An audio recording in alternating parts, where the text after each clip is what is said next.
Man, starring Blair Underwood with Stacy Keach as your narrator, was adapted for radio by Dennis Etchison and written for The Twilight Zone by Rod Serling, based on a short story by Damon Knight.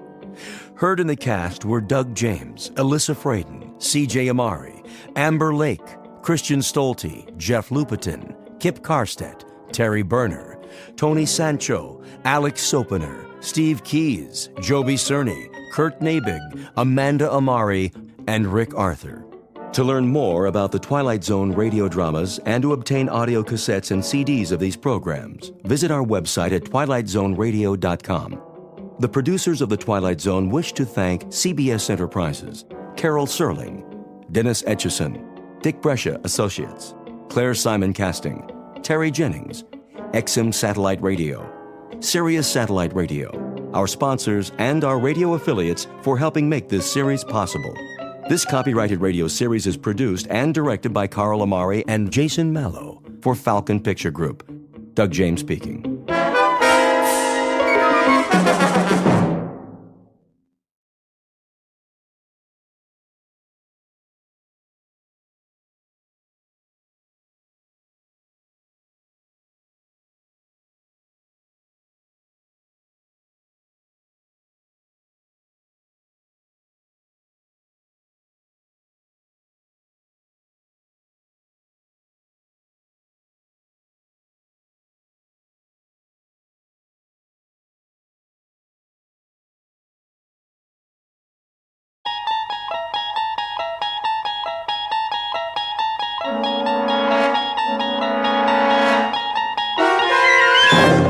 You're traveling through another dimension. A dimension not only of sight and sound, but of mind. A journey into a wondrous land whose boundaries are those of imagination. Your next stop, the Twilight Zone.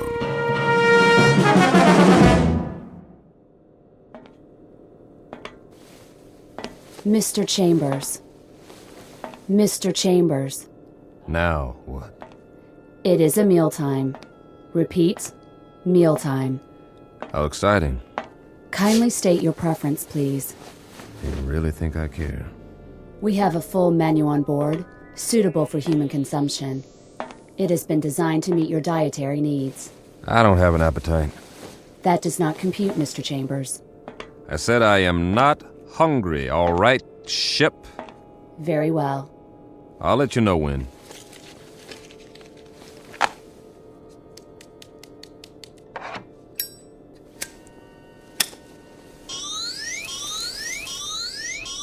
Safety alert. Oh, it's just a cigarette. Please extinguish all smoking materials at once. Please extinguish. Okay.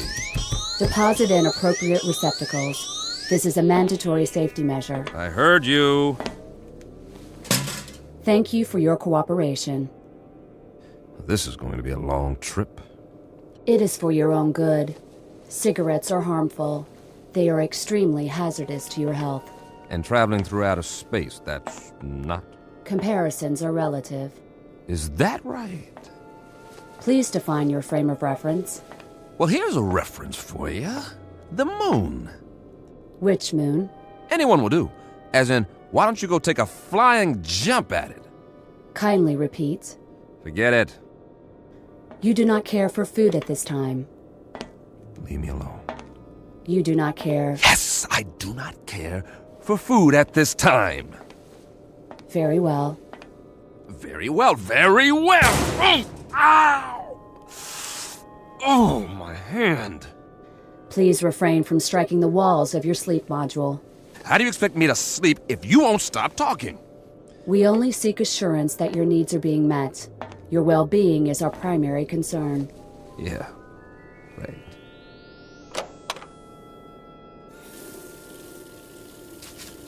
Please conserve water. A man's got a right to wash his face if he feels like it. Mr. Chambers, your trip requires the careful use of life-sustaining resources. Please conserve the water supply. I forget it. I'm going to lie down now. Try and catch some shut-eye. Nothing else to do. As you wish. Wait. Are you there, ship? Yes? What time is it? Your question is meaningless. Why? There is no time and space. Look, I only want to know... This is to say, there is no chronology that can be calibrated without a reference point. What time is it on Earth? Can you tell me that without an exercise in Euclidean geometry? Just tell me what the time is back home. What is the location of back home? New York City. In New York City, it would be 12 noon. 12 noon. Imagine that. I do not understand your request. Please rephrase. Leave me alone now. You wish solitude. Yes, I wish solitude. Very well.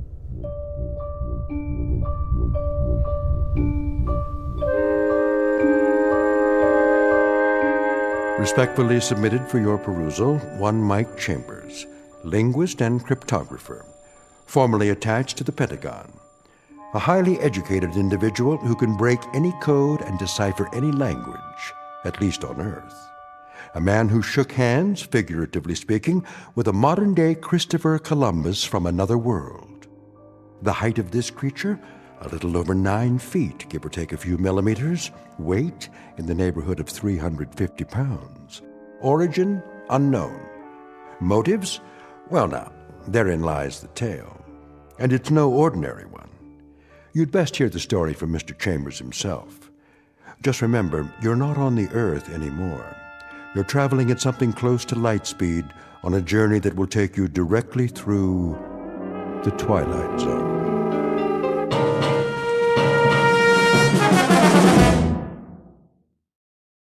And now, The Twilight Zone and our story, To Serve Man, starring Blair Underwood, with Stacy Keach as your narrator.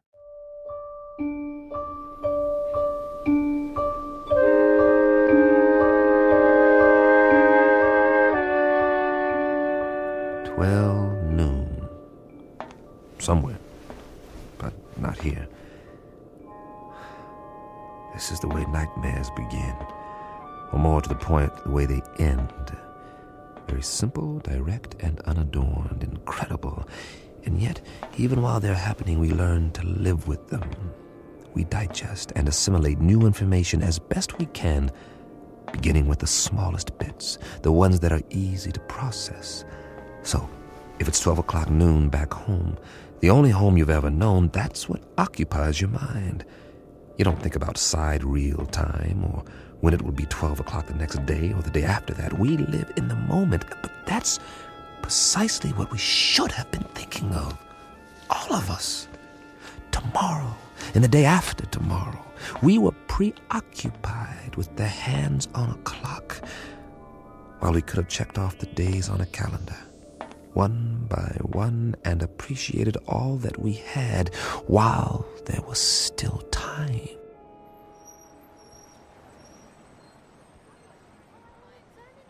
It started on an April day. It was noon then, too.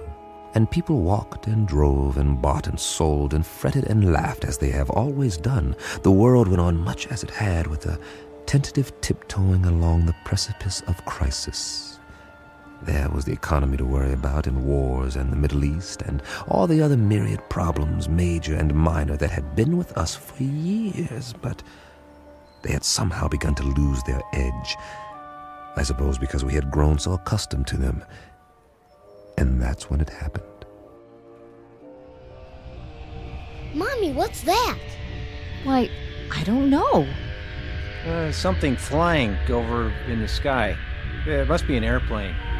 But it's so bright. I know what it is. It's a flying saucer. Oh, it can't be. Look, it is. That's when we first heard they had come. And that's when we should have prepared ourselves, but we didn't.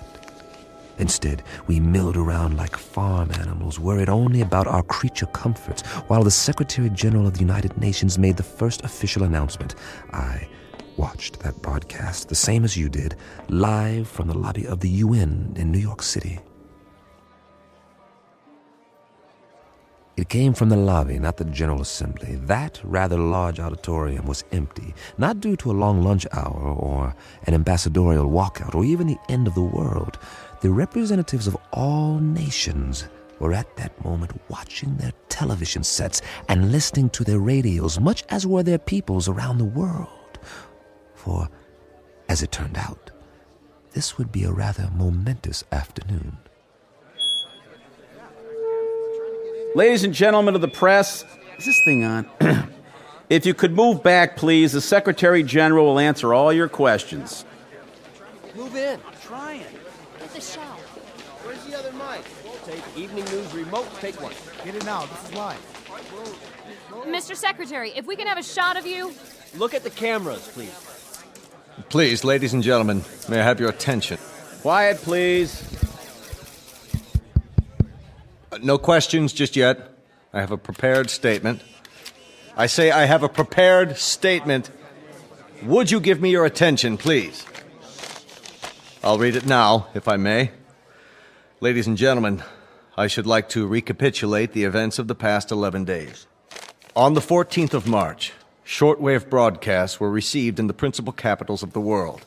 It was established that these transmissions did not originate on Earth. Rather, their origin was extraterrestrial. The first messages were merely announcements that there would soon be multiple landings at various points around the globe. We were assured that these landings would be peaceful and that there was no cause for alarm. Nevertheless, United Nations forces were put on alert. As you know, these broadcasts continued to grow in strength for several days. Is it true that they've landed? Please, no questions yet. At 11 this morning, Eastern Standard Time, the first landing took place in an area outside Newark, New Jersey. We have subsequent reports of additional landings in Russia, Norway, the southern coast of France, Rio de Janeiro, and several other locations. It is the position of the United Nations that it would be premature to assume hostile intent. Our recommendation is that the world's countries remain calm and make no show of force. All governments are being apprised of these events as they develop. The current situation at present is therefore... What do they look like? Yeah, what do they look like? Are they human? Or are they little green men? What do they want here anyway? As of this moment, we do not know who they are or the purpose of their arrival. We know only that several of their craft have touched down and that... Hold on, Mr. Secretary. Who's that? Looks like the guys from the Pentagon. What are they here for? Must be something big. Sir, Tell them that we have to do this. Are you sure? Quite sure. We've cleared it with the White House. All right. It seems that one of the craft has just landed a few blocks away. One of the representatives of the visitors is apparently on his way to this building. Now? Call the wire service. Get me a direct feed, now. It appears that he has requested an audience with the General Assembly. That's correct.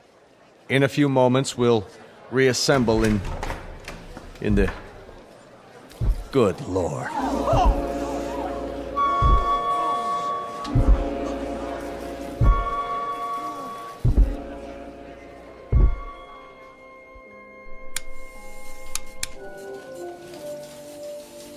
Mr. Chambers. Yeah? I think you'd better see this. What is it, a UN proclamation? They're not in session. They've called a special assembly. This looks important. We don't even know where the ships are from. Once we triangulate the signal... Will you look at that? What? They're here. Jeez Louise, the size of him.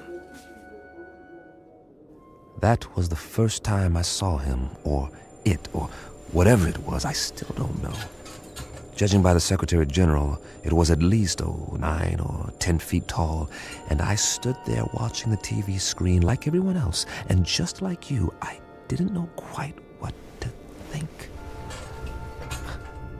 Funny, I'd always imagined that first contact would be some kind of transcendent experience with special effects and a heavenly choir. The shock of finally seeing the other.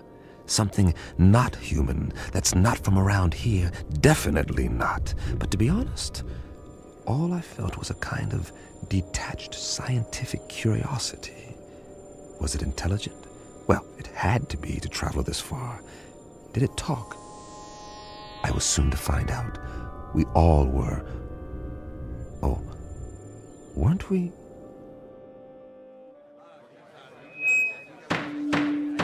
Come to order, please. May I have your attention? Not all of our member nations are here yet, but our visitor has requested an opportunity to address the assembly. So, for the moment, I would ask you all to be patient. Please, order! Order! Remain calm! The floor is yours, Mr. Or rather... Ladies and gentlemen of Earth, we greet you in peace and friendship. We come from a planet beyond your solar system and well beyond your galaxy. A planet far more developed than yours. Why are you here? To establish... Hey, what's that book? Get a picture of it.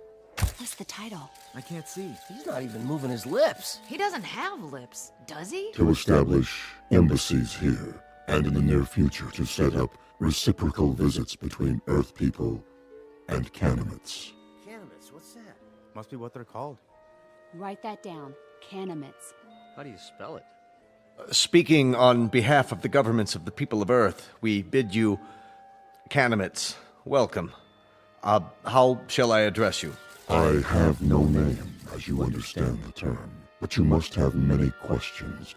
Please, feel free to ask me anything at all, of any nature.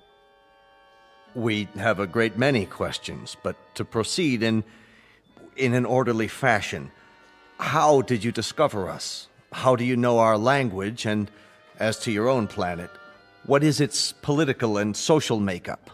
Of course, we most fervently wish to know why you have chosen us to... First of all, we must make the following admission. We do not know your language. Then how... Our own methods of communications are mental rather than verbal. Hence, the voice you hear is artificially generated. Your words, or rather, your thoughts, are received and processed by an automatic translation device. My responses are in turn electronically altered to simulate vocal sounds in a language known to you. You cannot speak, then? Not in the literal sense. Astonishing. We understand you perfectly. As to your other queries, our planet is not visible to you. It lies far beyond what you call the known universe. But it is highly advanced technologically. Its political and social makeup are complex. I cannot describe it without first educating you in the basics of our society. That may be a lengthy process. Are you willing to be interrogated here at the United Nations in a special plenary session? All of our nation's representatives could attend. I'm sure they have many questions. I would be delighted. I believe that is the proper response. We thank you for your courtesy. Until then...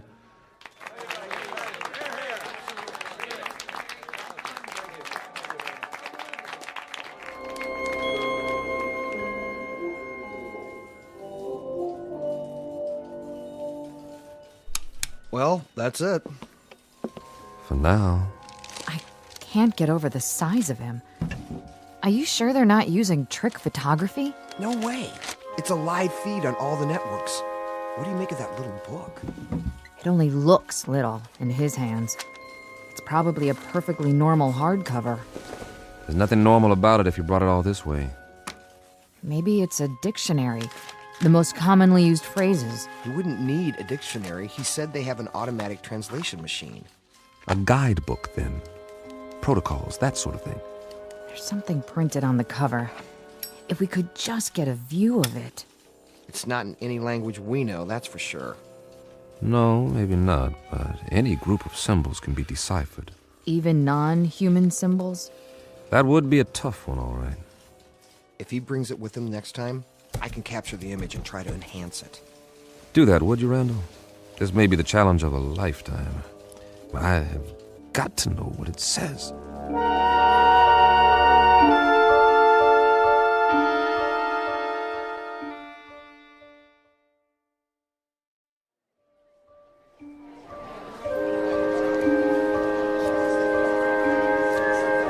Come to order, please. Order. This meeting is now in session. Members of the General Assembly, our visitors, the Kanamits, have graciously acceded to our request that their representative appear before us to answer further questions. The meeting is now called to order. We will proceed with the first inquiry. Senor Valdez of Argentina is recognized. Please use your microphone. You may remain seated.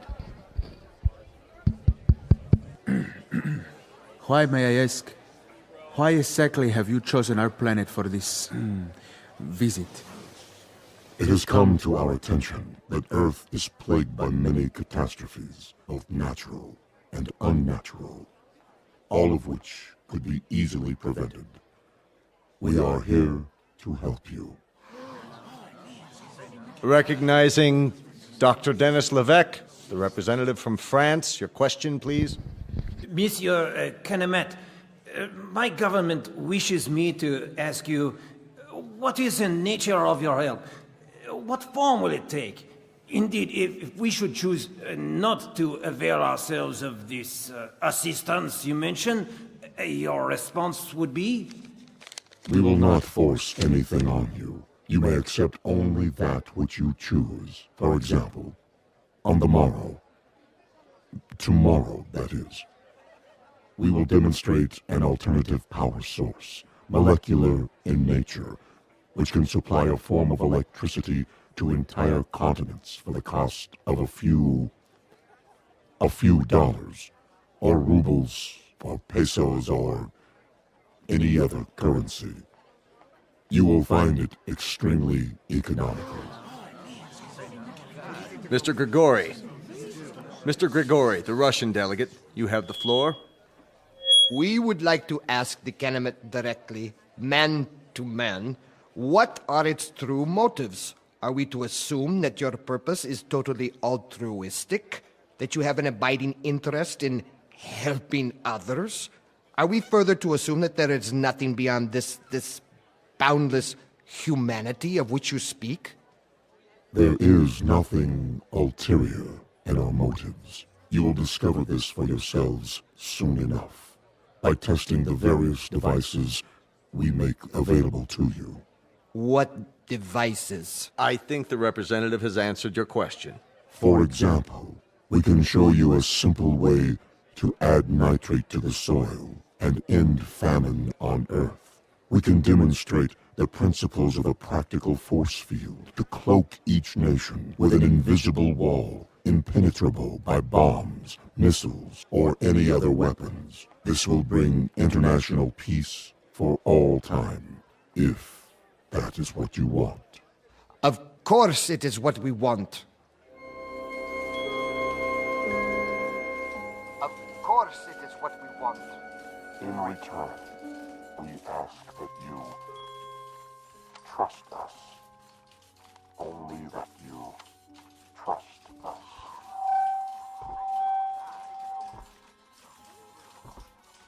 All we're saying is give peace a chance. Well, why not? Nothing else seems to work. Wait a minute. Enlarge the image. Did I just see what I thought I saw? You sure did. The Kanamit left his book on the podium. Well, I'll be. He doesn't seem to have noticed. Cross your fingers. I want that book. I have a feeling it'll tell us plenty. Everything we need to know. If we can decipher it. Get on the phone and call the floor now. Tell one of the aides to pick it up with a stack of papers. Anything. Stage a distraction if necessary, but get it. Okay. That book may turn out to be the most important one ever printed. Here or anywhere else in the known universe.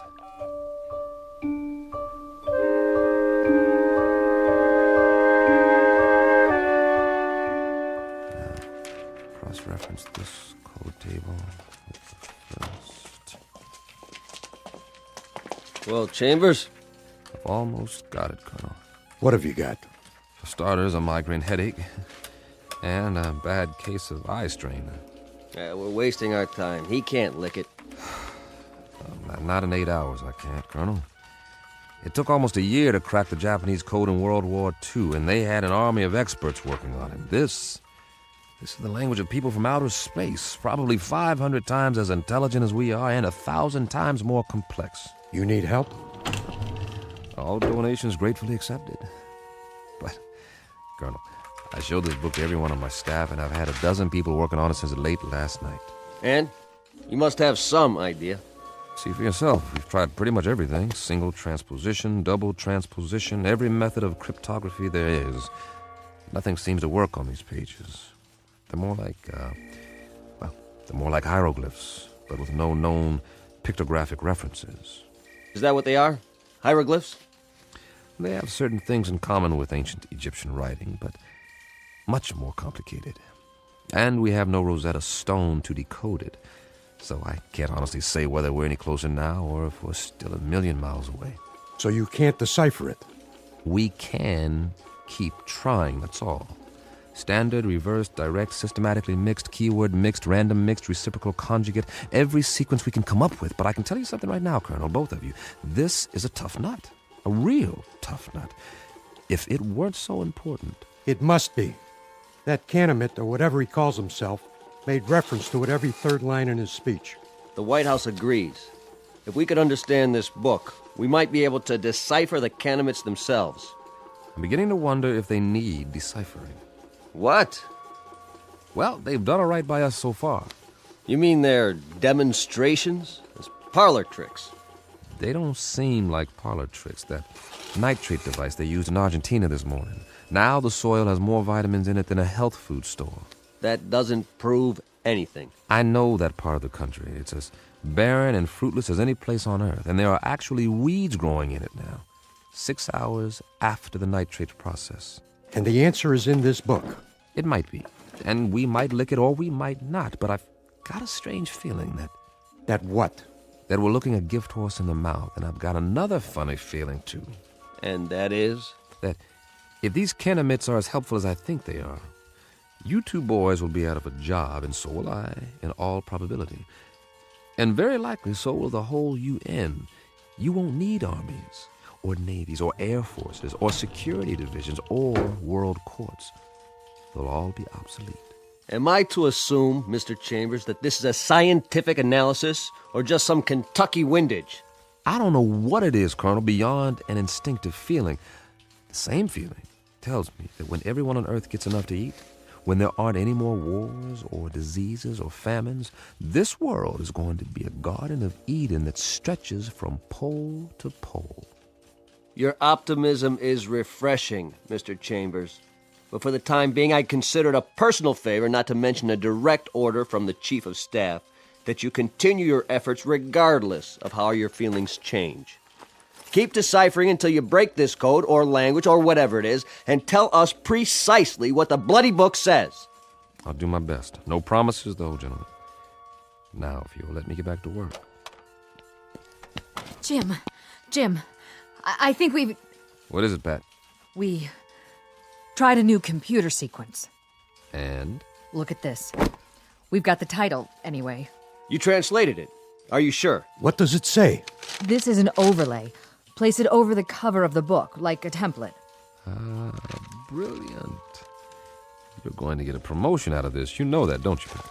No, it wasn't just me. Well, now, that makes the cheese a little more binding, doesn't it, Colonel? Let me see. It seems that our visitor's little textbook bears a very simple title right here on the cover. Well, what does it mean? What does it look like? I'd call that a fairly altruistic phrase, wouldn't you, Pat? I'd like to. It does seem unambiguous. It certainly does. It's a handbook. That's all. What does it say? Read the title for yourself. To serve man? This book is a set of instructions about how to do exactly what they've said. To help us, to help the world. How much clearer do you want it? They came here to serve man. That was the title of the book, no doubt about it. Pat and the rest of the staff had done it. They had come up with a template that deciphered the symbols on the cover, word for word. It was a place to start, and the most important one. At least we had confirmation of the Kanamit's intentions. Everything they had said was quite literally true. They were here for our sake. Of course, not all governments would be as easily persuaded, so at a closed session of the Security Council, our visitor was put to the test. The Pentagon provided credentials so I could attend, and I jumped at the chance. This was one meeting I couldn't afford to miss. If it went according to plan, the world would find out once and for all what, if anything, the Kanamits wanted for themselves, and whether the price, if there was one, was something the Earth could afford to pay. Though I, for one, didn't expect any surprises. Would you? Never in a million years.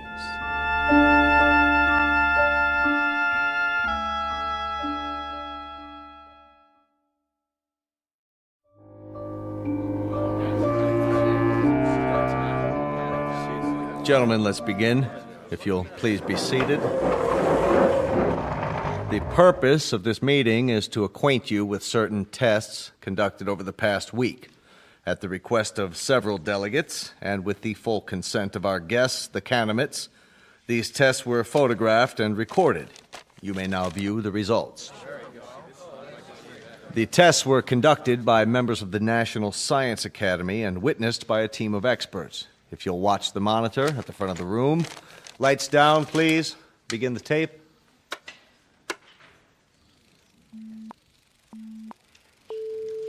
This machine is a polygraph, the standard instrument for measuring the proof or falsity of a statement.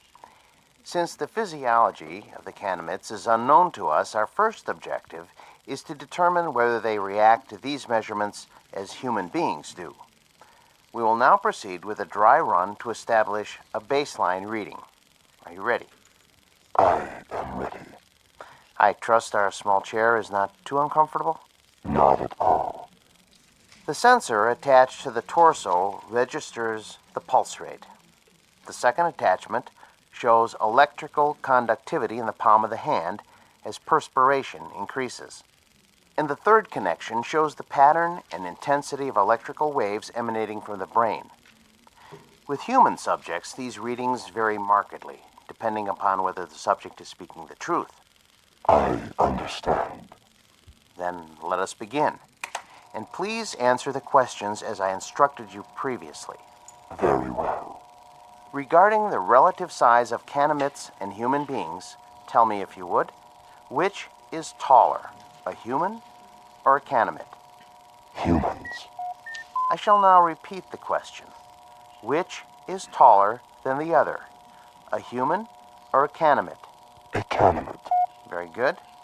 Next question. How did you come to this planet? We walk. Once more, how did you come to this planet? In a spaceship. Excellent. My colleagues and I are satisfied that the mechanism is effective. Now, I shall ask our distinguished guest to reply to the question put forth by several UN delegates, namely, what is the motive for the Kanamits in offering so many gifts to the people of Earth? On my planet, there is a saying, there are more riddles in a stone than in the philosopher's head.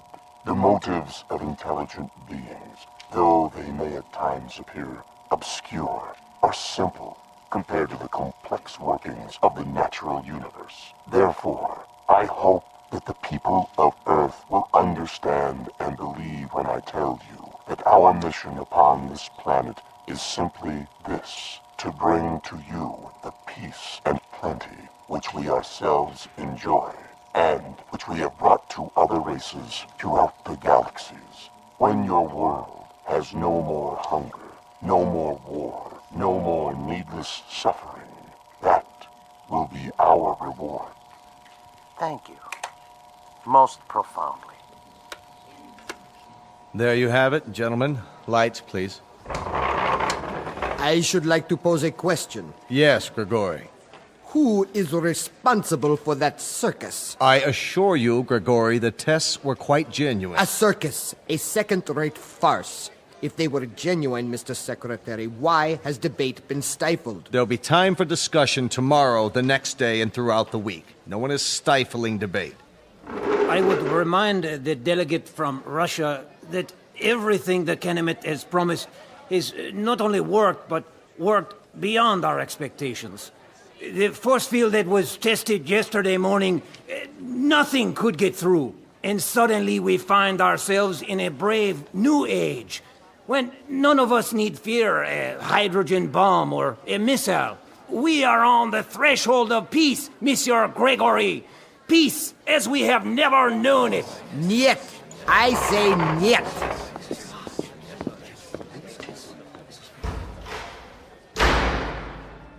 After that, there was no stopping the Kanamits. They were everywhere, performing miracles of one sort or another around the world.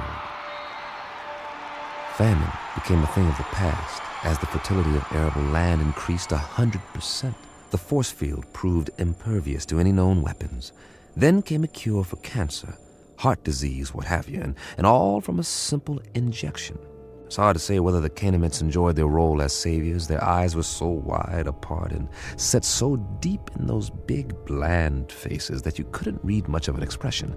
With only a tiny circular hole for a mouth, one that never moved, it was impossible to know what they were thinking because they never spoke. They weren't stern faces, only controlled, placid, almost like kindly masks.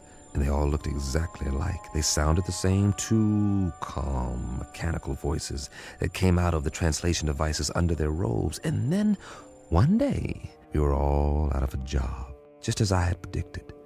The computers and fail-safe machines in the Pentagon sat idle, covered in plastic sheeting, because no one was needed to run them anymore. As for code breakers, I might as well have stayed home.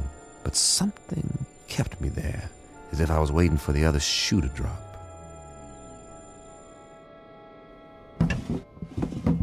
Mr. Chambers? Over here, Pat. I'm going home now, boss. Need me for anything?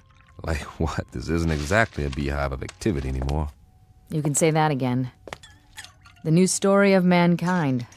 Nobody needs to decipher anything because, well, there aren't any more codes. Because there aren't any more secret messages. I know. Drink? Well... One for the road, on the house. All right. Odd. What is? I mean, not reading about wars or insurrections or anything anymore. There's a rumor that they're going to disband the United Nations inside of a month. Here you go. The new millennium. Cheers. Cheers. How many Kanamits are here? Anybody ever figure it out? A few thousand, I guess. They've got embassies in every country now, and for everyone that comes, 1,000 of us take off on one of their ships. The reciprocal visits they promised. Now that's the odd thing, the ease with which human beings adapt. It's fantastic. One day an astronaut orbits the Earth in a little rinky-dink tin can, and they think it's the biggest moment in the history of mankind. A few years later, they're standing in line waiting to get on a ship that'll take them 1 zillion miles into space, and they act like they're going on a picnic in the country. That's human beings for you. Nothing phases them. Are you going? The exchange program? I'm on one of their waiting lists. What about you, Patty? Oh, I'm on the list, too. The trouble is, their quota fills up 24 hours after they announce a new departure. But while I'm waiting, I may as well continue studying their language. Good idea. Words reflect the values of the people who use them. If we can understand the vocabulary... I've got a fair command of it now. It's not that hard, really. And there are hints. Huh. Of what? The shades of meaning, the nuances. Some of the idioms are quite similar to English. That's how we unlock the title of the book. I'll get through the rest of it one of these days. More power to you. I gave up a month ago. But if I can help you in any way... Sure, boss. Did I say something? If you can help me. That was the phrase, wasn't it? And I meant it.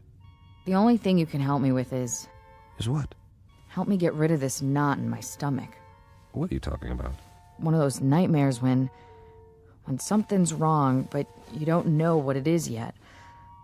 A little bit of the old sixth sense. That tells you what? Just that maybe we should have looked this gift horse in the mouth, after all. For all we know, it could turn out to be a Trojan horse. Oh, I don't think we've got anything to worry about. I'm going where no man has gone before. How can I resist? Relax. I'll tell you all about it when I get back.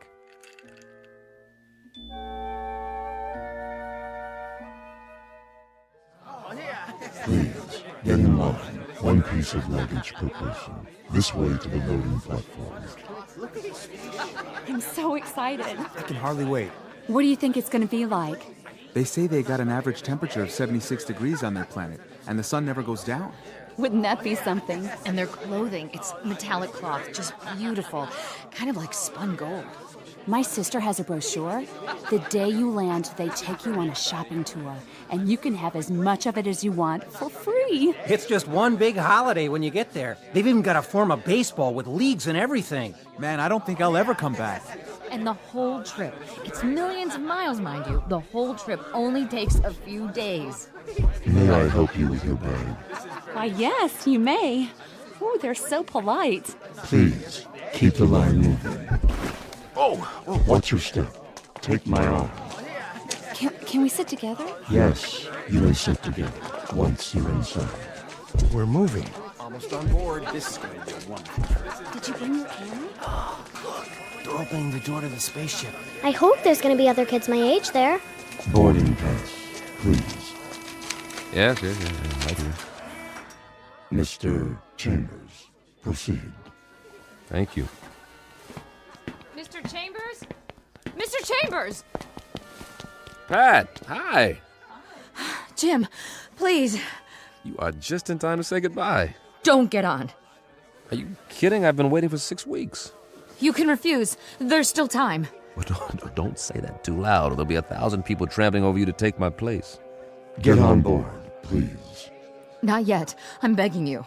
What? Whoa, what's wrong with you, Pat? I finally deciphered the book. Hey, that's great. All of it. You're delaying departure. Please continue up the ramp. One moment.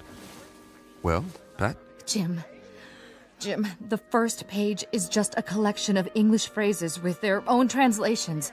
But the rest of the book, the rest of it. Will you move, mister? We're waiting to get on board. Step through the door, sir. Write me about it. I'll have plenty of time to read letters up there. Not as much time as you think. Jim. Now, Mr. Chambers, we must close the hatch. The rest of the book. It's not what you think. The title, To Serve Man, it's a cookbook. What? No, wait, what? Wait, no! A cookbook! A cookbook!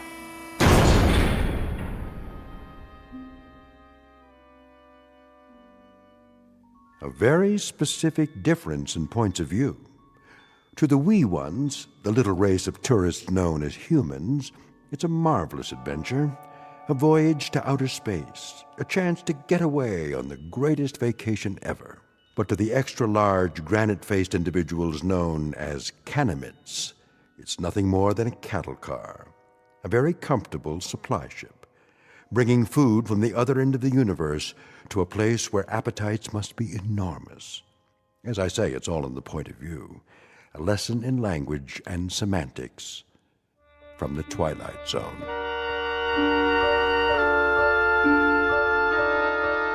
More from the Twilight Zone after this. Hello, I'm Stacy Keach. I hope you're enjoying this edition of the Twilight Zone Radio Dramas. To learn more about this series, be sure to log on to our official website at twilightzoneradio.com.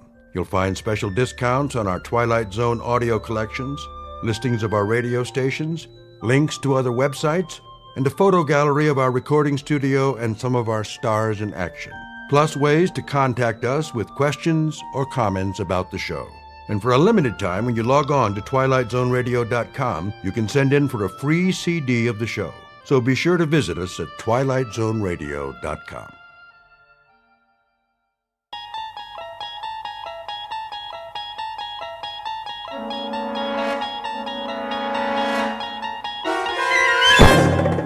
You're traveling through another dimension. A dimension not only of sight and sound, but of mind. A journey into a wondrous land whose boundaries are those of imagination.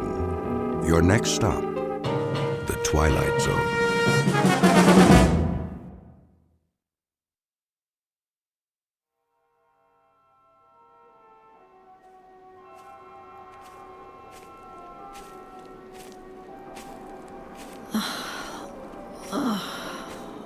Я така змучена.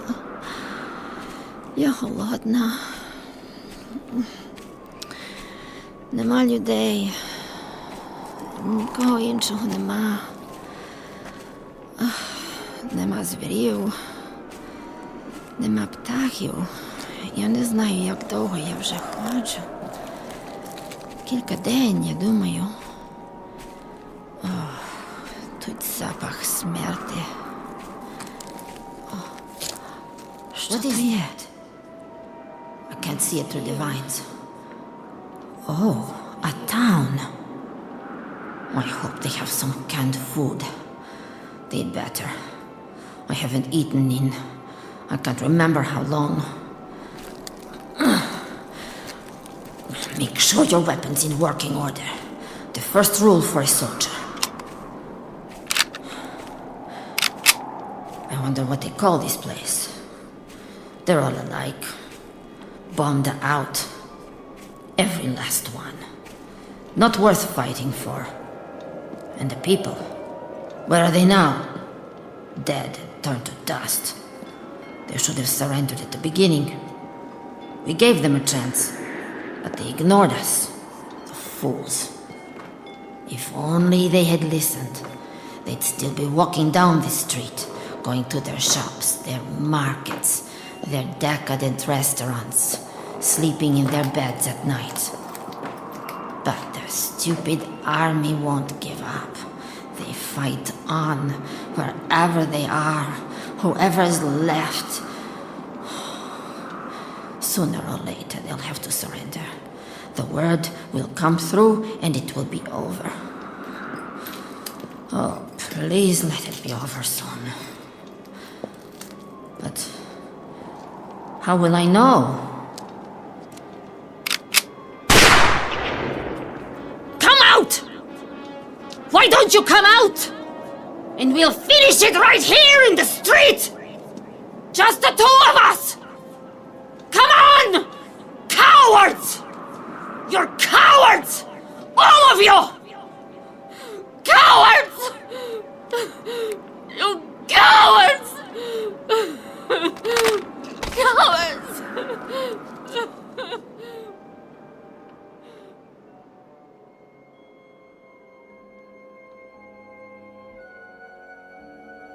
This is a jungle, built by natural forces to honor disuse, commemorating a few eons of nature left to its own devices. To all appearances, it is a backward step in evolution, a return to an earlier, more primitive state. But it's also another kind of jungle, the kind that grows out of the human race's war with itself. Hardly an important battle, this one. Not a Gettysburg or a Marne or an Iwo Jima. More like an insignificant corner in the crazy quilt of combat. But it was enough to end the existence of this little city. It's been 5 years since a human being walked these streets. This is the first day of the 6th year, according to the old calendar. The time? Make it 100 years from now, or sooner. Or perhaps it has already happened 1 million or 2 years ago. And into this lifeless setting has just walked a soldier in a tattered uniform. She's doing what she was trained for, and with no order to the contrary, she's locked into searching and destroying or merely surviving. The language spoken is English, for our benefit, but the place is the Twilight Zone.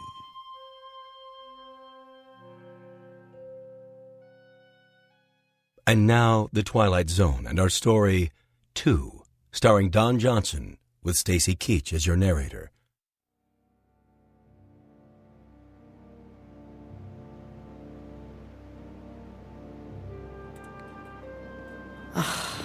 Just as I thought. Another ghost town. Broken windows. Empty shops. What did they sell? Civilian clothing. How quaint. Something at the corner. Oh, an old army truck. But which army?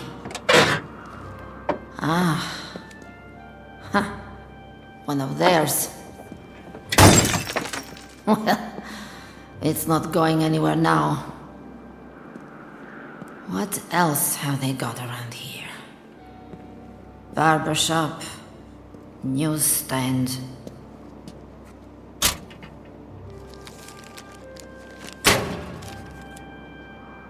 Pictures of the war. Troops landing. Big news. Years ago.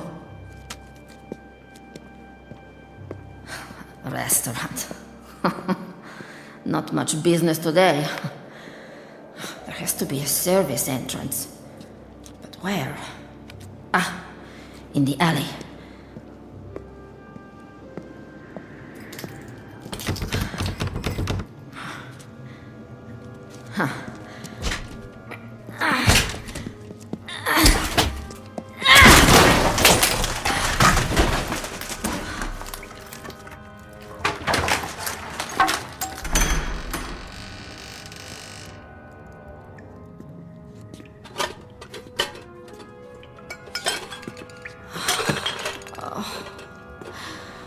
Somebody got here before me. All the cans are empty. Yes! They missed one. Canned chicken. I don't believe it. Canned chicken.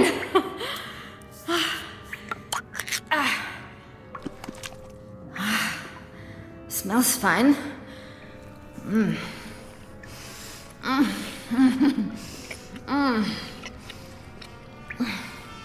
Find something? Where did he come from? My weapon! Totti! Не рухайся! Go ahead. Shoot. If that's what you want. Стій тихо, я маю револьвер! To tell the truth, I don't care. You got the guts to do it? I didn't think so. You don't want to fight any more than I do. Put the rifle down. I said give it to me. No! Ow! What do you do that for? What are you, crazy? Let go of that frying pan. You could hurt someone. Ти мій ворог! Стій тихо! He's the enemy. A pawn of the state. That's better.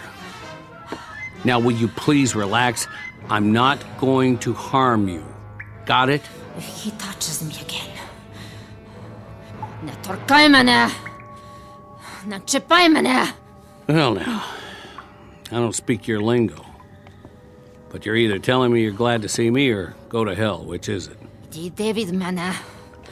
Відійди від мене. Лише мене. Knock it off. I'm just a soldier like you. Nice uniform, by the way. A little ratty, though. Ought to do something about that. Plus, it's the wrong color. Let him have the can. As long as he leaves me alone. He's a filthy, horrible animal. Can't believe there's food. Must have missed it. 12 chicken drumsticks, fully cooked. Safety sealed for your dining pleasure.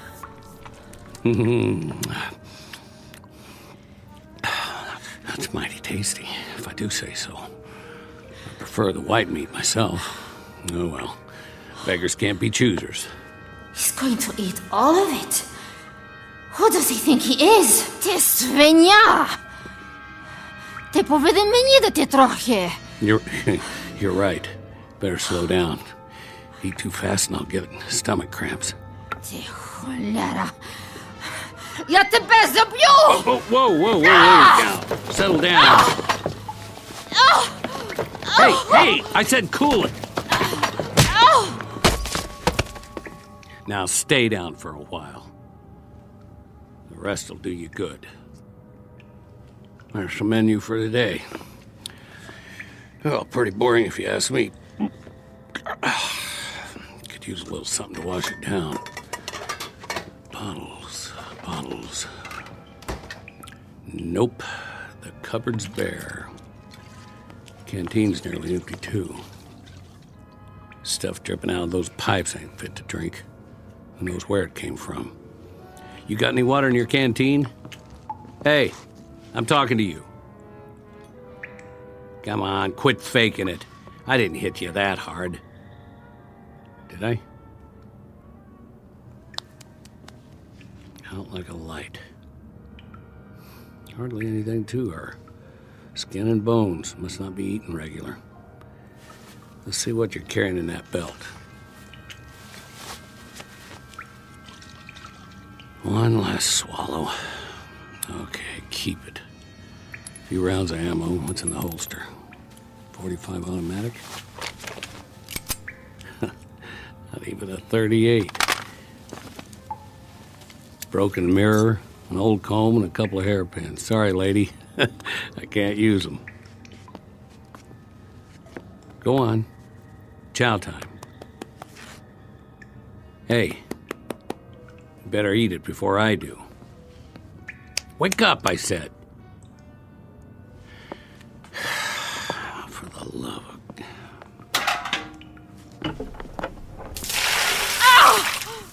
Easy. Easy. Now, no more fighting, got it? Eat, invader. What do you want, a printed invitation? Dinner is served. Jaw's not broken, is it? I didn't think so. That's it. Go ahead. Not bad, huh? There you go. Food, good. You follow? Me, Tarzan. You, Jane.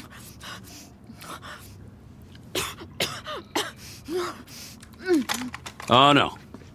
Leave the gun where it is. Mine's behind the door. No more shooting. Nix. Verboten. What language do you speak? Okay, be that way.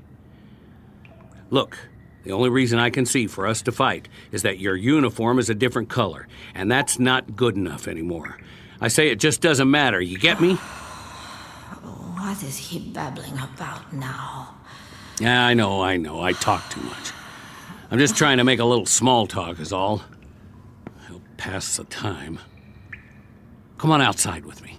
I want to show you something. Come on. It's okay, I promise. Where is he going?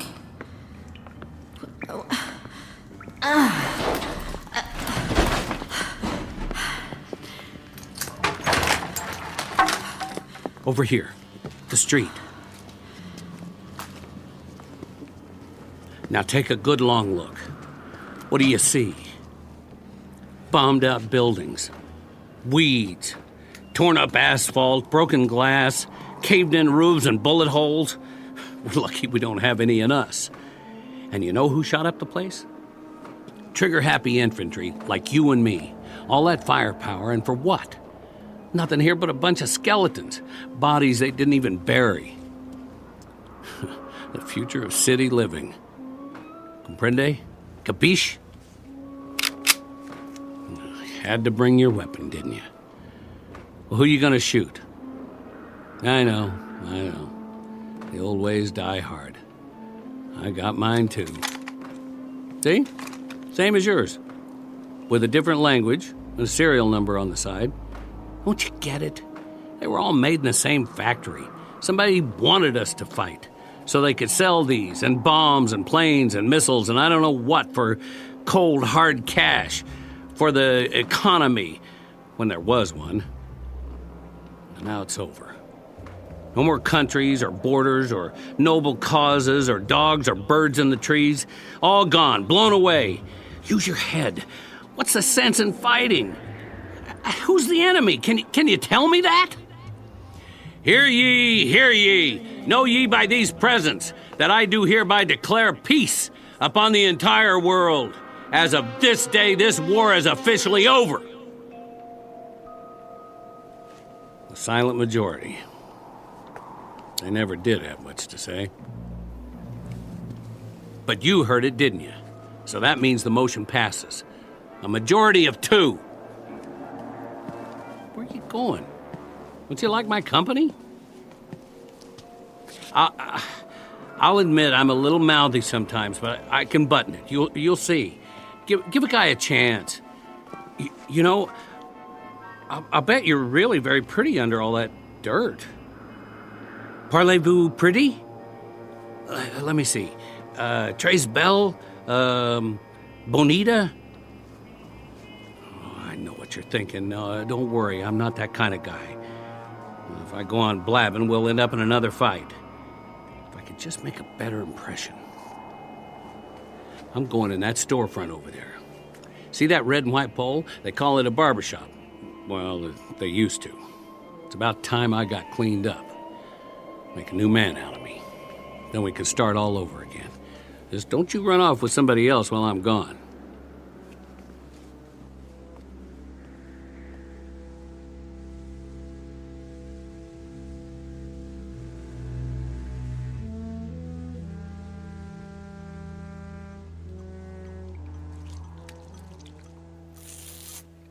Oh, boy. That's smarts. Hi there. We meet again. You're not supposed to see this. This is man stuff. But I can tell you it's plenty tough shaving with cold water and a rusty razor. Plus, that's not much of a mirror on the wall. Well, this is as good as it's gonna get. Sorry to disappoint you. Oh, I found a bar of soap. Here. Use my towel if you want. Oh, by the way, I'm taking the straight razor with me, so don't get any ideas. Your turn. If you want to get cleaned up, I'll wait outside. And then we can see what there is to do in this burg.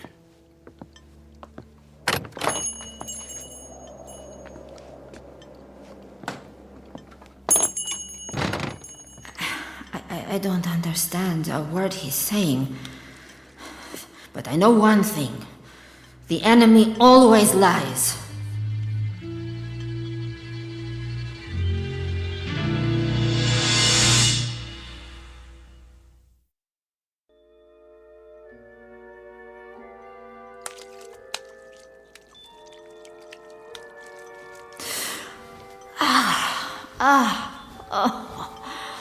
Better. A little. I almost feel human again.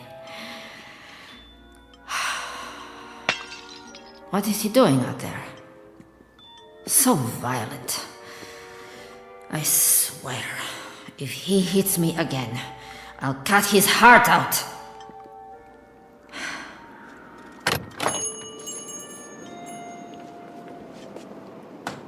Look at what I got you.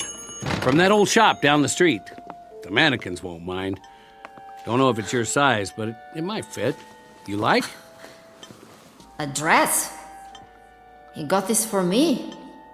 It's all yours. Prekrasna. You took the words right out of my mouth. Prekrasna. Now, don't take it the wrong way. It's not like I'm giving you a present or anything. I just thought if we're going to do the town, you might feel a little better. Try it on. I'll turn my back. No, it's a little large. Okay, if you're modest, pull it on right over your uniform. It might fit.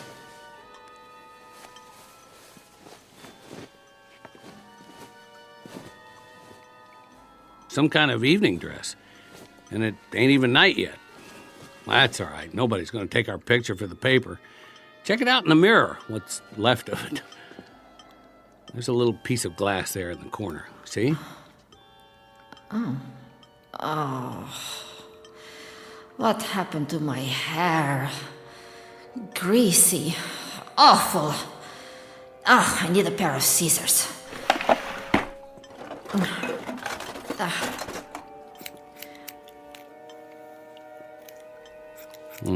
This could take a while.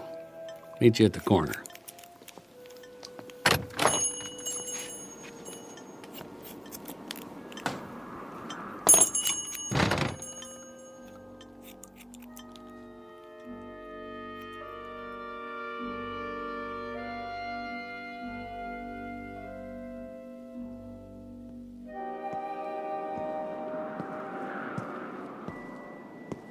Well, what do you know? It's a female human. One more thing, though, if you don't mind my saying. You really ought to do something about those army boots. They just don't go with the outfit. Maybe we'll find a shoe store. I could use a pair of tennies myself. You don't have to walk back there. You're not a squaw. Oh, I get it. You want to keep an eye on me. Well, at least we don't have our weapons. It's not polite to shoot people in the back. His words are so coarse. What an ugly language. Uncivilized. I used to live in a town like this. Close enough. Houses on the side streets. My folks had one just like that one. See it through the vines?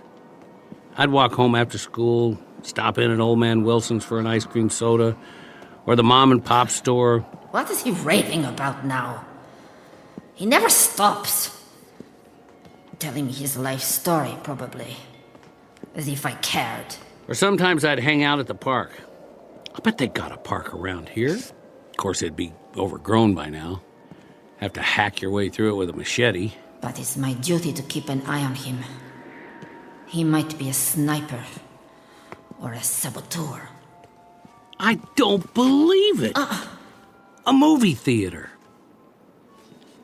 You know what movies are, don't you? They have them where you come from. Sure they do. Everybody loves movies. Well, come on. I'll buy you a ticket. What?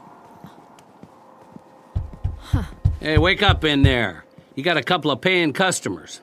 A film emporium. To entertain the masses with propaganda. Let's sneak in. Nobody's watching. Just have to move some trash away from the door. After you. Ugh. What is that stench? Something very bad in here. Don't you love the smell of buttered popcorn in the afternoon? Reminds me of cholesterol. You want something from the candy counter? I'll see what they got.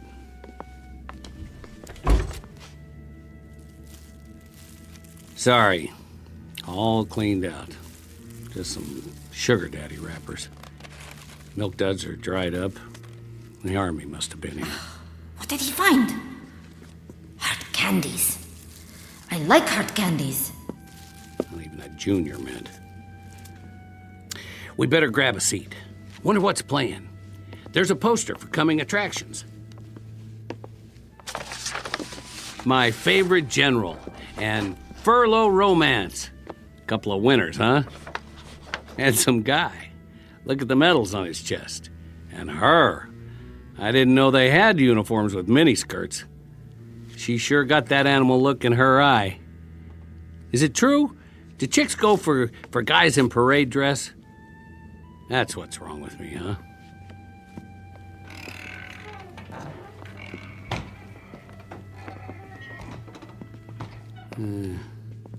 Not so bad. Nice and dark, a few bullet holes in the screen. How close do you like to sit? How about the first row?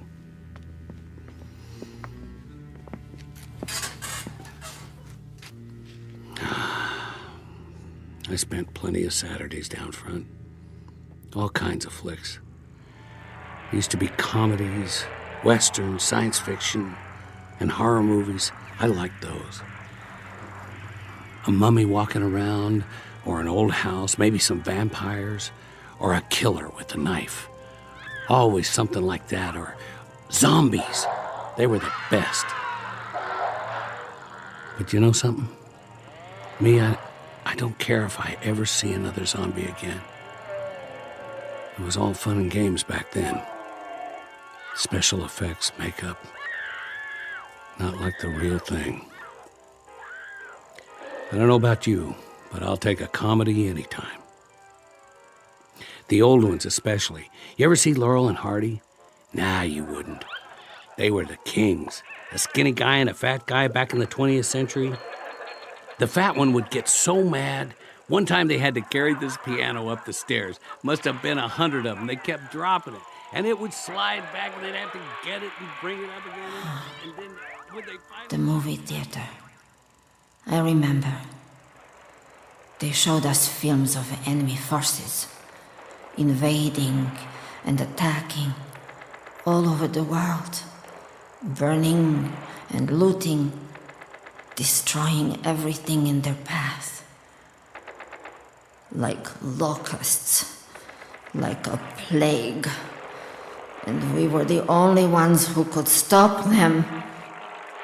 I took my training, like the others, to learn how to fight. The best trained soldiers on Earth. We would stop the aggressor and restore order in the world. But it went on and on. He would not give up. He would not give up. Like this one. He is the enemy. Those old comedies, they He were the absolute is top the in my enemy. book. There were even some guys called the Three Stooges. Man, oh man. Where is my weapon? Where are you going? Sit down. Why Моя don't you... стрельба. Мушу дістати. Мушу боронитися. Wait. Досить. Hey, will you wait? I've got to get my weapon to defend myself. Come back. What are you doing? Don't go in that hall. It's not safe.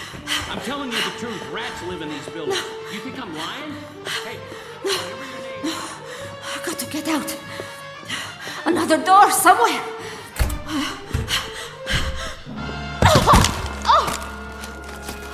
What did I trip on? Bones. I told you not to go. Lord, dead soldiers. They must have been trapped. Sick. Don't touch them. What's left of the bodies might be infected. Keep your hands off that gun. You'll get the sickness. Do you want to die like them? Do you? Стій тихо! Я тебе заб'ю! All right. Two can play that game. Now, you want to pull the trigger? We'll do it on 3. Maybe they're loaded. Who knows? If they didn't run out of ammo before they died, I can't even tell what their uniforms look like anymore. Of course, even if these guns fire, the barrels are probably stopped up. That could be fatal. Chamber will blow up in your face, or mine, or both of us. Your call, soldier. On my count. 1, 2... I don't want to kill him. I don't want to kill anyone. You made your point. You're tough. Me? I don't want to play. Watch what I'm doing. I'm setting this gun down again, where it belongs. With the dead. You see? Nice and slow. Now I'm going to turn around and walk out of here.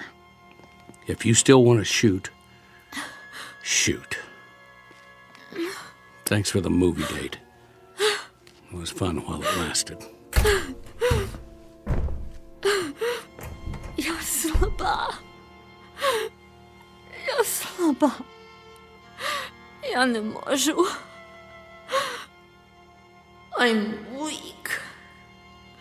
I'm weak. I'm weak.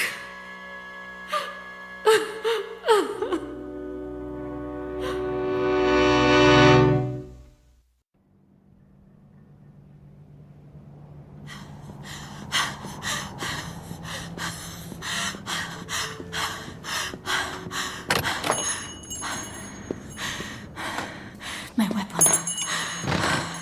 I know this one works. I've broken it down every day, cleaned it, put it back together, like the troops at the movie theater did once. They were from our side. I could tell. Without this, I'm nothing. I'm not big or strong. I can't run fast. And I don't know how to get back to my company. But with a weapon, I can survive.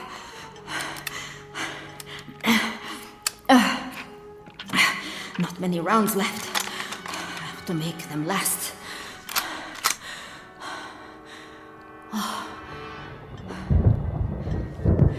Oh, great. A storm's coming. find shelter. What's he doing here? Where's he going now? He's looking for shelter, too. Someplace without holes in the roof. Why doesn't he hurry up? I've got to get out of here before it gets dark.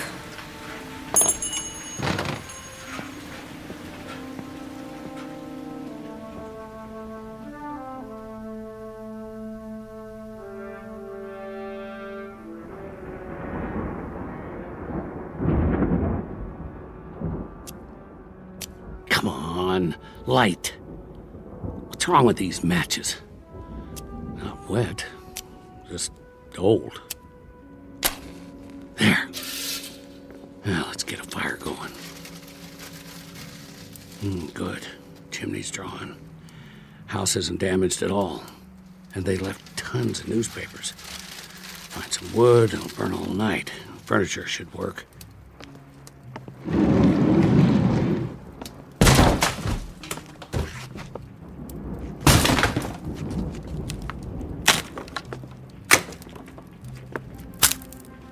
They don't make chairs like that anymore. Solid hardwood. This ought to last. Where is she? Crazy soldier. Use your eyes. There's a whole house here they didn't hit. Big enough for both of us. What's the matter? Not good enough for you? Hey, can you hear me? Coming out of the rain. Got a fireplace and everything. All right. Stay out there and fight your war. All by your lonesome. Sleep tight!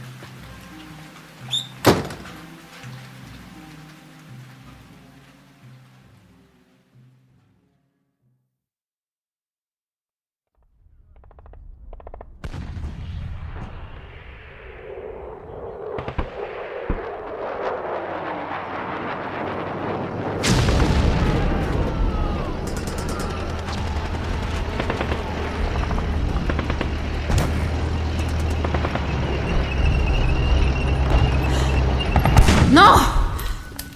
The tanks! The tanks are coming! No!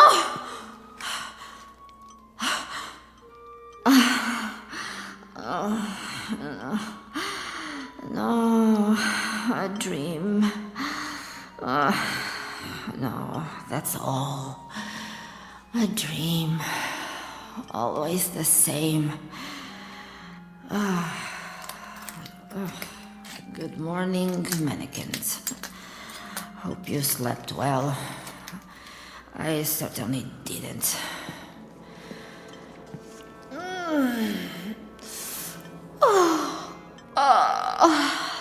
What am I doing in this stupid dress? You can have it back. I'm not going to need it.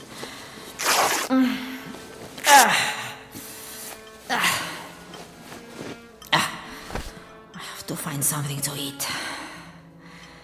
But where? There isn't any place left.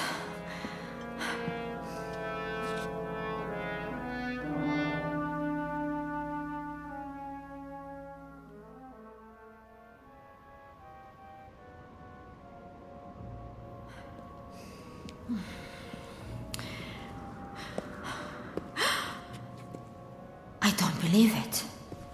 One house is still standing. How can that be? The troops must have missed it. Is that smoke from the chimney? It's him. He's already claimed it. Food? What the...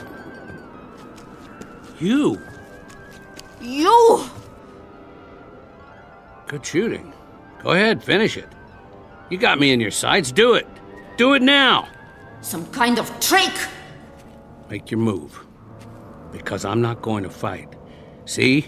I don't have a weapon. Left it at the movies. What, you don't believe me? Come on and search the place. Not even a pea shooter in here. What's he wearing?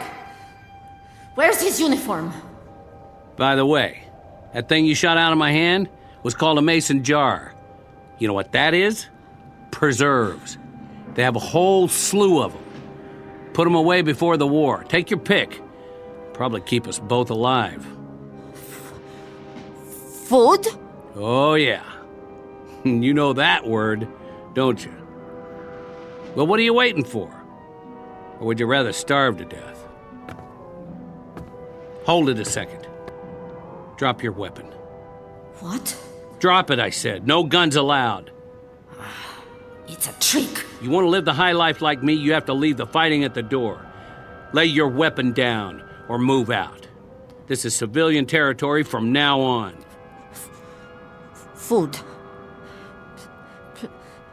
Please. Here, I'll let you sample the goods. Catch. Nice. Now unscrew the top. That's it. You don't have to use your fingers. There's a kitchen full of spoons and forks. We can wash them in the rainwater. I'll set up a barrel in the backyard. We'll need most of it to drink, though, till it rains again. Yeah, I think it's loganberries. There's plums and figs and peaches and applesauce and summer squash. You should see it, a real fruit cellar. Take it easy. It's not good to eat it all at once. You might get a stomachache. Later, okay? I'll put it on the porch. Plenty more where that came from. Where's your dress? What's he saying? You know, dress. The one I gave you. Prekrasna? That's it, Prekrasny. Oh, I didn't ask you. What do you think of my new duds? I found them upstairs. Where did he get that ridiculous outfit? The suit doesn't even fit. The sleeves need to be taken up. Of course, he wouldn't know how to use a needle and thread. There's a whole closet full, men's and women's. The shoes don't fit me, more your size. You should try them on. I wonder if there's a sweater and a good overcoat. And something besides these boots. They're falling apart.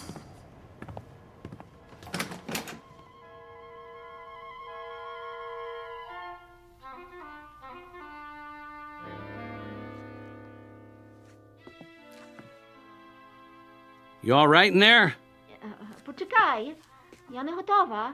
Take your time. Just wanted to be sure you're okay. You don't have to try on the whole closet, you know.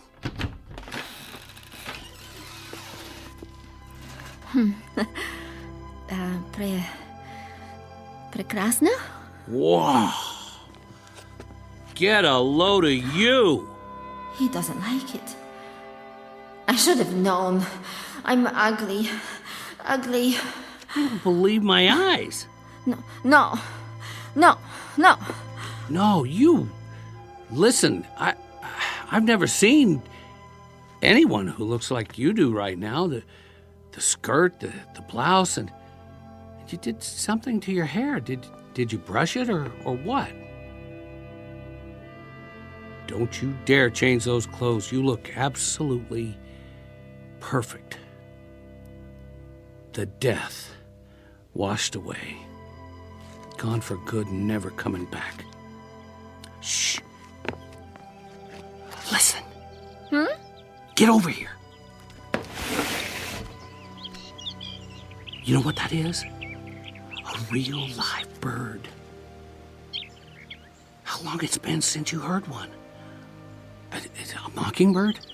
No, a robin redbreast or something. But it's alive. We're going out. And you know what we'll do? We'll take a walk to the park. Yes, that's it, the park. Like regular people, you and me. And we'll look at the sky and clouds, and we'll make small talk. We will, one way or another. And you know what we'll talk about? The same as anybody else. The weather. And what we're going to have for dinner, and maybe we'll even crack a joke or two. Bet you haven't had a laugh, a real laugh, in a long time. Am I right? And then we'll stroll back home, taking our time like it's Sunday afternoon. It's gonna be a whole month of Sundays from now on. His voice is different. And his face. It isn't a bad face. Not really. I like it better when he smiles. Did you check the shoes yet? Try these. Wait, I gotta do something. If we're going out, where's the brush? And a comb? He is actually combing his hair. Put on your coat. It's damp out. I wouldn't want you to catch cold. You ready? Прекрасно. You can say that again.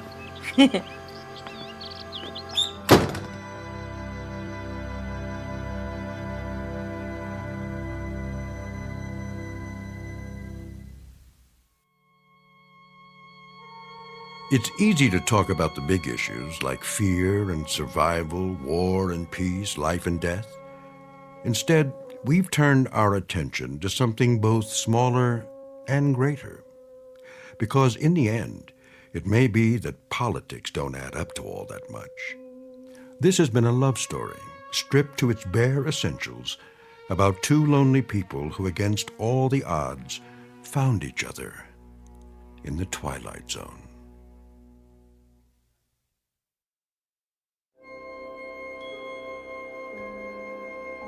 Hi, this is Carl Amari, producer of the Twilight Zone Radio Dramas. I'd like to take a moment to tell you about our official website at twilightzoneradio.com, where you'll get the latest news and information on these Twilight Zone Radio dramas. Plus, at twilightzoneradio.com, you can digitally download 3 free episodes or any of our episodes for only $1.95 each. In this age of ever-changing technology, we've decided to make these episodes instantly available to you by making the Twilight Zone Radio Dramas a digital download-only series. This means that this series will no longer be offered on CD. The CD collections at our website are now being offered, while supplies last, at buy one, get one free. So be sure to get your favorites before they're sold out. Be sure to visit us often, and I'll see you in the zone.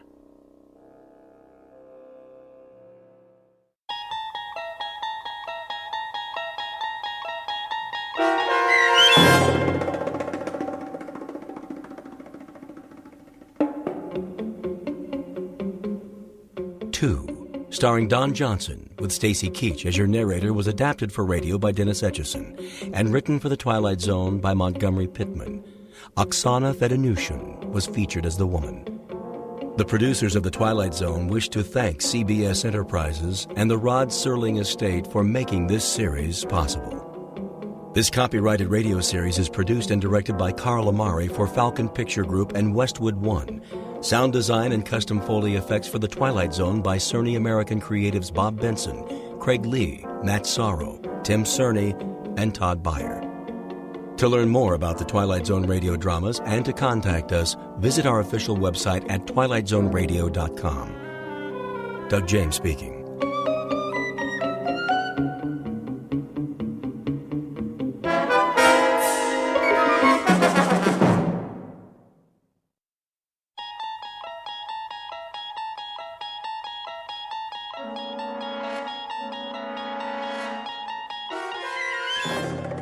You unlock this door with the key of imagination. Beyond it is another dimension, a dimension of sound, a dimension of sight, a dimension of mind. You're moving into a land of both shadow and substance, of things and ideas. You've just crossed over into the Twilight Zone.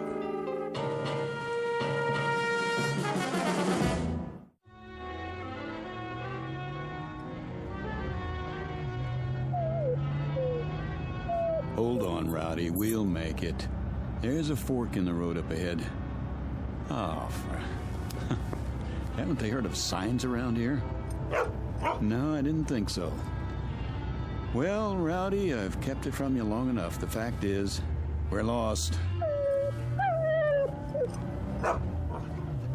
And you know what else? Take a look at the fuel gauge. Almost empty. Don't whine at me. It isn't my fault. This map is useless. So much for shortcuts. Which way do you think it is, right or left? Okay, left. Hope you know what you're doing. Well, what do you know? I do believe that's a town up ahead. Peaceful Valley, population 981. At least it's got a gas station. Rowdy, you just earned yourself a steak.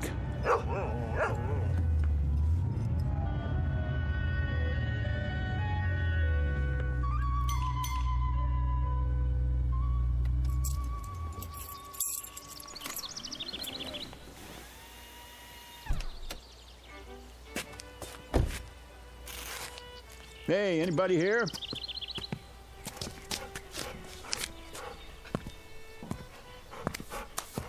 How do? Hi, can you fill it up? Don't see why not. Convertible, huh? One of those new foreign jobs? The gas cap's under the license plate. Oh.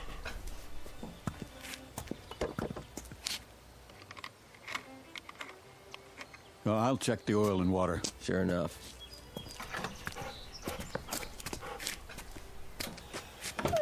Rowdy, stay.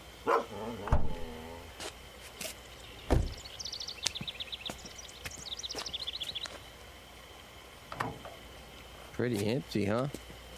She's running on fumes. How'd you let that happen? Oh, I listened to a friend. Told me I could cut 4 hours off the trip if I took the back road. No traffic, nice scenery. If I'd gone the way I know, I'd be in Albuquerque already. Ah, you mean you're lost? That's what I mean. Think you could point me toward a highway? A great big highway with signs? Just go back to the fork and take the other road to Braden. That's about 80 miles. When you get there, ask somebody for a map. I'm fresh out. Shouldn't have any trouble, though. I shouldn't, but I always do. Here, take it out of this. Sure thing. Nice little town you've got here. What's it called? Peaceful Valley. Well, it isn't exactly a valley, but it looks peaceful enough. Where's the nearest restaurant? Down the street. It's closed, though. You'd be better off in Braden. Yeah, but I'm hungry, and so's my dog. I promised him a steak. Sorry, we don't have many visitors here. I can see why. I'll get your change.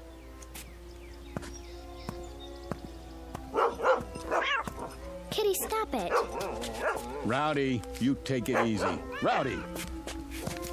1850 out of 20. Rowdy, come back here. Leave my kitty alone, you bad dog. Rowdy! He's just playing. No, he's not. I'll fix him. What's that?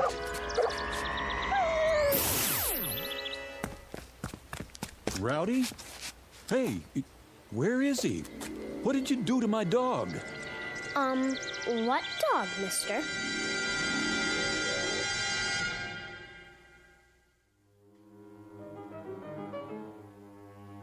You've seen them. Little towns in the middle of nowhere, off the main roads and highways. You've seen them, and chances are you kept on driving. But have you ever wondered about them? Who lives in these towns? Who are they? What do they do, and why do they stay? Philip Redfield never bothered to ask such questions, and until now he had no reason to stop and find out. If not for his dog, an errant cat, and a little girl with a peculiar electronic device, he might have driven through Peaceful Valley and continued on his way without a second thought. But he can't do that now, because, whether he knows it or not, this particular shortcut has led him off the beaten path and into the capital of the Twilight Zone. And now, the Twilight Zone and our story, Valley of the Shadow, starring Chelsea Ross, with Stacy Keach as your narrator.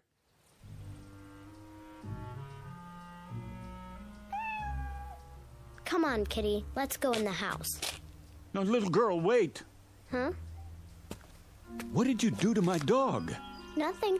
Oh, yes, you did. Look, I was standing right over there. I saw you. You leave me alone. Not until you tell me what you did to my dog. What in the... Rowdy, here! Here, boy! Rowdy, where are you? Hey, fella, you scared my little girl. That makes us even. Your little girl scared me. What do you mean by that? Just what I said. I don't know how she did it, but she made my dog disappear. What? She pointed something at him about the size of a remote control. She took it out of her pocket, and he vanished into thin air. Are you feeling all right? No, I never feel all right when I see a miracle happen. It raises my blood pressure. Easy now, mister. What kind of dog is he? A golden retriever. Let's look around the yard. He's bound to be here somewhere. What's his name? Rowdy. Here, Rowdy. Here, dog. Look, this isn't doing us any good. I told you. You try over the hedge. I'll go around back. Don't worry. We'll find him. He couldn't just disappear. That's what I'm trying to tell you he did. Here, Rowdy. Rowdy? Rowdy! Here he is. Wait, there you are, boy. Good dog. Where were you? In the back. I guess he must have found another cat to chase. Yeah, I guess so. Yeah, I'm sorry I popped off at you. I could have sworn. It's all right. The way Sissy disappears sometimes? Well, I know how you must have felt. How you doing, boy? Sissy's your daughter? Yep. What was that thing she had, anyway? What thing? In her hand, some sort of electronic device. Now, I know I didn't imagine that. Oh, it must have been her transistor radio. Yeah. Well, I'm sorry I bothered you. Come on, boy.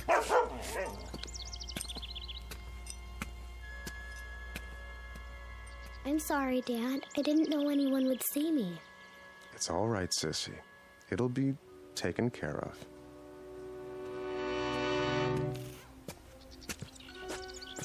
You see all that? All what? Never mind.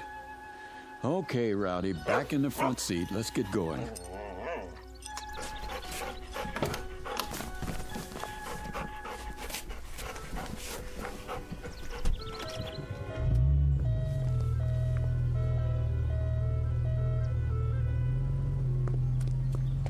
Hey, Braden's the other way. I know, you told me.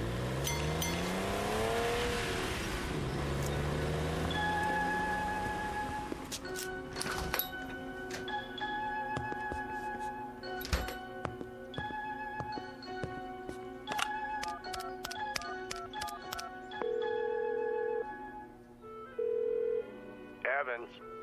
I want to talk to Dorn. He's not here. Then you better find him. It's important. What's happened? We've got an outsider, and he saw something.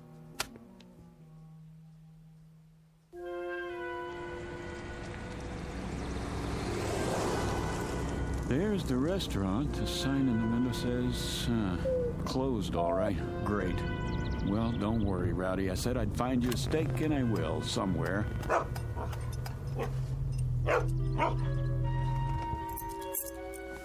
Wait here. I'm hooking your leash to the steering wheel.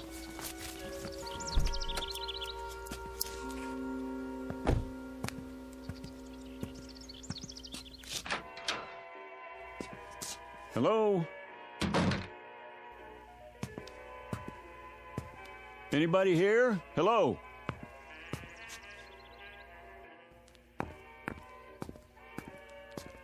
I'm sorry. I didn't hear you come in. Hi. Is the hotel open? Open? Oh, yes. But we don't have any vacancies. No? Why is that? Well, the rooms are all taken. But all the keys are still hanging on the wall. Everybody's out. Is that right? Well, the fact is, I don't want a room. I just wanted a restaurant. Maybe you could make a suggestion. I'm afraid it's closed. You mean there's only one restaurant in Peaceful Valley? Yes, sir. Then where do you eat? At home. And what about your guests? They do eat, don't they? If you'll excuse me, I have some work to do. Just a second, miss. Look, My name's Philip Redfield. I'm a newspaper reporter, and if I sound nosy, I guess that's because it's part of my job. Oh, I see. You don't mind, do you? No. Good. Then just answer one question for me. Look, ever since I pulled into town, people have been trying to get rid of me. They have? At least that's the feeling I get. I was just wondering why. Well, we don't get many outsiders. So I've heard. Enough to fill the hotel, though. I really have to go. I think you should too, Mr. Redfield. All right, I get the hint. Oh, miss. Yes? Mind if I take one of your newspapers? What? Oh, not at all. Please. Hey, you better get your subscription renewed. This paper's 9 years old.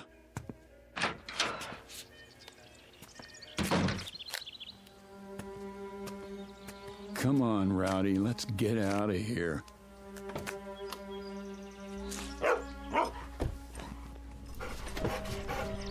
So long, Peaceful Valley. Thanks for the memories. You tell him, boy, nothing here for us. Just let me turn around. A few minutes from now, we'll be back in the real world. Oh, it's a good thing they don't fix this road. Might make people want to come here. There's the fork. Don't see any stop sign. Do you, Rowdy? Nope, me neither. Well, let's punch it.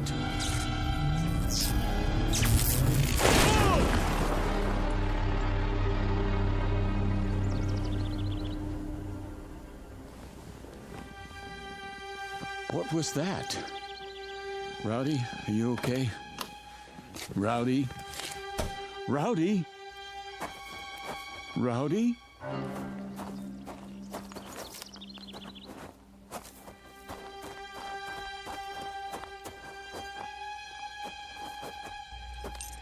Rowdy? Oh, no. No. It's all my fault, boy. I shouldn't have been going so fast. Breathe. Breathe, please. Oh, Rowdy.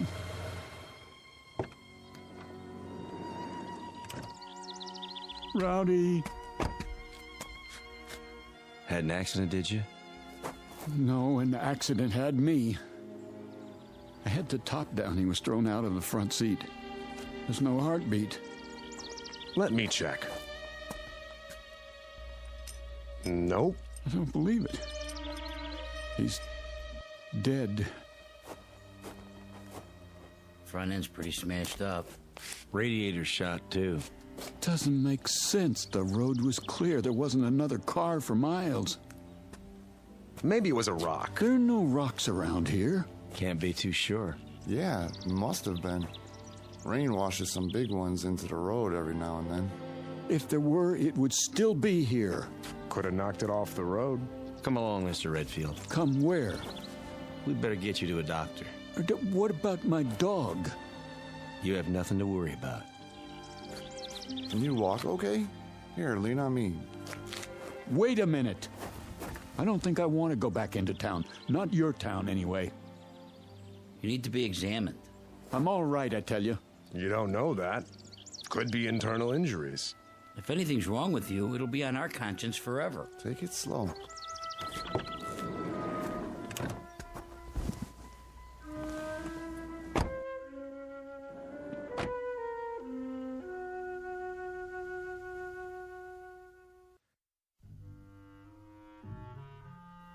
In here, Mr. Redfield. This is a doctor's office? In a way. Thank you, gentlemen. You can leave now. If you're not a doctor, what are you? My name's Dorn. You might say I am the mayor. And these are my associates. Mr. Evans on my right and Mr. Connolly. Hello. How do you do? And how do you feel, Mr. Redfield? Terrible. Oh, I'm sorry to hear that. Would it help you to learn that your dog is well? He's dead. Oh, no, not at all. Merely stunned. I assure you, he's quite happy. How do you know? Mr. Swanson called in. That's the man who helped your dog. He thought you'd be pleased. I am, if that's true. You have a suspicious nature, don't you? I thought I was supposed to see a doctor. Oh, of course. But you don't really need one, do you? If you did, we'd have one here in no time, believe me. Then why am I here? Just to bring us all up to speed, in a manner of speaking. Please, sit down. We'll try not to detain you too long. After all, you can't go anywhere in a wrecked car now, can you? You've got that right. We'd like to ask you a few questions, if we may. Don't worry, only a few. Mr. Evans, perhaps you'd care to begin.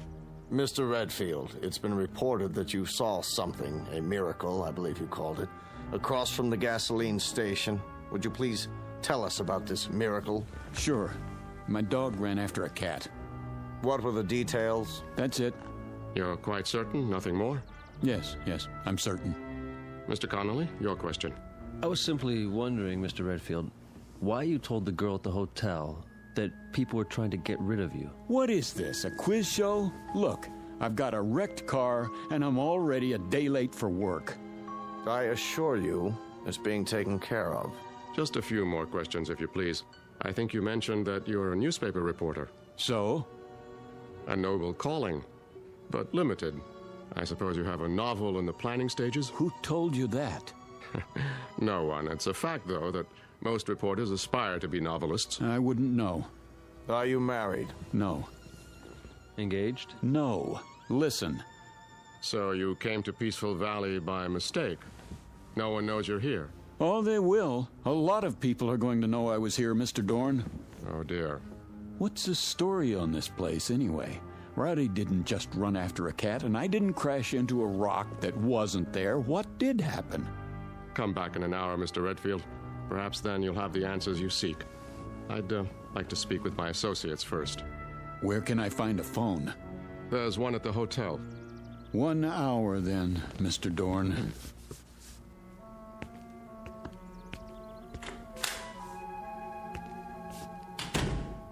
Do you think it's wise letting him go like that? He'll be watched. Well, gentlemen, it's happened. It had to, eventually. No, it didn't have to. And it wouldn't have if we'd kept our wits about us. But we didn't. We were complacent, so infernally sure of ourselves. Dorn. It's true, Mr. Evans. Would you explain the point of keeping the hotel open and the restaurant closed? Doesn't it seem likely that there would be more inquiries for food than for rooms? There haven't been either in over 16 years. You see? Complacency. And I'm as much to blame as anyone. If only the Johnson girl hadn't been so careless. If only Fredericks hadn't behaved suspiciously. If only I hadn't panicked and activated the barrier. You had to. There wasn't any choice by then. So now an innocent young man who's done no one any harm must suffer for our mistakes.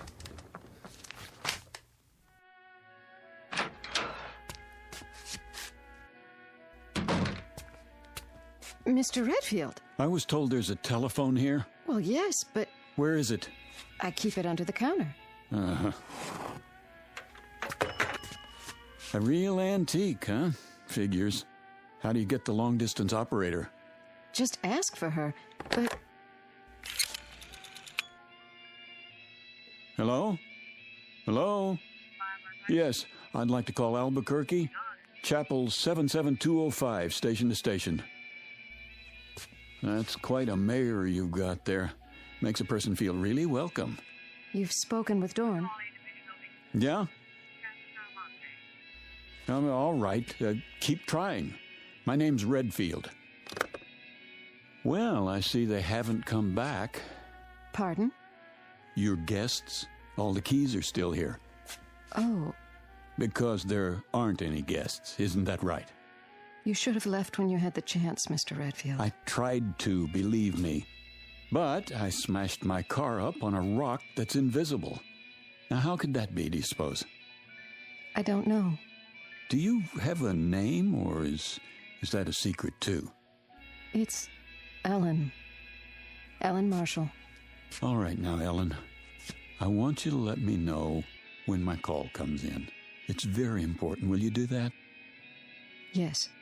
Where will you be? Well, I'm going to check on my car, and then I'll be in the mayor's office.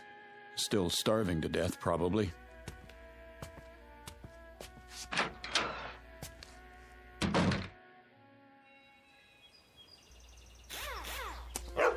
Rowdy! How you feeling, boy? I counted you out, you know that? I gave him some water. What about the car? It's pretty banged up. Hood's sprung, and the radiator's punctured. Yeah, I know. You were supposed to be fixing it. Nobody told me. Well, I'm telling you. Can't do anything unless it's authorized. It is authorized. $200 extra in cash if you get it fixed by tonight. Consider it a bonus. It has to be official. Sorry. You're going to be a whole lot sorrier, I promise.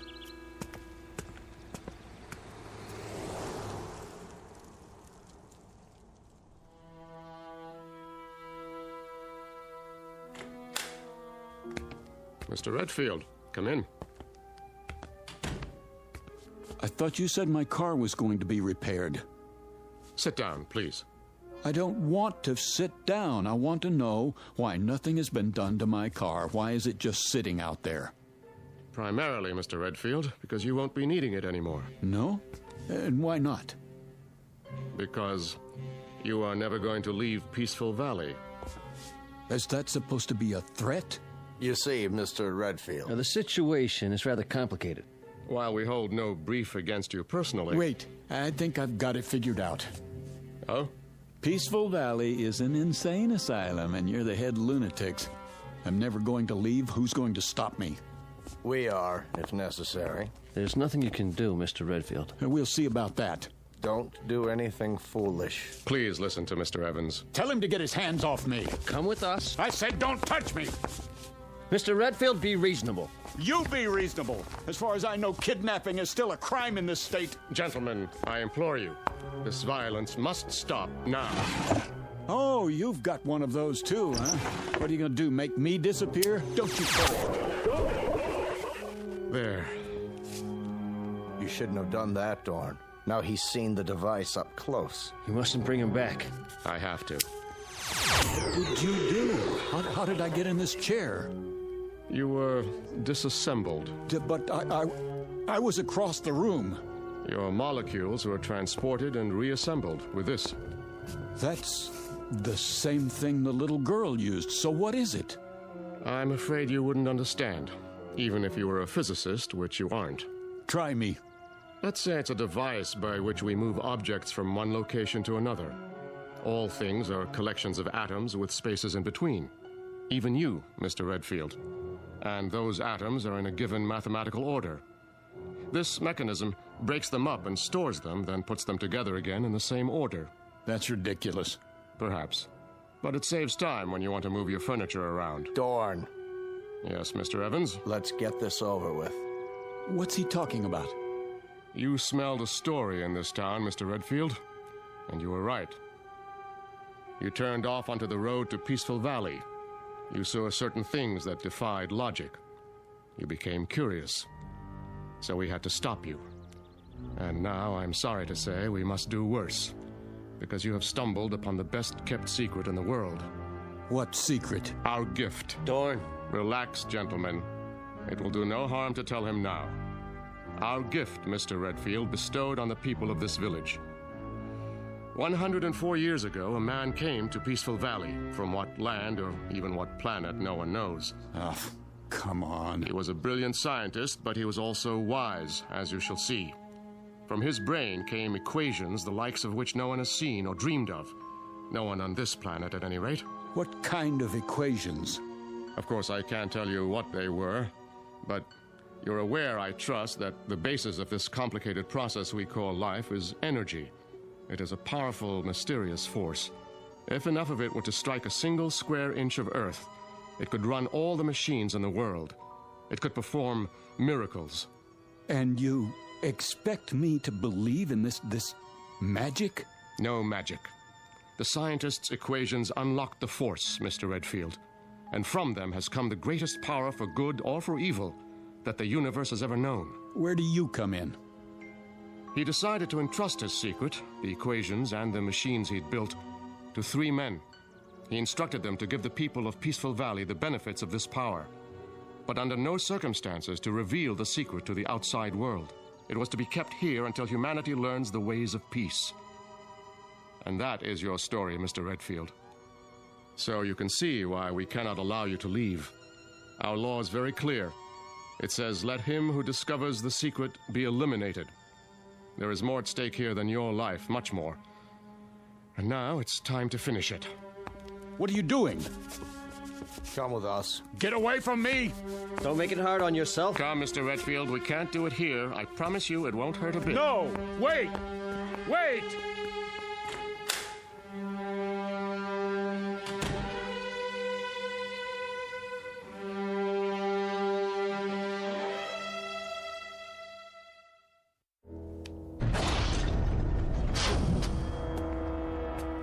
What is this place?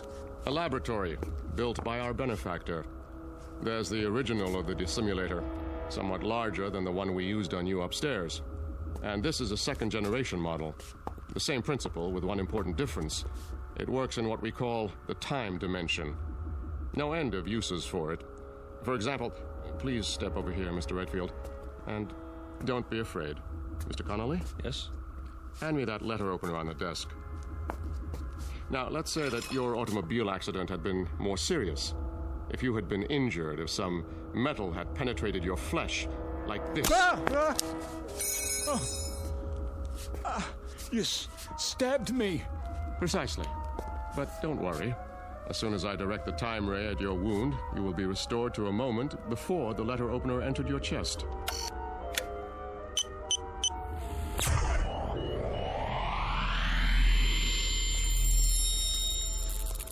My skin.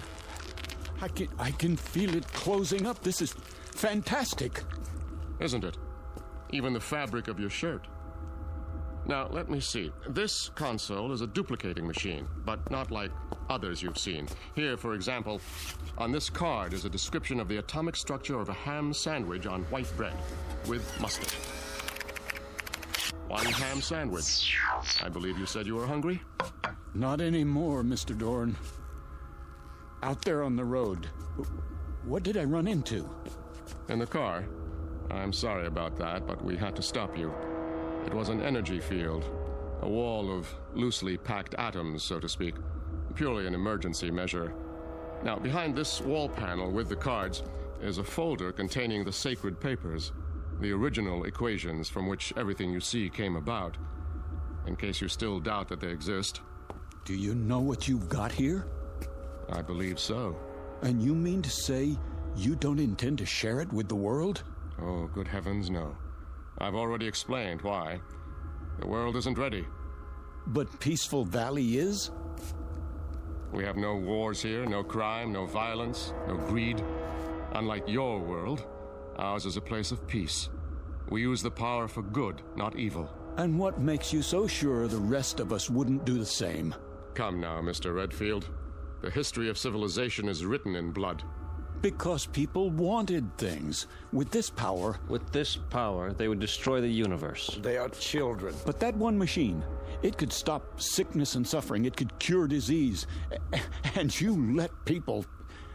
Haven't you any conscience? Yes. That is why we cannot release the equations.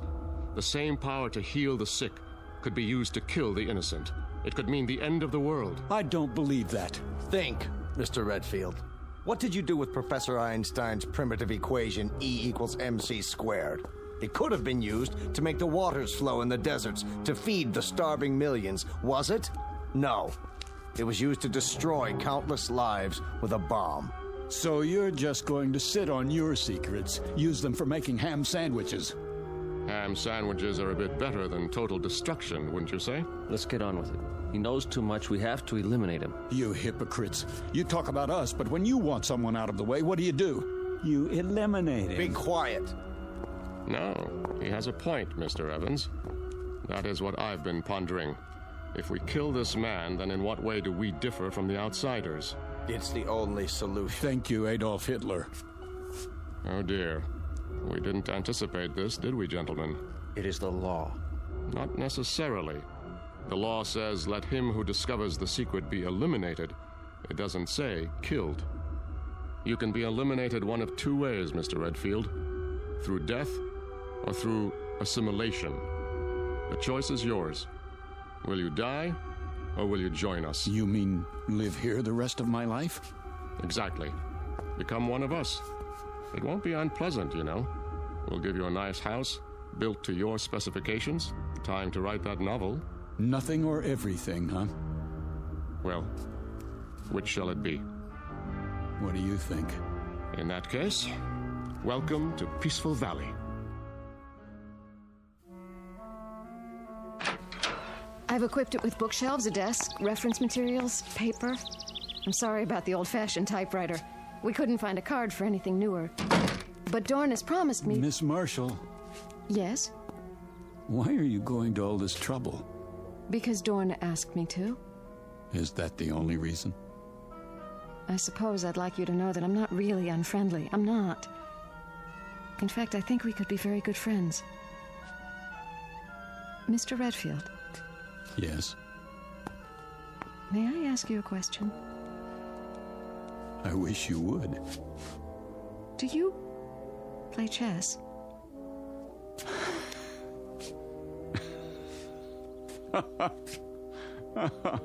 Oh, that's great. Is something the matter? No, everything's fine. You do like the house, don't you? I tried to make it nice. It's beautiful, Ellen. But I'm afraid you wasted your time. Why? Because I won't be here very long. As long as you think that way, you'll have no choice. Dorn won't trust you. He's trusting me now, isn't he? Is he? Hello? I'm leaving Mr. Redfield's house now. You see, I'm required to tell him everything you do.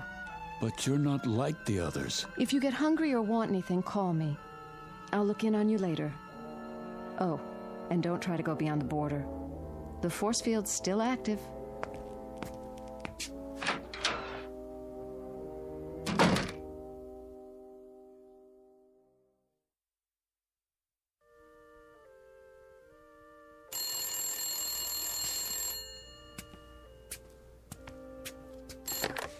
Yes? Mr. Redfield, on your call to Albuquerque, the circuits are still busy.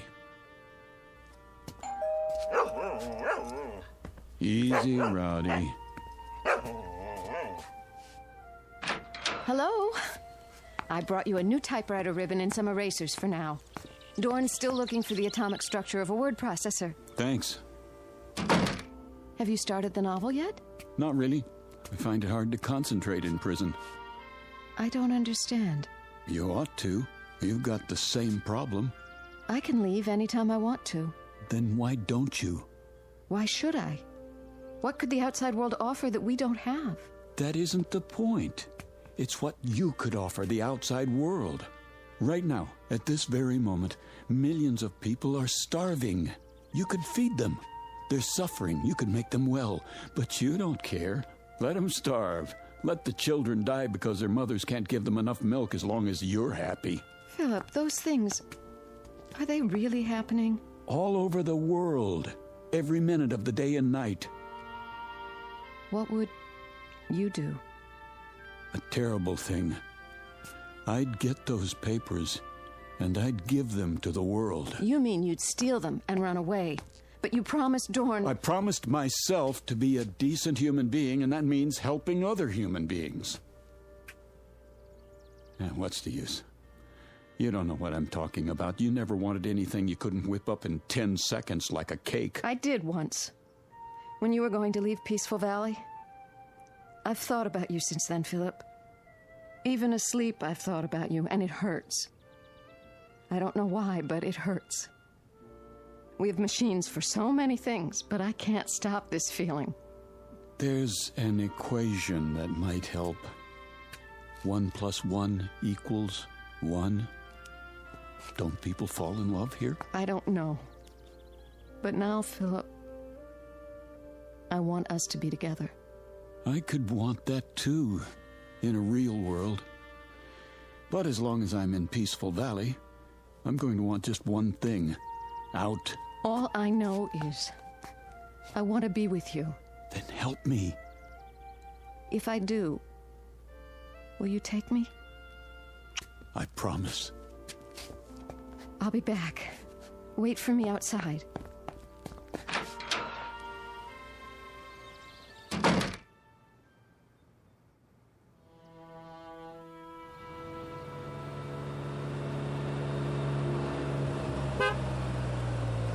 Easy, Rowdy.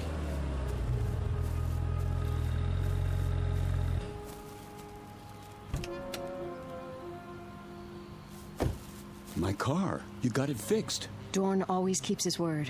What about the force field? I had him take it down temporarily so I could check the road outside of town. We only have a few minutes. Then let's go. There's just one stop I have to make. Come on, Rowdy.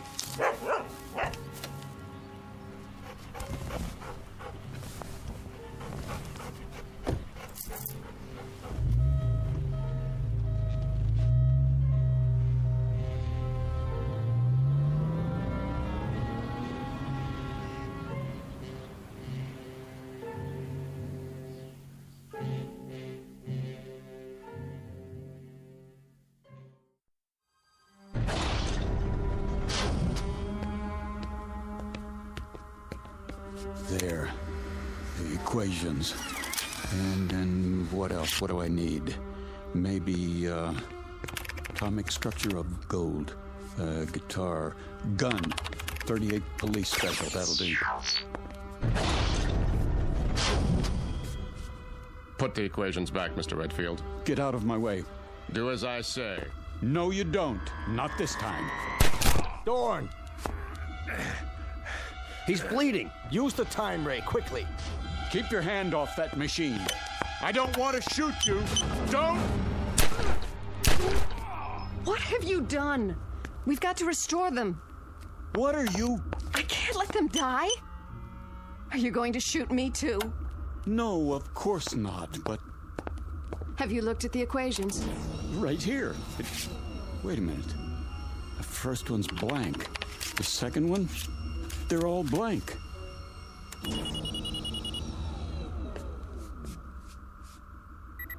You tricked me.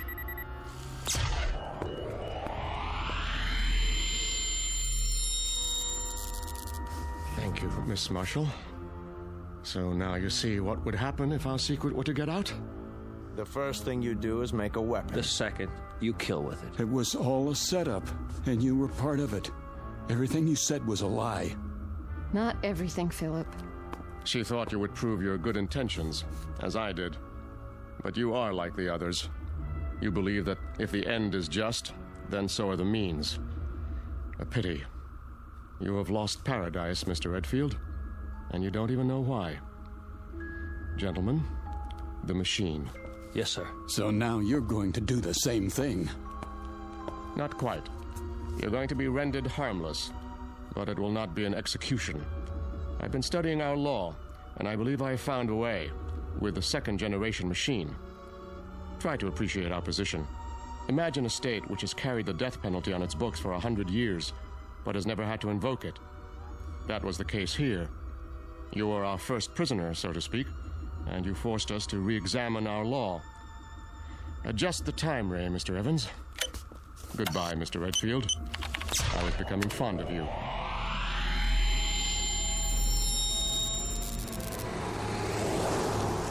Here's your change, mister.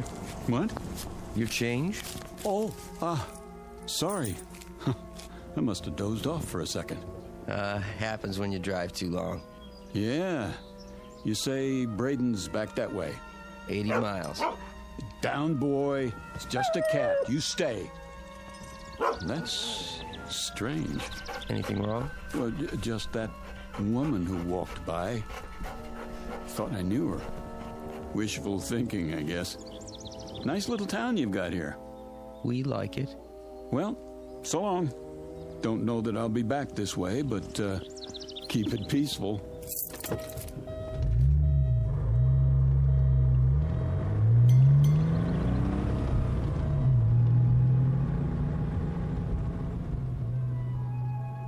You've seen them. Little towns in the middle of nowhere, tucked safely away from the main road. Ever really thought about them? About the people there?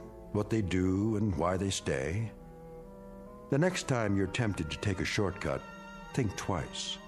Because what happens there might change you and the world in more ways than you can imagine. Of course, change can be a good thing, as long as you're on your way out of and not into the Twilight Zone.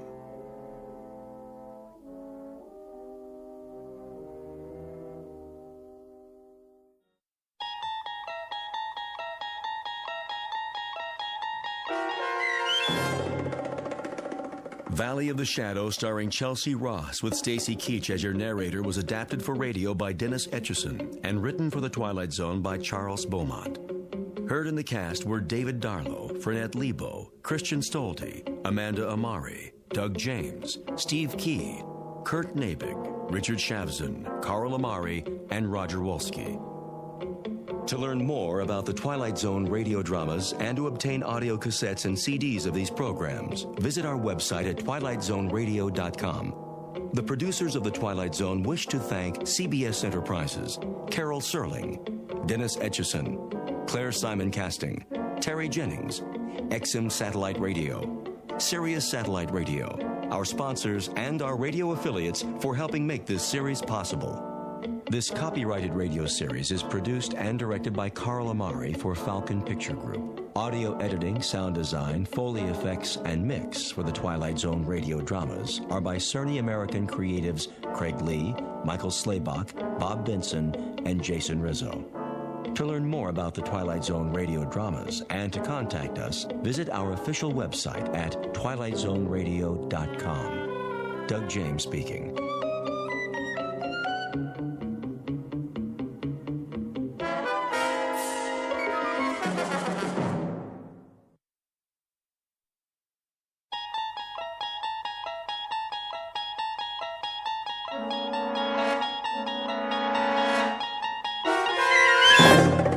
You're traveling through another dimension.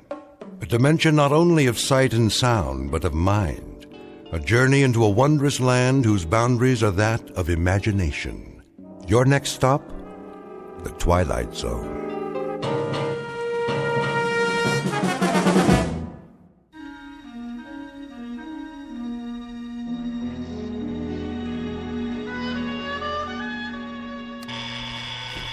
Blasted alarm. Let me sleep. Oh, all right, I hear you. It's 7:01 on a beautiful spring morning. What's so beautiful about it? And this is Mike Munn, here with some more sunshine music on your favorite listening station, Radio K-Rand. Oh, you shut up.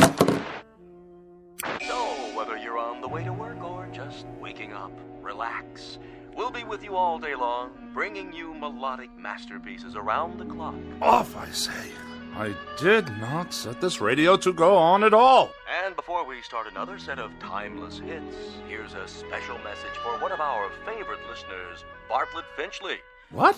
Mr. Finchley, we know you're out there, so put on a happy face. Take some time to smell the coffee, and remember, we love you madly, but we'd love you even more if you'd get out. Nobody wants you here, so you may as well pack up and get out now. We'll see about that. Of all the outrageous gall.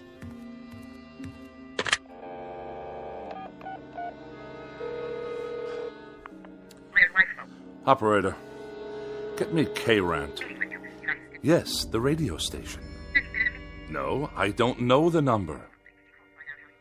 Kindly dial it for me, if you can spare a moment from your crossword puzzle. K-Rand, how may I direct your call? Connect me with Mike Munn. I beg your pardon? Munn, your asinine disc jockey. I'm sorry, sir, but there's no one here by that name. Of course there is. I just heard him on the radio. He took it upon himself to broadcast a personal insult directly and specifically aimed at me. We play all music all the time, sir. Do you know who you're speaking to? This is Bartlett Finchley. Yes, Mr. Finchley? And I will not be addressed in such a manner, on or off the air. Of course not, sir. Which manner? I'm sure you know full well what I'm talking about. The airwaves are licensed by the Federal Communications Commission, and they are not to be used for personal messages.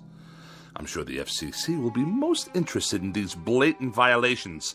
They'll pull your license so fast it'll make your empty head spin like a top. But we don't have disc jockeys. We don't broadcast any messages at all. Only beautiful music 24 hours a day, plus commercials, of course. Let me speak to your station manager. Yes, sir. Please hold. And don't you dare place me on hold, you high school dropout! Oh, for the love of... I don't have time for this nonsense. I will not have it. I'll write a blistering letter to the FCC that will knock this rinky-dink station off the air. Hello?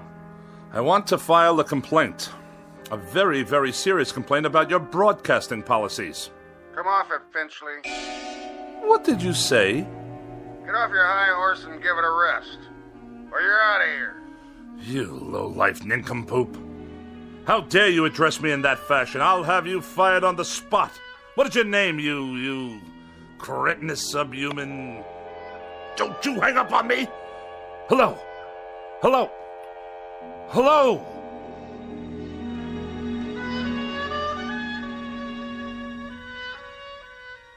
This is Mr. Bartlett Finchley, age 42, a practicing sophisticate and dedicated misanthrope who writes very special and very precious things for gourmet magazines, critical journals, and the like.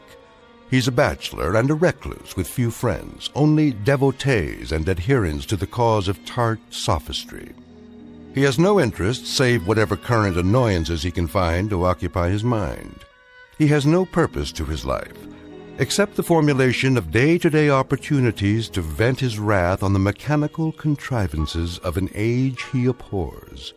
In short, Mr. Bartlett Finchley is a malcontent, born either too late or too early in history, and who in just a moment will enter a realm where muscles and the will to fight back are not limited to human beings. Next stop for Mr. Bartlett Finchley, the Twilight Zone. And now, The Twilight Zone and our story, A Thing About Machines, starring Mike Starr, with Stacy Keach as your narrator.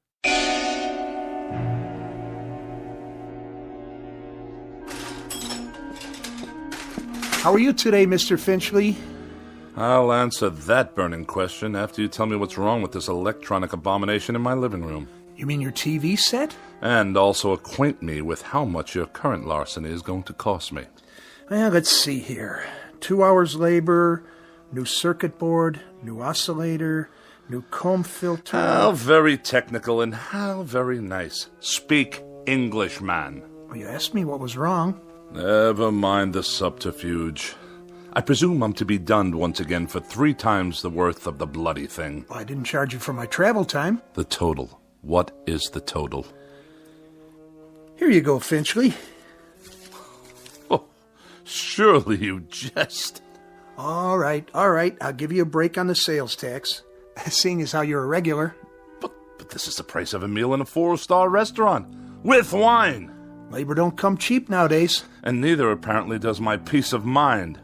I requested that the device be restored to working order, the alternative being more disruptions to my writing schedule. Well, you could just get a new one every time. Might be easier all around. Last time I was here, Mr. Finchley, you'd kicked your foot through the picture tube, remember? I have a vivid recollection. It was not working properly, like every other electronic contraption in this house. I tried to rehabilitate it. By wrecking it?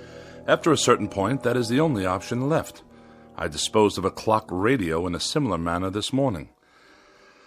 Unfortunately, I must view a cooking program this evening in order to write my review of their fare, which I'm sure will be abysmal as usual, if the television should choose to operate at all. Why don't you just horsewhip it, Mr. Finchley? That'd show it who's boss. What do you say we cease the small talk? Let's get down to the petty larceny and be done with it. I'll put it on your tab. Send me a check before I come out the next time. I sometimes wonder exactly what is the purpose of the Better Business Bureau in such transactions. You got a complaint about my work? When they allow you itinerant extortionists to come back week after week, move wires around, busily probe with ham-like hands, and accomplish nothing but the financial ruin of every customer on your route. We're not a jip outfit, Mr. Finchley. We're legitimate repairmen. But I'll tell you something about yourself. Spare me, please. I'm sure there must be some malnutrition analyst with an aging mother to care for whom I can contact for that purpose. Why don't you hear me out, Mr. Finchley? That set doesn't work because you obviously got back there and yanked out wires and heaven knows what else. You had me over here last month to fix your tape recorder because you'd thrown it down the steps. It did not work properly. Well, that's the point, Mr. Finchley. Why don't they work properly? Offhand, I'd say it's because you don't treat them properly. I assume there's no charge for that bit of analysis. What does go wrong with these things, Mr. Finchley? Have any idea? Have I any idea? Now that's worth a scholarly 10 lines in your repairman's journal. Bilk the customer, but let him do the diagnosis. Well, the reason I ask that is because whatever it is that really bothers you about that television set and the radio and all the rest, it's something you're not telling me. Aside from being a rather incompetent clod, you're a most unreceptive listener. I've explained to you already. The television set simply did not work properly. And as for that original Marconi operating under the guise of a radio, it gave me nothing but static. You sure that was all that was wrong with them? I choose my words very precisely, thank you.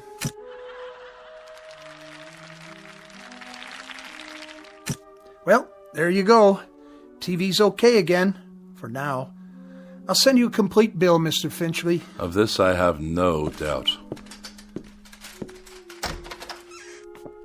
Finchley, what is it with you, anyway? With me?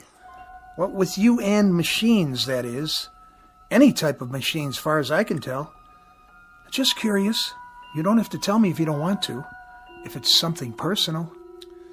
I will file that idiotic question in my memorabilia, to be referred to at some future date when I write my memoirs. You will fill one entire chapter. The most forgettable person I have ever met.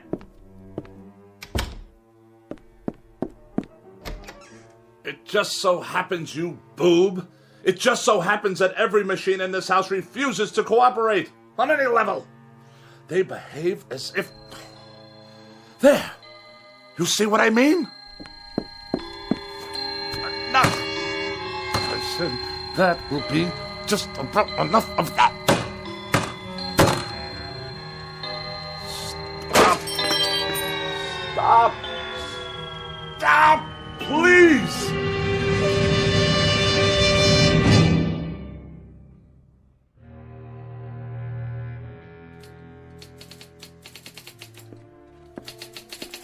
Miss Rogers? Yes, Mr. Finchley? Let me see the pages. Yes, sir. Is that all you've done? That's all I've done. 2 articles and 1 column, almost completely retyped, 40 pages in 3.5 hours. That's the best I can do, Mr. Finchley. It's that idiotic gadget of yours, humming and clicking away. I suppose it's about to break down, too. It's perfectly fine for a typewriter if you'd let me use a word processor. My words don't need processing. They've already been diced and sliced by the most perfect processor known to man, the human brain, which in my case comes with a great deal of priceless expertise. But a computer would increase the speed. I wouldn't have to worry about ribbons, correction tape. The solution to that, Miss Rogers, is increased accuracy. I'm extremely accurate, Mr. Finchley, and it's not my speed that's the problem. This is an old-fashioned, out-of-date technology. If you'd allow me to bring a computer in here... Oh, no! Not in my house. More unnecessary bells and whistles. Thomas Jefferson wrote out the preamble to the Constitution of the United States with an inkpot and a feather quill. It took him only half a day. Then why don't you hire Mr. Jefferson? Did I ever tell you with what degree of distaste I view insubordination? Oh, yes, many times, often and endlessly. What are you doing? What does it look like? I'll tell you what, Mr. Finchley. From now on, you can get yourself another girl. Somebody with 3 arms and roughly the same sensitivity as an alligator. Then the 2 of you can work together till death do you part. As for me, I've had it. And you are going where? Where? I think I might take in Bermuda for a couple of weeks, or Mexico, or maybe a quiet sanitarium on the banks of the Hudson. Now, Miss Rogers. Any place where I can be as far away as possible from the highly articulate, oh so sophisticated bon vivant of America's winers and diners, Mr. Bartlett Finchley. Miss Rogers, you don't mean that. And surely you're not serious. You've even got me talking like you. But I'll tell you what you won't get me to do. You won't turn me into a female Finchley with a pinched, scornful little heart and a mean, petty, yellow, jaundiced view of everybody else in the world. Miss Rogers, please. Please don't leave. I beg your pardon? I wish you'd reconsider. Speak up, I can't hear you. I wish you'd stay for a little bit longer. You what? I don't mean to work. All that can wait. Then why? I was just thinking, well, we might have dinner. You're not serious. Or something, perhaps a cocktail. You are serious. I am. I'm not very hungry, and it's too early for cocktails. What's your trouble, Mr. Finchley? You sound like a half-hearted orphan whose idea of a lark is a square dance at the local grange. I'm merely suggesting to you, Miss Rogers, that we observe the simple social amenities between an employer and a secretary. I thought we'd go out, even take in a show or something. How very sweet, Mr. Finchley. Thank you, but no, thank you. Tonight I'm taking a hog-calling lesson. You know what a hog is, don't you, Mr. Finchley? He's a terribly bright fathead who writes for gourmet magazines and condescends to let a few other slobs exist in the world just to take his rudeness and run back and forth at his beck and call. Good day, Mr. Finchley. Miss Rogers, before you go, have a cup of coffee or anything at all. If you must know, I'd like very much not to be alone for a while. Are you ill? No, not as such. Then what's the trouble? Does there have to be trouble because I'm desperately tired. I've hardly slept for 4 nights. And the very thought of being alone now, well, frankly, it's intolerable. Things have been happening, Miss Rogers. Very odd things. Go on. That TV set in the corner. It goes on late at night. Just goes on all by itself. I see you got it fixed. And the clock radio I kept in my bedroom, it went on and off, too, of its own accord, whenever I tried to catch up on my sleep. I'll let you in on a little secret. There's a conspiracy afoot in this house, Miss Rogers. Really, Mr. Finchley? That's exactly what it is. A conspiracy. The television set, the radio, electrical devices of every sort. That miserable car I drive. Even the clock on the mantelpiece. There's no clock on the mantel. I know. I threw it away. Why would you do that? What I'm getting at, Miss Rogers, is that for as long as I've lived, I've never been able to satisfactorily operate machines. Mr. Finchley, I think you ought to see a doctor. A doctor? Oh, the universal panacea of dreamless idiots. If you're depressed, see a doctor. If you're happy, see a doctor. If the mortgage is too high and the salary too low, see a doctor. You, Miss Rogers, you see a doctor. I am a logical, rational, intelligent man. I know what I see. I know what I hear. And for the past 3 months, I've been sharing this house with a collection of wheezy Frankenstein monsters whose whole purpose is to destroy me. Now, what do you think of that? I think you're terribly ill. I think you need medical attention. You obviously haven't heard a word I've said. I think you've got a very bad case of nerves from lack of sleep. By no choice of my own, I assure you. And I think that way down deep, you yourself realize that these things are nothing more than delusions. Now I know what you really think of me.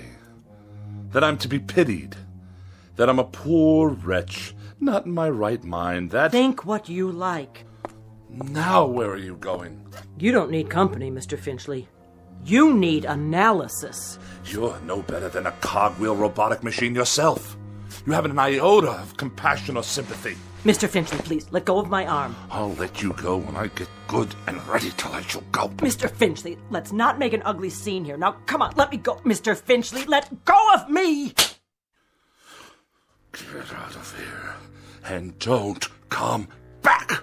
with distinct pleasure and manifest relief. Don't ever come back. I'll send you your check. I will not be intimidated by machines, so it follows that no empty-headed little secretary with a mechanical expression is going to get away with anything either.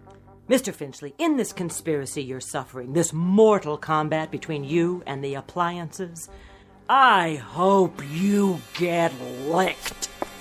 Good riddance! What? More typewriting? Oh, you think you'll turn yourself on any time you feel like it, do you? Let's see what you've written. Get out of here, Finchley. Get out of here, Finchley? Who are you to tell me to get out of my own house? You're a machine, a silly machine, an inanimate object. All right, that's it. This is war. You're not going to intimidate me. Did you hear what I said? You're not going to get away with it, you machines.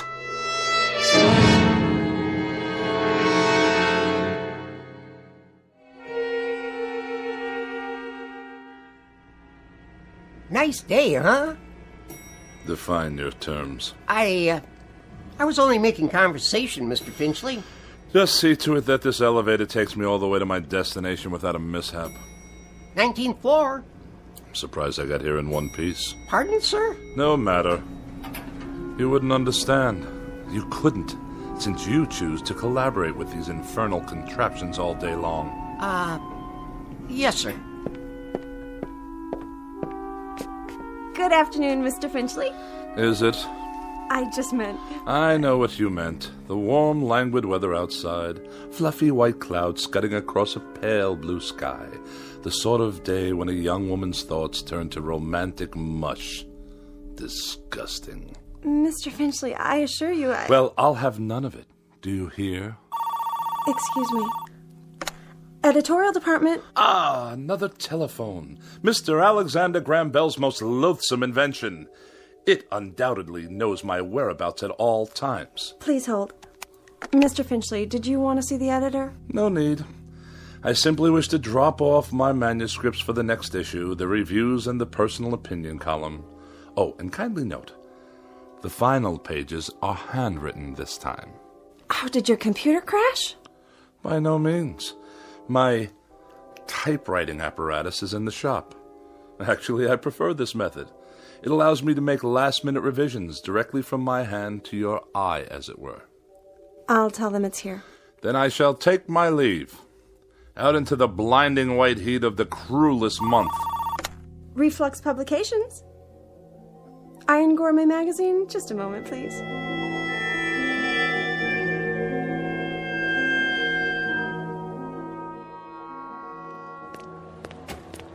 You there! Why are you touching my automobile? I'm writing you a citation, sir. For what reason? Overtime parking. What? The meter ran out. That's impossible. You can mail in the fine or pay in person. There's something wrong with the meter. Surely you can see that. I see a red flag. That's a violation. But I deposited the correct coins. Maybe you did. Just not enough, that's all. On the contrary, I've been gone for 13 minutes. I inserted coinage worth exactly 30 minutes. Well, it doesn't look like it. Then the meter's not working properly. Take it easy. You don't want to break city property now, do you? It's already broken. Definitely and absolutely. It runs too fast. Any fool can see that it did not register a full 30 minutes after swallowing my money. If you want to contest it, court hours are 8 to 5, plus night court on Tuesdays and Thursdays. This is a gross miscarriage of justice. I'm just doing my job, mister. Here's your citation. Have a nice day. One more mechanical abomination designed to make my life a living hell.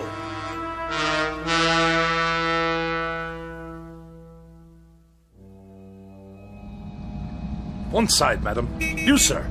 Move your vehicle out of my way. Watch it, Mac. Watch what exactly, you imbecile? This is my lane. Park it, Pops. Oh, for the insolent. Get that rail trap off the road. Stand aside. Bartlett Finchley is at the wheel. I earned my first driving license while that bully was still in kindergarten. The barbarians are at the gates.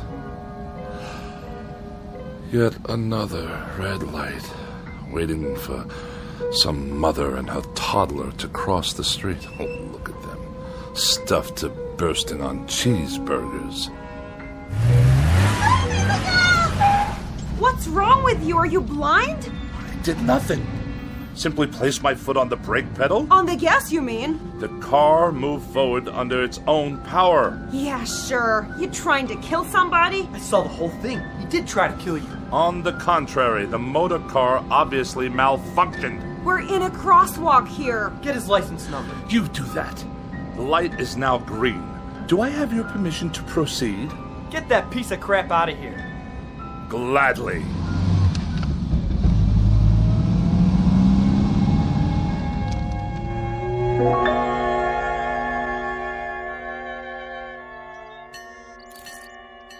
Pardon me, attendant. If I may be so bold. Yeah? When will you be finished with the repairs? On the old four-door? Soon, I trust. You've had more than enough time. Right. It's parked over there. Ah, my congratulations. And now for the bad news. What is this going to cost me? Nothing. For a brake overhaul? You mean no charge for the labor? I'll consider that a professional courtesy. I mean no charge, period. So you haven't completed the work. My good man, I can't wait around this gas station all day. There's nothing wrong with it. I checked the brakes, transmission, the works. It's an oldie, but there ain't nothing wrong with that car. Nothing? She's a classic. You know, you could sell that baby for good money if you want. But I distinctly felt the machine roll forward under its own volition. All the same, it's working perfect. Real cherry set of wheels you got there. I know a collector looking for something like that. I'll give you, say, $900. $900? The hubcaps cost more than that. Okay, $1,000. Give me the keys. If you say so. Here you go, Mr. Finchley. But she's not gonna last forever, you know. You ought to get back what you put into it. Buy yourself a nice new car. If you can hang on a minute, I'll call the guy. And waste even more of my precious time? Good day.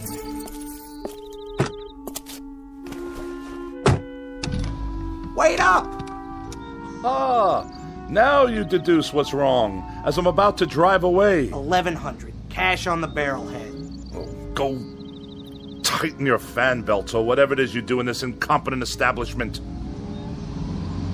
Knuckle-dragging dolt. At least I can hear some decent music. Get out of here, Finchley. More abuse. Just go, Finchley. We don't want you here. Pack up and get out. Before it's too late.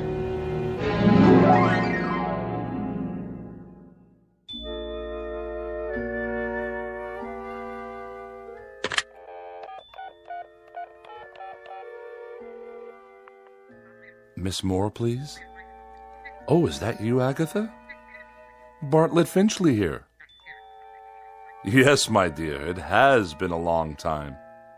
Too long. Which indeed prompts this call. How about, dinner this evening? Yes, with yours truly. Why, at the restaurant of your choosing, of course. Oh, no, you're quite mistaken. There are establishments that meet my standards. In this city, well, I'm sure there are. Well, it is short notice. But yes, I see. Some other time, then? I'll call you again. You have my pledge on it. Not at all. And good evening to you.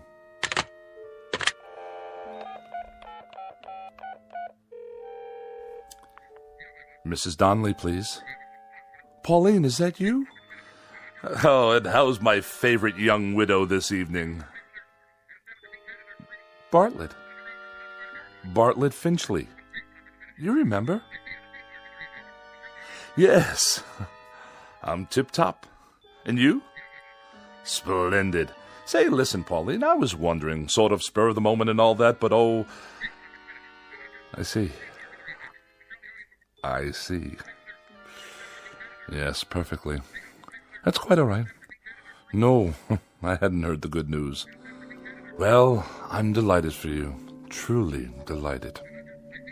In June. I'll send you a wedding gift. Of course. Good night. It's the telephone. I'm sure of it. Distorting my voice, twisting my words. What other explanation is there? An army of forces dedicated to embarrassing me, inconveniencing me, and generally making my life as miserable as possible.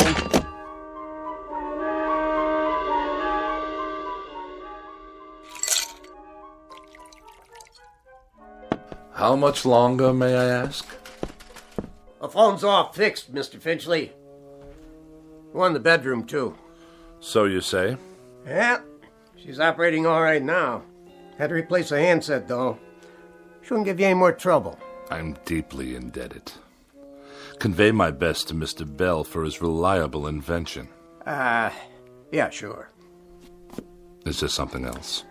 Well, you tripped over the cord. Is that what you said?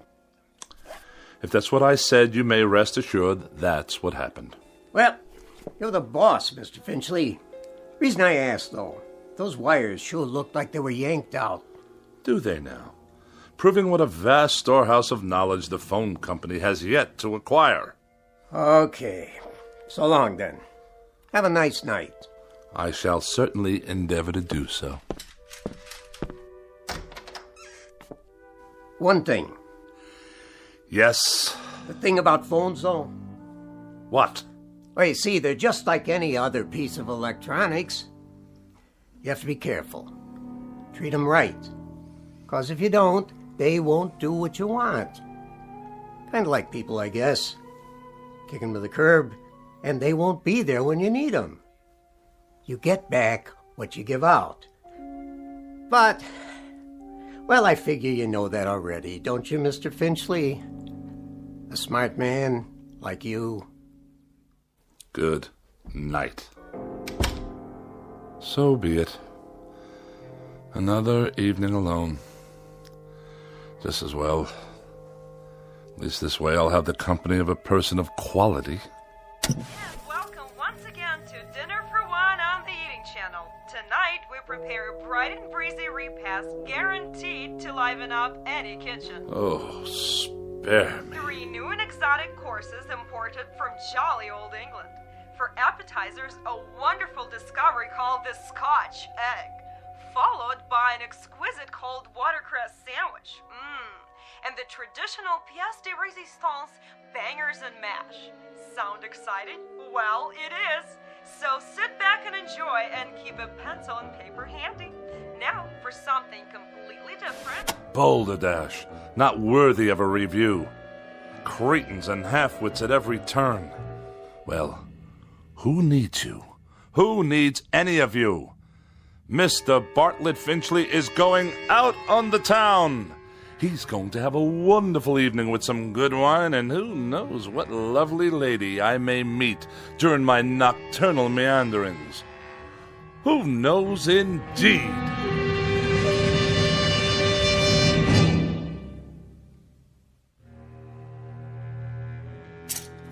Dinner jacket, white shirt, and the red cravat. No, the blue. Or perhaps the polka dots. Yes. This will do. Now for a quick shave before dressing. Who do I see in the mirror there? Who can that attractive man be? Don't tell me. It's Bartlett Finchley. Good features. Strong chin. Bred from quality stock. All I need to do is whisk off the stubble. Ow! Bit me. The shaver actually bit me. I'm bleeding. Get away, you filthy bugger. Finchley. Who's there? Finchley. Look in the mirror. What do you really see? Who's speaking? Take a good look. You're ugly, Finchley. That's not my face. It can't be. An ugly, dried-up old man. Do yourself a favor. Do us all a favor. Use a straight razor. Stop speaking at once. You have no right.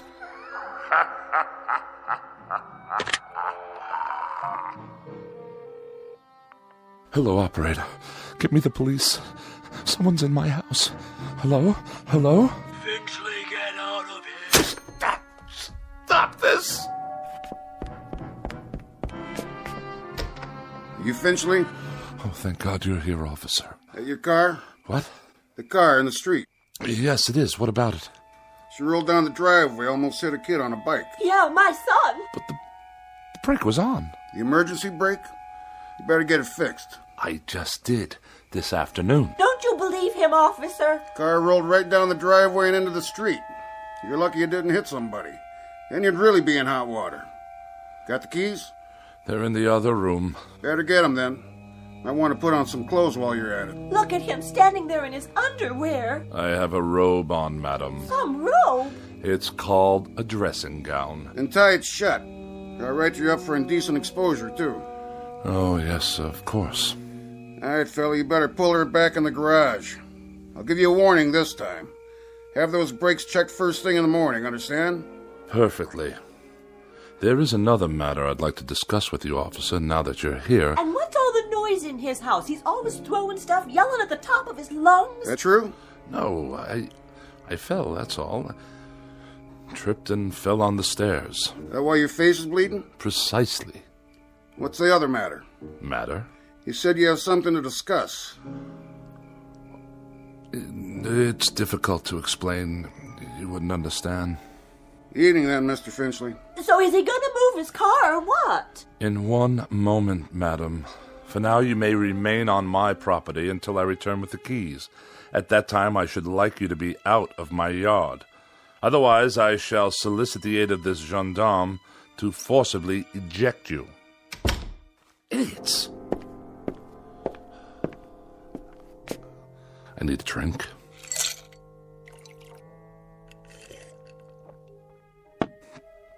Perhaps one more.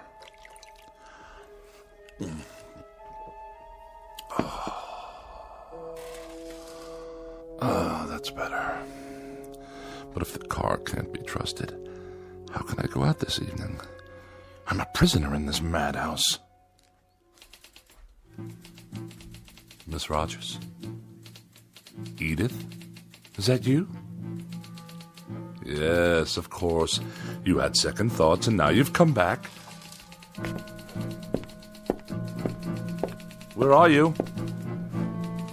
But if you're not here, then who's typing? Get out of here, Finchley. Get out of here, Finchley. Is that all you can write, you infernal machine? Who turned you on? Get out of here, Finchley.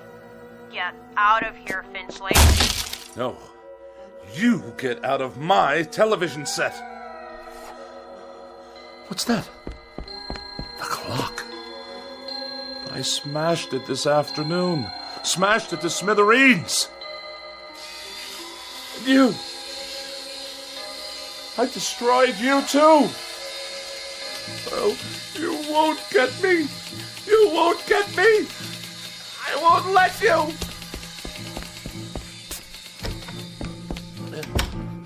Help me, please. Someone. It's Bartlett Finchley, your neighbor. Let me in. It's that crazy man again. Don't let him in, Mom. He tried to kill me. I didn't. The car did. Don't you understand? Open your door. You get away from here.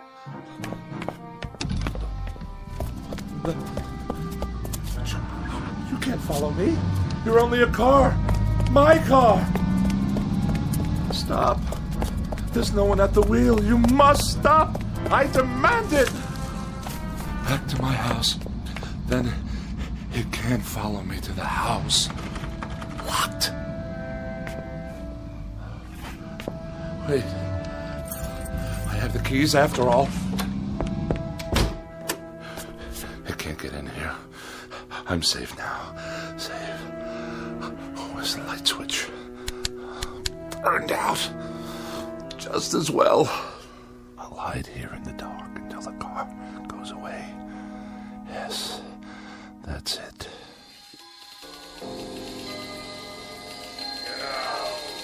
Get out of here! Get out of here, Finchley! Now! Away! I'll sneak away. Go somewhere, anywhere out of this town, far, far away. What? Those lights. Lyman. I can't see a thing.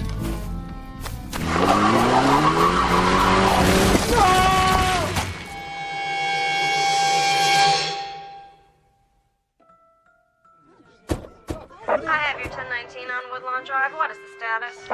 Cancel that call for backup. Paramedics have arrived, waiting their decision. Do you have a positive ID? Finchley, first name B for Bartlett. Stand by, 10-4. That man. He was running in his bathroom. Never saw anything like it. What's his condition? Flatline. He's gone. I'll put him down as DOA your arrival. Heart attack? That's what it looks like. What happened here, you know? Neighbors said they heard him shouting about something last night. He sounded scared. What about? Yeah, whatever it was, he took it with him. Was he out here? Right here on the porch, slumped down against the door, eyes wide open like he saw a ghost. I figure he was on his way to his car. Which one? At the curb.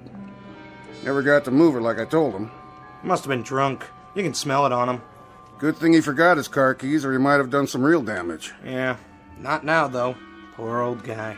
He was a royal pain, let me tell you. That's all over now. Maybe he did see something. Who knows? Maybe so.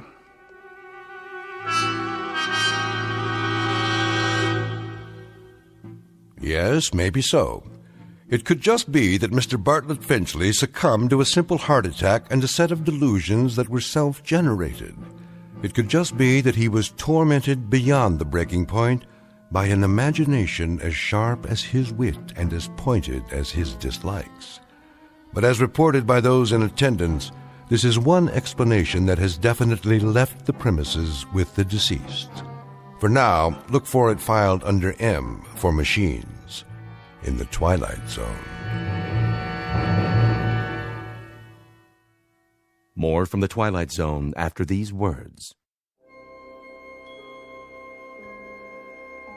Hi, this is Carl Amari, producer of the Twilight Zone Radio Dramas. I'd like to take a moment to tell you about our official website at twilightzoneradio.com, where you'll get the latest news and information on these Twilight Zone Radio dramas. Plus, at twilightzoneradio.com, you can digitally download 3 free episodes or any of our episodes for only $1.95 each. In this age of ever-changing technology, we've decided to make these episodes instantly available to you by making the Twilight Zone Radio dramas a digital download-only series. This means that this series will no longer be offered on CD. The CD collections at our website are now being offered while supplies last at buy one, get one free. So be sure to get your favorites before they're sold out. Be sure to visit us often, and I'll see you in the zone.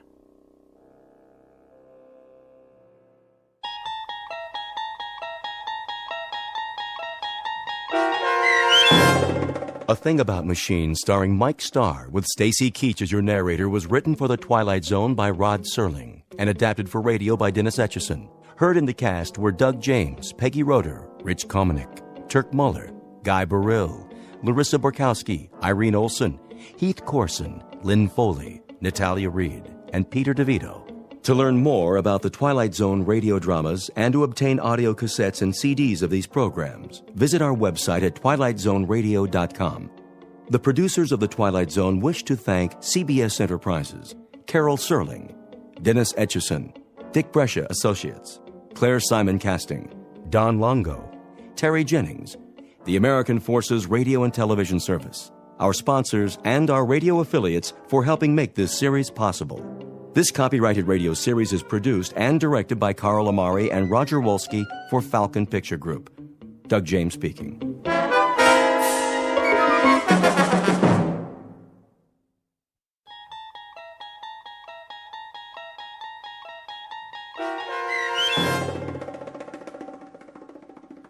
Miniature, starring Lou Diamond Phillips with Stacy Keach as your narrator, was adapted for radio by Dennis Etchison and written for The Twilight Zone by Charles Beaumont.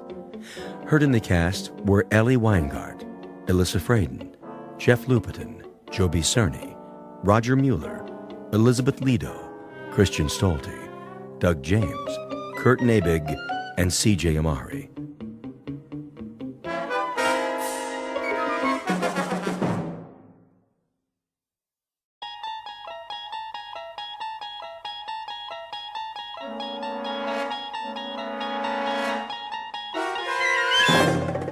You unlock this door with the key of imagination. Beyond it is another dimension, a dimension of sound, a dimension of sight, a dimension of mind.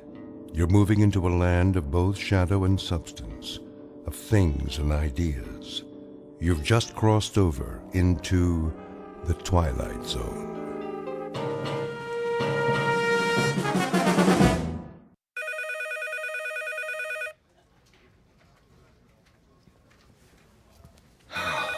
Finally, 12 o'clock. Let's go to lunch. Hey, Charlie. Charlie, it's recess. Oh. Thank you. I just want to finish up here. Trying to make us look bad? What do you mean? Now, just what do you think I'm... Hey, just forget it. Come on, we'll be late. Look at him. Little goody two-shoes. Why don't you guys lay off him? Because we're mean, heartless brutes. Right, Fred? Right. Well, I think he's nice.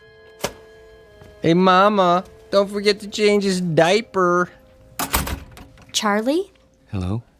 Aren't you going to lunch? Oh, yes. Any place in particular? Yes, in a way. Where? Well, it's in the museum, actually. The museum? They have a very nice cafeteria. It's quiet there, and, Would you like some company? Well, I mean... It's okay, Charlie. I understand. See ya. Hey, look at the dinosaurs. Wow, that's the biggest elephant I ever saw. It's a woolly mammoth, you dope. Come along, children. Keep up with the class and don't touch anything. Cafeteria closed. Oh, no. And here we have one of the world's greatest collections of primitive art. Excuse me. Pardon me. There are selections from every period. I direct your attention to the New Guinea exhibit. Some of the pieces, the sepik shields, for example, are hundreds of years old, but some were made as recently as 1950. This is because New Guinea is still a largely unexplored and therefore unspoiled land. Most natives of the interior will live and die without realizing that the world extends beyond the limits of their jungle. Sorry, I'm not part of the group. Let's stay together, please. Now then, the natives speak over 500 different languages. However, you'll notice that their art has a great unity.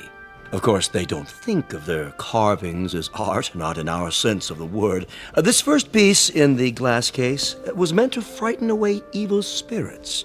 This one is a protection against disease. Oh, and this one... If I could just get by, please. I'm on my way out.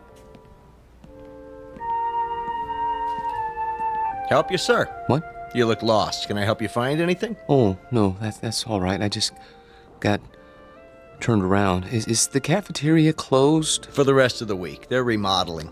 Well, I'll be leaving then. Main entrance is that way. Thank you. Have you seen the Egyptian wing? Pardon? Egyptology. They have a nice exhibit. Is that right? Just downstairs, next to the Hall of Miniatures. Miniatures? You know, the model houses. They have the palace at Versailles, a log cabin, a New England church, a whole room full of them, all made by hand. with little dolls inside that look just like real people. Pretty amazing. Have you been there yet? No, I only come here for lunch, you see. Well, you might as well take it in now that you're here. Not many people go there, but it's really something. All right. I think I will. Turn left at the bottom of the stairs. You can't miss it. Thank you for the suggestion. I'll have a look.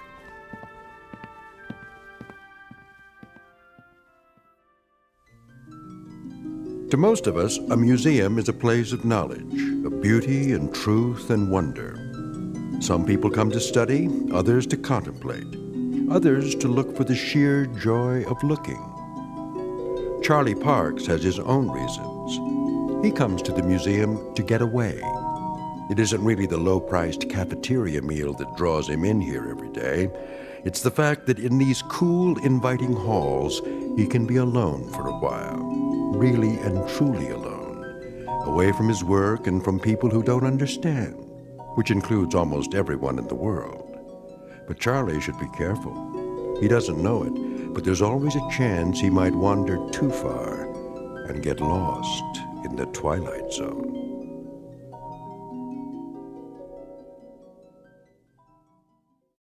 And now, The Twilight Zone and our story, Miniature, starring Lou Diamond Phillips, with Stacy Keach as your narrator. 19th century townhouse. Home of Boston residents, Mr. and Mrs. Copley Summers. The figure represents their daughter, Alice, and was carved in wood taken from the original balcony. Will you look at that? What in the... Found it okay, huh? Excuse me, but... Yes, sir? I guess this will sound silly to you, but how do they manage that? How do they manage what? In there, in the glass case? Oh, well, I couldn't say exactly. I know they use magnifying glasses, little tiny tools, single hair brushes, that kind of thing. Must go blind making them so small. But the girl, she's so realistic. Isn't she, though? Long black hair, lace dress. Look at her fingers. They didn't miss a thing. Little rug, chair's got teeny tiny doilies on it. But how do they get the girl to move? Servo motors? Microchips? How's that? The girl playing the piano, it's stopped now. I don't think I... There, see her sitting at the piano? She was playing just a few seconds ago. It was, I don't know, something like this?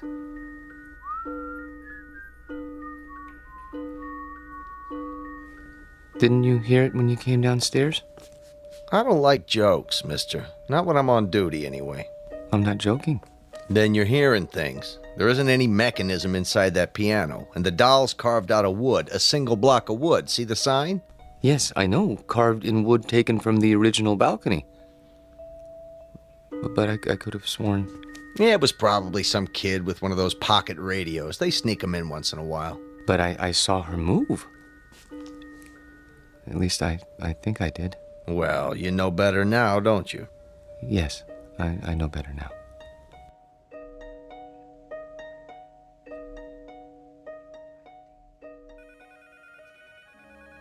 Here he comes.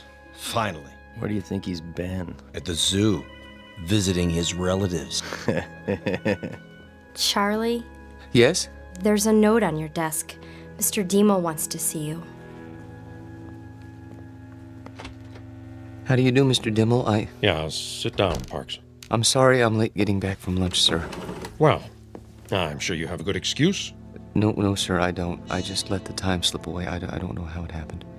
You know, Parks, that's the first sign of humanity you've shown in almost 4 years. I beg pardon? Up to now, you've come and gone like some kind of wind-up toy. Never early, never late, always keeping to yourself. What, don't you like us, Parks? I've never thought about it, sir. Well, think about it now. Do you like your co-workers? I suppose so. Oh, you suppose so? I mean, that is, I don't dislike them. I'm afraid that isn't good enough, Parks. An office is like a team or a platoon. Either it works together or it doesn't. And here, it doesn't. And the reason is you. I knew you were a square peg when I hired you, but you were bright, and well, I thought we'd wear those edges off. We haven't. No, not at all. You're still a square peg. You understand me? Yes, sir. I think I do. I'm going to use the excuse of your being late, but I can't. The fact is, I'm letting you go because you just don't fit in. I understand, sir. Parks. Yes, sir? No, this isn't any of my business, but how old are you now? 37, 38? 35. 35. Don't you think it's about time you gave up living with your mother? She needs me. Oh, why? Is she ill? Not actually ill, but my father died some time ago, and my sister is married, and, well, she needs me. I see. Look, you're welcome to stay on a few weeks if... No. That's very nice of you, sir, but I'll manage. Well, you can pick up your check tomorrow. Thank you.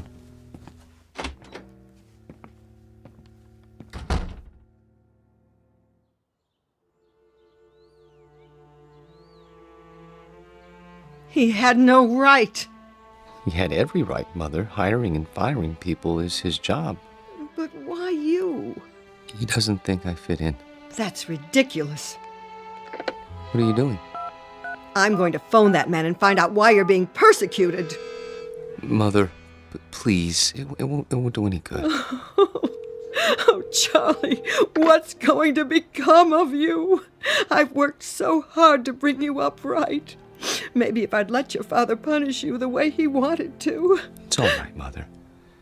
This is just a minor setback. You say that every time. Why can't you keep a job, son? Why do you always end up making people uncomfortable? I don't know. I suppose they blame me. Well, I'm not keeping you here. I know that, Mother. Nothing in the world would make me happier than to see you settle down with a nice girl, raise a family, live a normal life. Please, don't cry. I can't help it. I hate to see you hurt, son. I'm not hurt. Well, you should be. Getting fired. It would have killed your father. It would have absolutely killed him. I'll go to the Employment Bureau tomorrow. Here. Take my handkerchief. Where are you going? To my room. Get me my heart medicine before you do. Yes, Mother. Charlie? Why were you late getting back to the office? I was detained. What's that supposed to mean? Nothing. I was detained. That's all. Open your mouth. Charlie, do you feel all right? Yes, Mother. I'll go to my room now.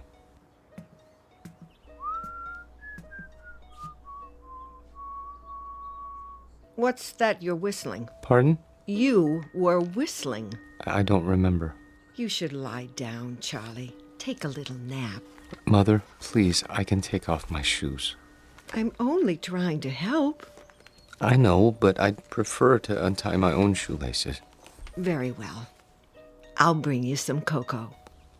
Not now. Why? You always have your cocoa. I think I'll go out. At this time of day, we'll be having dinner soon. I want to get a head start with the Employment Bureau, see if there are any jobs. But they must be closed by now. There's still time. I think I'll walk over. It isn't far. Are you sure you should? Why not wait till tomorrow? Get a fresh start. Do you want anything at the store? Not that I can think of. But... Sit in your chair in the living room. Put your feet up. Are you sure? Try not to worry, Mother. I'll be back in an hour.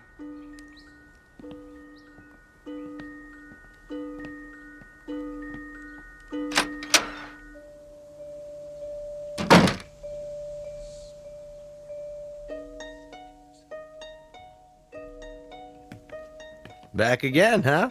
Yes. Anything in particular? Is it still open? What's that, sir? The miniature room? You know, downstairs next to Egyptology? Oh, sure. Thank you.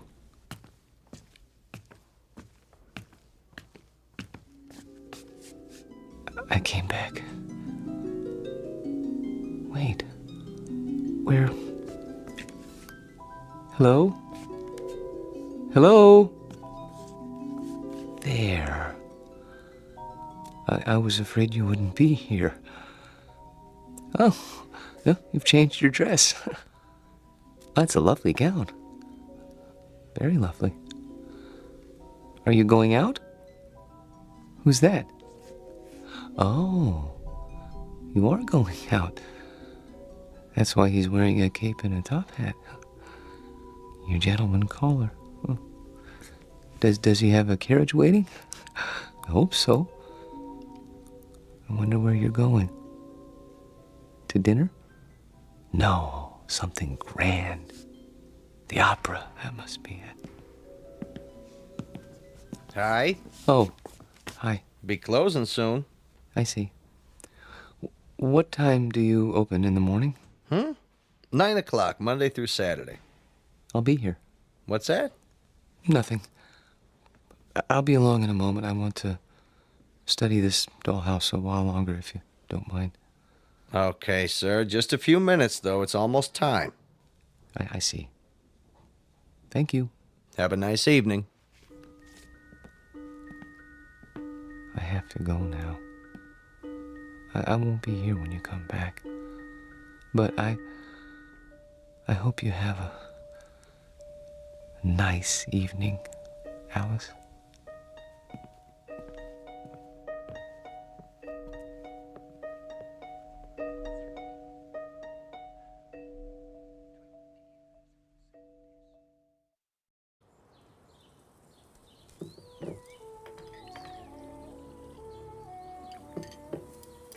Hey, where's old Charlie this morning? Don't worry about him, buddy. My brother never misses breakfast. Charlie, your breakfast is getting cold.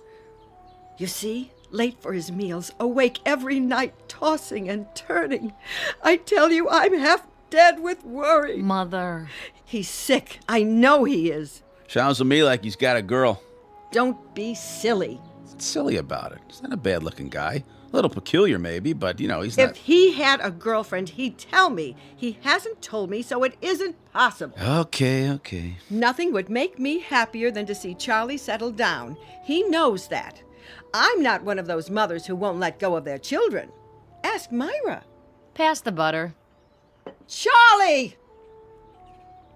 I'm here. Your breakfast is on the table. Sorry. Hey, Charlie boy. Hello, buddy. How are you? Couldn't be better, Charlie boy. Couldn't be better. Good morning, Myra. You're looking nice. I wish I could say the same for you. I haven't been sleeping very well. Because of the job? Yes, I suppose so. It's been terribly hard on him, pounding the pavement every day. Boy, that can get you down. Charlie. Yes? We've got a surprise for you. Tell him, bud. Well, it's like this. I heard they gave you the pink slip, and see, I know the dispatcher pretty well over where I work, and I told him about you, and he said he'd give you a job. Yeah. Isn't that wonderful? Oh, yes, I guess so. Charlie! It's very nice of you, buddy. Really. You have experience in billing, don't you? Yes. Then what? Well, you see, I don't know if I'd want to travel that far. It's out of the city, isn't it? Nobody could pick you up. Sure, till you get yourself a car. Charlie, for heaven's sake, Buddy's offering you a job. I'm sorry. I appreciate it, really. But I'm afraid. You got something better, Charlie? Excuse me, I have an appointment. Charlie! Charlie! Oh, I don't recognize him anymore. My own son. Does he have something better, Mother? No, he doesn't have anything. He isn't even looking. How do you know? The employment agency called. They sent him on 2 interviews, and he never showed up. Well, then where does he go? I don't know. Like I said, he's got himself a girl. Oh, shut up, will you?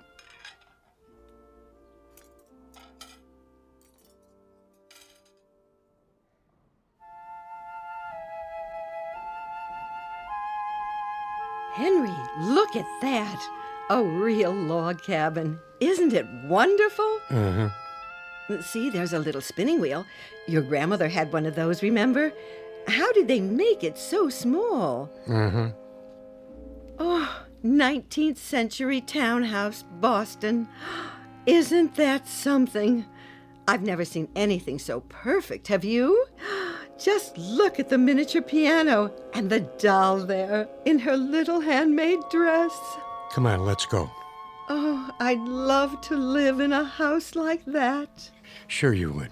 No air conditioning, no central heating, no television, no phone. Sure you would. Excuse me? Are you finished here? I mean... Yep, on our way to see the mummies. Come along, May.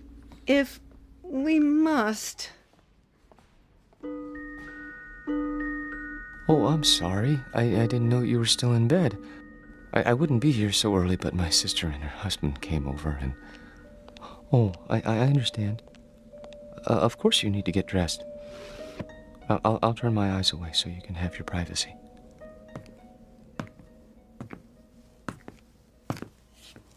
Hi. Little early today, aren't you? Am I? I guess you must get a real kick out of these displays. Yes. This one in particular. What do you see in there, mister? Nothing. Man doesn't stand for 4 and 5 hours at a stretch looking at nothing. I'm not breaking any rules, am I? No. Then leave me alone, please. Suit yourself.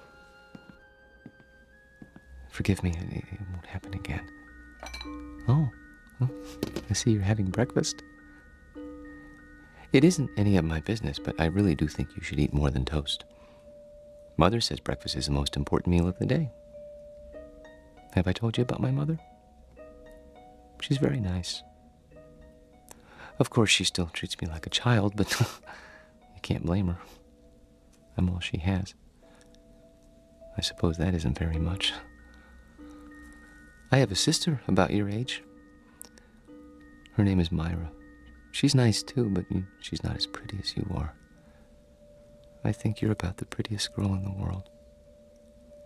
I don't mind saying that because I know you can't hear me through the glass. But I think I'd say it even if you could, because I hope it's all right, but I have to go now. Just for a while. I didn't get much to eat this morning myself. I better have something.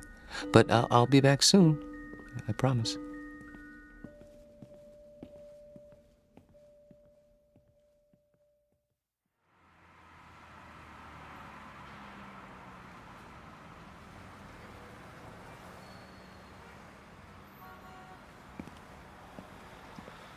Charlie?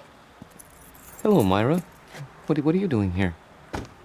Oh, I was driving by. Saw you come out of the museum. That's nice. Well... Buy me a cup of coffee? The cafeteria's closed. Then we'll go somewhere else. All right.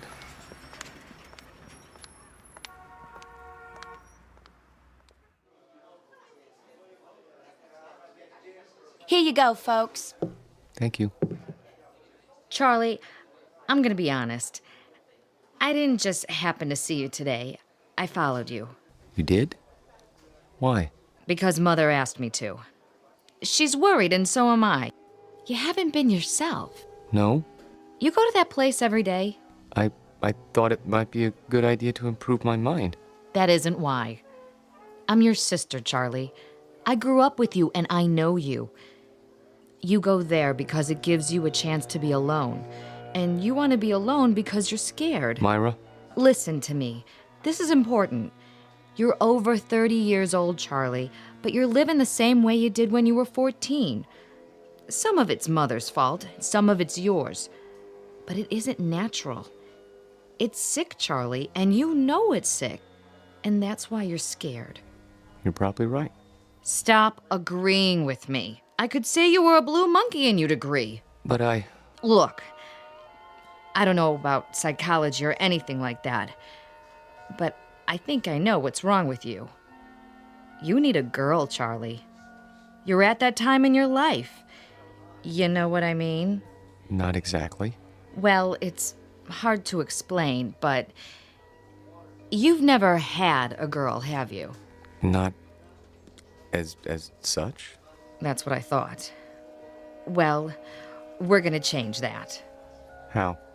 I'll introduce you to Harriet Gunderson. She works at my office, and she's a lot of fun. You'll like her. Myra, please. Charlie, please. This one time try. For me. If you do, I promise I won't bother you anymore. All right. Here's her address. You don't even have to phone. Just stop by, say around 7. And you don't have to buy her dinner. Take her for a walk in the park. She'll like that, okay? Okay. Word of honor? Word of honor.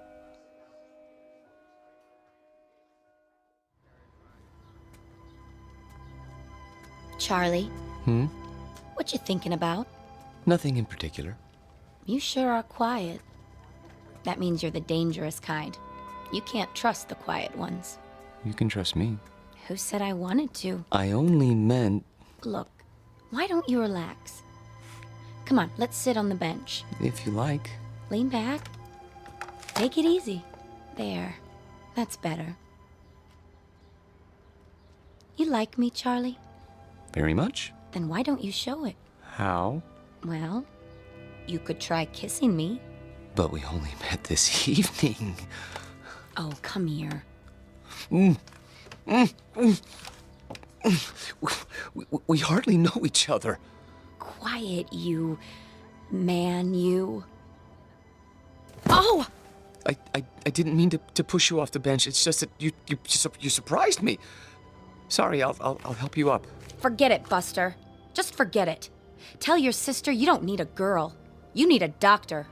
Wait, please.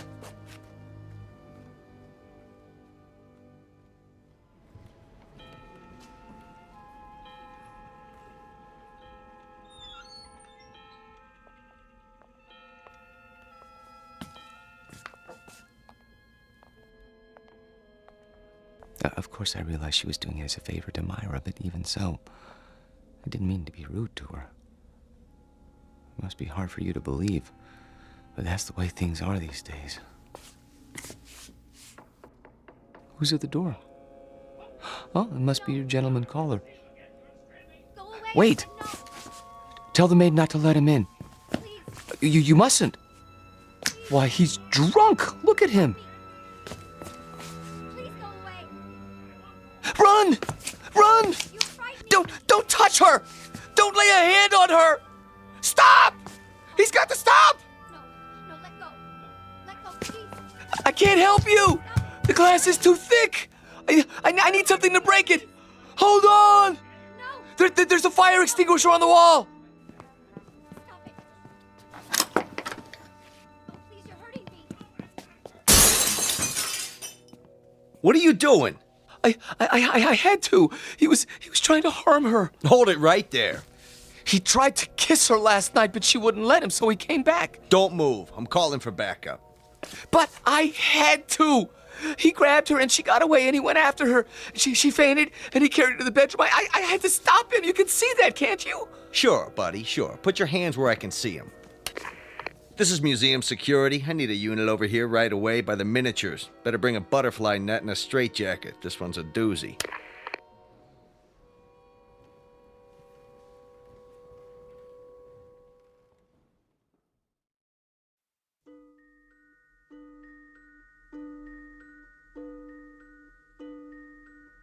Now, Mr. Parks, I want you to understand that no one is saying you didn't see these things. There's no doubt that you did. But you saw them in your mind. They were real, Doctor. To you, they were. That's the way it is with hallucinations. Ordinarily, the eye sees and transmits a picture to the brain, but sometimes that's reversed. In certain cases, the brain sees and transmits a message to the eye. Do you follow? They were real. Then others would have seen them too. Isn't that so? But no one else did see them. How would you explain that? I can't. Think about it. Mr. Parks? I don't know why nobody else saw them. Maybe they weren't looking. You say there were 3 figures. A young girl, her maid, and a man. He had a big black mustache. All right. Now let's reason it out. According to the museum officials, there was only one figure, the girl. Where did the others come from? Well, the maid always comes from the kitchen, and that fellow... Yes. Where did he come from? Outside. Outside the case? No, outside the house. Mr. Parks, there was nothing outside the house but glass. And beyond that, other displays. Isn't that true? Yes, but he came to the front door and they went out together once. To the opera or something, I don't know. She didn't realize what he was like then. I could have told her. You only had to look at him to see what kind of person he was.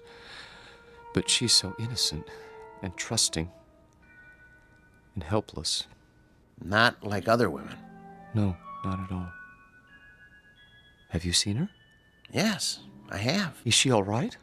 Would you like to see her now? Yes! She's here. In a box in the drawer of my desk. Careful! You are holding a piece of wood in your hands. A beautifully carved piece of wood. About 6 inches tall. Do you have to take her back? I'm afraid so. It's museum property. Now, I want you to go back to your room and think about what I've said. Will you do that? And remember, what you saw isn't the important thing. Our job is to find out why.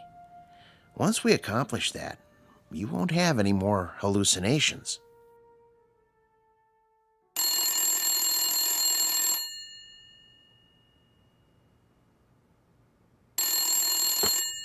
Yes? Oh, yes. Send them in. And ask Dr. Geisner to prepare the patient for checkout. Nice to see you, Mrs. Parks. You remember my daughter, Myra. Hello. Hello, Dr. Wallman. And my son-in-law, Buddy. Hi, Doc. Where's Charlie? He'll be along in a few moments. Is he really normal, Doctor? That's a word we try not to use. Why not? Because it's meaningless. It refers to the behavior patterns of the majority. If 99.9% of the people in this country went to bed with their socks on, then that would be considered normal. And if you didn't... I go to bed with my socks on all the time. Well, what I'm trying to say is don't judge Charlie's emotional health by the degree to which he conforms to other people's standards. Don't expect him to be like everybody else. Then you don't think he's sick? Not now. No. He was when he came here.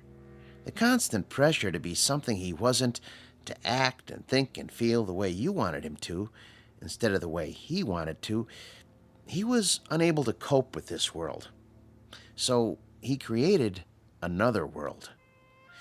But he knew it was false, so he destroyed it, and with that act, he made his first step toward mental health. Of course, he insisted it was real for a long time, but that's standard with hallucinations. Charlie! Hello, Mother. Myra? Buddy? How are you feeling, Charlie? Wonderful, Doctor. Really, wonderful.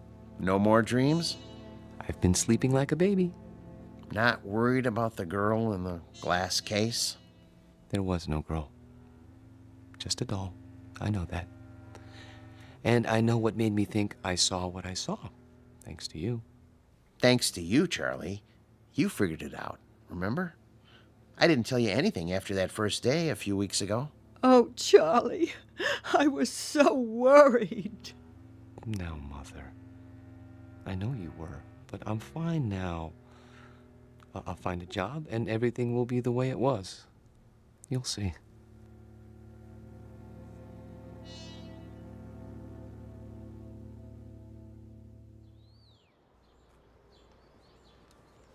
I've sure missed this.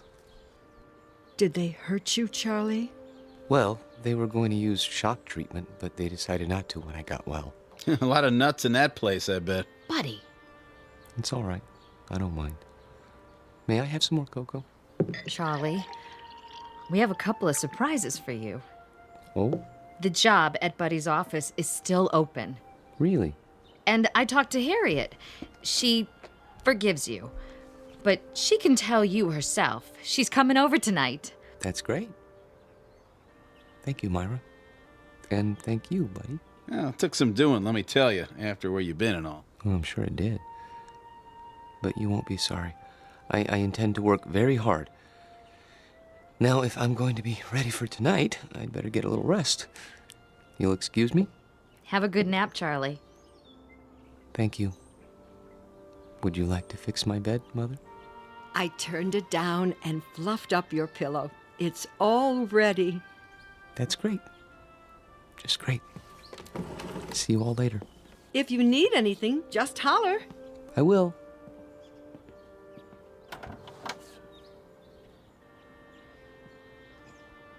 All right, I gotta go by the house. Be back in a while. Okay, honey. You want me to pick up some chow? That's not necessary. We're all going out tonight. We are. Okay, then. See ya. Take your time. Drive carefully, Buddy. Sure. No problem.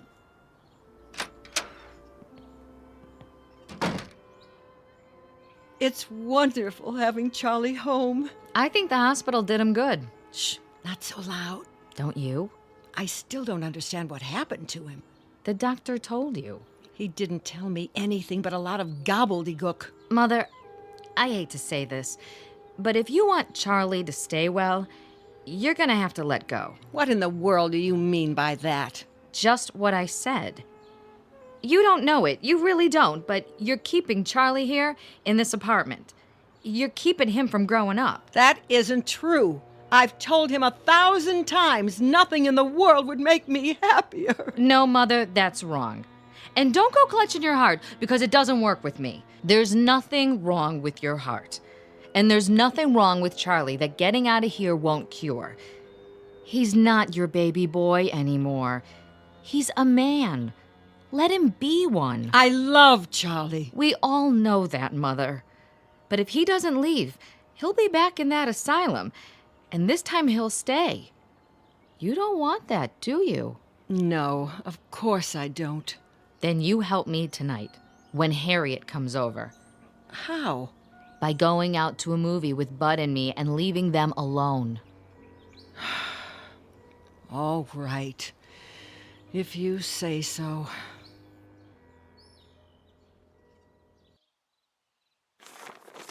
Pass the sports page, would you? Here. You should check the movies. Oh, yeah, sure. There's Harriet. Already? You better tell Charlie to get ready. Charlie? Hi, I made it. Ooh, new dress? Yeah, cost me something too. Hi, Bud. Hey, Harriet. Charlie, your company is here. Charlie? Charlie! What's the matter? Can't wake him up? He must be tired. It's locked. Charlie never locks his door. Hey, Charlie boy. Up and at him, pal. Maybe he doesn't want to be disturbed. Nobody could sleep through that. Break it down, Bud. Gee, I don't know. Break it down. Okay. The window's open! Take it easy, Mother. He must have crawled out. Why would he do a thing like that? I don't know. He's your son. Oh, what did I ever do? Mother, be quiet. Hello, operator? Could you give me the number of the City Museum? The main one downtown. Thank you. He couldn't have gone there. The doctor said he was well. Hello? Yes, could you tell me, please, are you open tonight? I see. Thank you. Well?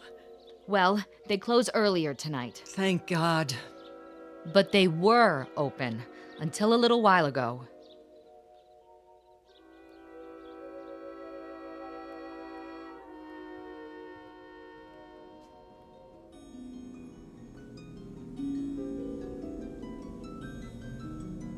Hello.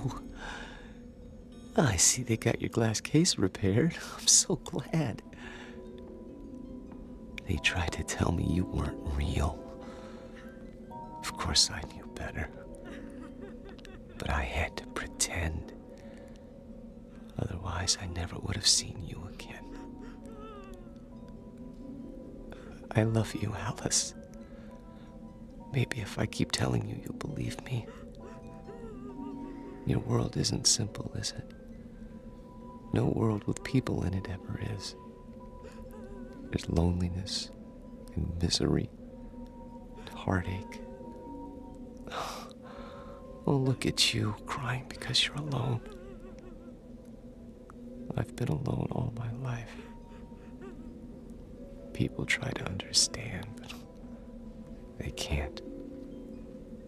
You could. We could understand each other and help each other and love each other, if only. Wait! Someone's here. I have to hide. But where?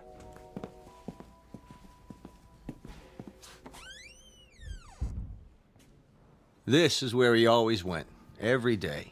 Are you sure he's here, Doctor? I'm almost positive. Place is empty, I checked. He could have come in earlier and hidden, couldn't he? Where? This place is deader than a doornail. Shine your flashlight over there. What about those Egyptian mummy cases? Say, that one isn't supposed to be open. Could a man hide in there? I guess. Nobody's allowed to touch him. It's against the rules. Mrs. Parks, would you do something? Anything for poor Charlie. I'm sure he can hear you, wherever he is. Are you going to take him back to the hospital? I think it would be wise, don't you? Before anything else happens, call him. Ask him to come out. Charlie? Louder. Command him. Charlie, this is your mother. Come here. Again. Charlie Parks, you come here this second, young man. You hear me? It's too late. He's not going to listen to you now, Mother. Hey, Charlie boy, let's go. What do you say, huh? Can you turn on the lights? Yeah, at the main switchboard. Do it. We're gonna have to search the whole place. Hey, is this the doll house? That's the one. And the doll, is that her? Yep. Say. What? There's two of them now. A man and a woman sitting on the piano bench. I don't remember that. All right, let's start looking. Yeah. Yeah, I'll get the lights. Charlie! Charlie, please. This isn't funny. Yo, Charlie! Come on, Charlie!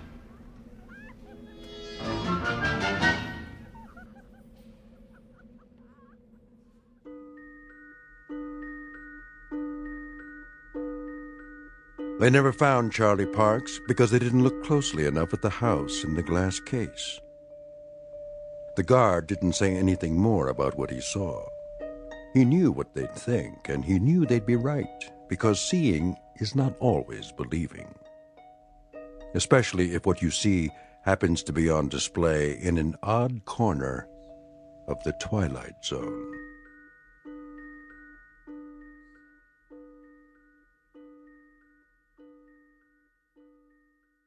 We'll return to the Twilight Zone in just a moment. You are about to enter another dimension. A dimension not only of sight and sound, but of mind. A journey into a wondrous land of imagination. Next stop, the Twilight Zone. Hi, this is Stacy Keach. I'd like to take a moment to tell you about our Twilight Zone website at twilightzoneradio.com. At twilightzoneradio.com, you'll find the latest information on these Twilight Zone radio dramas, including behind-the-scenes photographs, plus the newest product releases, trivia contests, ways to contact us, other Twilight Zone-related info and merchandise, plus links to other fascinating websites. So make your next stop twilightzoneradio.com. Visit twilightzoneradio.com to purchase these Twilight Zone radio dramas on cassette and CD, or call toll-free 1-866-989-ZONE. That's 1-866-989-9663.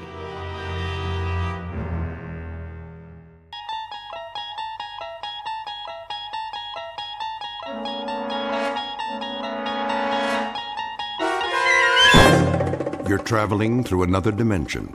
A dimension not only of sight and sound, but of mind. A journey into a wondrous land whose boundaries are those of imagination. Your next stop, the Twilight Zone.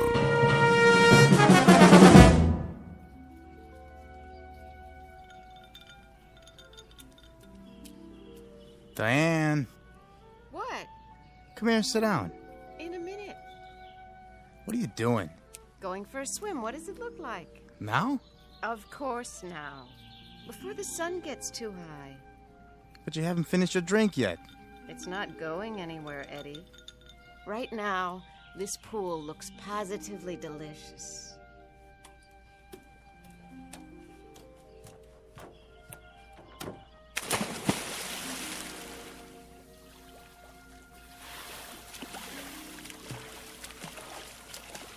Nice form. I give you a 10. You'd better say that. Nice bathing suit, too. Come on in, the water's fine. I don't want to get wet. Why? I gave you some trunks. They're a little on the large side, don't you think? They might come off. Promises, promises.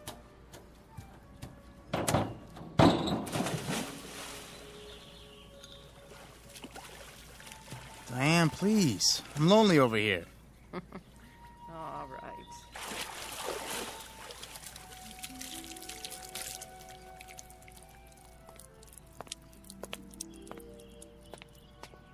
I brought you a towel, Mrs. Templeton. Thank you, Marty. Can I get you anything else? Not just now.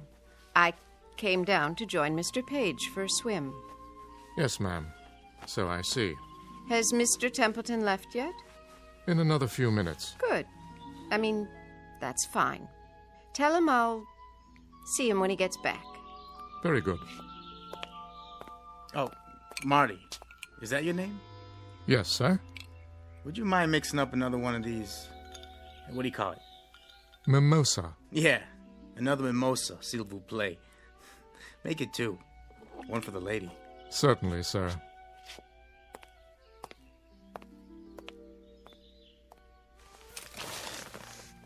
Rub some lotion on my shoulders, would you, Eddie? I wouldn't want to peel. Sure thing. Oh, you have such strong hands. Did he say your husband's still here? He'll be gone soon. He has a rehearsal. Oh. He doesn't mind, huh? Me being here and all? That's what the guest house is for. Friends who come and visit. But I don't even know him. I hardly even know you. How long has it been? Since yesterday? I know a friend when I meet one. We are going to be friends, aren't we? Yeah, you better believe it. Lie down. What? So I can do your legs. Not yet, Eddie. There'll be plenty of time. They're really red. You don't want to burn, do you? Oh, you silly boy. Swim a few laps for now. Work it off. Not in your life. These trunks are a size large. Maybe that's why I loaned them to you. Stand up. Oh, no. Come on, stand up. I'm not going to push you in. Promise? Promise. There. Now, turn this way. That's it. Hazel. Hazel who? Your eyes. I wanted to see what color they are in the sun. And yours are green. So I've been told. You know, maybe we shouldn't be out here like this. Why not? I just saw somebody at the window. What do you care? We're not doing anything, are we? No, but if that's your husband, I feel kind of funny. Why? Because you're all wet? Hey, you promised. Didn't you know? Promises are made to be broken.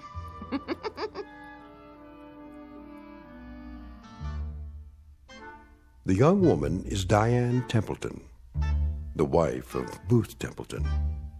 In a moment, you'll meet Mr. Templeton himself, the subject of our story, who, up to this point, has remained off-stage. During a long career, he has had the lead in more than 30 Broadway plays. Today, he's a bit late in getting to the theater because, as you will see, he's not feeling up to par. In theatrical terms, his heart's not in the role. Yesterday and its memories are his script of choice, and that being the case, yesterday is exactly what he'll get. Within the hour, his years and troubles will threaten to descend on him like a final curtain. To avoid being crushed, Mr. Booth Templeton must escape from the theater and this world, only to make his debut on another stage in another world. one we call the Twilight Zone. And now, The Twilight Zone and our story, The Trouble with Templeton, starring Michael York, with Stacy Keach as your narrator.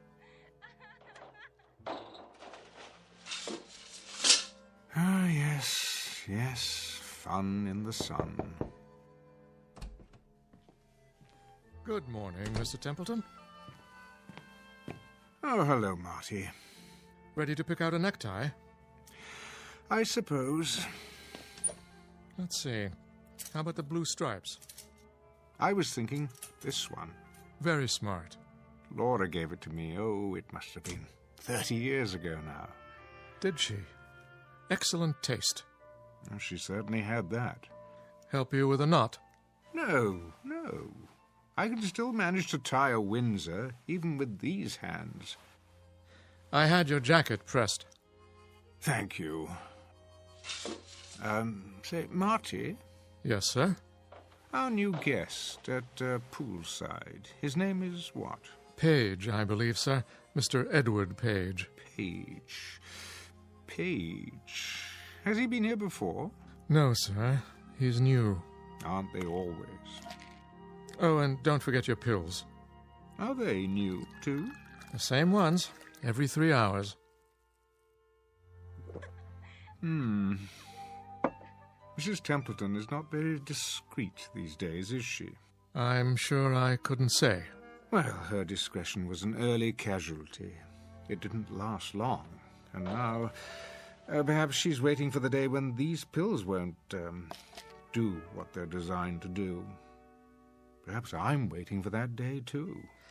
Mr. Templeton, you shouldn't say that. Oh, don't distress yourself, my friend. When a man my age marries a woman her age, she gets exactly what he deserves. Come now. I'm ready for my jacket. Here you are. Glad you're here. I'm old, Marty. Mr. Templeton, you'll never be old. Old, and getting older every minute we stand here.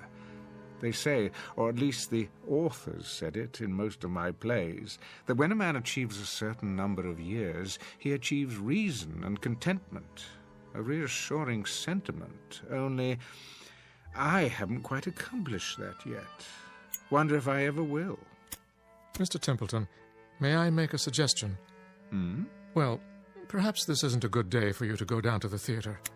They're only just beginning rehearsals. I could telephone and explain that you can't start today. Thank you, Marty, but I'll go there.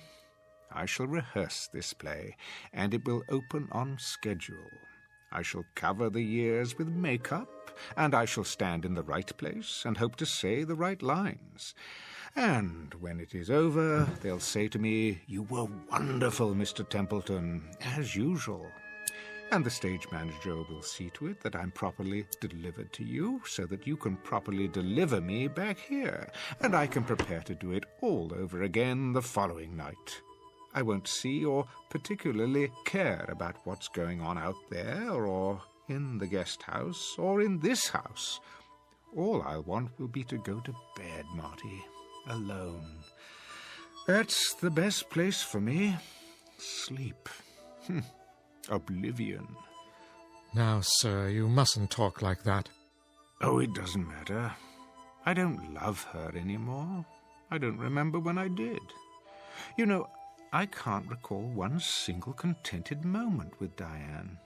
I haven't had many contented moments in my life, though I do recall a few long ago with Laura. Did you know that this was her music box? Please, Mr. Templeton. She was the freshest, most radiant creature God ever created. 18 when I married her, Marty. 24 when she died. We didn't have long together, my first wife and I. But I'm forever grateful for those years. Sir, don't do this to yourself. You know, there are some moments in life that have an indescribable loveliness to them. The world is transformed. The sky, the sun, a single blade of grass. The simple act of waking up, knowing that each day is full of treasures beyond compare, such as Those moments with Laura, they're all I have now. You understand that, Marty? Yes, Mr. Templeton, I believe I do. But that was... Don't distress yourself, old friend. I'm all right. I'm quite all right. Now, where's my scarf? Here, sir. I'll go downstairs and bring the car around. You do that. Hi-ho, hi-ho, it's off to work I go.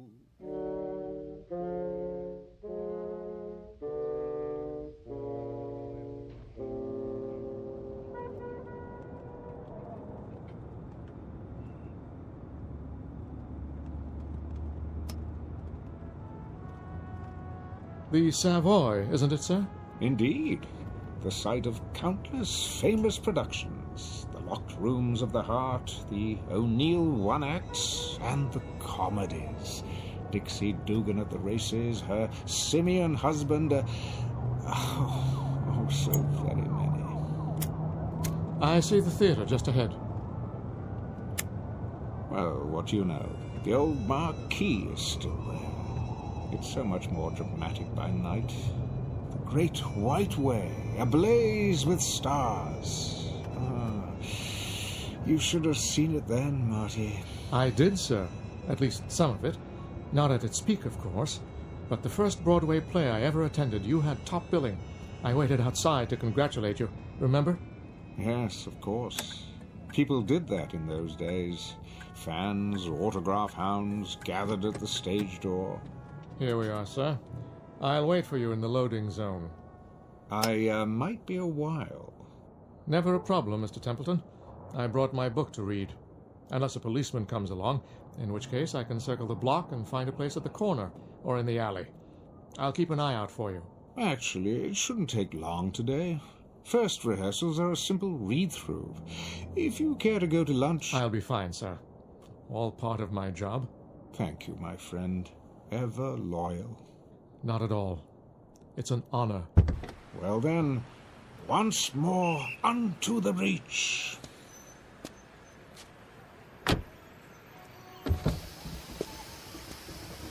Oh, and sir...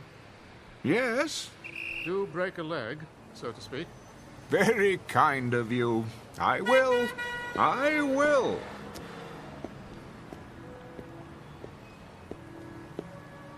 No billboard yet. I remember every time a new one went up... You're late, Booth. What's that? After 12, kiddo. Is it really? The boy wonder won't like it. And who is the boy wonder? Why, Arthur Willis. Willis. The director. No. You must be mistaken. Duff Mead is our director, a dear friend of mine. Was. Canned him last night. Surely not. We need someone with more pep, zip. Not my racket, but I know what's good and what's bad as well as the next guy. I wanted to drop by this morning and let everybody know that I'm personally interested in this thing. Art Willis is okay with you, isn't he? Well, I've heard the name, of course, but I don't actually know him. Mr... I'm Sid Sperry. Remember that name? Why, I believe I'm your angel. Beg pardon? That's what they call them, isn't it? My money's backing this play. Oh, yes, Mr. Sperry. I'm rather forgetful about names. Always have been. Okay by me, just as long as you don't forget your lines. I'll do my best. Come on, I'll walk you in. Just stepped outside to have a smoke myself. Yes, of course. I can hardly wait. Always a pleasure to begin rehearsals.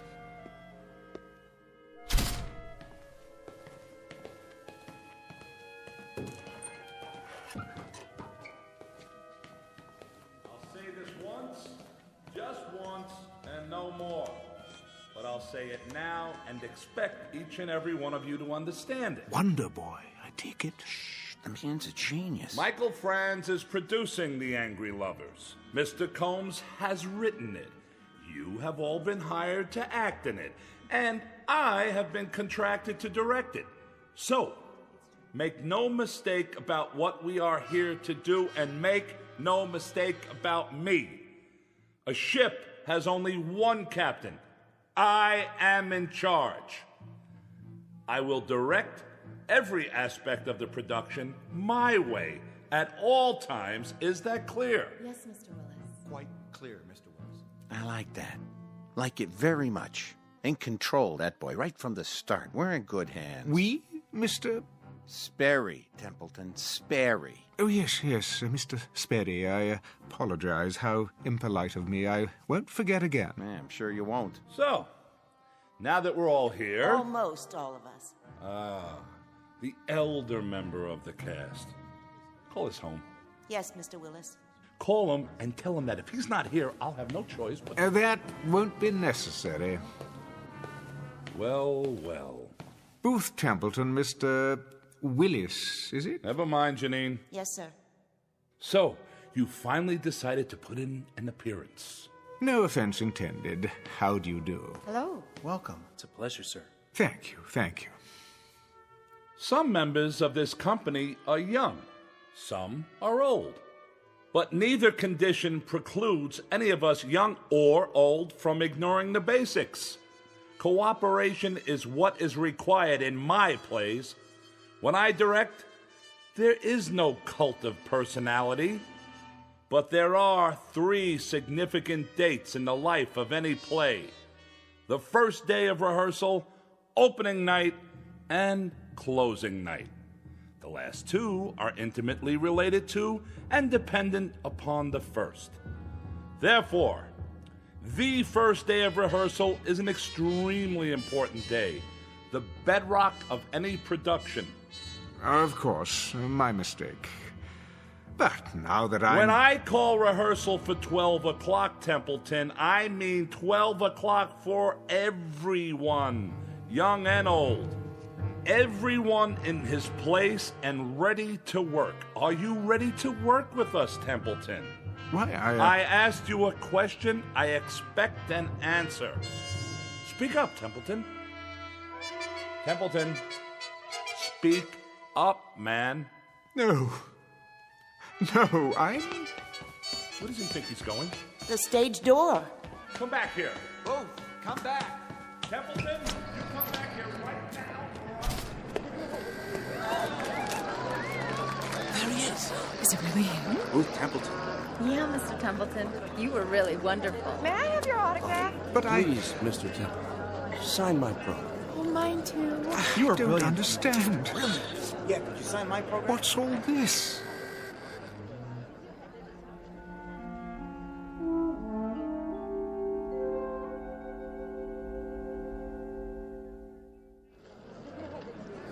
I've seen every play you've been in, Mr. Templeton. I've never missed a performance. You're my favorite actor. I think you're the best, Mr. Templeton. Why, thank you. When are you going to Hollywood to be in talking pictures?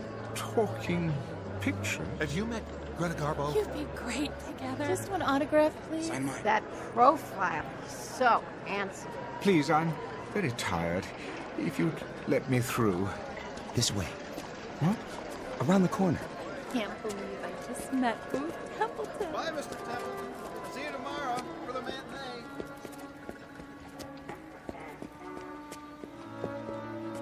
They won't follow you. Don't worry. You're a star. Am I? I was once. Where's Marty? Who? May I ask what is going on? Huh? Those taxi cabs. Why are they all so ancient? Look new to me. There. Now you're in the clear. Thank you. Think nothing of it. Always glad to help. You know that. You look familiar. Have we met? Now you're ribbing me, Mr. Templeton. You know my name. Anderson, the stage manager. Anderson. Oh, yes. Wait a minute, what's this? What's what? This billboard. How long has it been here? Oh, a few days, I guess. Since they started previews.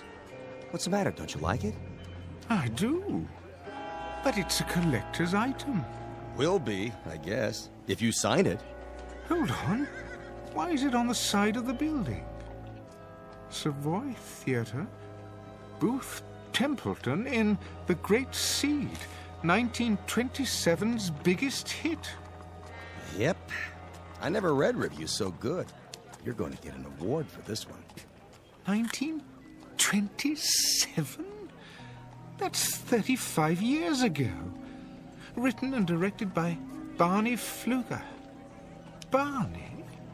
He sure is good, huh, Mr. Templeton? Another winner for both of you. What year is this? There you go again, pulling my leg. Most assuredly not. I have to know. All right. It's 1927. What else could it be? But that's not possible. Oh, I almost forgot. I got a message to deliver. A message? Yeah, your wife called. My wife? Yeah, on the backstage phone. I guess she's seen the play lots of times, huh? What's her name? You mean to tell me you got more than one wife? Her name, man. Why, it's Laura. Same as always. Isn't it? That's not very funny. No? Sounded like her. But Laura's dead. Well, if she is, she's the best-looking ghost I ever saw. No offense. Where's Laura? Where is she? But she said for you to meet her at your regular place. Where is that? For the love of God, man. Relax. It ain't far. That club, the private one. What? You know, Freddie Iachina's down the street. When? She's there now.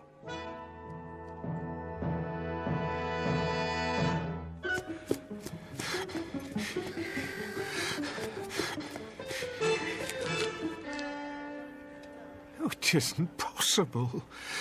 Freddie Iachina's the way it used to be. Unmarked because of the prohibition. I'd know this door anywhere. Yeah? Freddie. Oh, hi, Mr. Templeton. Come on in.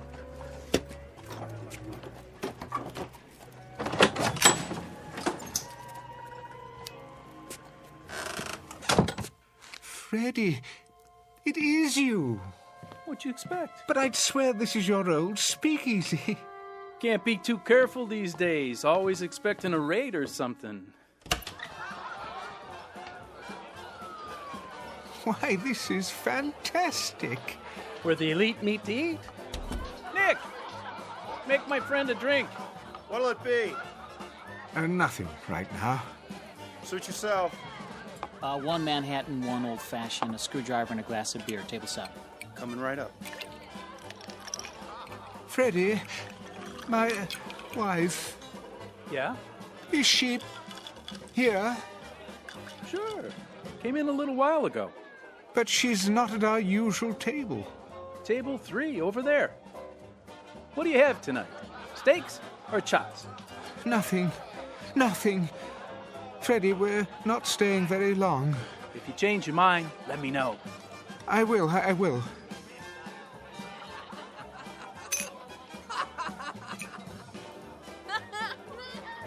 Oh, Barney, you're a scream. Laura?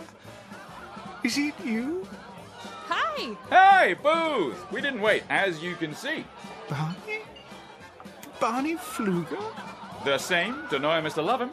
But I haven't seen you in years. It only seems that long. How soon they forget. Sit down, old man. I'll be right back.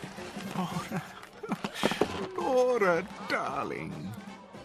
Oh, my goodness. Relax. The Kansas City steak's great tonight. So juicy. Bite? Laura? What's the matter, honey? You look worried. I hurried over as soon as I heard. Heard of what? Ugh, Booth. How many times have I told you to take off your makeup before you come in here? Makeup?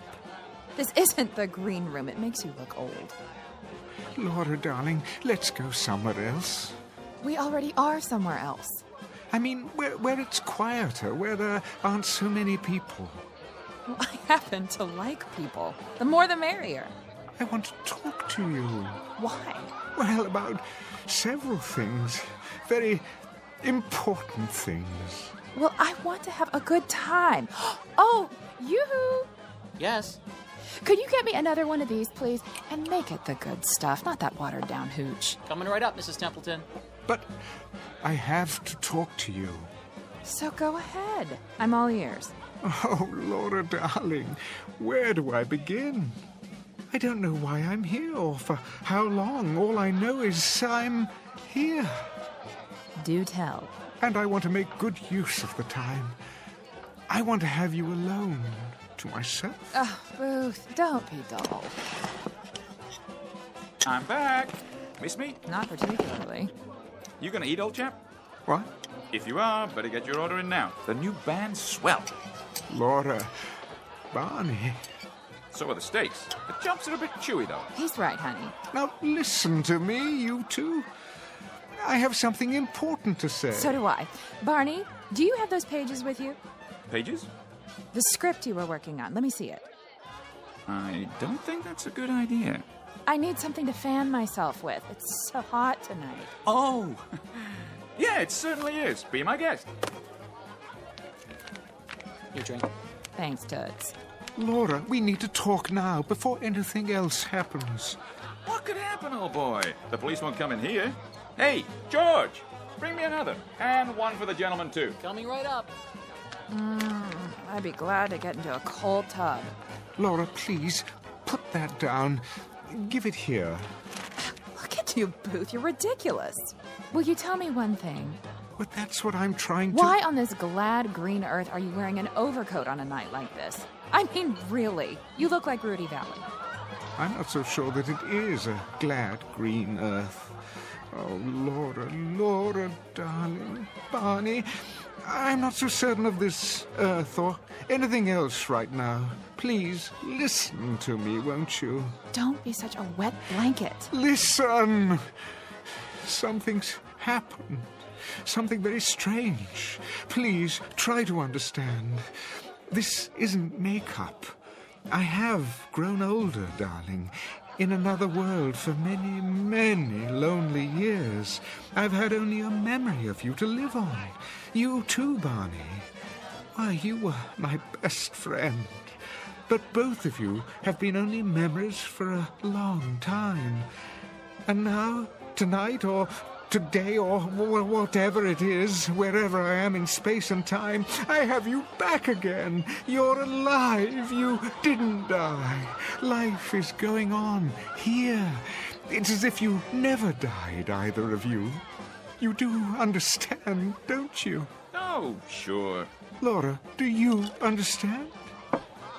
Come on, let's have a good time, huh?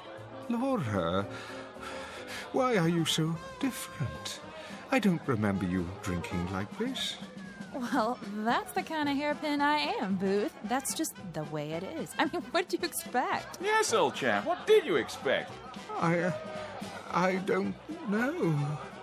But you were my love, Laura. Everywhere, at all times. Why, we couldn't walk down a street or sit in a restaurant without everyone knowing that we were in love. Are you finished?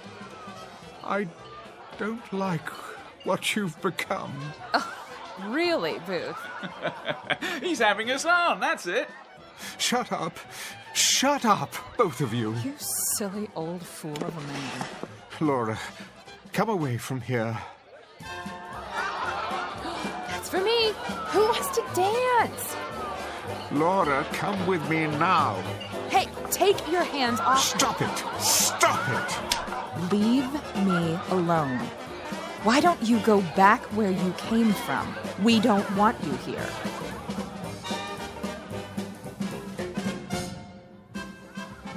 Laura, you slapped me. Oh, leave me alone. See here, Booth. Let's not have a scene. Isn't anyone going to dance with me? How about you, Barney? Oh, no. I can't do the Charleston. You know that. Come on, you old stick in the mud. Let's cut a rug. Look at that girl dance. I say, Laura, you're a real flapper. Stop. Stop, I tell you. Something wrong here? Yes. It's all wrong. She won't listen. Take it easy, Mr. Templeton. Have a good time. That's the problem. time. Who knows how long this will last? It's a gift, every moment of it, every second. I can't let her squander it. Have a round on the house. No, you don't understand. I'd say you're the one who doesn't understand, old boy. This place is for the young. If you can't get with it, perhaps you should go somewhere else.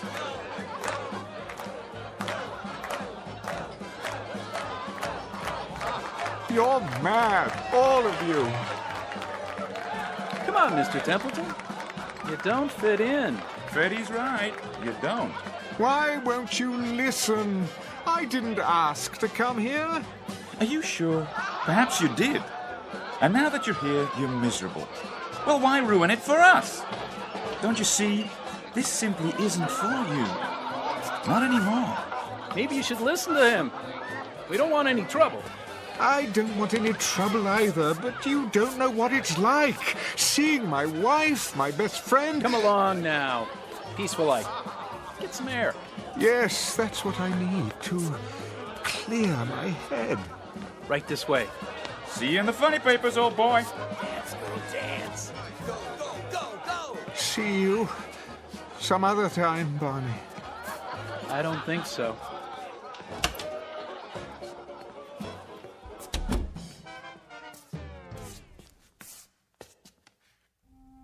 Oh, Barney, what have we done? What we had to do. I miss him. Me too. Do you think he knows? If not right away, then later. He'll figure it out. But when, Barney? It's for his own good. You love him, don't you? I do. Then try to remember that. Hold on to it. For his sake.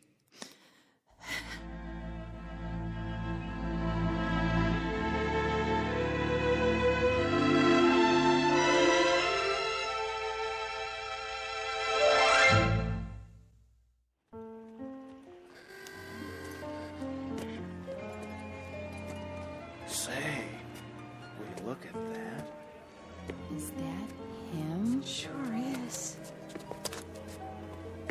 Mr. Templeton? What do you want? My wife's your biggest fan.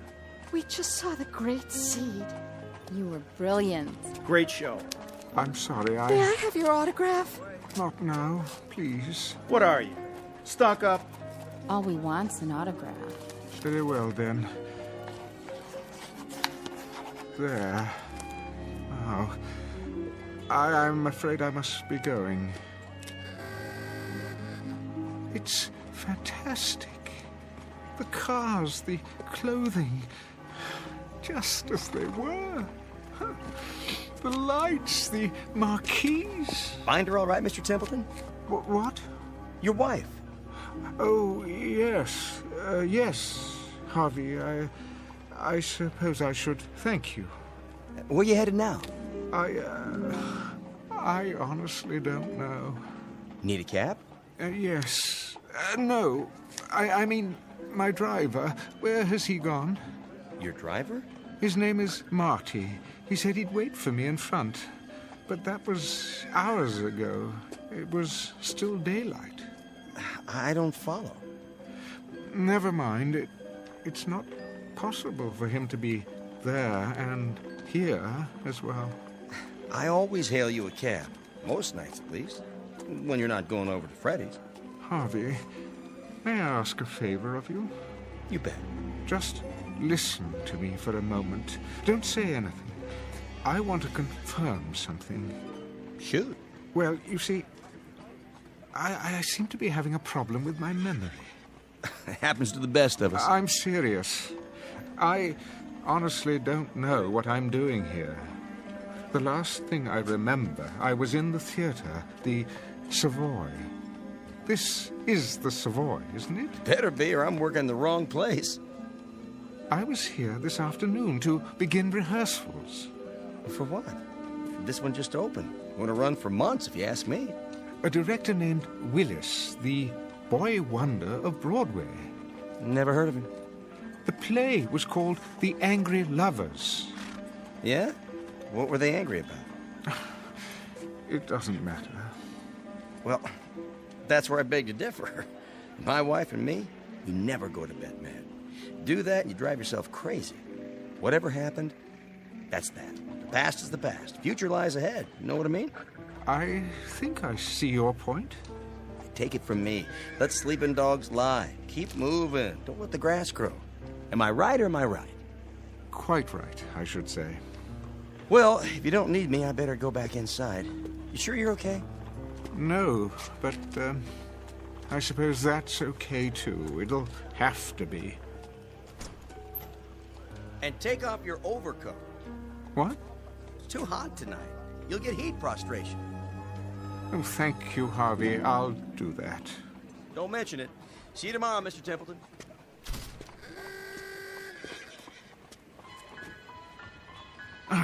Why did I wear this blasted thing? What was in the pocket? Oh, Barney's latest play. Not a very long one. Looks like a rough draft. What in the... What to do when Booth comes back? Setting, table and speakeasy. Enter Booth as Laura throws back her head and laughs too shrilly.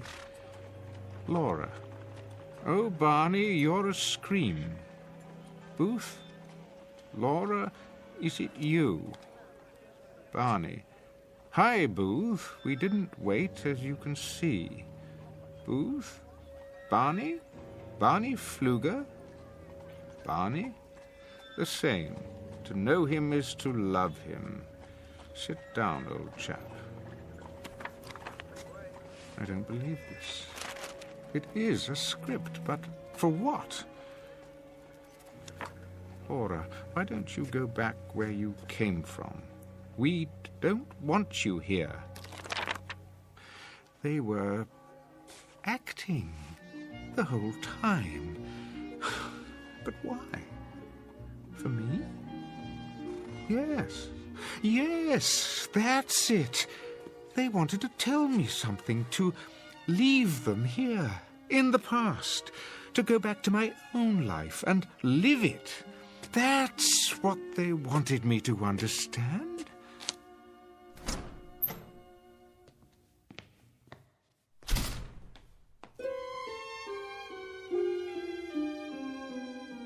I say let him go. He can be replaced. I don't know, Sid. He's a major star. He was.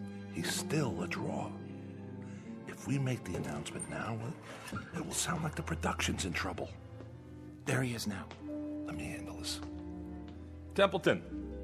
Mr. Willis, I presume. One question. Are you in? Or are you out? I am definitely in. And it is definitely Mr. Templeton, especially to one so young as you. Now, wait a minute. Excuse me, Mr. Sperry. If you have something to say to me... I do, Mr. Sperry, and it is simply this. I never allow anyone not directly connected with the production to attend my rehearsals. That is a matter best left to the artist you hire to do their job, which, as I understand it, is to give you a hit play. Say... And your job is to remain out of sight and not interfere. In fact, I insist upon it. Just who do you think you are? I don't think, I know.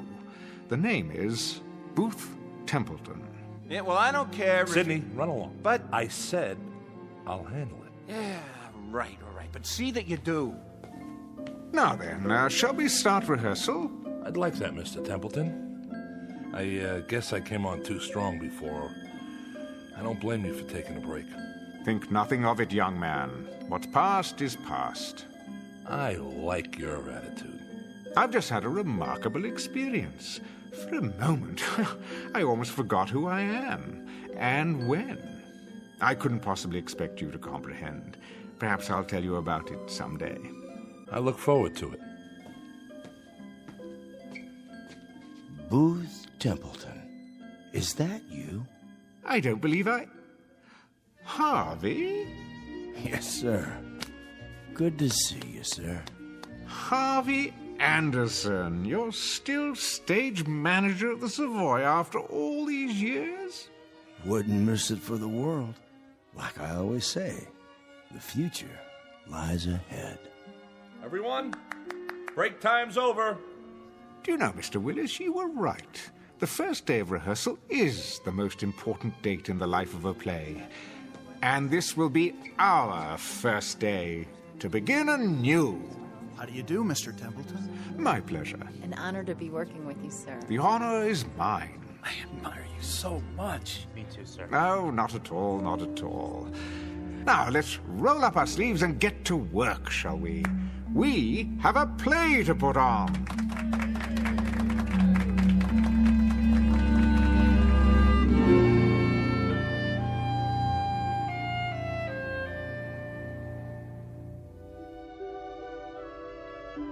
Mr. Booth Templeton, who shares with most human beings a hunger to recapture the distant past, moments that soften and blur with the years.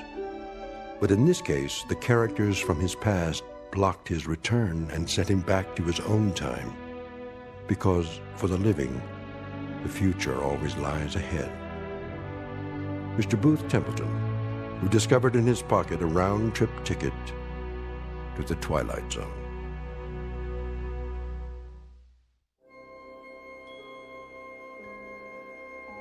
Hi, this is Carl Amari, producer of the Twilight Zone Radio Dramas. I'd like to take a moment to tell you about our official website at twilightzoneradio.com, where you'll get the latest news and information on these Twilight Zone Radio dramas. Plus, at twilightzoneradio.com, you can digitally download 3 free episodes or any of our episodes for only $1.95 each. In this age of ever-changing technology, we've decided to make these episodes instantly available to you by making the Twilight Zone Radio Dramas a digital download-only series. This means that this series will no longer be offered on CD. The CD collections at our website are now being offered, while supplies last, at buy one, get one free. So be sure to get your favorites before they're sold out. Be sure to visit us often, and I'll see you in the zone.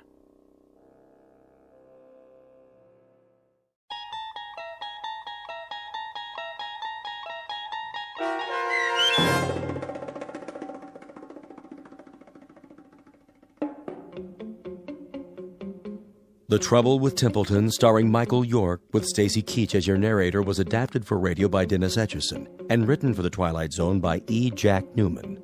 Heard in the cast were Mike Starr, Rebecca Spence, Nick Sandys, Frenette Lebo, Rick Arthur, David Darlow, Doug James, Tom McElroy, Roy Anderson, Tom Lally, Carl Amari, Linda Ryder, Terry Lopez, and Vince Amari.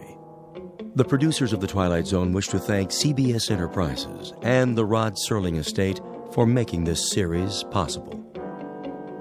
This copyrighted radio series is produced and directed by Carl Amari for Falcon Picture Group. Sound design and custom Foley effects for The Twilight Zone by Cerny American creatives Bob Benson, Craig Lee, Michael Slaybach, and Matt Sorrow.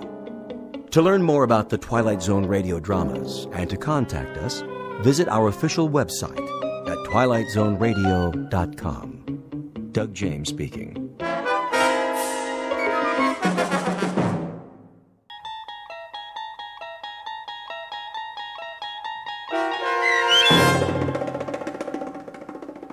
Where Is Everybody, starring John Schneider with Stacy Keach as your narrator, was adapted for radio by Dennis Etchison and written for The Twilight Zone by Rod Serling. Heard in the cast were Roger Mueller, Tom McElroy, Roderick Peoples, Doug James, Richard Hensel, Carl Amari, and Amber Lake.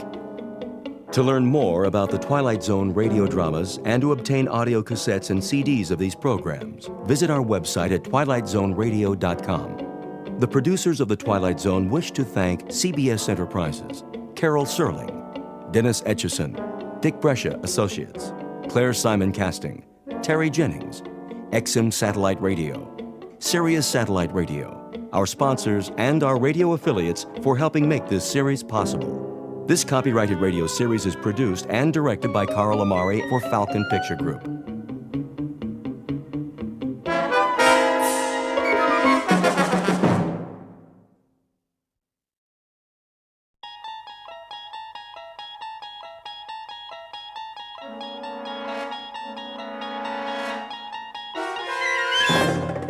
You unlock this door with the key of imagination.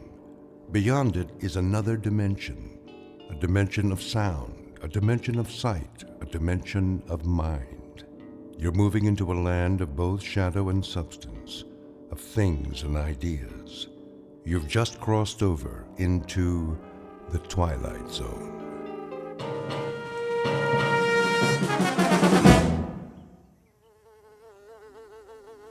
Get away from me. What?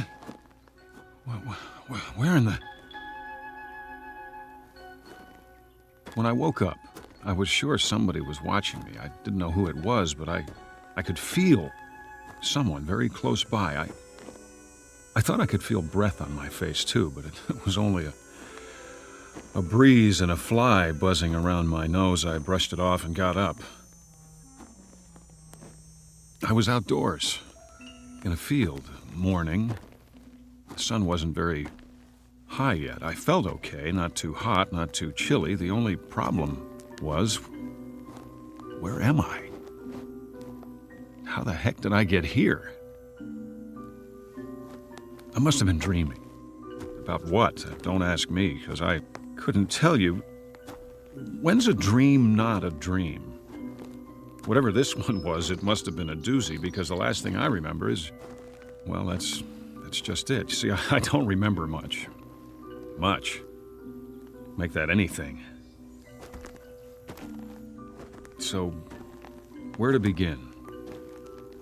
As far as I can tell, this is the beginning. I mean, not the beginning, whenever that was, the Big Bang billions of years ago out in the middle of space or something, but it'll come back to me. It will, and all I have to do is give it some time.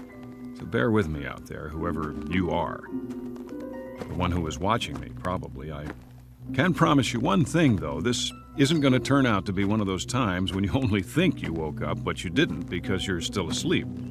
I hate dreams like that. Now, I know what's real and what isn't, so do you. And this is definitely real.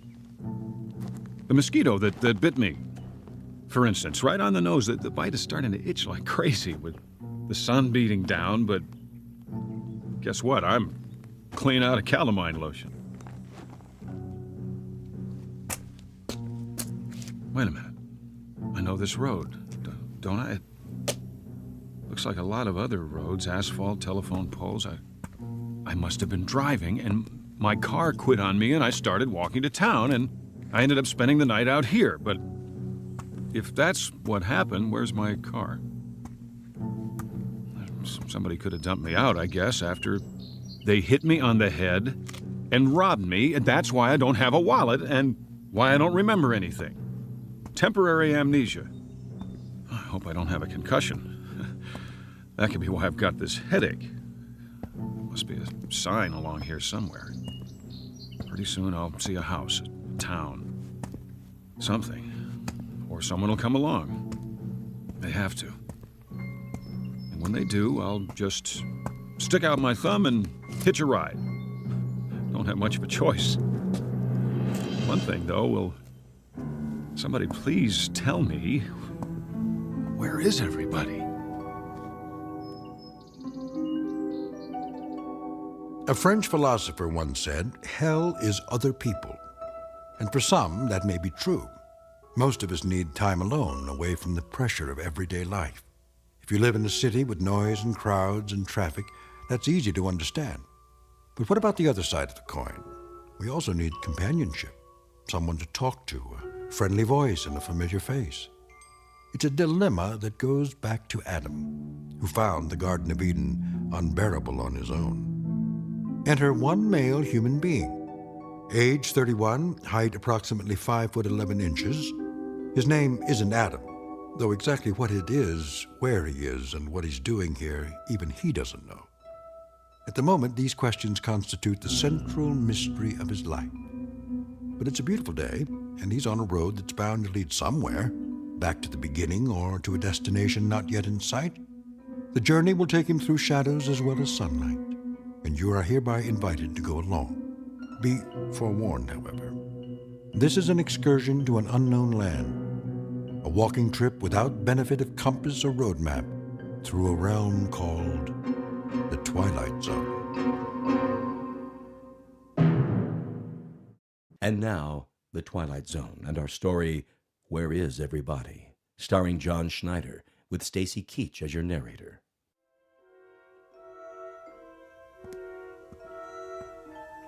There we go. A roadside diner, just what I need. Well, what do you know? Still got a couple of dollar bills in my pocket. Some change, that ought to do it. Looks like I got the place to myself. Service here. Hey, is this jukebox loud enough for you? I mean, can you hear it all right? Hey, somebody want to turn this thing down a little over here? All right, I'll do it.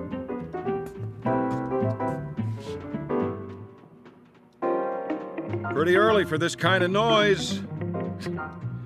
Ought to be a volume control somewhere. Maybe it's on the back. If I can slide it out from the wall. Easy now. Oh, look, I like music, same as the next guy, and all I'm looking for is the knob. There. Now, question is, who played the song in the first place? Somebody had to put a coin in the slot. Who's here? Somebody go outside for a minute? That it? Say, can you hear me? I see there's a town up the road. What's the name of it? Anybody know? Anybody? Like in the kitchen?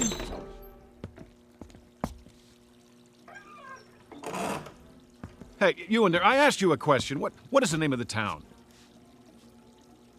Hello? Cook must be outside catching a smoke. Guess what? You got a customer out front. You hear me? Cash customer! Meanwhile, don't waste so much water. I think, ham and eggs. Yeah, traveler's special. Eggs up and soft, hash browns, coffee black. Customer waiting! Take your time. Me, I'm in no hurry. One cigarette left. Anybody got a light? I didn't think so. Where do you keep the matches? Hold on, I see them by the register. Right next to the clock. Whoops. Didn't mean to knock it on the floor, just trying to get a match. Here, I'm picking it up, see? What time is it anyway? 6:15. That can't be right. Cracked. Oh, well, I'm sorry if I broke it. I'll pay for it, honest. Of course, I'll have to send you the money. I'm a little low on funds right now. All I got on me is $2.85. Good old American money, isn't it? Yep, U.S. coins and currency. Well, we got that much settled. I'm an American. There's a little question about my identity, though. Let me put it to you this way. I'm not sure who I am.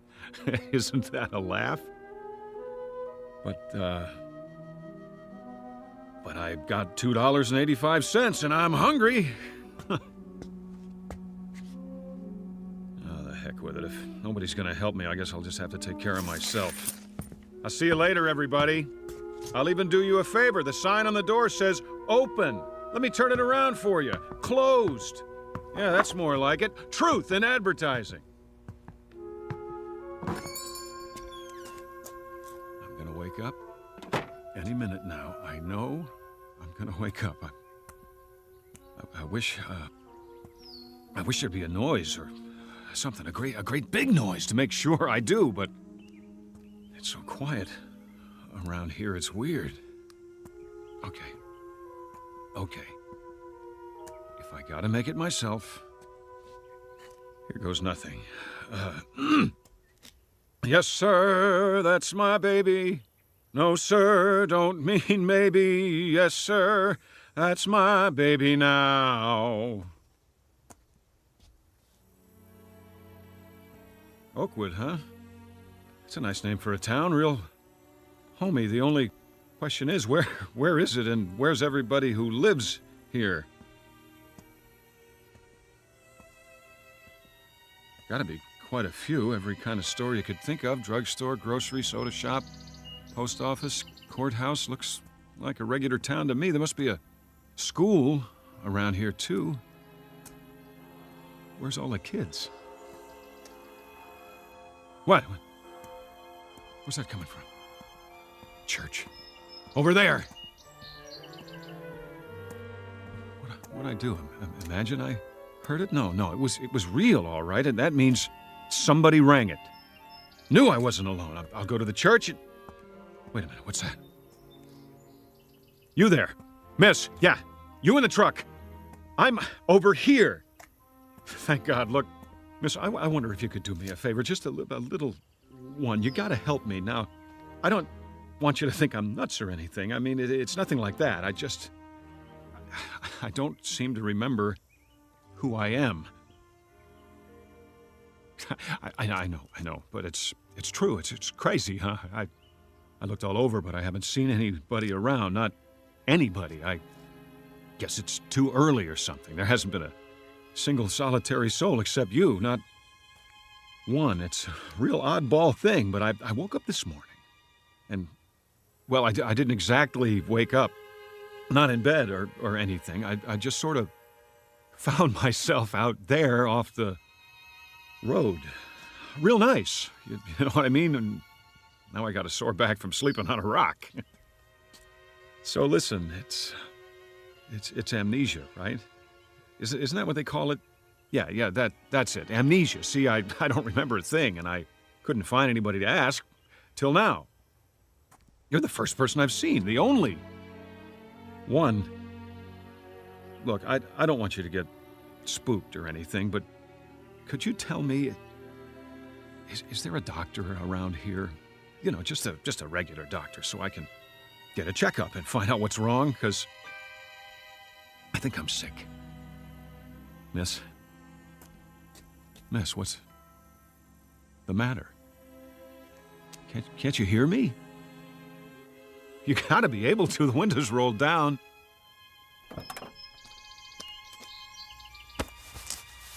What's the matter? Hey, you're on. It came off and... You're not even a real woman. You're a dummy. What's it say on the truck? Resnick's department store mannequins. Is that all? A bunch of mannequins? Here, get off the horn. Sit up straight. That's the way. Here's your arm back. I'm very sorry, madam. My profound apologies. I can assure you that at no time did I mean to disturb you. As a matter of fact, I've always had a thing for quiet women. Get what I mean, babe? Here's a kiss for that cute little turned-up nose. No, I'm sorry.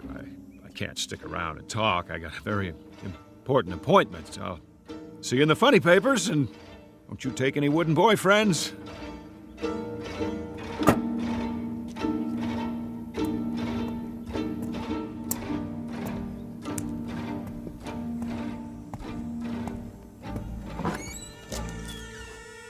Is anybody here? A store with lots of clothes store, but nobody to buy them.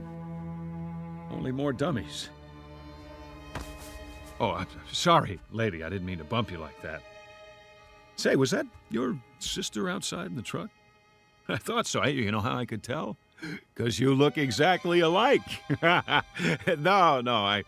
I can't use a new handbag today. No underwear either. Does this store even have a men's department? Sportswear? How about fishing poles? No? Too bad. See, I got nothing to do today, so I thought I'd go fishing. Well, I'll catch you later.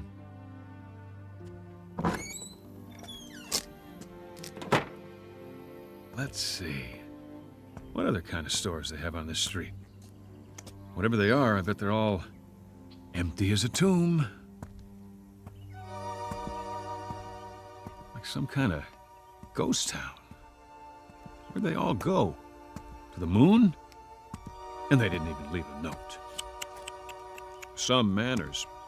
Well, I guess I'll just... Hold on. Is that what I think it is? It is. A phone booth.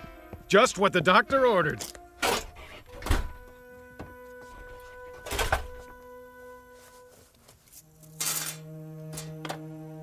It even works. We're in business. Operator, you there? Come on. Operator. Hi, operator. Oh, you're beautiful. Let me tell you. Listen, I don't know who I am or where I am. Oakwood, yeah, that's it. I must be sick or something, and I need help fast. I want to call. What number? What is it now? I need a number, and I can't remember any. Get me anything, anyone, anywhere. I don't care who it is. Get me your supervisor, all right? Please dial the number now.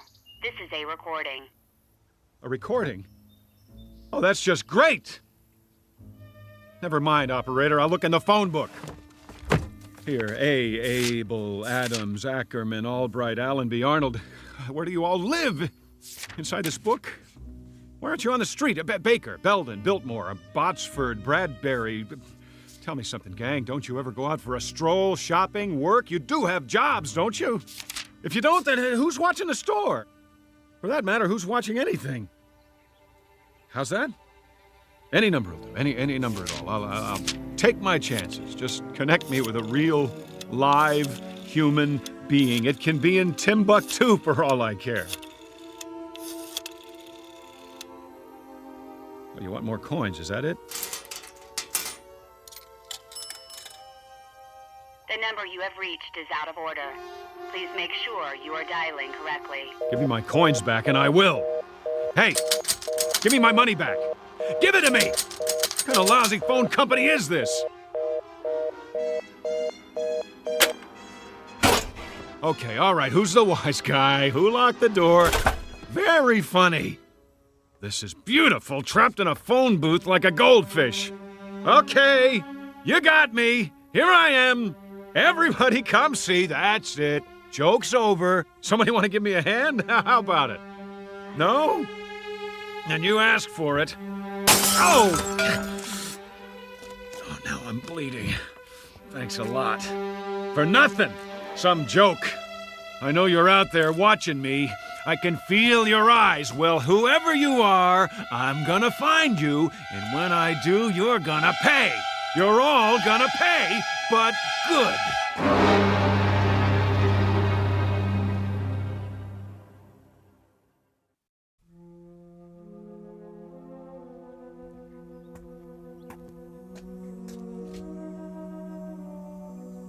Oakwood City Bank. That's an idea. I feel like making a withdrawal. Hi! You got a customer out here? I'd like a loan. Yeah, that's it. About, 100,000. Maybe more. I don't know how long I'll be stuck in this jerkwater town. Better make it 5 or 6. How about $800,000? That ought to hold me for a while. What's the matter? Everybody on a lunch break? No sweat.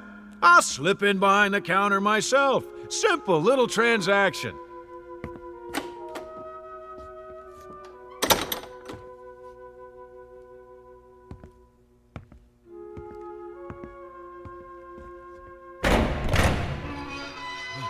All that cream.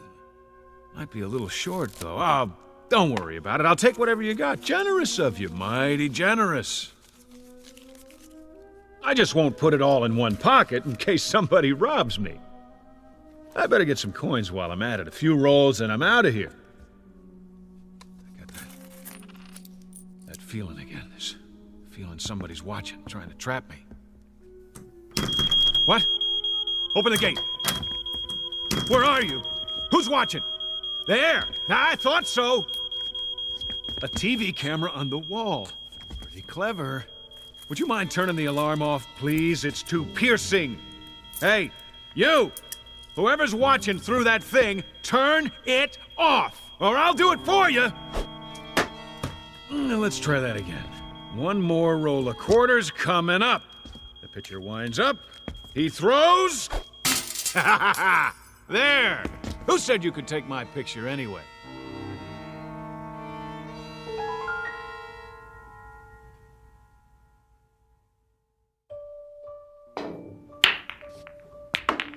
Nice. 2 balls on the break. Now all I gotta do is run the table. Piece of cake. 8 ball, anybody? I'll cover all bets. All right, that's enough. Time out. How about a cigar? They gotta have cigars around here. 2 for $1, huh? Pretty good. I always like an expensive cigar. Hey, how about the rest of you guys? Anybody want to smoke? Oh, I forgot. You're invisible.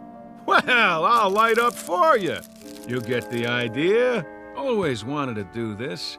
Light a cigar with a $100 bill. Now that's what I call great taste. No big deal. Hold on. Where can I get a drink around here? Hey, wait up, fellas. I'll be back in a minute. And nobody touch the cue ball.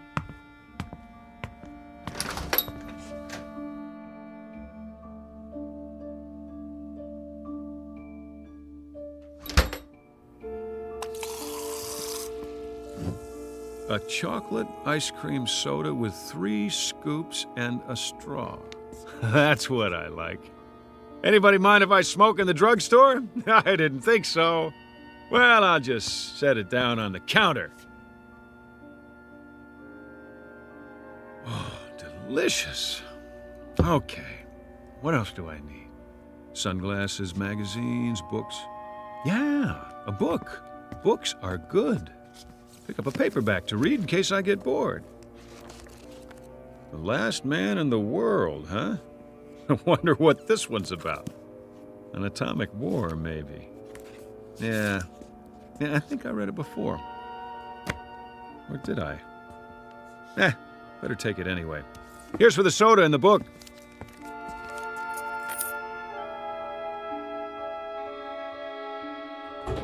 Yo!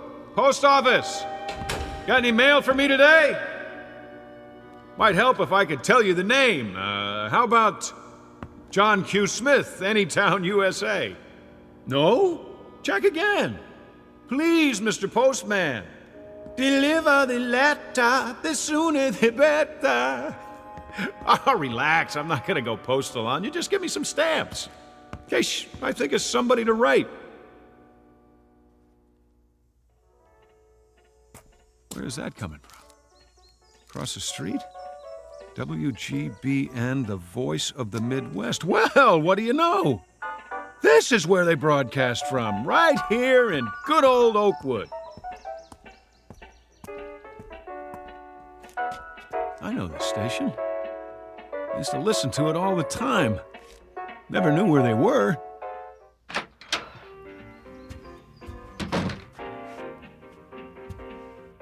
Do not enter when the red light is on.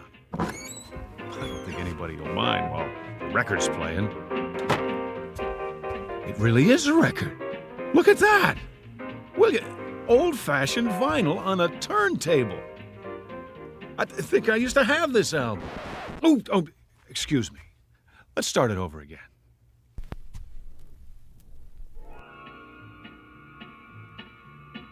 Somebody left a cigarette in the ashtray, still burning. Who? Who's here? The DJ? I remember the DJ on WGBN, Vern Stevenson. Yeah, that was his name, playing nothing but the best. Where are you, Vern? Can you see me? The booth's empty, but somebody can hear me. I know it. I feel it. Attention, listeners, all you people out in Radio Land, we interrupt this broadcast for a special announcement. We're all alone here, and we need to hear from you, so call in your requests. The number is... Well, you know the number. Look it up. Just ask the operator for WGBN 1060 on the dial. The first caller wins a free lunch on the house, courtesy of me. You know me, don't you? If you do, call in and tell me, will you? Because I'm having a hard time remembering at the moment. Is anybody out there? Anybody at all? Congratulations! Hi. Thanks for calling. Thanks a lot. You've been selected to receive a free, all-expense-paid vacation to deep space. What are you talking about? This is an automated call from Amadex, Inc. to a selected few homeowners like yourself. All you have to do is complete a brief survey. If you'd like to continue in English, please press 1. For Spanish, press 2. Forget about it!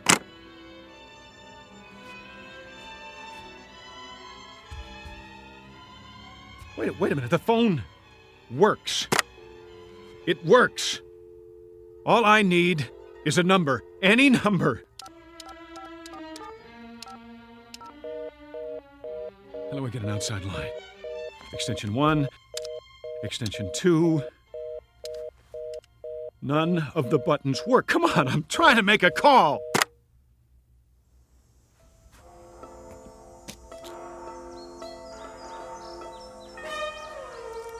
Three o'clock and still nothing. Feels like a Sunday, the longest one in history. I wonder if the movie theater's open. Why not? Maybe they got a matinee, a double feature, Pride of the Air Force and The Loner. Now that I gotta see.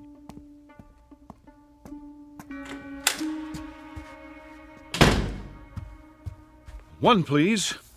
Oh, I get it. Self-service. That's okay. I'll just reach in and take a ticket. Keep the change.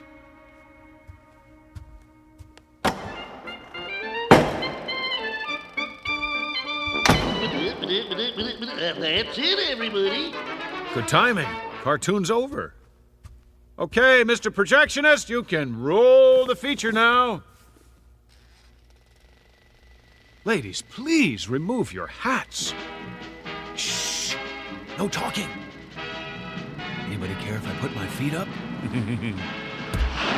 That's what I thought. Look at those planes, will ya? U.S. Air Force, go! Air Force, Air Force! Hey, I'm Air Force. That's it. You hear me? I remember that much. I'm in the Air Force. Can anybody hear me? You, up in the projection booth. You got an Air Force man in the house. Hey!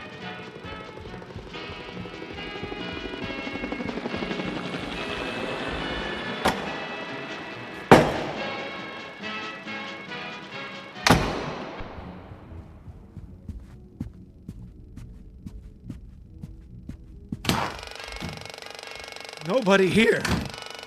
Then who is running the picture? At least I got the first part of it. I was in the Air Force. If I could just remember what happened after that. What was it? A war?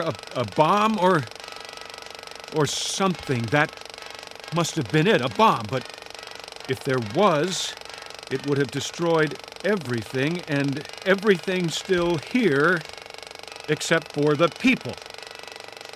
What kind of sense does that make?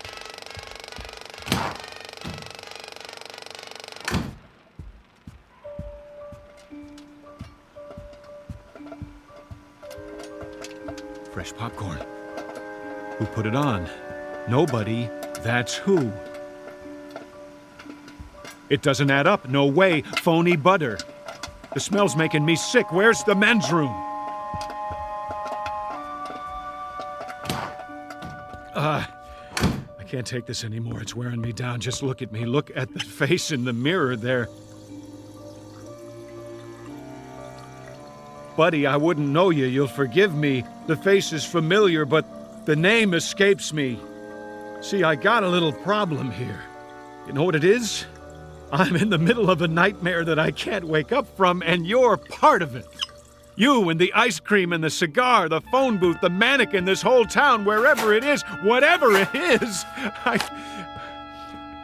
I just remembered something else. Scrooge said it. You remember Scrooge, pal? Oh, not Scrooge McDuck. Ebenezer Scrooge, what he said to the ghost of old Marley. I must have learned it in school. I think it goes like this. You may be an undigested bit of beef, a blot of mustard, a crumb of cheese, a fragment of an undone potato. There's more of gravy than of grave about you. Get it? That's what you all are. You're what I had for dinner last night. You must be, but now it's the next day and I'd like to wake up. I've had it. And if I can't wake up, at least I'd like to find somebody to talk to. That's all. Is that too much to ask? I guess it is. Me? I'm gonna have some popcorn. Plain. But I tell you true, if I don't find somebody today, you hear me? If I don't, I'm checking out of this world one way or the other. I'll get a gun, or whatever it takes, count on it.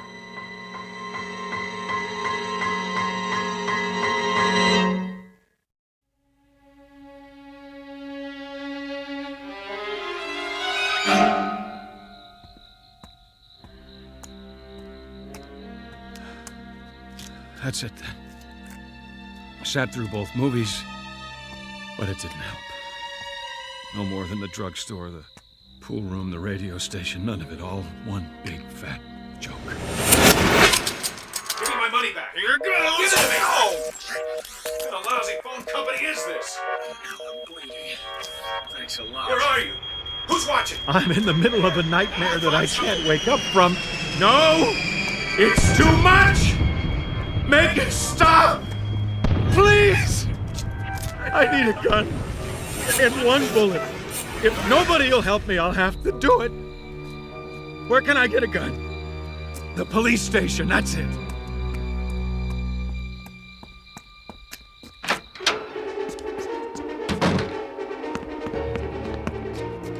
Hello? No, what's the use? Calling all cars, calling all cars. This is an all-points bulletin. Unknown man in town. Now infiltrating the police station. Suspicious-looking character. Probably wanted by the FBI. Presently unarmed, but not for long. All units return at once and bring your guns. He needs one! Anything. 45, a 38, police special, Smith & Wesson. Even a 22, it doesn't matter. Just something that'll do the job. Hot coffee. That's very considerate of you. I gotta say, it smells mighty fine, but no dice. It'll take more than that to get straight. There. I knew it. Shotguns all locked up tight. Safety first, boys. You don't know who might come wandering in here. Well, when all else fails, use a little elbow grease. Remington 30-30 over and under. Shells right here. Now, where am I going to do it? Wouldn't want to splatter my brains all over the front desk. Hey, what's back there? Jail cells. Perfect!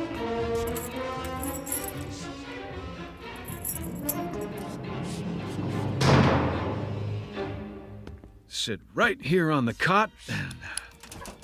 How? I can't reach the trigger if I put the muzzle under my chin.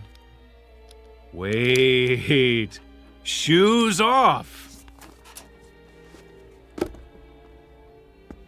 I can reach it with my toe. This little piggy went to market. This little piggy cried, wee, wee, wee, all the way home. Oh, no. Wait a minute. You can't lock me in here. I can't stand to be locked up. I've got a thing about it. Wait. No. You can't do this to me. I'm trying to finish it for you. What more do you want? Give me a chance to do it my way, please. Please. Please. Time to wake up! Time to wake up! That's it! Are you sure? Help him! He's had it! All right, clock him and mark the time. Now get him out of there. Go on, release the subject. On the devil! Yes, sir. Careful with the electrodes. Remove the tape from his forehead and chest. It's all right, Major. You're right.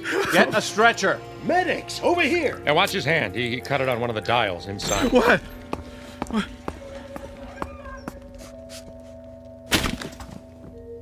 How is he otherwise? He's all right considering. Delusions of some sort. I guess that's it. He's coming out of it now. Fine. Did you get all your data recorded? Yes, sir. Every bit of it. And did you get him clocked? Yes, sir. All right, how long? 484 hours, 36 minutes. That long? I'll compile all the data for you. Yeah, good. I'd like to have a look at his reaction chart, too, hour by hour. What about the press, sir? The press? You said you'd see them. They've been waiting in shifts. Well, I'll have to cut it short. I want to talk to Ferris. Yes, sir.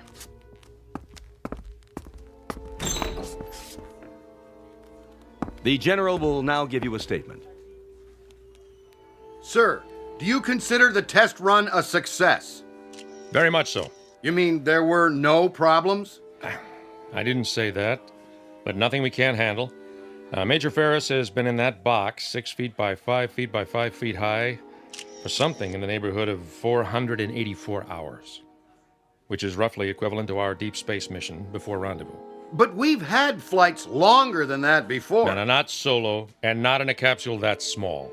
It's a one-man mission, in a nose cone too small for him to stand up or move around.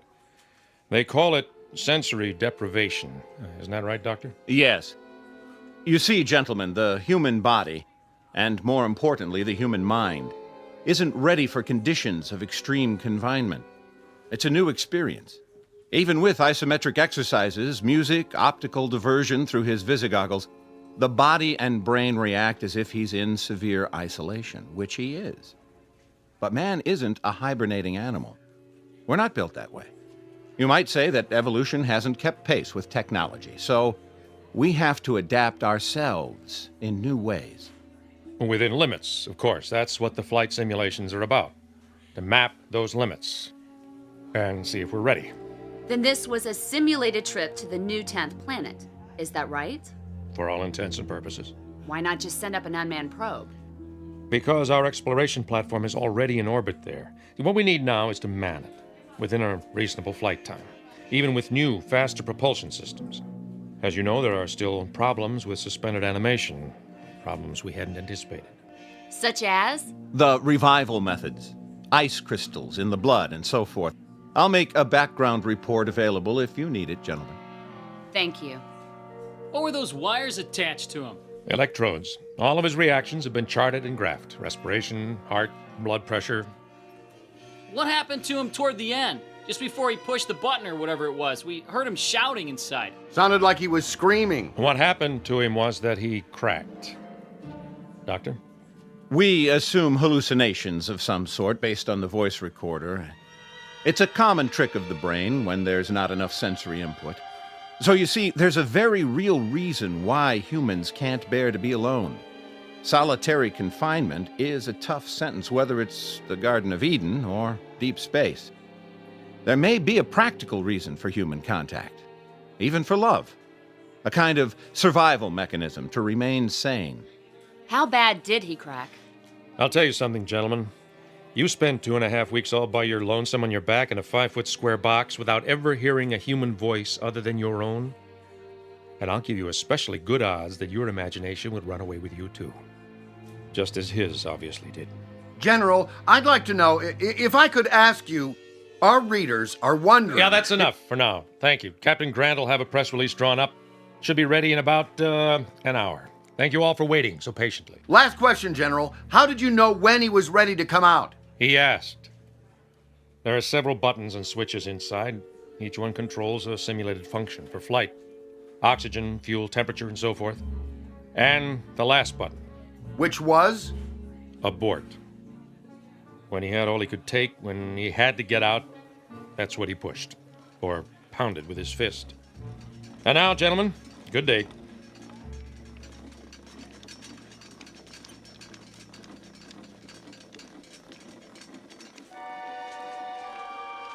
How do you feel, son? I feel much better, sir. I'm sorry. No. Nothing to be sorry for. You did splendidly. Listen, tell me something, Ferris. What was it like? Where did you think you were? Someplace I don't want to visit again. A town without people. And you finally had to get out of that town, didn't you? I sure did. What was the matter with me? I went off my rocker, huh? It's a kind of nightmare, Ferris, that your mind manufactured for you to explain what you were going through. Then we don't have it licked yet? The trip, I mean? Not today, we don't. And maybe not tomorrow. But we will. I'm sure of it.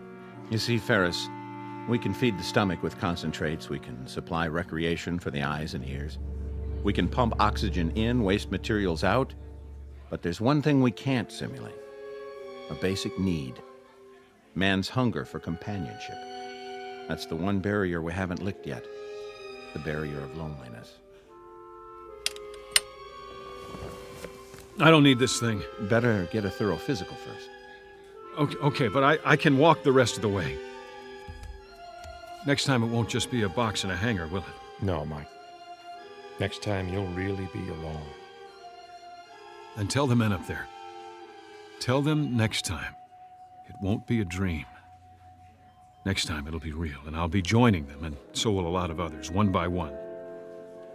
Tell them to hang on for a while longer. Help is coming. It's on the way. A remarkable young man. Yes, he is. Really quite remarkable. The barrier of loneliness, the desperate, palpable need of the human animal to be with his own. For up there, beyond the vastness of the sky, in the void that is space, is an enemy known as isolation. It sits among the silent stars, waiting with the patience of eons, in the Twilight Zone. We'll return to the Twilight Zone in just a moment. You are about to enter another dimension, a dimension not only of sight and sound, but of mind, a journey into a wondrous land of imagination. Next stop, the Twilight Zone. Hi, this is Stacy Keach. I'd like to take a moment to tell you about our Twilight Zone website at twilightzoneradio.com. At twilightzoneradio.com, you'll find the latest information on these Twilight Zone radio dramas, including behind-the-scenes photographs, plus the newest product releases, trivia contests, ways to contact us, other Twilight Zone-related info and merchandise, plus links to other fascinating websites. So make your next stop twilightzoneradio.com. Visit twilightzoneradio.com to purchase these Twilight Zone radio dramas on cassette and CD, or call toll-free 1-866-989-ZONE. That's 1-866-989-9663.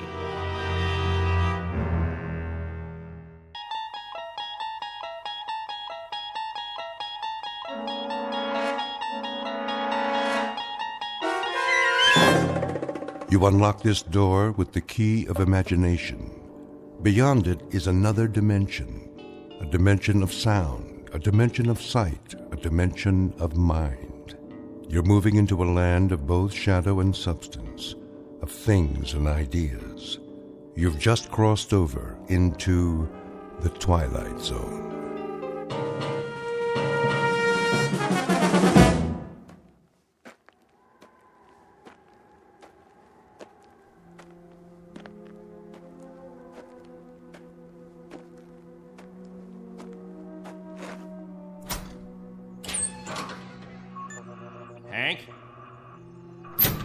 Hank! Oh, morning, Captain. Anything on the radar? Not yet. No signal at all. Try 4.0, true. It'll probably come from that direction. I had her on that all morning, sir. Still nothing. You're past your time, aren't you? Who's your relief? Al Baines, Captain. Baines? I'll see what happened to him. Yes, sir.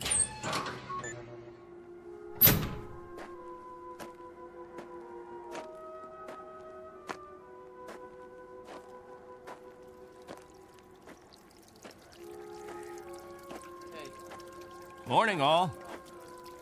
Anything yet? Afraid not. They lost, you figure? There's no telling. Okay if we fill our containers now? Go ahead, as long as the water supply holds out. Be a while till the next batch is ready. Julie, where's your husband? He was sleeping, Captain. Get him, Julie. Is something wrong? There's something wrong. Yes, sir. How does it taste today, Henry? Same as always, hot, flat, and unforgettable. But wet. Suffer it a little bit more. 6 months from now, you'll be drinking chocolate ice cream sodas.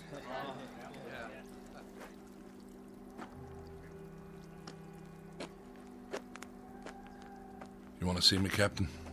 There's a man in the radar tower who'd like to see you, Al. He would have liked to see you 2 hours ago when you were supposed to relieve him. I overslept. Tell that to Hank Parker up there in the tower. Tell him you overslept, and then be good enough to tell him, Al, that you'll stand his watch all day tomorrow. That's not fair, Captain. It doesn't happen often. Once is too often, Al. More than once is intolerable. And many more than once is a case history of Albert Baines who likes his sleep. I prefer it to a stupid game in the hot sun, both of them. A game, Al? What are we listening for? 30 years of 2 shifts a day. What have we ever heard? Wind noise. And what have we ever picked up on the radar screen? Dust particles? But anything to make you happy, Captain. You listen to me. There's a ship on its way. And when it reaches this atmosphere, it may want to be vectored in. They may want landing instructions, wind direction, ground temperature. And if Al Baines is in the sack, we may spend the rest of our lives here. Is that what makes you happy, Al? How do we know there's a ship out there, Captain? A lot of garbled static 2 months ago that you told us was a message, and then nothing. 2 whole months, and you decide there's a ship coming here to take us back. You make the rules and set the watches and plan the days, and now you tell us the Messiah is coming. And you tell us to pray? The difference between you and me, Captain Benteen, is that I do my dreaming when I'm asleep. You do yours on your feet. There's a ship coming, Al. All of us believe it. Because he tells you to. And we believe him. Whatever Captain Benteen says, that's what will happen. Sure you believe him. He tells you this is the best of all possible worlds, and by God, you break into song. You're sweating your lives away on this rock, but the captain says it's paradise, and we have to clap our hands. Rule by hypnosis. Al, there's a ship coming. This happens to be a fact. There's a ship coming. Believe it. I tell you, it'll happen. And you know it's real, just as you know this is real. You haven't forgotten our ship, have you? The Pilgrim 1? The first spaceship sent up to colonize the outer regions? And this plaque, placed here by the 130 men, women, and children who established the first off-Earth colony. We owe them our belief. Because they had faith. Don't ever forget that. Now, if you'll excuse me, I better go check on the generator.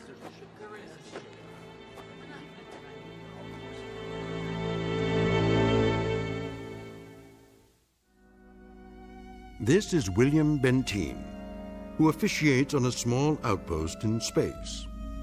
An outpost slowly disintegrating under the heat of 2 suns, with the holes, the cracks, the fissures that are the residue of despair. He tries to fill them with faith and to retain a faith of his own. This is a remnant society, a handful of people who left the earth looking for a millennium, a place without war, without jeopardy, without fear. What they found was a lonely, barren place whose only industry was survival. And this is what they have done for decades: survive. Until the memory of the earth, they came from what has become an indistinct and shadowed recollection of another time and another place.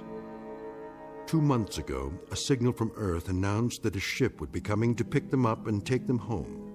In just a moment, we'll hear more of that ship, more of that home, and what it takes out of mind and body to reach it. Because this outpost is located in the far reaches of the Twilight Zone.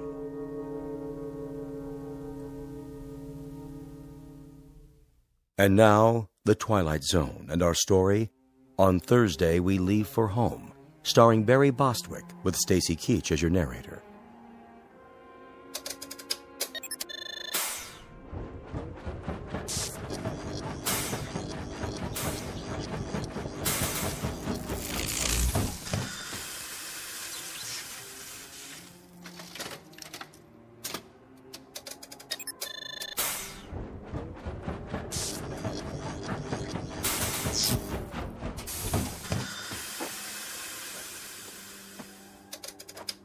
Can't keep the generator running, sir.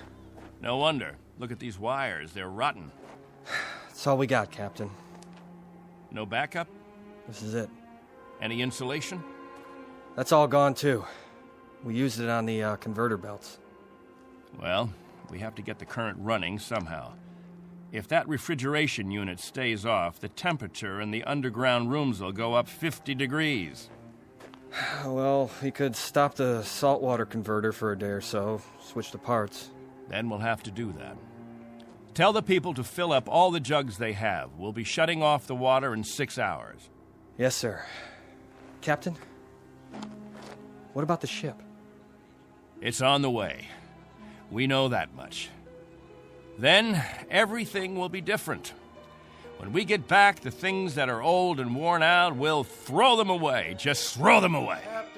Captain Benteen. What? The main square. Come quick.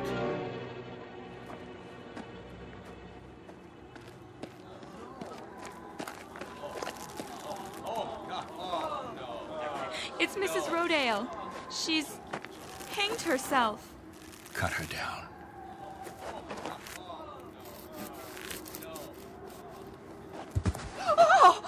Mommy, what happened? Is that lady all right? Get them out of here. Come, children. God have mercy on her. You men there, prepare her. We'll bury her in an hour. Yes, sir.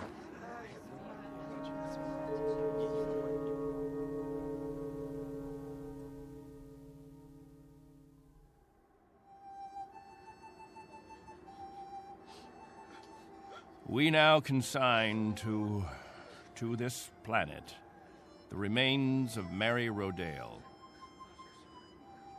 We ask God in His infinite mercy to give her the serenity and joy that she sought while she was with us. And we ask His forgiveness for her sin. Amen. Amen. We ask that this good woman be allowed to rejoin her beloved husband who preceded her in death 11 years ago. Bid your farewells now. Forgive her, Lord. Have mercy on her, Lord, for what she's done. A terrible thing. She didn't know what she was doing. She knew what she was doing. Better and clearer than the rest of us. This is a funeral, Al. The 9th funeral in the last 6 months. Nobody talks about it. We just let it go by. But there have been 9 people who thought that maybe heaven is a place where they can get a drink of water without salt in it, where they'll be able to breathe air without choking on the heat of it. If you want to talk blasphemy, Al, take it away from here. I'm talking truth, Captain Benteen. I'm saying that this woman and the others, they took their own lives because living became intolerable. And I say that dying was their right. Anything else? Just this question. I put it to everyone here. Al, please. No! Isn't living tough enough that we don't have to do it by the book? Isn't it hot and blinding and miserable enough that there shouldn't have to be rules? So that we shouldn't have to suffer by the numbers? Will anyone make the simple observation that there's far more happiness going into that hole than what's left above ground? There's more peace of mind in that dead body than all you mourners put together. All we've got here is anguish.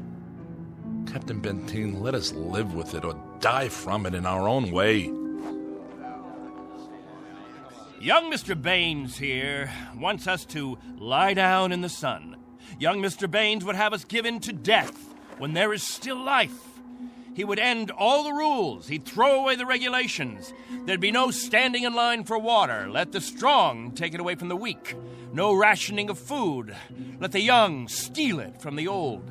And when that ship comes down to take us back to Earth, it won't find a society. It will find only a pack. There'll be no human beings left. Only animals. There's a ship coming.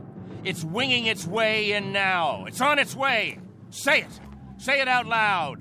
Let me hear you say it. There's a ship coming. There's a ship coming. There's a ship coming. There's a ship coming. There's a ship coming. There's a ship coming. There's a ship coming. That's right. There's a ship. A ship. Yes. A ship that's coming to take us. Hear that? Can you hear that, everyone? Do you hear? It's the...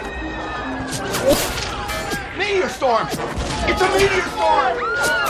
Find shelter! Get inside! Up to the cave! Get up to the cave! Julie! It's Julie. She's bleeding. Quickly! We have to move. I can't. Something hit my arm. I think it's broken. Stand aside. I'll carry it.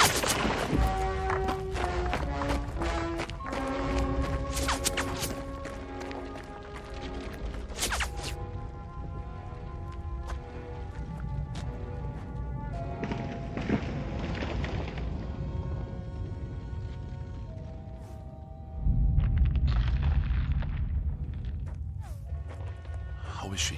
It's just a cut to the forehead. Not very deep. But keep this bandage on it. Julie? Julie, honey? Can you hear me? Al? Don't let her move just yet. She may have a concussion. How's your arm? It's not broken. Must have been a rock that hit it. Captain, thank you. For a little first aid. No thanks necessary. I deliver babies, too. You might want to keep that in mind. Now, I'd better go see to the others.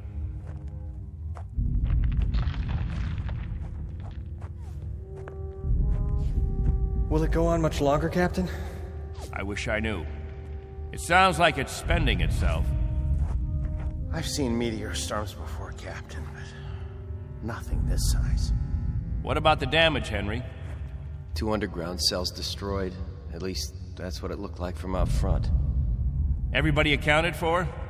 I think we're all here, Captain. I've checked. Nobody's missing. Thank God. Everyone try to stay calm. The worst of it is over.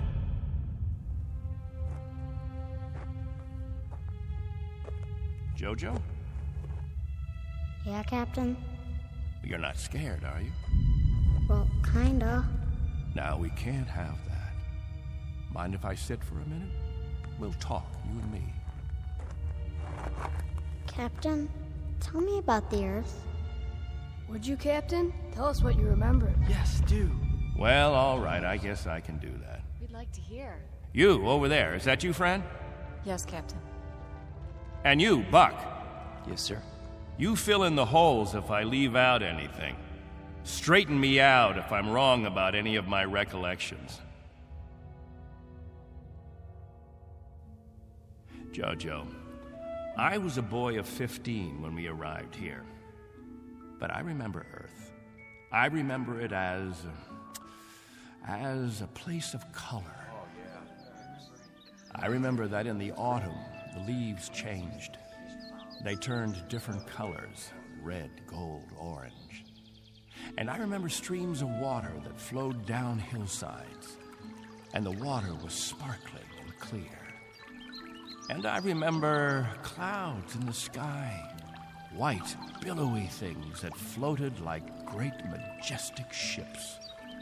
They looked like sails. What are sails? Don't you know what sails were? In ancient times, that's how ships moved across the water. There was so much water. The men unfurled large sheets of canvas against the wind, and it was the wind that moved them. And I can remember night skies. Night. Endless black velvet with stars. And sometimes a moon that seemed to hang there as big as the face of an old man, looking down on us all. Captain, what's night? Why, that was the quiet time, Jojo. Night was when the earth went to sleep. It was the cover it pulled over itself. Not like here, with two suns always shining, always burning. It was a darkness that felt like a cool hand brushing over tired eyes. And there was snow on winter nights, gossamer things that drifted down and turned the earth all white. And we could build snowmen the next morning and see our breath in the air. And it was good then. It was right. So, why did you leave there? Oh, we thought we could find another Earth, Jojo. Then we found this. We thought we could escape war. We thought we could build an even better place. And it took us 20 years to find out that we had left our home 1 billion miles away, only to be stranded, like visitors, transients, that no roots could take hold in this ground. But it was too late. So we spend the next 30 years watching a clock and a calendar and waiting. But we can't wait any longer. Not a day, not an hour. We have to get back home. There's no more time. I'll go outside and survey the damage.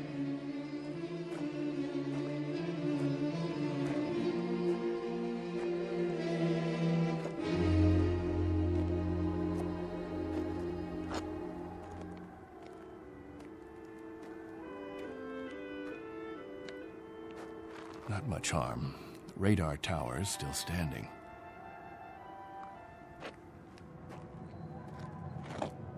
What? Why, it's... Al! Al Baines, do you hear that noise? All of you, come out here. Do you hear it? What is that? That's not a meteor shower. That's not a meteor, and it's not wishful thinking. Not this time. Those are rocket engines. Look, I remember the sound of it. That's the ship! The ship has come at last!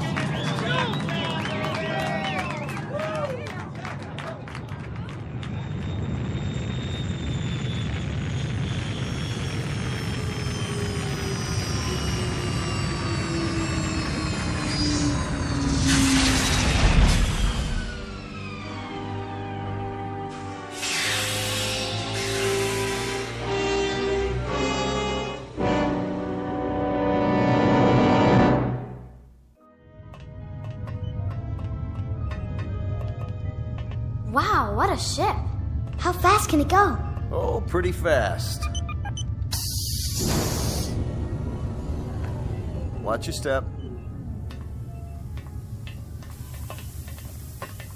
Looks like you got plenty of room for everybody.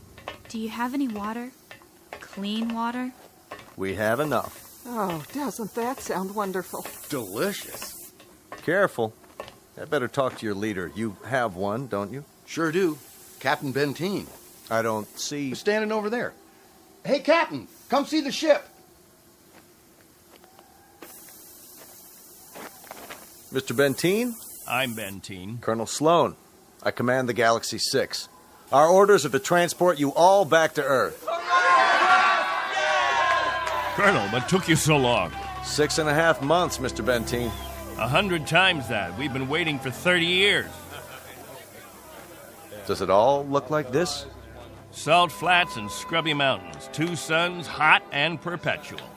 30 years of it. 30 years. The children have never seen Earth, and some of the older ones don't even remember it. They'll see it now. Our orders are to get you aboard as soon as possible. We figured that we should be able to lift off on Thursday. Are you still using Earth time? Of course. Good. That'll give you 3 days to prepare.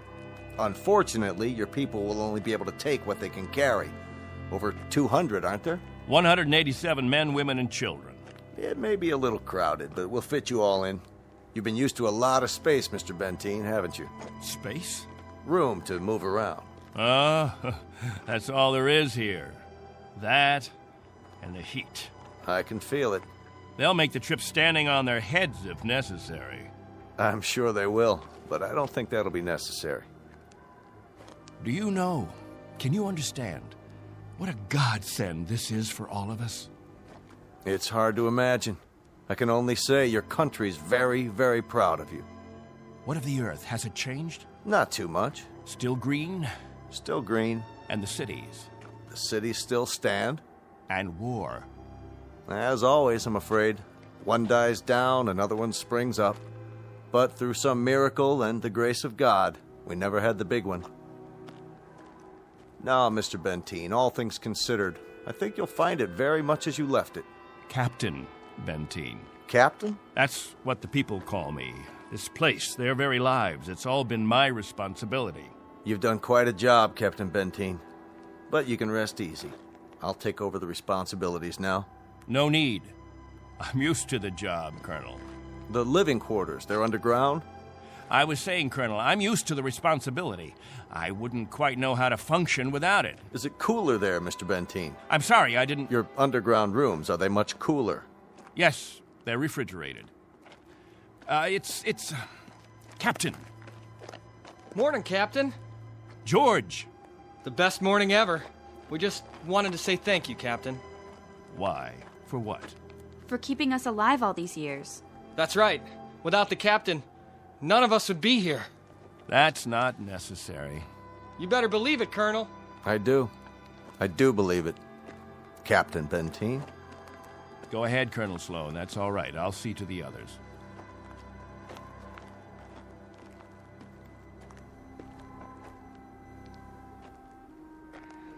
You know, I don't need this. I'm not going to take this. Hi, Captain. Julie, where's your bandage?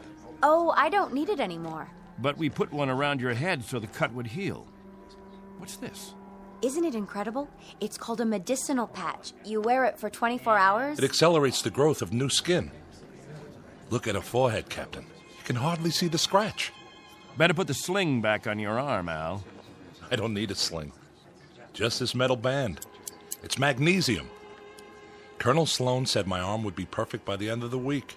Well, I seem to have had my practice taken away from me. But while we're here, I'd use that sling. I'll bet I've fixed about 500 broken wings in my time, and the only way to be sure it heals properly is to keep the limb immobile. Where's Colonel Sloan? I want to ask him what to pack.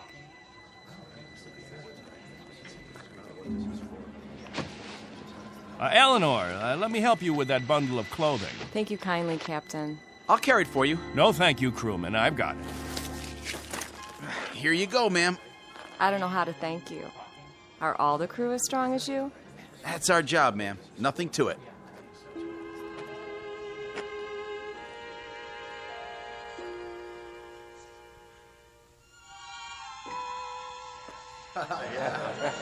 Hello there, Captain. Will. I'm so excited. How much longer? Not long. Be patient. May I have your attention, everyone? Yeah. Good question. Quiet, please. What is it, Captain? As all of you know, we have less than 36 hours before we depart. And as I told you earlier, there is a maximum allowance of 14 pounds per person. Soon we'll begin weighing your belongings, and if we're over the limit, I'll make up a list of necessary items. I hope I'm not intruding, Captain. I was just telling them about the weight requirements. We'll handle all that tomorrow. I heard you'd called a meeting here in the cave, so I brought Lieutenants Engel and Rafferty with me. Everyone has so many questions about Earth, I thought perhaps this would be a good time. More questions? Actually, Colonel, the purpose of this meeting is simply to make some last-minute arrangements. Colonel, I used to live in San Diego. Is California still the same? Sunny and warm most of the time, but not this warm. Los Angeles has become the biggest city in the world. These kinds of questions, we could just as well handle them when... Colonel Sloan? Are there still major leagues? My dad used to tell me about baseball and the World Series. The leagues are just as before, American and national. What about the Dodgers? They came in 10th last season. I'm told they need pitchers pretty desperately. I'll tell you what, when we're finished here, we'll improvise a ball and bat and have ourselves a game. How's that sound? Yeah, that'd be great. Let's do it. I think it's a little hot for that kind of activity. What we could do is have some group singing. We haven't done that for a while. I got an old sack. That'll be the ball. Who's got a stick? What are we waiting for? Let's go. Yeah. Please, wait. We haven't finished yet.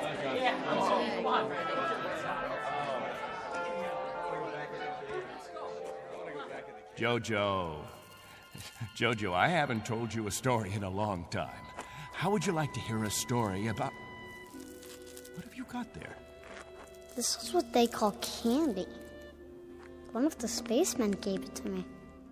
It tastes... Sweet, Jojo. It tastes sweet. Yeah, sweet, Captain. Want a bite? No, thank you, Jojo. Back on Earth, we can get all we want. Something, Captain? I'm not sure. I'm not at all sure. You've promised them all candy. You've made it sound as if that was what the Earth is made of. Sugar and spice and everything nice. Maybe they ought to be told the truth.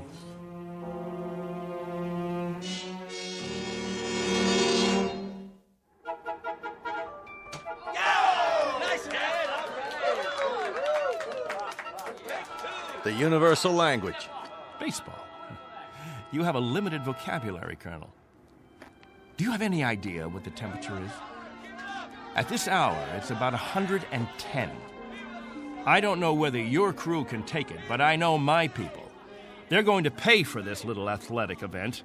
Some of the older ones, it might even be serious for them. It's just a game, Benteen. My guess is that it's worth it. Now, I'd better get back to the ship.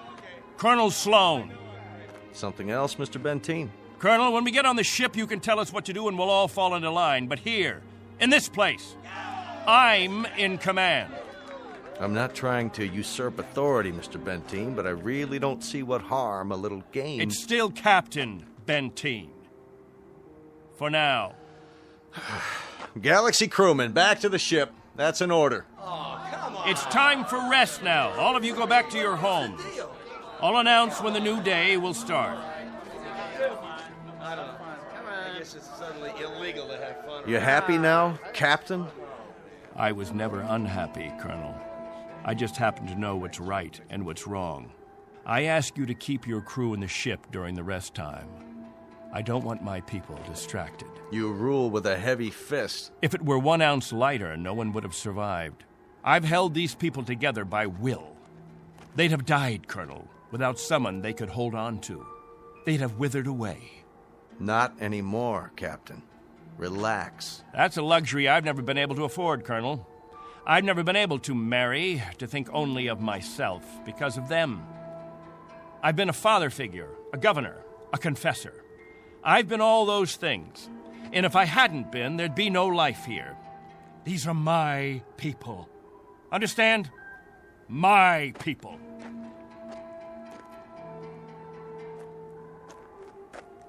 What's with him, Colonel? I'll bear with him a little bit longer, fellas. He's really quite a man. He's got just one minor aberration. And what's that? He believes he's God. As far as he's concerned, we're booting him out of heaven.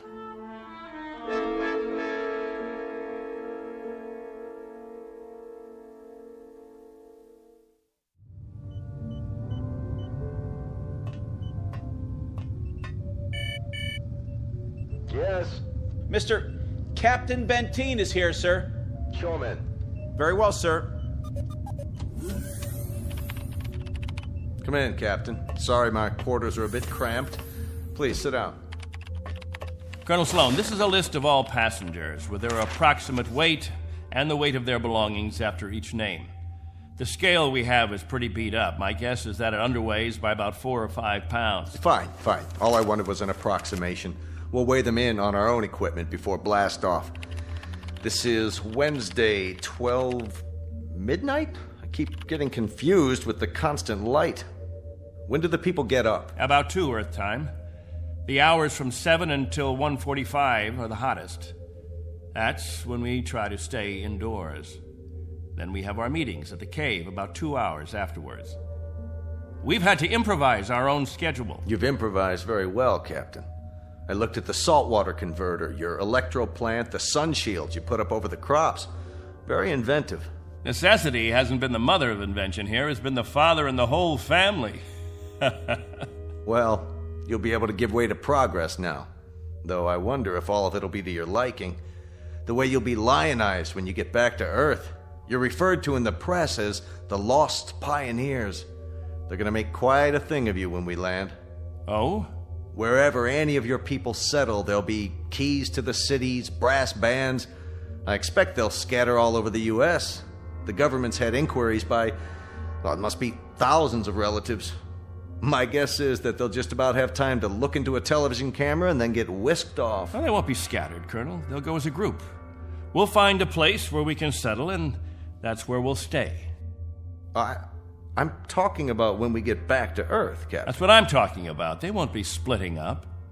Not my people. Captain, as a point of interest, did you ever ask them? Ask them what? Whether they'd want to stay together. That would be a ridiculous question, like asking a child if he wants some more ice cream. They're children, you see, Colonel. Oh, chronologically, they range from 6 months to 60-odd years, but socially, psychologically, they're children. I've kept them alive and functioning all this time.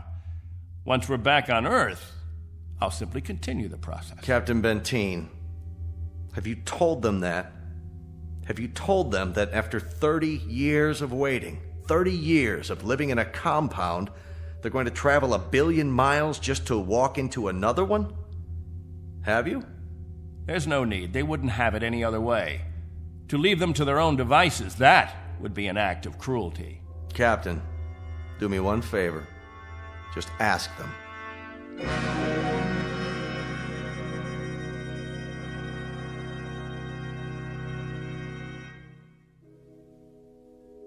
Naturally, we won't have to concern ourselves with the colder climates, the northeastern states, the upper regions of the Great Plains. We'll find an area much farther to the south, perhaps Florida or Texas. Southern California has a temperate climate. Captain, you better tell us about frostbite treatment, because I'm moving to Wisconsin. That's where my family settled originally. What about Oregon, Captain? That's where Joan and I plan to settle. I've heard about the forest there. New York. Please, wait a minute. You don't understand. Let me make this clear. All of you will have a chance to meet your relatives. I see no reason why visits can't be arranged, perhaps even for a week or more. But naturally, we'll remain together as a community in whatever land grant we obtain from the government, or whatever given area we can arrange. I can assure you of one thing, and I hope put all your fears to rest. I'll remain as your guide, your consultant. And I guarantee that no one will lack for my help or my advice. Captain? Julie and I were thinking of farming. Why, that's a fine idea, Al. We'll farm just as we have farmed, but much more easily. The rainfall back on Earth is so plentiful. And as I told you, there's only one sun, so you won't have to shield the crops. Of course we'll farm. Certainly, we'll farm. Julie's got relatives in the state of Washington. You couldn't take the cold. None of you could. But I guarantee that wherever we settle, the farming will be good. I'll see to that. What's the matter? Don't you understand? We don't plan to stay together. You don't understand, Al. You've never understood much of anything. If we split up, I seriously doubt that we'd survive. Al, explain it to him. Go on. We'll survive, Captain. If anyone wants to stay together, that'll be their right. But if they want to go their own way, that'll be their right too. Am I wrong, Colonel? You're not wrong. We're to take you back as a group. Once on Earth, you can do as you please. Colonel, let us settle our differences in our own way. There are no differences, Captain. There are differences. There are. Changes that have taken place on Earth. Things we aren't prepared for.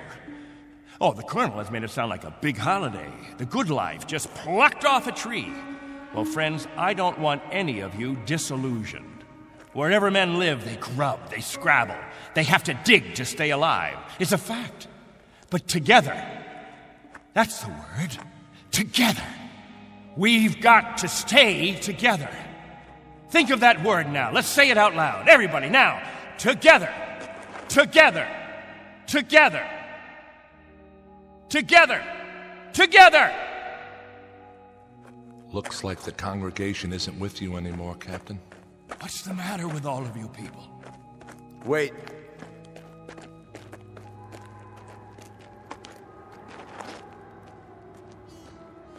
I've made the compartment assignments. I'd like to go over them with you. Assignments? There's not much time, and there's some things we have to check off. There's a decompression problem that we've got to tell them about, and a moment of weightlessness shortly after we leave the atmosphere that I want to explain to the children. Do you know what we called you while we waited for you to come? We called you the Messiah. Did you? You were supposed to bring freedom, but that's not what you brought.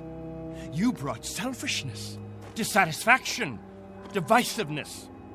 With all the misery we've had here, those germs never infected us. I brought nothing but a ship and a crew and a means of escape.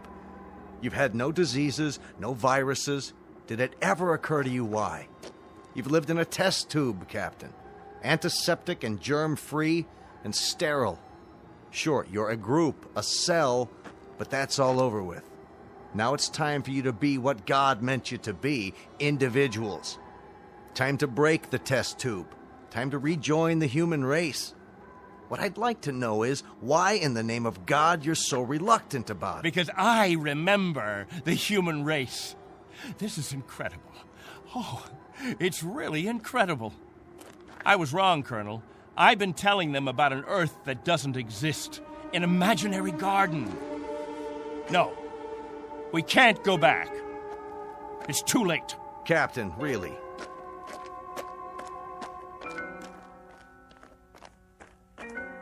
Everybody, gather around. I've got something to tell you. Listen to me, all of you. I want to tell you all.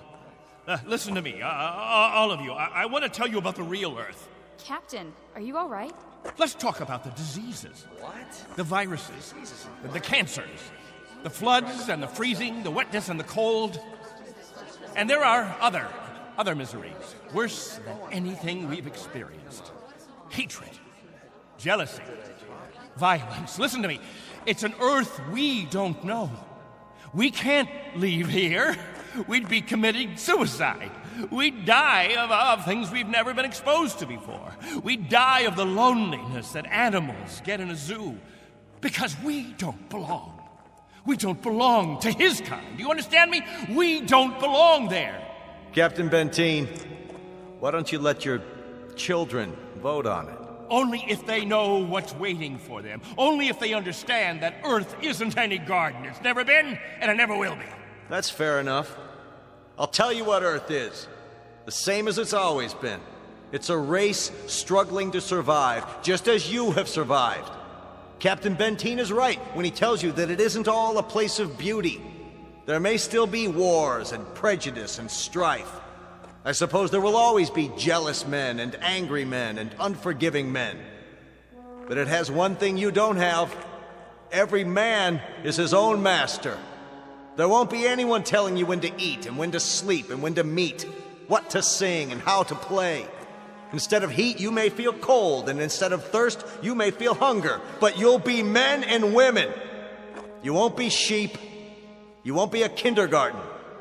And when you pray to God, his name won't be Benteen.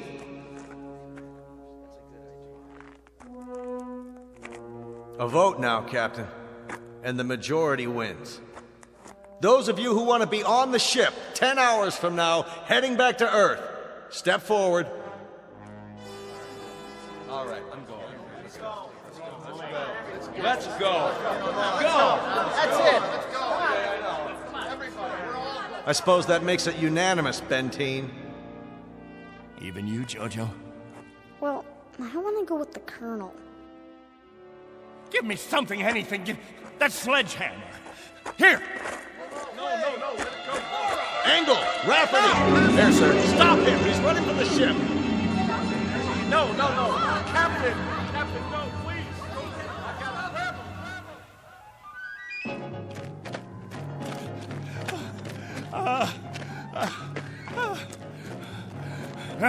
We'll see how far you get. Without a tail fin. Put it down!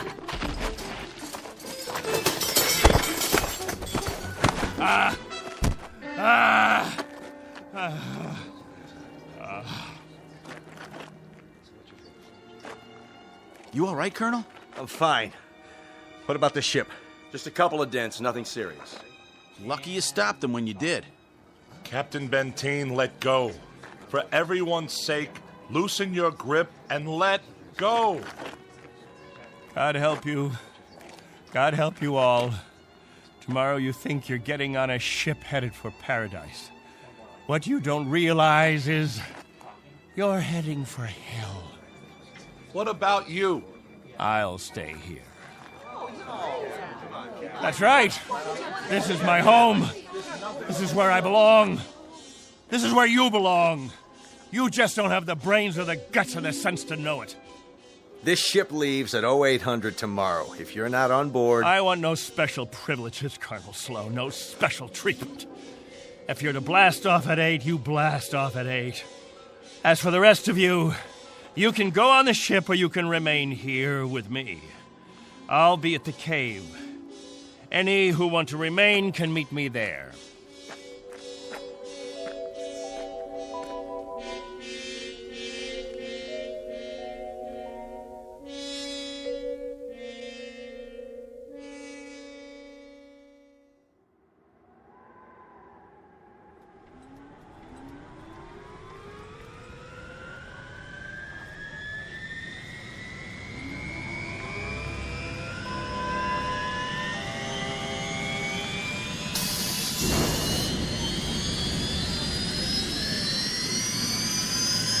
That's it, folks. The rocket's fired up. Everybody on board, single file. What about the captain? I'll give it one last try. Lieutenant Engel, see to the passengers. I'll be right back. Yes, sir. Where are you going, sir? To the cave.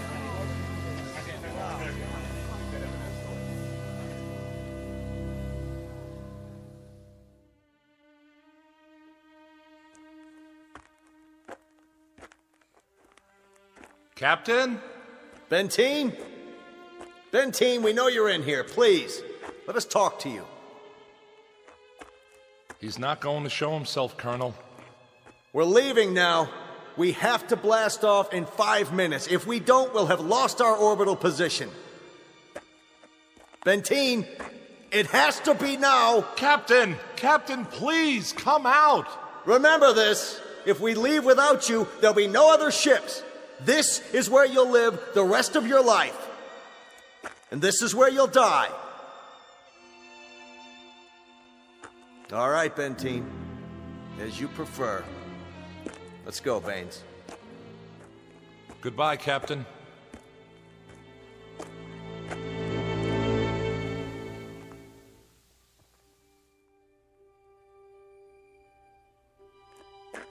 Hello, friends, all together at the meeting place. Any new business today? No? Jojo, I'll bet you want to hear about Earth. About the rivers and the seas, the blue skies, or the night, the stars and the moon. Which do you want to hear about this time? There's color on Earth, the change of seasons. And the wind brings the smell of the ground, the plants, the seeds, the roots, flower petals, sap from the trees, and the smell of the weather, the rain or the mist or the fog. And on the earth, there's green, the color green, the feeling green. There's something fresh about it, something living. Earth. It's called Earth. Don't leave me. Please. Oh, don't leave me.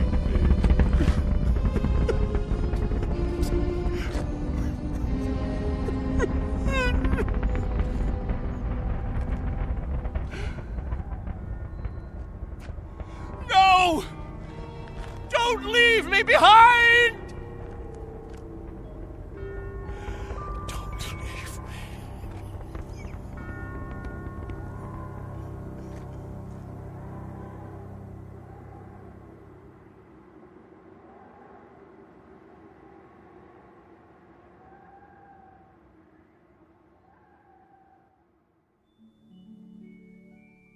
A man named Benteen, sometimes known as Captain, who had certain prerogatives. He could lead, judge, legislate, even dictate. It became a habit, and finally, a necessity. William Benteen, once a god, now a population of one, on a distant outpost in the Twilight Zone.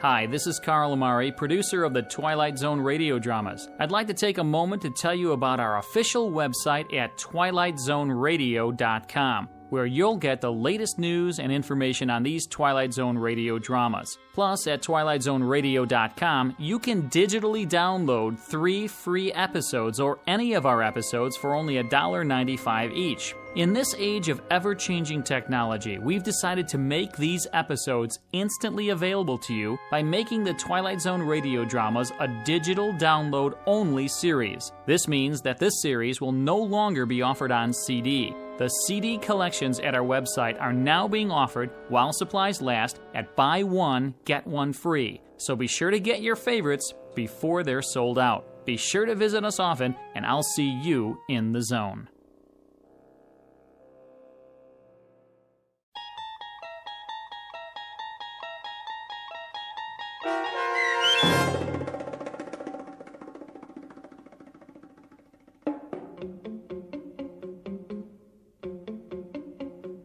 On Thursday, We Leave for Home, starring Barry Bostwick with Stacy Keach as your narrator, was adapted for radio by Dennis Etchison and written for The Twilight Zone by Rod Serling.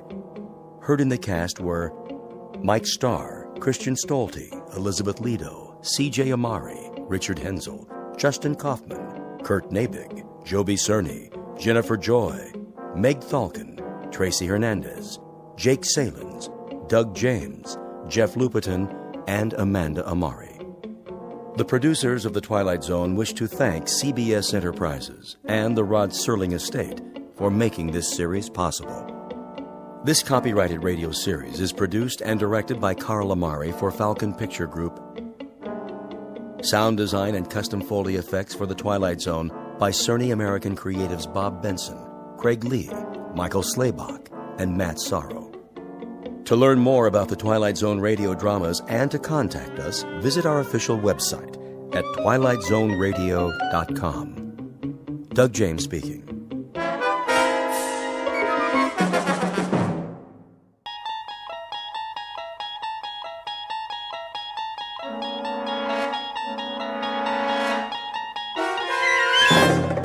You unlock this door with the key of imagination.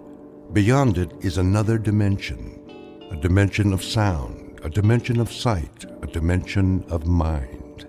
You're moving into a land of both shadow and substance, of things and ideas. You've just crossed over into the Twilight Zone.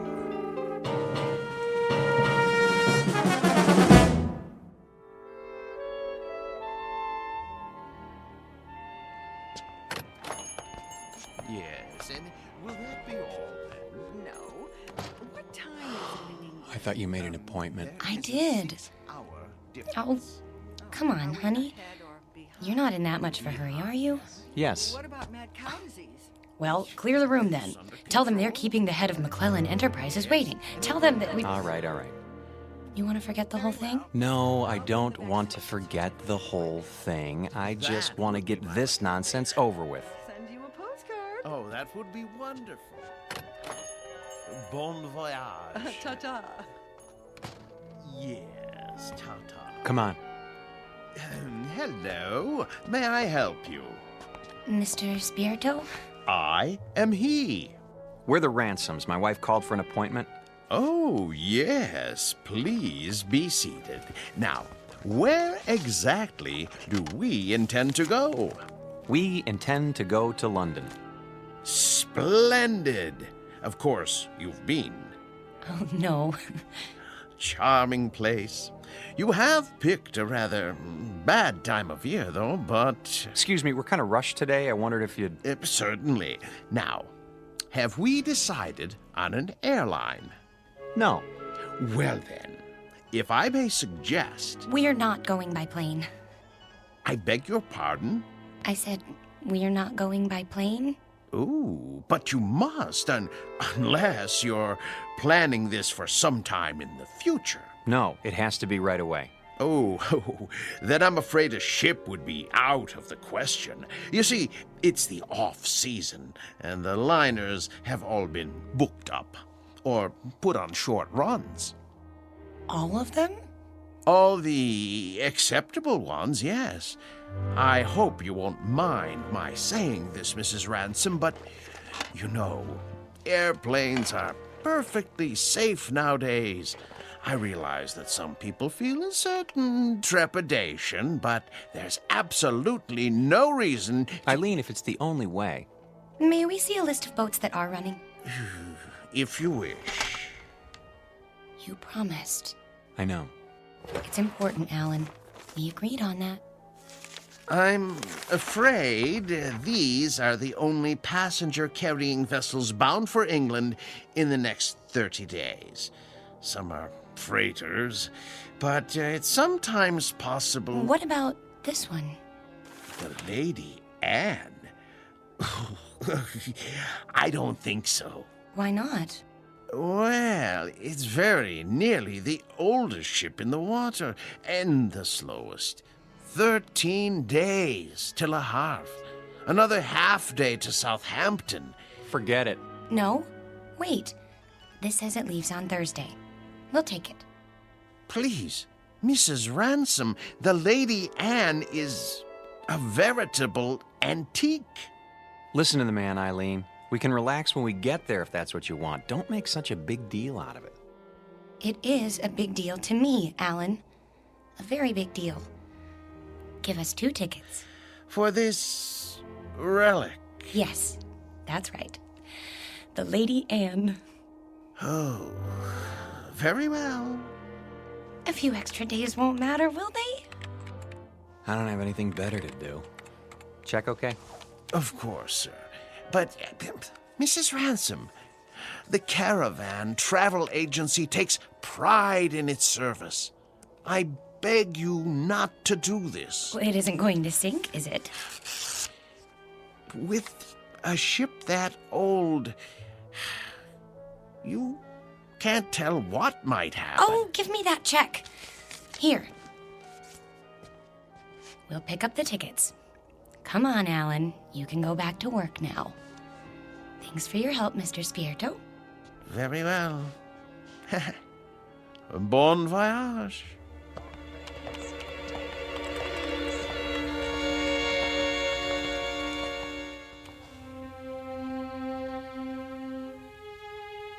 Portrait of a honeymoon couple about to embark on a journey. Like most newlyweds, they've never traveled a great distance together, nor have they become truly acquainted. But there is a difference. These newlyweds have been married for 6 years, and they're taking this honeymoon not to start their life together, but to save it. Or so Mrs. Ransom believes. She's not sure why she insisted on an ocean liner, except that it will give them some much-needed time together, even if it is the Lady Anne. The tickets read New York to Southampton, but this old ship is bound for a very different port. Its final destination? The Twilight Zone.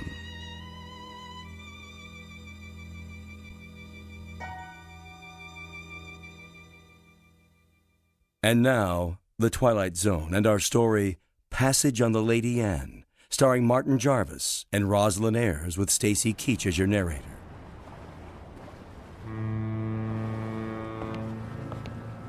Perfect. A foggy night. Can't even see the ship. Where is everybody? Already on board. We're a few minutes late. I was ready. If you hadn't taken so long packing... There it is! Oh, Alan, isn't it beautiful? No, not it. She. The ship happens to be a lady. Sorry. She's beautiful. Indeed she is. Oh, yes. There's the gangplank, is that what they call it? Come on, Alan. I can hardly wait. You know, from the descriptions, we were expecting a cross between a kayak and the Flying Dutchman. You're seeing someone off? No, we're passengers. What? How's that? Passengers. Oh, no. No. I hardly think so. No, you see, this is the Lady Anne. Toby, please. You have no right to badger them. Yeah, be quiet, woman. Well... Now, young fellow. Look here, if you'll consult your tickets, I think you'll find there's been a mistake. I repeat, this ship is the Lady Anne. And I repeat, there's no mistake. Show me your tickets. Why should I do that? Call it curiosity. Do you mind? Go ahead, Alan. All right. Let's see. Mr. and Mrs. Alan Ransom, New York to Southampton. You're not going to read the fine print, too, are you? Well, they seem to be in order. Thank you. It's good to know that. Well, there must be an error. This is a private passage, you might say. A mistake in booking. No, it's a terrible mistake. Come along, dear. But, Millie, I don't understand. I really don't. I said come along.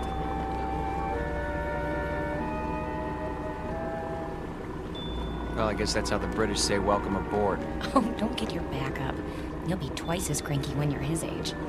Bet we can beat him up the ramp. Not too late to turn back, you know? I mean, think of being cooped up with me for 14 days. I made a promise and I'm going to keep it. Isn't that good enough? Sure.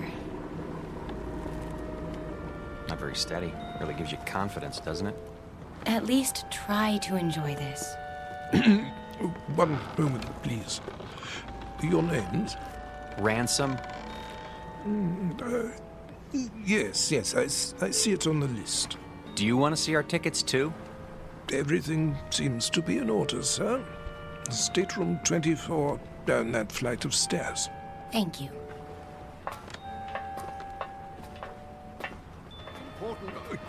Oh, Here we are. Yes, here we are. Good evening. I say, you're not going to let them do this, are you? I'm afraid it's out of my hands. Out of your hands? Well, we'll see about that.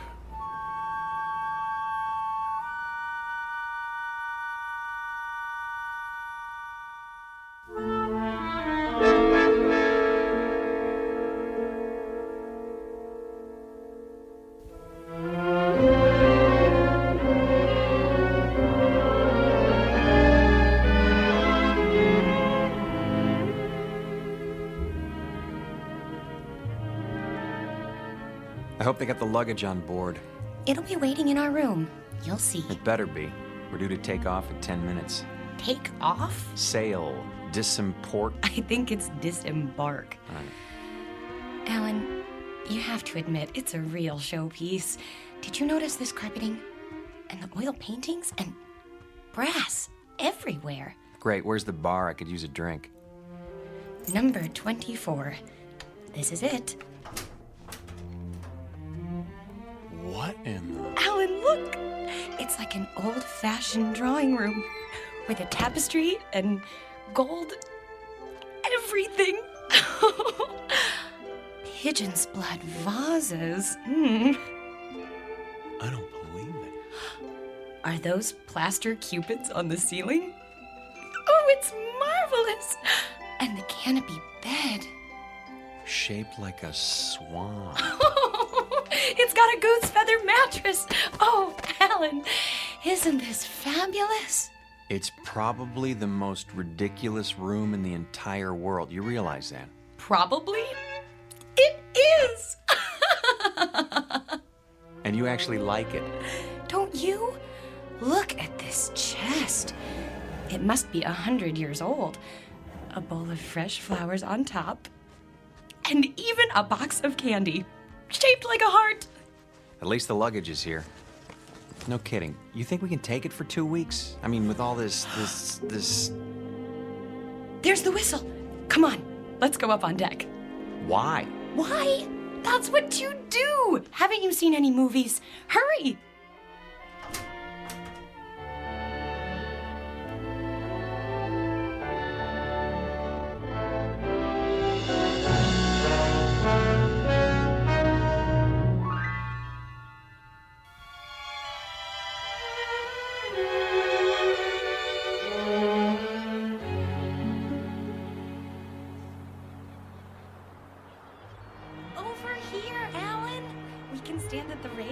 Those are the ones I mean, Burgess.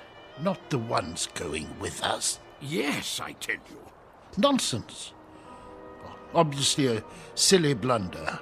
No. They have tickets. Calm yourself, Mackenzie. This needs to be settled at once. Very well. Here they come. Hello. Hello. How do you do? Oh, very well, thank you. Now then, no doubt you young people aren't aware that this is a rather, well, how shall I say, private sort of cruise, you see. Very tight. Dear me, yes, unquestionably a slip-up on the part of the, Look, mister, we're getting a little tired of this routine. Try to understand. There hasn't been any slip-up. This is our ship, and we are sailing to England on it. Her. What did I tell you? They're determined. This is bad news, very bad indeed. Oh, really? For you or for us? Don't argue with them, Alan. See here, please, this may seem odd to you, but we're actually trying to be of help. Yes, exactly so. You see, there are things you don't know about this ship. Yes. But what does that mean? Well, for example, it isn't common knowledge that... Burgess. No, Mackenzie. We've got to tell them. But... this vessel is over 50 years old. We knew that. Oh, but there are other things you couldn't possibly know, because you haven't had time to look. Such as? Well, she's falling apart everywhere. The deck chairs wouldn't support the weight of a baby. Well, yes, that's true. And the staircase is about to collapse at any moment. And the food, food, dreadful, dreadful. It's positively poisonous. Ptomaine, you know. Yes. But the worst of it is the danger at sea. Those boilers, not to be trusted. They've been ready to burst for years. Oh, yes, for years. So you can see how impractical the whole idea is. There's just one thing. Yes? If it's such an awful, dangerous ship, what are you doing on it? What? Oh. Yeah, well, we're old and eccentric. Well, yes. Well, we're young and eccentric. We like impractical things, the challenge and all. Besides, we think it's an absolutely charming boat. Last warning. They'll be pulling away the gangplank at any moment. Look, you'll be quite bored. We never get bored. Do we, Alan? Nope, not at our age. You're sick, then. Yes, you'll get sick. No stabilizers. She rides like a washing machine, I can tell you. Sounds like fun. I think I've heard about enough. Wait. I have my checkbook. What's that for? I am prepared to pay you double the amount of your tickets. This is ridiculous. No, I want to hear it. Pay us to do what? If you will abandon your plans, I'm sure you'll find another booking, something more suitable. That's a very generous offer. Yes, very much more suitable. Alan, you're not considering it, are you? Well, what do you say? Not a chance. Triple the amount, then. Yes, triple. No. Very well. I am forced to extremes. Sir, madam, if you will leave the Lady Anne at once, I will give you the equivalent of, let me see, 50,000 American dollars. 50,000 American dollars? Yes, which I will match. Well, I haven't got it all on me, but making it a total of 100,000. Yes, 100,000. Well. You're talking my language now, gentlemen. Alan? Let's say pounds sterling, shall we? In pounds? Or better yet, an even $250,000 U.S. currency will be fine. No, that amount is completely unreasonable. I'm sorry. No. In that case... But... Sorry. Let's go, honey. You must reconsider. You don't understand the implications. Look, fella. Ever since we picked this tub, people have been doing their best to discourage us. I don't know why, and I don't care. But if you're worried about brash Americans crashing your cozy little tea party... No, it isn't that at all. Forget it. From now on, leave us alone. I'm proud of you. Thought I'd take the money, didn't you? Well, for a minute there, I didn't know. Oh, look! We're moving! Off to a great start. I could use that drink now. Me too.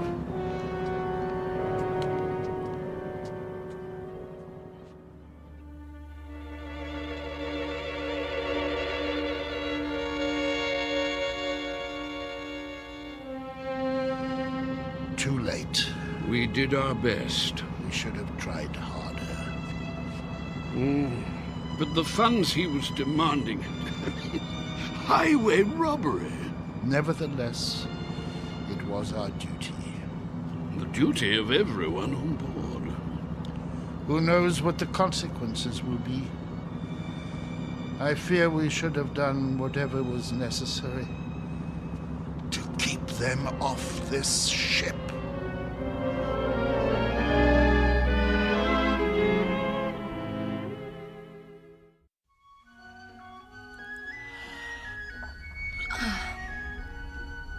Alan?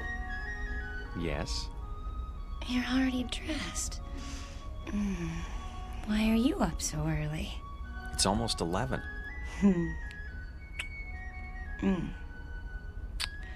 Don't tell me you're nervous. We're not going to let two cranky old men spoil our second honeymoon, are we? A lot more than 2. Mm-hmm. Better get dressed. Fire drill's in 15 minutes. What?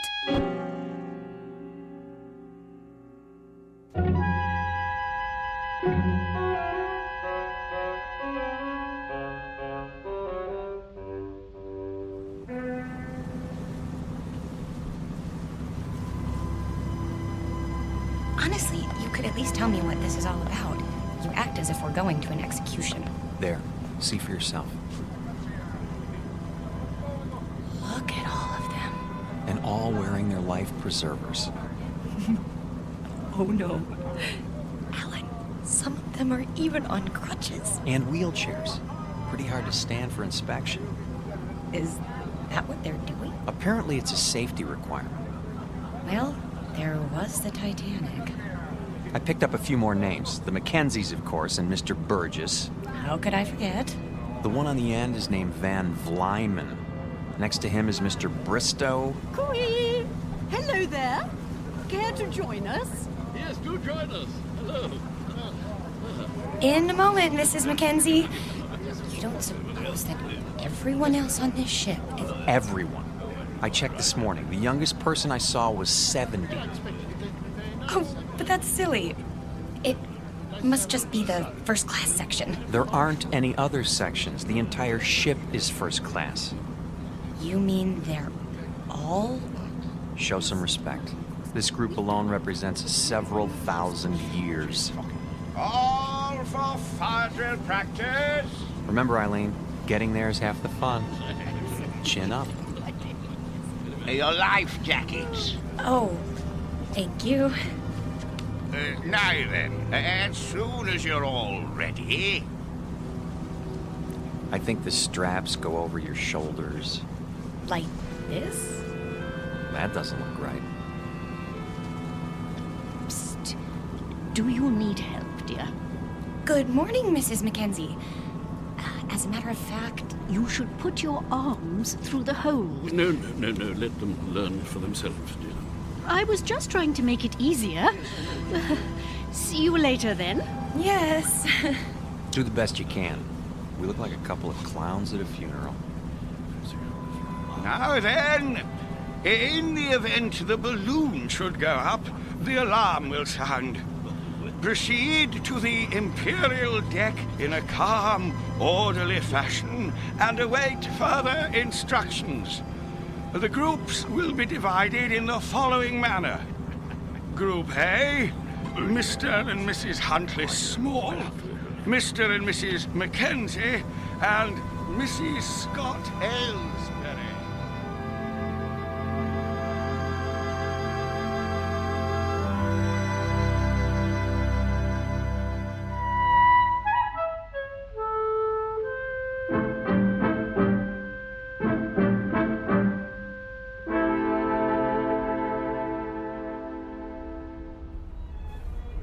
Here we are. The Imperial Lounge. Looks like we're in time for the noon orgy. Alan, I think it's elegant. Like a private club. That's the problem. We're not members. This isn't a ship. It's a floating rest home. Shh. You wish something from the bar? Do you suppose you could fix us up with 2 double martinis? Very dry? Yes, sir. Alan, I'm sorry. I didn't know it would be like this. But it doesn't matter that much, does it? We didn't want to mix with other people anyway. We wanted to... Stop saying we. If you'd listened to me, we'd be in London by now. And you'd be in a business meeting. Not necessarily. Yes. And it would be the same the next day and the next and... Oh, Alan, that's what this is all about. Don't you see? Your drinks. Thank you. Look, I know you've been unhappy, but do you think I enjoy working 28 hours a day? It comes down to the same thing, doesn't it? We never see each other. We never talk, or... I told you, after I close this deal, I'm going to start taking it easy. Which is what you said 2 years ago. You closed that deal. But it didn't make any difference. There were more deals. There'll always be more deals. Because that's all that matters to you now, isn't it? Bartender, another. Yes, ma'am. Try to control yourself. I have been controlling myself for 6 years, and I'm tired of it. I am tired of begging for little bits of your time. You're not interested in me anyway. You're interested in success. Fight your way to the top and then fight to stay there. Stop making a scene. Why? Does it take your mind off mergers and board meetings? No, it takes my mind off the fact that we're supposed to be on a trip together. Come off it, Alan. You're going to England on business. I happen to be along. That's all. Why? Because I insisted. If I hadn't, you'd have gone alone. Isn't that true? Admit it. I can't talk to you when you're like this. You made me like this. Because the truth is, you don't care anymore. I was stupid to think that a few days together would make a difference. You're a flaming success now. Alan Ransom, the financier. And I'm the nagging wife who doesn't understand. Eileen, please. What's the matter? Are you afraid they'll catch on? Don't worry. They think we're a happy couple, made for each other. Shut up. Yes, sir. Well, when this tub finally gets there, you can relax. Because I'll be leaving. That might be a good idea. Oh, it is. You'll have all those nice deals to keep you warm with no silly woman around. It should be marvelous. It will be. For now, I'll be on deck reading the Financial Times. Here's for the drinks.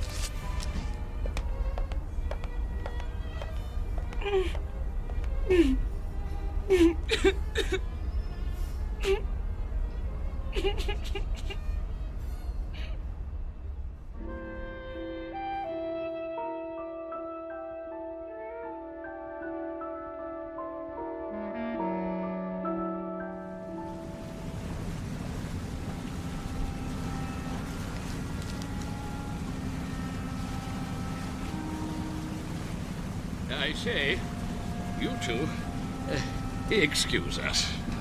Not you again. Well, yes. Not really. How do you do, dear? Nice to see you, Mrs. Mackenzie. If you don't mind, I'm trying to read the paper. My wife, Millie, yes. I say my wife, I mean we would very much like you to join us for tea, if you'd be so kind. Because I'm wearing my tweed jacket? Hmm? No. Tweed jacket, I see. That's a very, I think we're very British. No, we simply want to chat. Is it a date, then? We'd be delighted. In about an hour? Yes, in the Imperial Lounge. We'll see you there. And thank you.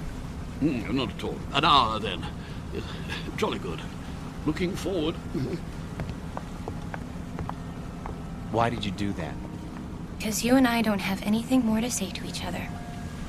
You know it's true. We're finished. But you said it yourself, we're stuck here. So we might as well call a truce for now and make the best of it. Agreed.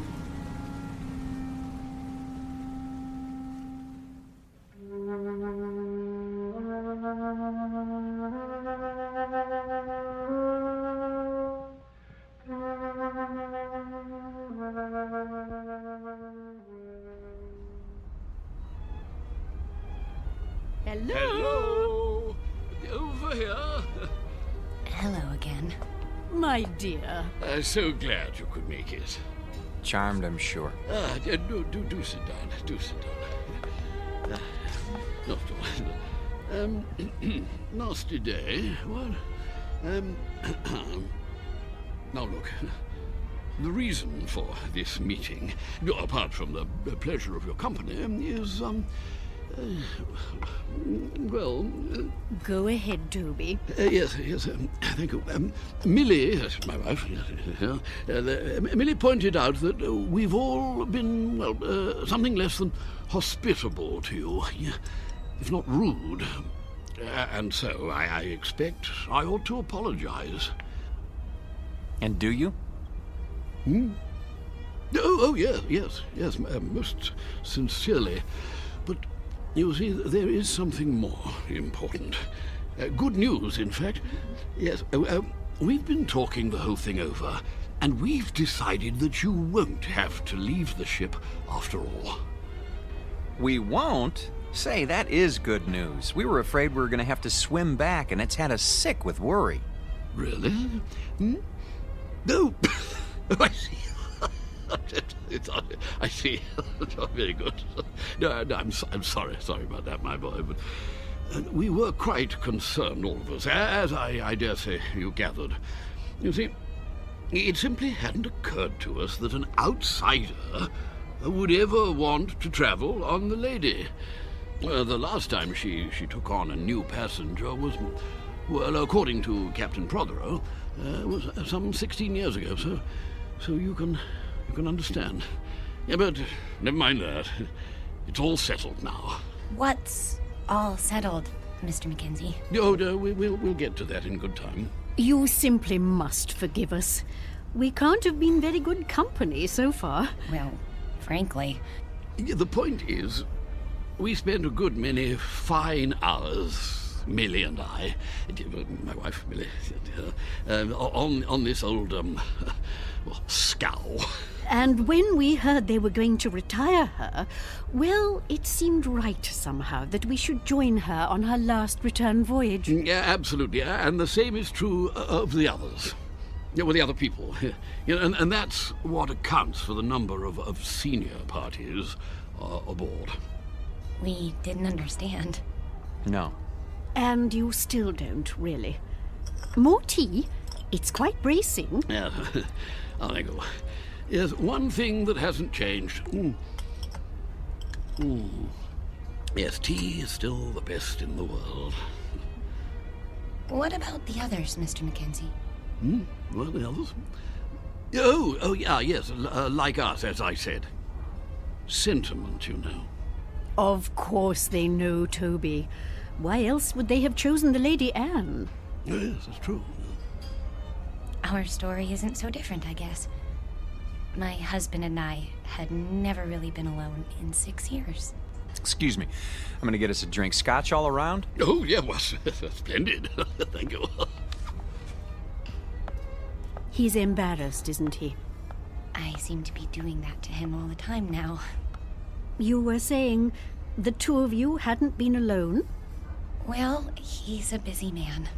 You get wrapped up in things if you want to be the best, and I don't know. When I heard he was going on a business trip to England, I made him promise to take me. But that doesn't explain the Lady Anne. No. No, I suppose it doesn't. Mostly it was the time. More days together. And, well, it just seemed kind of special. Oh, my dear, the Lady Anne is special. Very special. More special, I should say, than either you or your husband could imagine. You see, this is the ship Toby and I sailed on when we were married, which would be 53 years ago. 52. Yeah, she was a splendid thing then. Yeah, the ship, I mean. No. Toby, really? I thought you told us it was an old rust bucket. Not it. She, yes. Oh, I should have been struck down by lightning for such a fearful lie. Mrs. Ransom, mark this. The Lady Anne was the finest ship that ever crossed the sea. Queen of the fleet, she was. Oh, yes, indeed. Is, Mackenzie, is. No other ship can touch her. Quite right. Sit down, Burgess. This is an old companion of mine, Ian Burgess, Mrs. Ransom. Ah, yes. Congratulations. I don't follow. I hear there's been a decision made in your favor. Not now. Nonsense. Quite a relief, I must say. What is? Why, what else? My good lady, you are in luck. How so? Well, haven't you told them? It's about you and your husband. It seems You won't have to die after all. Oh, I'm so sorry.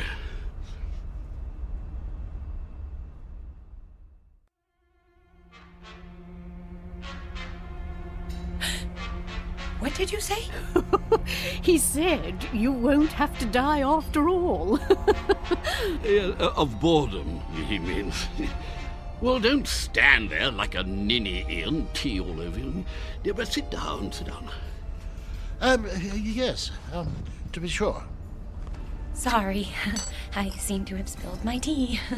Well, you see, Mrs. R., she was the only one of her kind.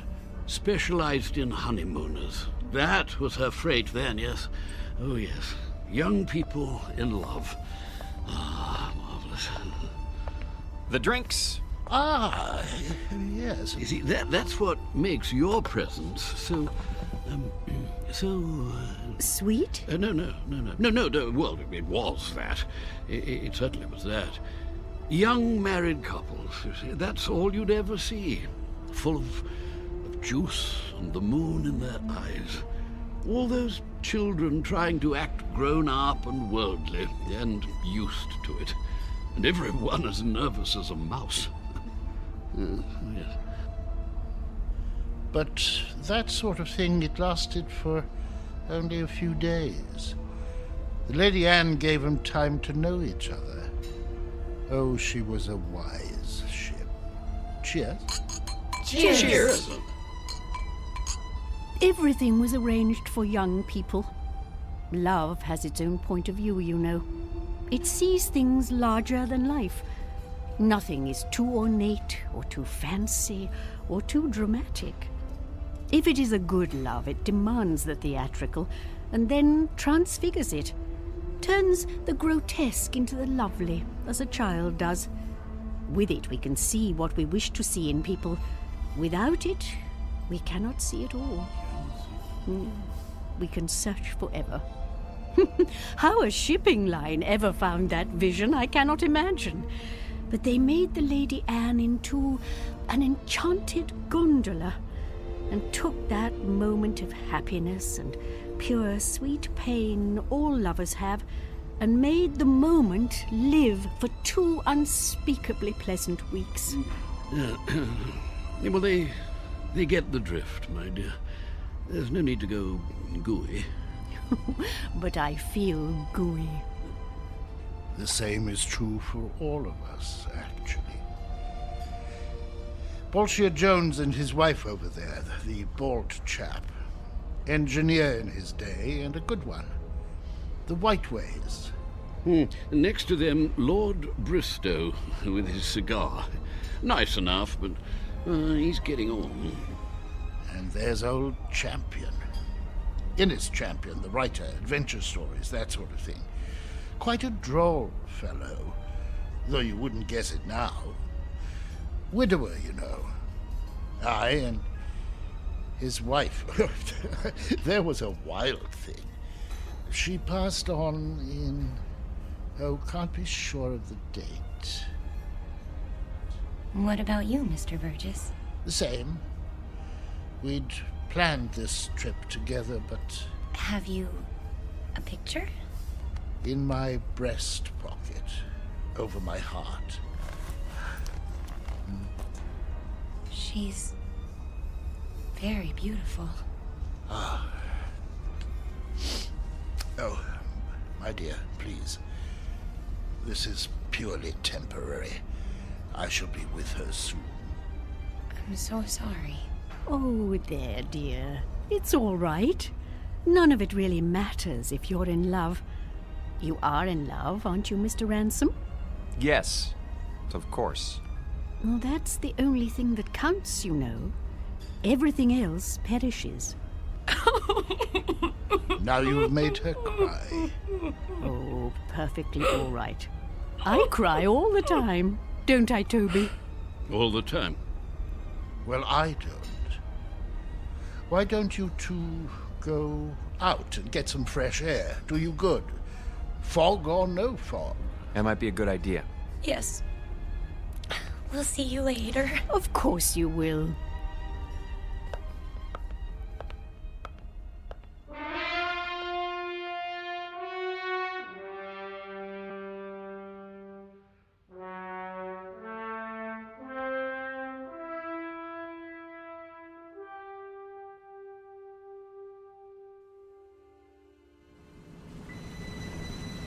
I think they're all very, very nice.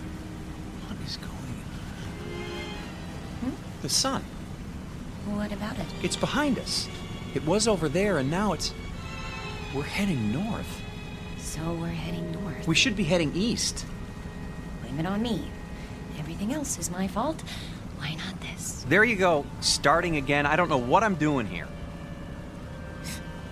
Look at them down there playing shuffleboard.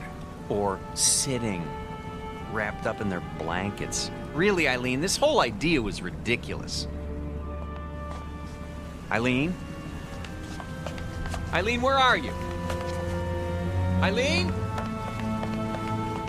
Eileen!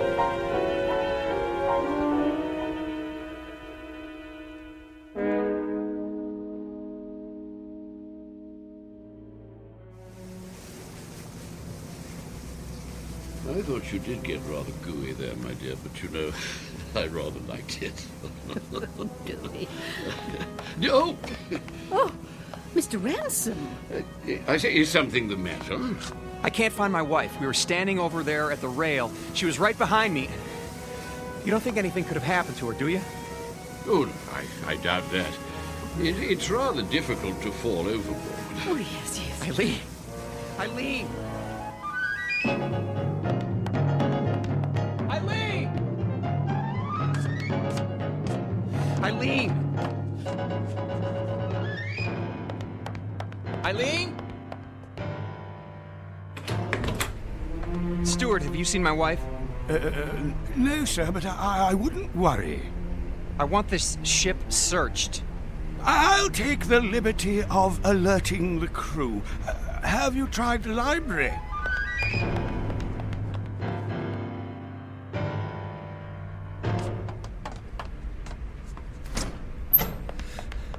Eileen? Not here, sir. But she's got to be somewhere. Still looking, sir. Haven't you found her yet? Easy, sir. We'll let you know. Eileen? Eileen, where are you?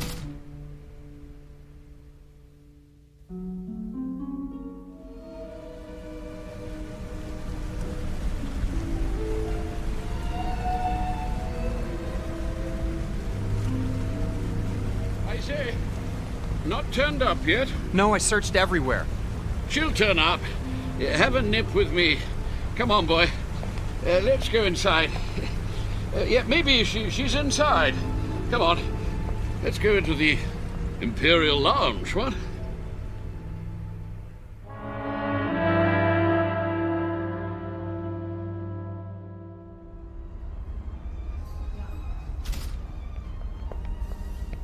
Two whiskeys. Make 'em strong. I can't believe it. She's gone. Well, it does seem that way. But of course it isn't so. You've just missed her. You don't know how much. A toast to the Lady Anne. Here, here. Oh, yes. Yeah. Lady Anne. Yes. It's a pity. What's going to happen? A crime. An evil, black-hearted crime. Easy, Burgess, easy. Easy? Gad, they want to scrap the lady. Outlived her usefulness. Nonsense. A little slow, perhaps. Speed. That's all that counts now. Why? What's the rush, eh, Ransom? I see your point.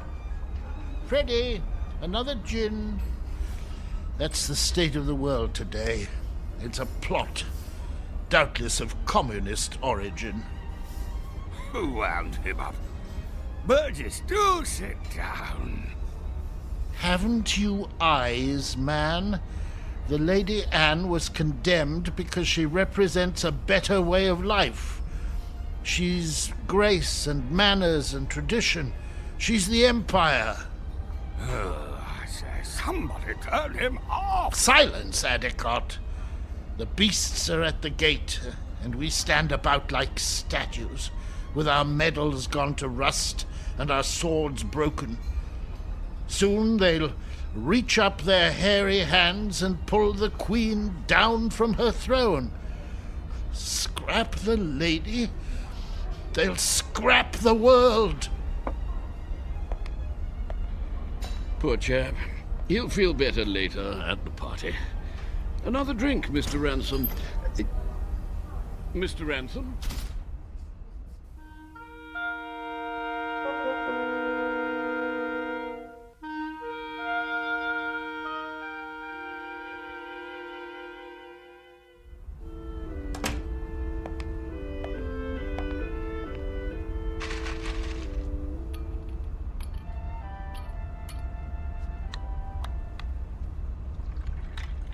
Pour me one, too. Honey, where have you been? I decided to take a nap on our swan bed. You mean you were here all the time? But I've been searching for you. I'm here. I've always been here. Oh, Eileen. Are you drunk? Maybe so, or maybe this is the first time in 6 years that I've been sober. What's that you're wearing? The nightgown? Oh, Mrs. Mackenzie gave it to me. She wore it on her honeymoon. It's beautiful. You're beautiful. This whole stupid world is beautiful. What happened to you? I don't know. But I'm going to try not to forget. I'm going to try very hard. Oh, Alan?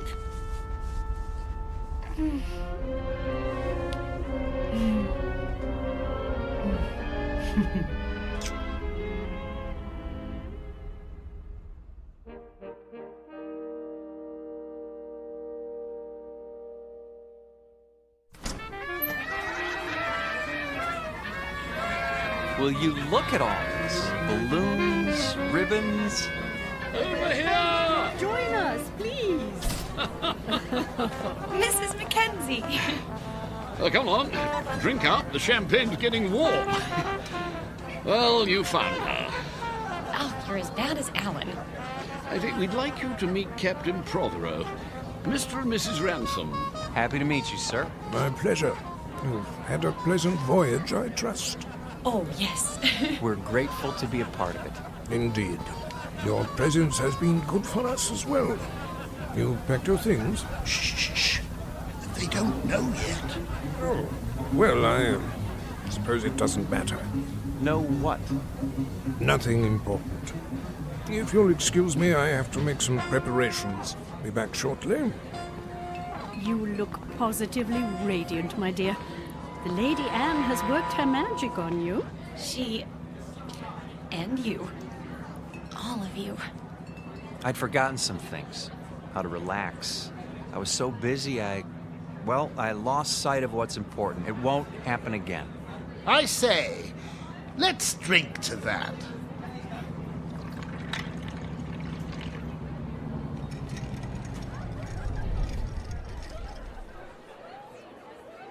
Have the engines stopped? Oh, nothing to worry about. Cheers. Mr. Burgess, why are we having a party now? We're only partway there. You'll understand soon enough. Who needs a reason to party? Mrs. Ransom, may I have this dance? I have been waiting for someone to ask. Mrs. Mackenzie? I'm not very good, but... Oh, delighted, Mr. Ransom. Oh, splendid.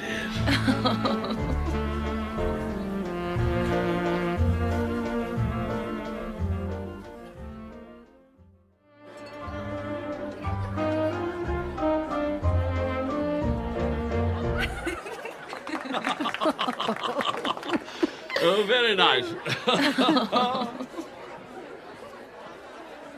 Well, I see they haven't gotten them fixed. What? The engines. The engines? Oh, there's nothing wrong with the engines. Ready now? Your luggage has been collected. Luggage? Really? Should have told them. Didn't want to spoil the party. Excuse me, but what are you talking about? Why should our luggage be moved? Because, my friends, we're putting you off the ship. You're what? Are we in trouble? No, nothing like that. They'll come to understand. Maybe so, but we don't understand now, and we're not going anywhere until we do. I'm afraid there isn't any choice. Follow me, please. Alan? Is this some kind of gag? You don't just put passengers off a ship in mid-ocean. Steward! Captain! Draw your pistol. Yes, sir! You're kidding, aren't you? If you'll do as the captain says. This way. I tell you what, we'll all go. Alan, what's going on?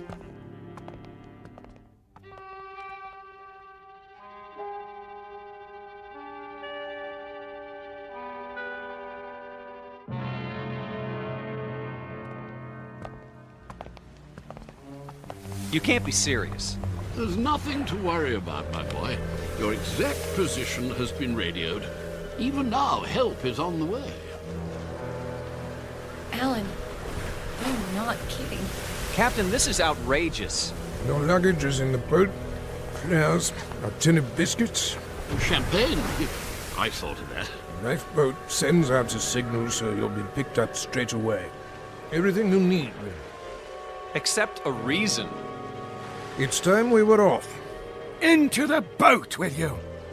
No, please, But why? Is it something we've done? Not a bit of it. Then tell us. You can't do this without a reason. Cause, my boy, you can't go with us. Not yet. Yes, come along. Not where we're going. No.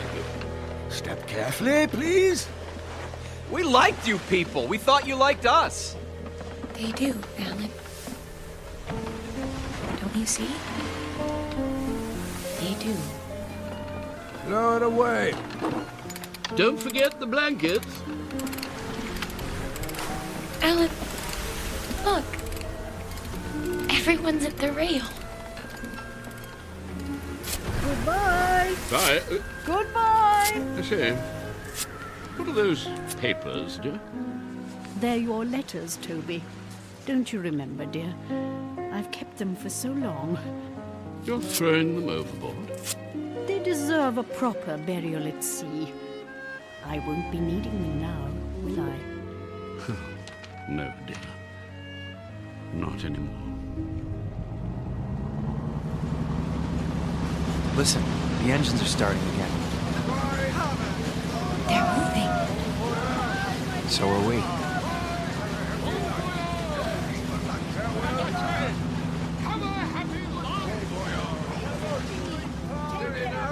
We will.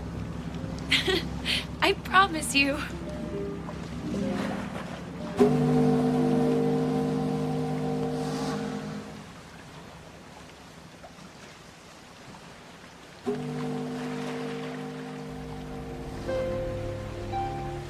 Here's a blanket.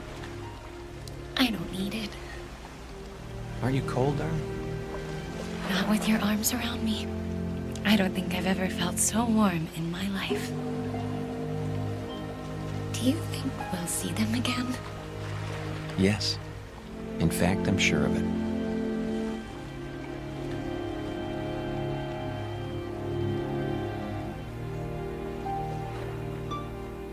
Lady Anne never reached port. The ransoms were picked up by a cutter a few hours later, just as the captain promised. They searched the newspapers but found no mention of the Lady Anne. The ship, with all its crew and passengers, went down in the mid-Atlantic, or so it was said. But Alan and Eileen knew better. They knew it had sailed on to a better port, its final destination on a distant shore called the Twilight Zone.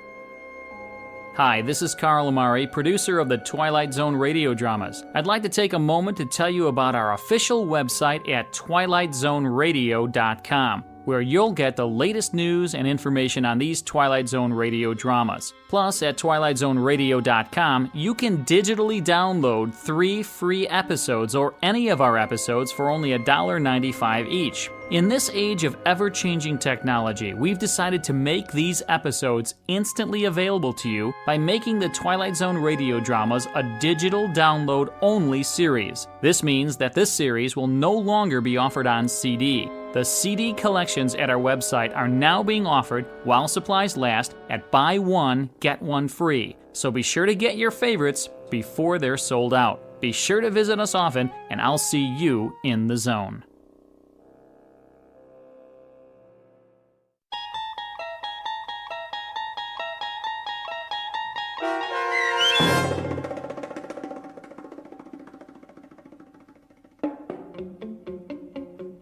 Passage on the Lady Anne, starring Martin Jarvis and Rosalind Ayres, with Stacy Keach as your narrator, was adapted for radio by Dennis Etchison and written for the Twilight Zone by Charles Beaumont. Heard in the cast were David Pasquesi, Anne Somerville, Jim McCants, Joby Cerny, Eleanor Weingart, Martin Astrop, and Nick Ruddle.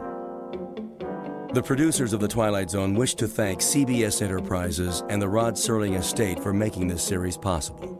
This copyrighted radio series is produced and directed by Carl Amari and Joby Cerny for Falcon Picture Group. Sound design and custom Foley effects for the Twilight Zone by Cerny American creatives Bob Benson, Craig Lee, Matt Sorrow, Tim Cerny, and Todd Byer. To learn more about the Twilight Zone radio dramas and to contact us, visit our official website at twilightzoneradio.com. This is Doug James speaking.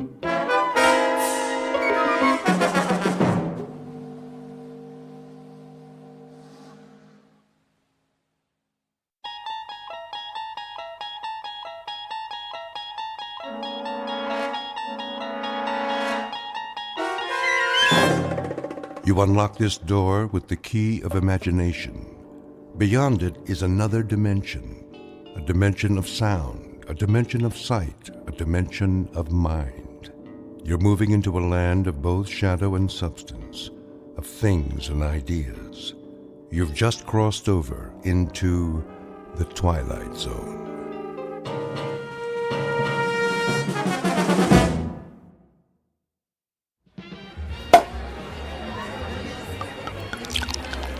Here's to Michael Franklin, in honor of the most stunning, ruthless stewardship of a corporate takeover I've ever seen. Thank you. Thank you, Alan. Thank you, everyone. And may I just say, I absolutely deserve it. I know you've had your eye on that corner office for some time. Well, it's yours. Actually, Alan, I have my eye on the corporate suite. What? That's my office. Exactly. Careful, Michael. Your ambition is showing. Well, my ambition is what made this deal happen.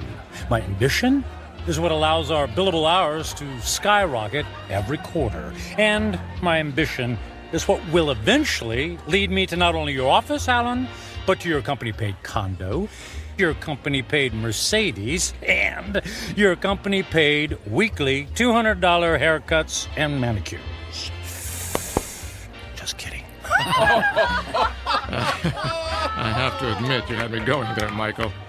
I have no doubt that someday you will occupy my seat in the company. We'll have to wait and see what the future holds. Tut, tut, no harm in celebrating. Speaking of the future, check out that wild-looking old woman sitting behind the table. Wearing that colorful headscarf with all the jewelry? She looks like a contestant for Best Halloween Costume. No, I think she's telling fortunes. See how she's looking at that guy's hand? Let's go see what she has to say. Alan, you don't believe in this stuff, do you? Of course not. It's just for fun. On the other hand, maybe she can give us a hot tip for our next takeover target.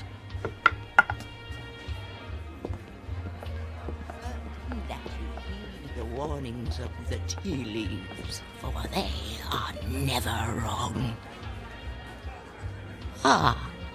I see there are 2 more supplicants who wish to learn about their futures. Make that 1 supplicant. I'm not playing. Oh, go ahead, Michael. What can it hurt? I put my faith in real things, Alan, like profits and a well-written prospectus and a robust return on an investment dollar. And people? People are the least reliable things on the planet. Well, anyway, I'll spring for your reading. How much is it, please? For this most rare and deep connection to the mystic masters of the cosmos, the charge is $5. $5? Ooh. It's highway robbery. All in good fun and worth $5 to find out what's next for the amazing Michael Franklin. There you are, my good woman. The mystic masters thank you. Yeah, I bet they do. Please be seated and give me your right hand. What's wrong with my left hand? The right hand crosses the body's meridian, connecting directly to the humors of the heart through the intercession of the soul. Oh, I'll say this for you. You've got the sales pitch down pat. Please close your eyes and focus your thoughts on your inner golden light. I would have guessed that green is your color. Michael, quiet. All right, I'm quiet. I'm focused. Watch as the golden light moves toward you. Slowly, it surrounds your consciousness. Surrender to its mystery. I never surrender. The mystic masters perceive you as a man who values work above all else. She's got that right. She could have said the same thing about anybody in this bar. There are people in your past who have suffered a disconnection with you. Spirits are left unsatisfied. Well, it can't be old girlfriends. It doesn't take time to go on dates. Your soul is troubled. My soul is just fine. Thank you very much. There's something strange. I am attempting to discern your future, but I cannot. I could have told you that. No offense. What's the matter? The reading is over. What? Hey, we paid you to tell us fortune. Here is your money back. I cannot complete the reading. Now look, lady, I don't believe in all this hocus pocus, but a deal's a deal. Just tell me I'm going to be the richest man in the world, and you can keep the $5. I do not take lightly the readings of the soul. I'm going to go complain to the manager. Alan, hold on, Alan. Look, we don't want to cause you any trouble, lady, all right? Just say what's on your mind, and we'll leave. Very well. I will tell you what the mystic masters have divined. May the Lord have mercy on your soul. What is it? Alan's gonna fire me? I'm gonna lose my hair? Your future is very clear, and it is this. In 10 days, you will be dead. What? I don't think that's very funny. The signs are serious, and the reading is true. What kind of scam is this? Come on, Michael. Don't let her ruin your night. You know, lady, we were humoring you by coming over here. The least you could do is play along and not be such a downer. I did not wish to reveal your fate. You insisted that I do. When the clock strikes midnight on the 10th day to come, you will be dead. And now what? And no. Don't tell me. Let me guess. I pay you another $5, and you tell me how I can avoid this terrible fate. That is impossible. Your fate is sealed. Let's go get a beer. Come on, Michael. Fine. See, it's been a real pleasure spending time with you, ma'am. Alan, I'm heading home. I got some paperwork to finish anyway. Are you sure? Oh, yeah. Yep. Suddenly, I don't know, I lost my desire for celebration. Okay, buddy. See you tomorrow.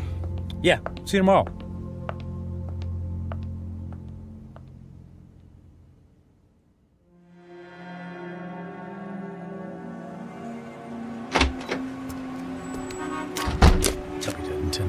I'll be dead in 10 days. Ha! Jeez. Yeah. Con artist. Hey. Come on. Where's a taxi when you need one? Oh. Hey, taxi! Taxi over here!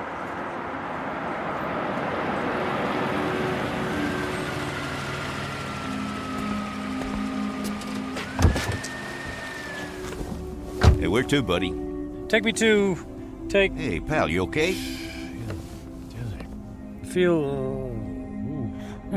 dizzy. You don't look so good. I need... Hey, buddy. Oh my gosh, he passed out. Gotta get him to the hospital.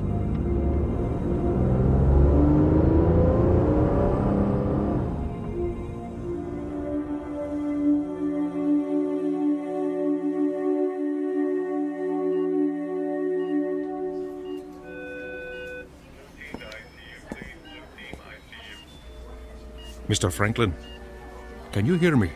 Where am I? You're in the emergency room at Samaritan Hospital. What?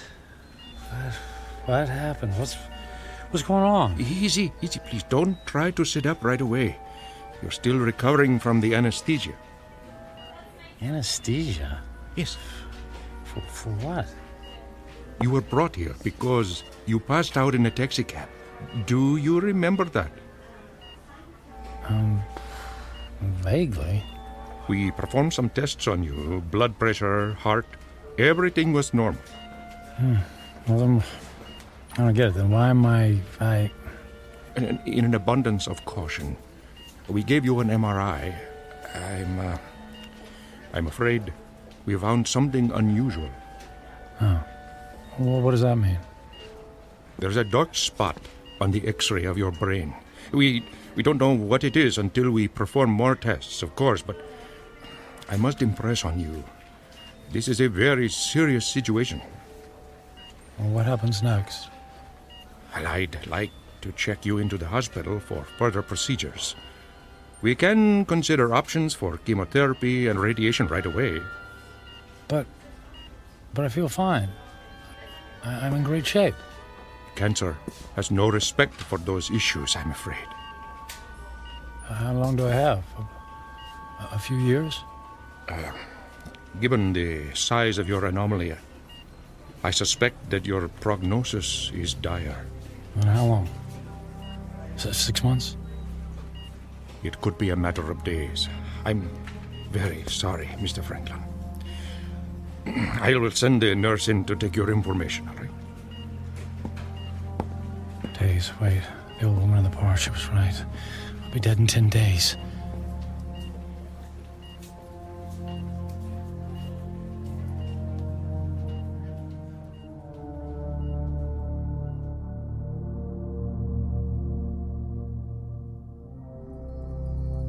Portrait of a man frozen in the amber of fear. Michael Franklin, workaholic captain of industry, ruthless to his enemies and dismissive of routine human interaction. Given a prognosis that would send a chill of terror down the spine of the most stalwart of men, he is faced with the rising specter of his own mortality. But even worse, he stares into the rear-view mirror of a life only half-lived. Devoid of true friendship, with only a string of consummated business deals to mark his measure, Michael Franklin is about to embark on a frightful journey of self-examination that can only be experienced in the land between regret and insistent memory, a land we like to call the Twilight Zone.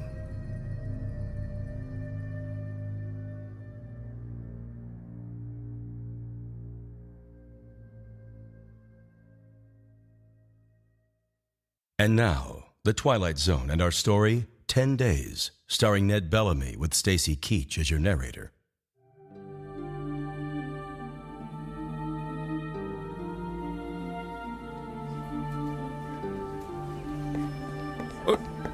Nurse, what happened to the patient who is in this bed, Mr. Franklin? I just saw him a moment ago, Doctor. I have no information about his condition. Oh, I certainly hope he isn't about to do something foolish.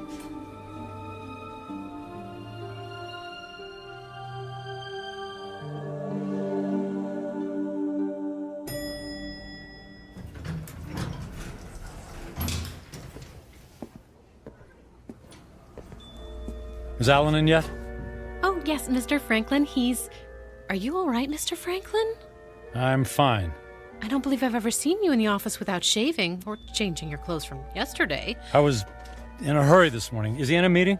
He just finished a call. Fine. I'll only need a minute. Oh, but he's got another appointment at... I'll only be a minute.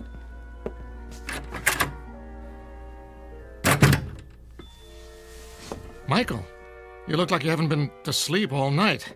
Isn't that the suit you wore yesterday? Don't tell me you went out to celebrate without me. Alan, I quit.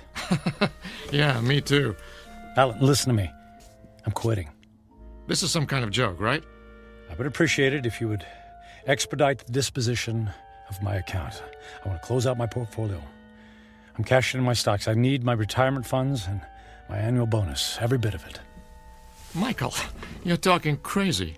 What are you doing? What's this all about? What part didn't you understand? I mean, you can't just quit. But I just did. What on earth for? Personal reasons. Personal reasons? After all these years of working together, you offer me that? Correct.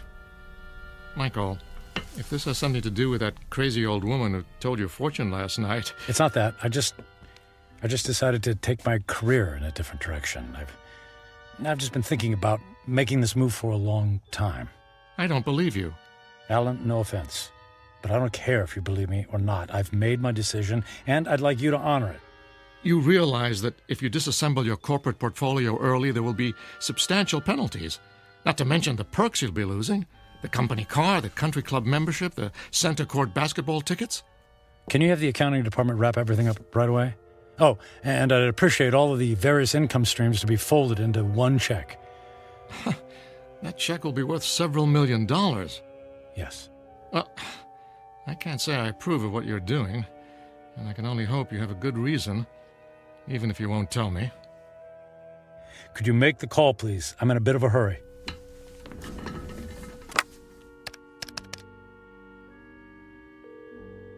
After 12 years, I don't see why there's such a...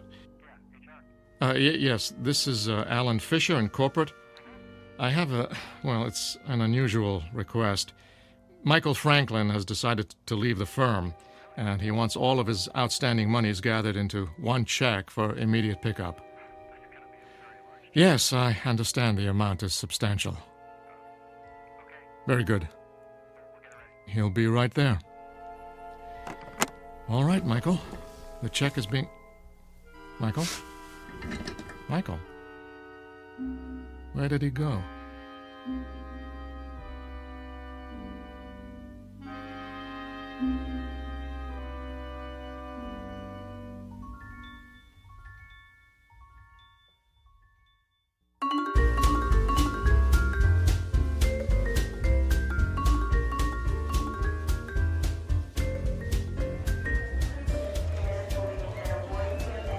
May I help you, sir? I'd like to buy a ticket to Rome, please. Leaving today. Very good, sir. And on what date would you like to return? Just a one-way ticket, please. I just love Rome. The sights, the food, the museums. It's a banquet of... Yeah, I'm in a hurry. Please. If you'll just sign here. Will you prefer a window or an aisle seat? Surprise me.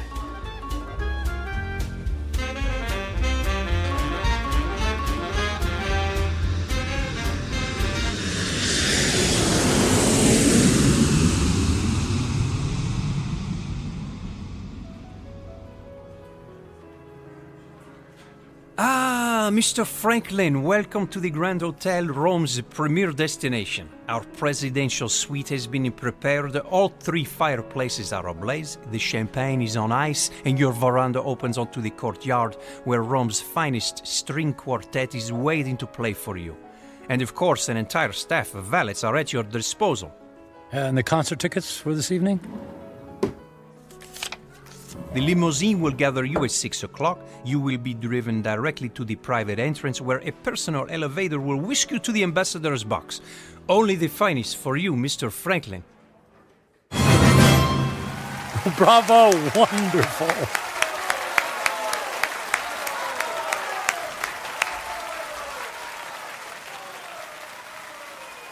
Excuse me, Mr. Franklin. The young lady in the next box has sent this fine wine to you. Well, please ask the lady if she would care to join me.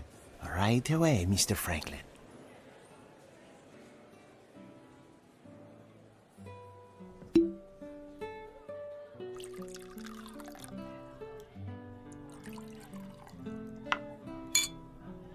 I haven't seen you at the theater before. Do you come to Roma very often? You might say this is a once-in-a-lifetime vacation. I want to see and do everything. All the finest foods, all the finest wines. I want to hear the best music and experience all the riches the world has to offer. All at once?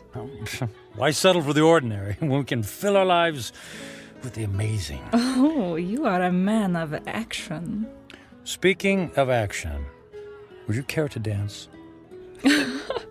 I would love to dance, but not here.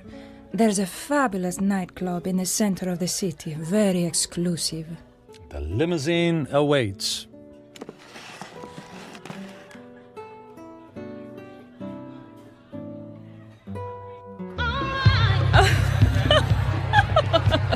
What a wild dancer! It's not me. It's the champagne. You're so funny. I believe I'm slightly tipsy too. Oh, tipsy.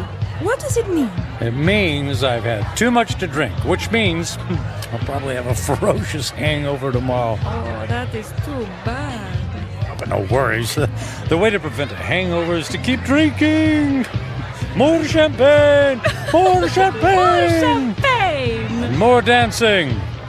And more dancing!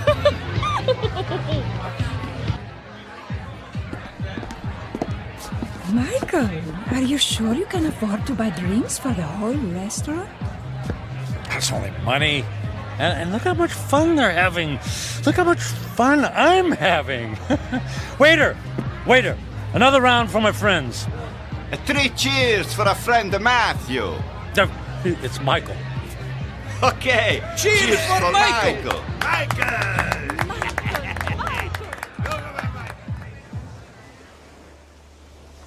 Michael, are you able to walk? It's not me. It's the streets that keep moving. You danced the night away. And we'll do it again tonight. The sun rises over the ocean. If I see 1,000,000 mornings, I never grow tired to seeing that sight. Imagine if you only had a few more to see. I'm sorry, what did you say? I said, would you care for some breakfast? I'm starving. Then let's go to the best restaurant in the city and order everything on the menu. I've never met a man like you, Michael. If you want something, you just take it. Of course. What's that old saying? Eat, drink, and be merry, for tomorrow we die. Michael, what's wrong? You look sad. Did I say something wrong? Maria, I wanted to ask you something. What is it, Michael? Would you care to join me on a small trip? Where to? Oh, I know a charming village near here. We could have a picnic. Actually, what I had in mind was Paris. Paris, France. And then London. And then Monte Carlo, or Moscow, or Hong Kong. I mean, we could go anywhere in the world.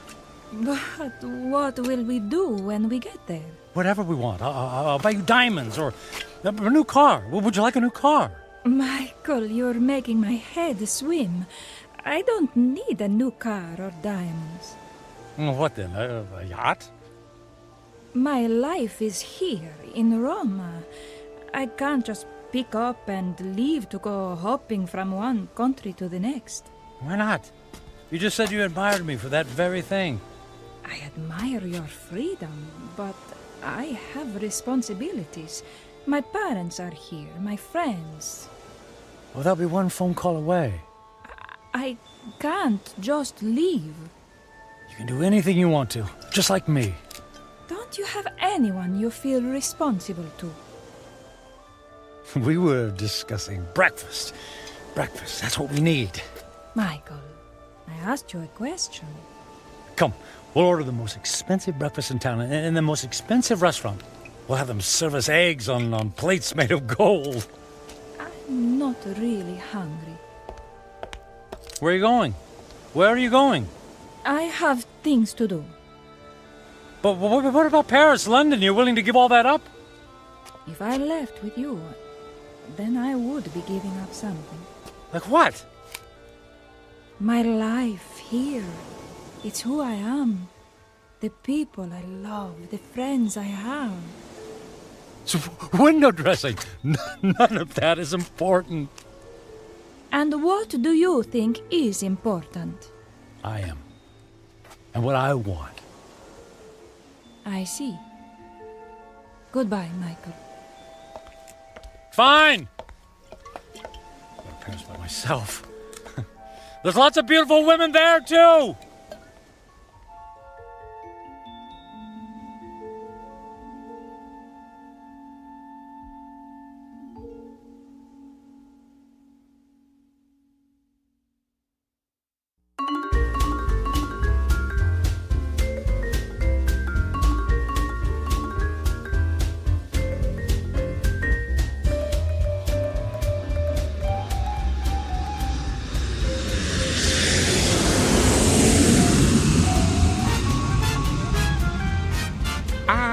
Bonsoir, Monsieur Franklin. Welcome to Paris. Your suite is prepared for you with a view of the Seine and a bottle of champagne on ice, right? May we?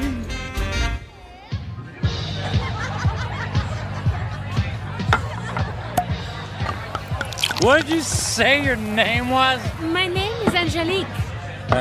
I'll call you Angel, my beautiful French angel. What about you, my dear? I am called Giselle. Ah, Giselle. Giselle, I knew her well. Oh, you are so silly.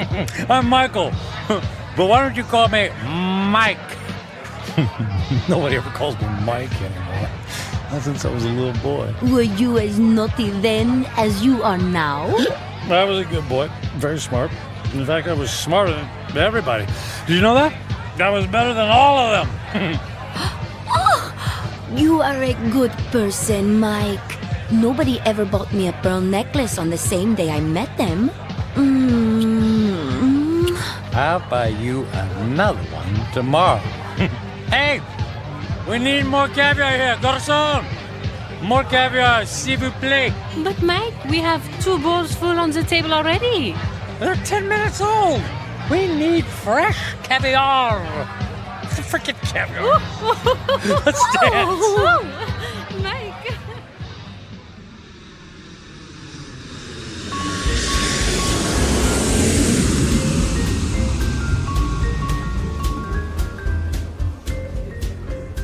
Welcome to London, Mr. Franklin. Your suite has been prepared for you and... Bottle of champagne on ice. Got it. Let's say, on second thought, cancel my room. Book me on a flight to Monaco. I got an itch to gamble. Right away, sir.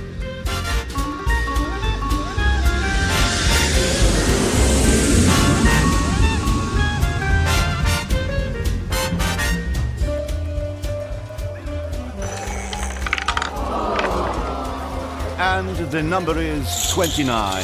Red. Don't worry about it. It's only money, and there's plenty where that came from. Another 10,000 in chips, please. Is the gentleman sure he has already lost several $100,000? If the gentleman wanted to hire a babysitter, the gentleman would have done so. You understand? As the gentleman wishes.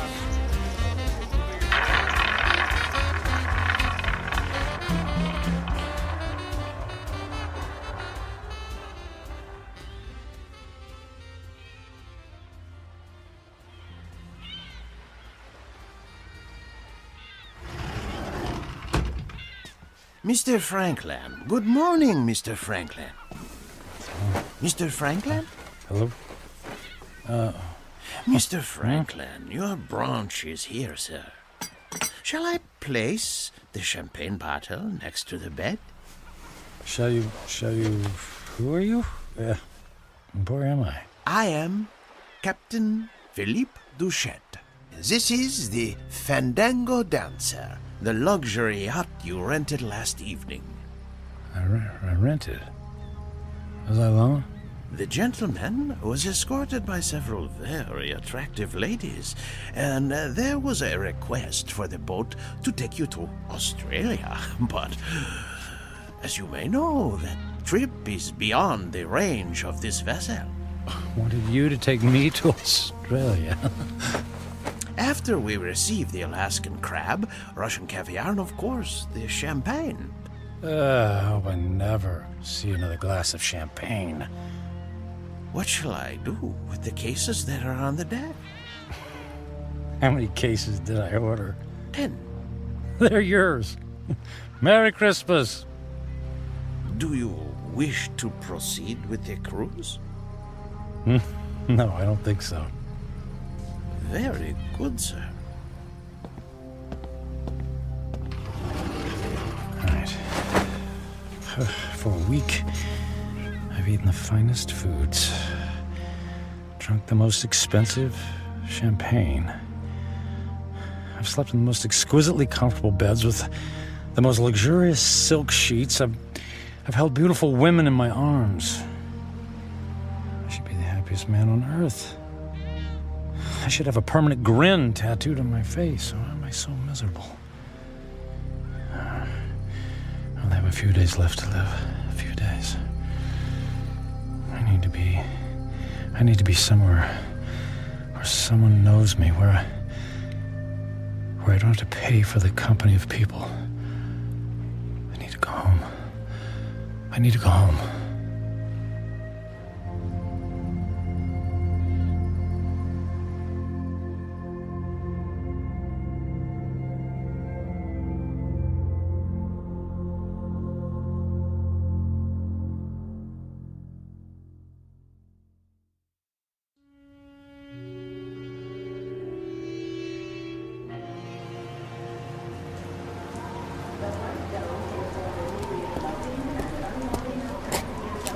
Taxi!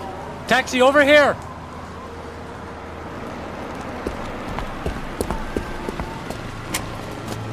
Hey, where to, mister? 1020 Clark Street. Hop in.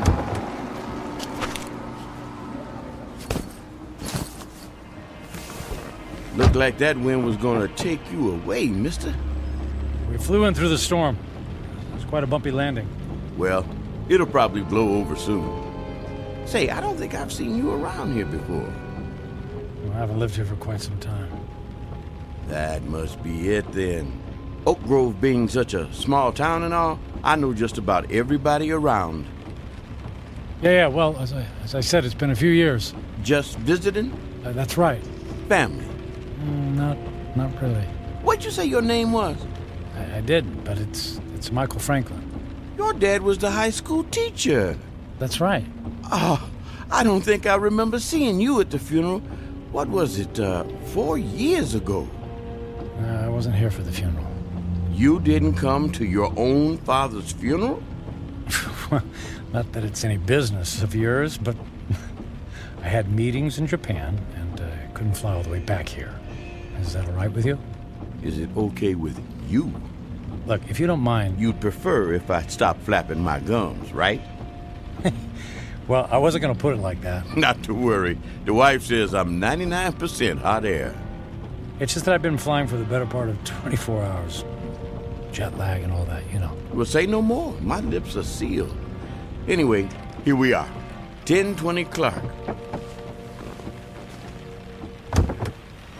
Let me help you with your bag. It's all right. I can manage. Here you go. Keep the change. Mister, do you know you just paid me with a $50 bill? Huh? Oh, yeah. Yeah, that's fine.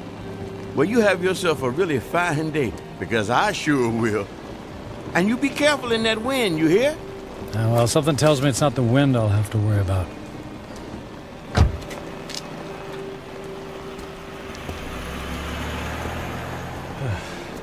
Here goes.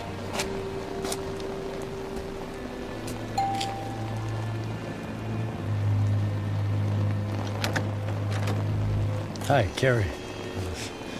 Surprise. Michael? What are you doing here? It's a long story. May I come in? Well, It's pretty windy out here. I suppose so. Thank you.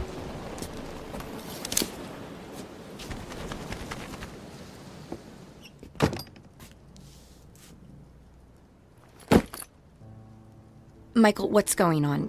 You just show up on my doorstep after 4 years? Well, you know me. Spur of the moment. You are not a spur-of-the-moment person. You plan everything in your life. I wouldn't be surprised to find that you plan how many times you blink every day. Well, the truth is, I don't have any place else to go. That sounds dramatic. It's true. What about the penthouse? It's gone. The beach house? Gone. They're all gone. I sold everything. I thought you went through your midlife crisis when you left me. Apparently, it's still going on. Please, Carrie, I don't want to fight. Then what do you want? I just wanted to see you again. You just wanted to see me. Okay, you see me. Now what? Do you mind if we sit down? Michael, I have to be at work in an hour, and I'm in the middle of a term paper. You went back to school. I'm getting my master's. That's wonderful. Congratulations. Thank you. I mean, you planned it for years. It's great that you finally decided to do it. Yeah, well, if there's nothing else on your mind... So, how have you been? Busy. I don't have a lot of downtime, but that's how I like it. You redecorated things here. You redecorated the house. I needed a fresh start after you left. Carrie, about that, I'm so... If you're about to apologize, please don't. I've already more than paid you back by thinking the most horrible thoughts any person could think about another person. I guess I deserve that. Oh, you have no idea. How could you just walk away from a marriage, Michael? What was so terrible that you couldn't stand up like a man and fight for me? For us? It wasn't about you, Carrie. Oh, that's good to know. Because when I was picking up the pieces, when you left, it sure felt like it was about me. What I mean is that I wasn't a good husband. True. You were always working. And I knew that I wouldn't be a good father. True. You never even walked the dog. So, I didn't give up on you. Or us. I gave up on myself. Well, that makes everything all better. You can go now. Carrie, please. Oh, I could just clobber you for coming back here. It isn't fair for me to have to dredge up these old feelings again. Well, maybe a civilized conversation without any bickering would do both of us some good. I don't think so. Please, Carrie, it's more important than you know. For what purpose, Michael? So you can go back to your high-powered, big-shot job in the city and feel good about yourself? I just don't want to leave loose ends. Please, for better or for worse, can we just talk? I'm not looking for forgiveness, just closure. Well... One cup of coffee? I'll even make it. All right. 1 cup, and I'll make the coffee. Yours always tasted like motor oil. Thank you. Thank you so much. Thank you.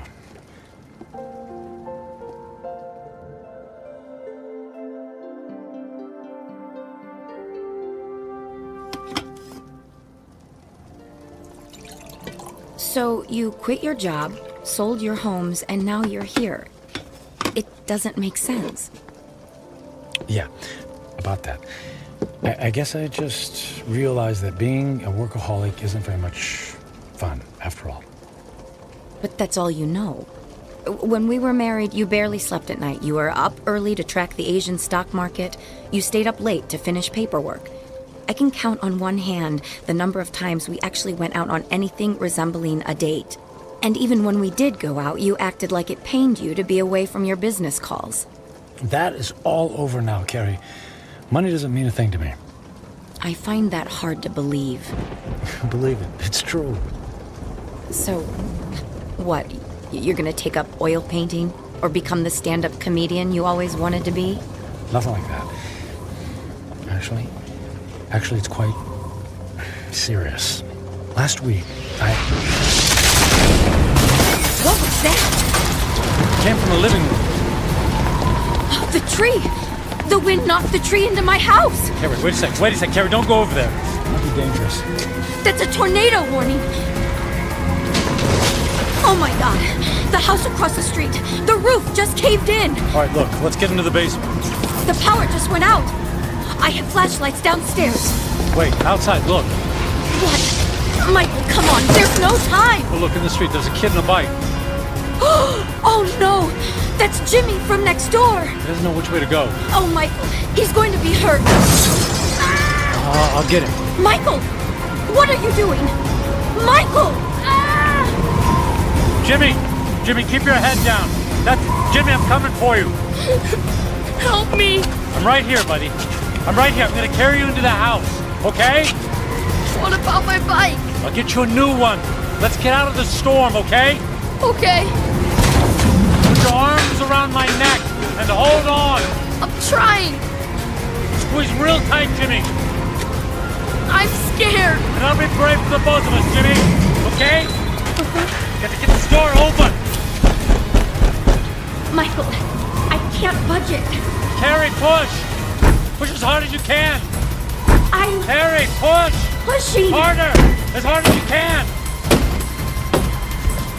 There, you got it. We made it. We made it. Into the basement. Come on. Come on, Jimmy. That's it. Let's go get safe. Okay.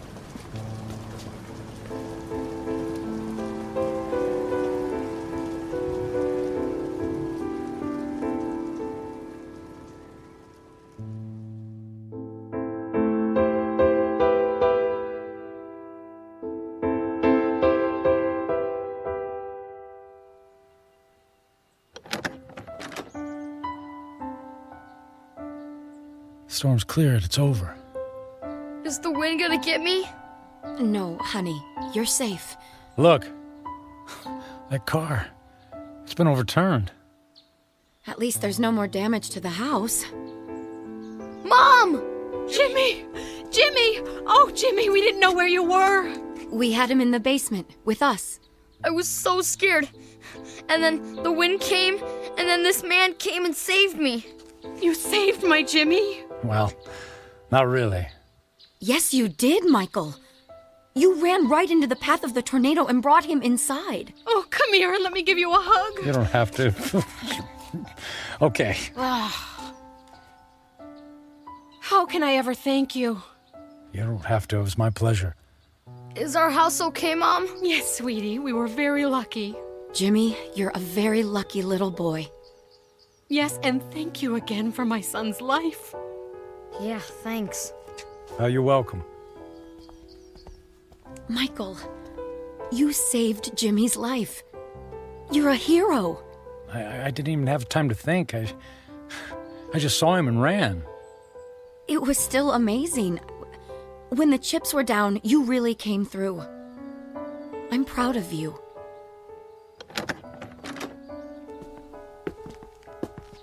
Oh, look. Look at the damage in your living room. No, it's okay. All of that can be fixed. The main thing is that we're all safe and healthy. Right. Listen, Carrie. Those repairs, they're gonna be expensive. I have insurance. Yeah, but that will only cover the basics. Let me take care of the costs. Michael, you don't have to do that. No, but I want to. And I can afford it. But you can't just drop that kind of money on a problem that isn't yours. And listen, all I know is that when I helped Jimmy just now, it felt good. It felt better than anything I've done for a long time. And the idea of helping you out with bills feels good, too. So please, just let me do this. Well, I'm not in a position to turn down a gift like that. But what about you? Before the storm hit, you were about to tell me something. You said it was serious. It doesn't matter now. Are you sure? Yes, I'm sure. Here, let me write you a check before I leave. Are you going so soon? You just got here. Yes, I think I got what I was looking for. Here you go. Now listen, don't you look at it until I leave, okay? I promise. Where are you going? I have some business to finish. Goodbye, Carrie. Goodbye, Michael.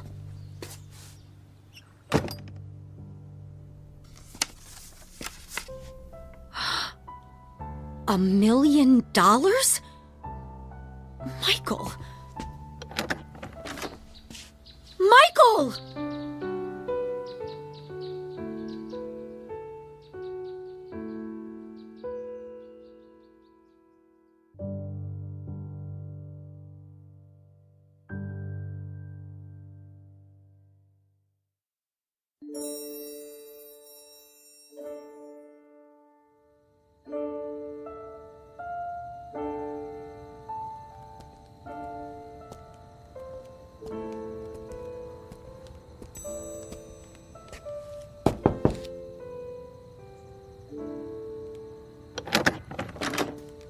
Yes? What is it? Forget the late hour, Reverend. I realize it's nearly midnight, but I wanted to visit the chapel and the door's locked. Unfortunately, in these times, we must protect ourselves against theft. The doors remain locked overnight. Is there any way I could just go inside for a few moments? No, I'm sorry. If you can come back in the morning, yeah. But you see, tomorrow morning will be too late. I only have tonight. Mm-hmm. It always seems that way, my son. But have a little faith. Please. Go home. Get some sleep. I don't have a home anymore. I've just come in from the airport. I came straight here. Please, it's more important than you know. All right. You seem to be in great need. Thank you. Thank you, Father.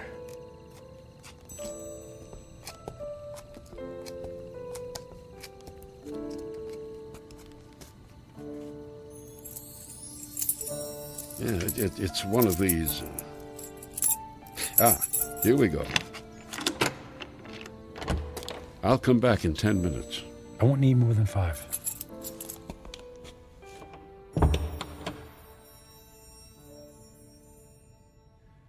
Now that I'm here, I don't know what to say. It's been a long time since I've set foot in a place like this. In fact, I can't remember the last time. I suppose it's true. People come back when they're in trouble, but I'm not exactly in trouble. In fact, all my troubles will be over in just a few minutes. Then why am I here? Maybe I just wanted to see if I could find a moment of peace before everything ends. Just a single solitary moment when I don't have to feel so alone. The truth is, I'm alone because of my own actions, by the selfishness of the man I've become. I was given love, but I turned away from it in favor of my career. I gave up friendship in favor of business colleagues who couldn't care less if I lived or died. So what did it all mean? What is the sum total of my life? I have no job, no home. I'm going to die without a single friendly voice in my ears. I did have some good times with Carrie. Thank goodness for Carrie. I don't blame her for being angry. And despite her anger, she took me into her home. She forgave me. And Jimmy, I saved his life. He'll have a chance to grow up, to have a family, and a little boy of his own. I gave that to him. I did make a difference after all. Maybe I had to go through it all so that I could be there to save his life. If that's true, then it's worth it. I'm glad things turned out the way they did. I did something worthwhile. My life mattered after all.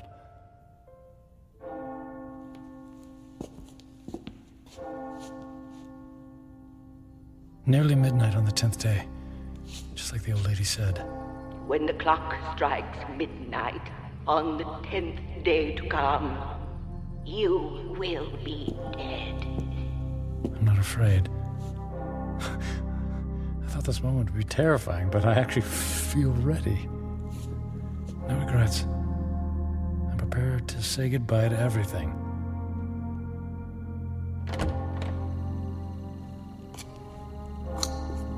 Excuse me, sir. I'll have to ask you to leave now. Yes, I'll go, and thank you. From the bottom of my heart, thank you. No, may I ask one favor? What is it? If anyone asks, can you tell them I was ready and that I was grateful? Grateful? For what? For everything. It was all a gift.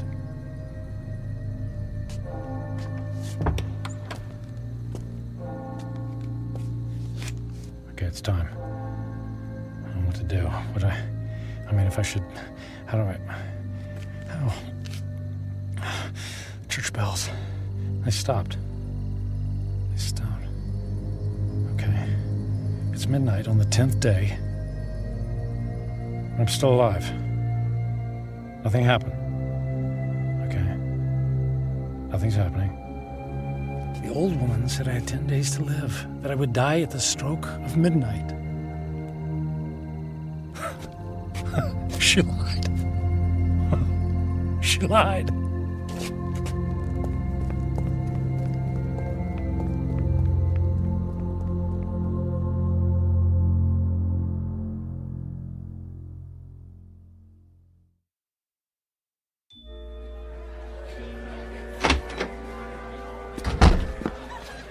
Hey, excuse me. The old lady, the one who reads fortunes, is she here? She just left a few minutes ago. She walks to the bus stop down in the corner. Oh, which corner? Which way? Up that way, go left.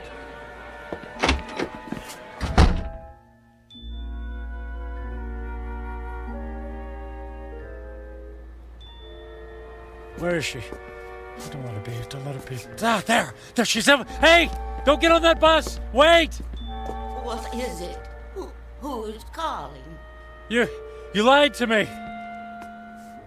Who is it? Who are you? What do you want?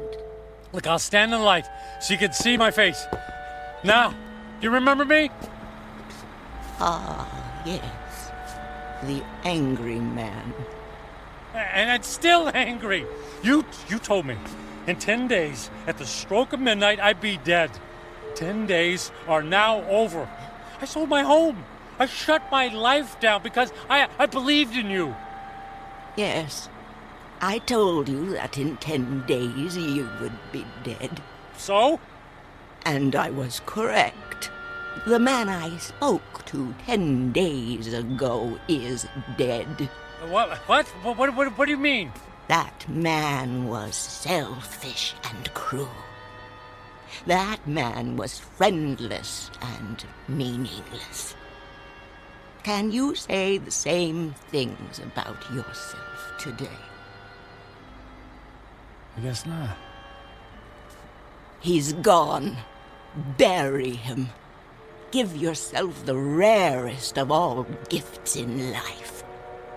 A second chance. A second chance? Huh. Sounds too good to be true. And yet, here it is, yours for the taking. You're right, things are different now. I don't know how to thank you.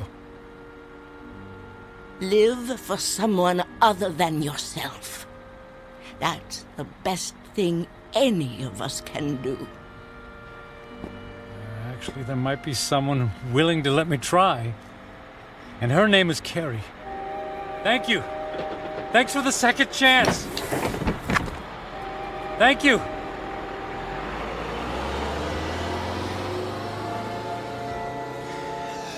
Thank you. Thank you so much.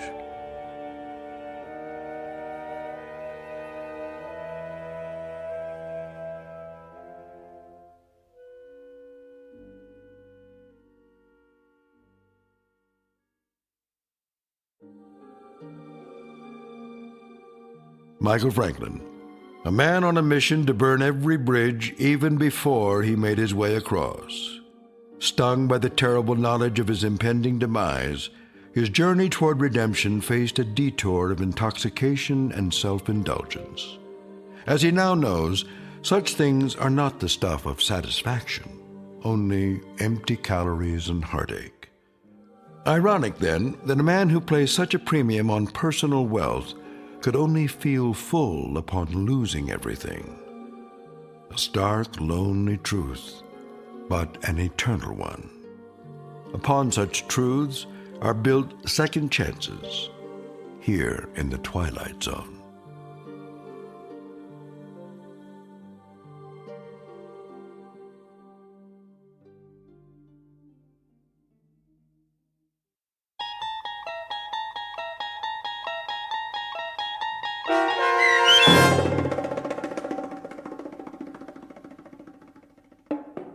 "10 Days," starring Ned Bellamy with Stacy Keach as your narrator, was written for The Twilight Zone by Mark Valente. Heard in the cast were Linda Ryder, David Darlow, Ernest Perry Jr., Roger Mueller, Tony Makis, Saskia Bellori, Joby Cerny, Elizabeth Lido, Martin A. Strope, C.J. Amari, Molly Glynn, and David Pasquesi. The producers of The Twilight Zone wish to thank CBS Enterprises and the Rod Serling Estate for making this series possible. This copyrighted radio series is produced by Carl Amari and directed by Joe B. Cerny for Falcon Picture Group. Sound design, custom Foley effects, recording, and editing are produced in the Cerny American Sound to Picture Theater by sound designers Craig Lee and Todd Beyer. Music for The Twilight Zone is provided by CBS and American Music Incorporated, New York. To learn more about the Twilight Zone radio dramas and to download episodes, including 6 free episodes on our homepage, visit our official website at twilightzoneradio.com. Doug James speaking.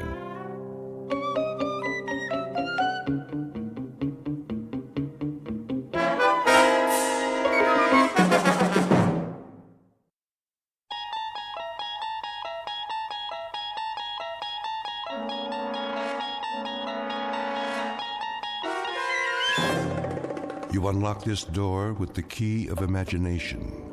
Beyond it is another dimension.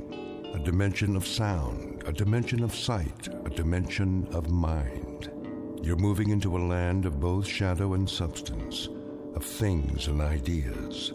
You've just crossed over into the Twilight Zone.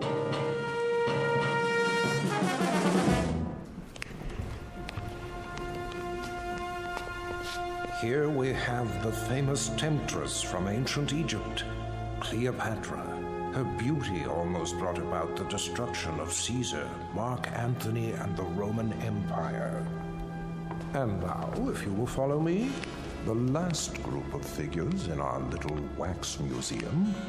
The piece de resistance, if I may say so. The most infamous black-hearted killers of all time. This is not for the faint of heart, so if there are any who would prefer to stay behind... I don't like this place. Come on, honey. They're made out of wax. But... No? Very well, then. Feast your eyes upon... Jack the Ripper, Henri Landru, and the dreaded Burke and Hare. It's Burke who's smothering the poor lady with a pillow, while Mr. Hare assists by holding her feet to the bed. And last but not least, in the sailor's garb, Albert Hicks, about to sink his gleaming axe into the skull of his hapless victim, one Martin Senescu. Move in, please. They look so real. Closer. Closer. But not too close. Allow me to introduce Mr. Sinescu, the curator of Murderer's Row. Thank you. Thank you. I'm sorry if I startled you. I thought he was one of the dummies. Oh, nothing to be afraid of. Perhaps not, young man. But who can tell what evil lurks in the heart of the man standing next to you? Go ahead, Martin. Introduce your friends. With pleasure. Albert W. Hicks, mate on the oyster smack E.A. Johnson, a gentleman. Yet one day, in 1860, off the Atlantic coast, he murdered everyone in his crew with an axe, exactly like this one. Why did he go mad? I'm afraid we'll never know. Not to mention Burke and Hare, two more monsters of their time. But do they look like monsters? What torment drove them so late in life to behave like ghouls? You see here how they suffocated their victims. A technique called burking.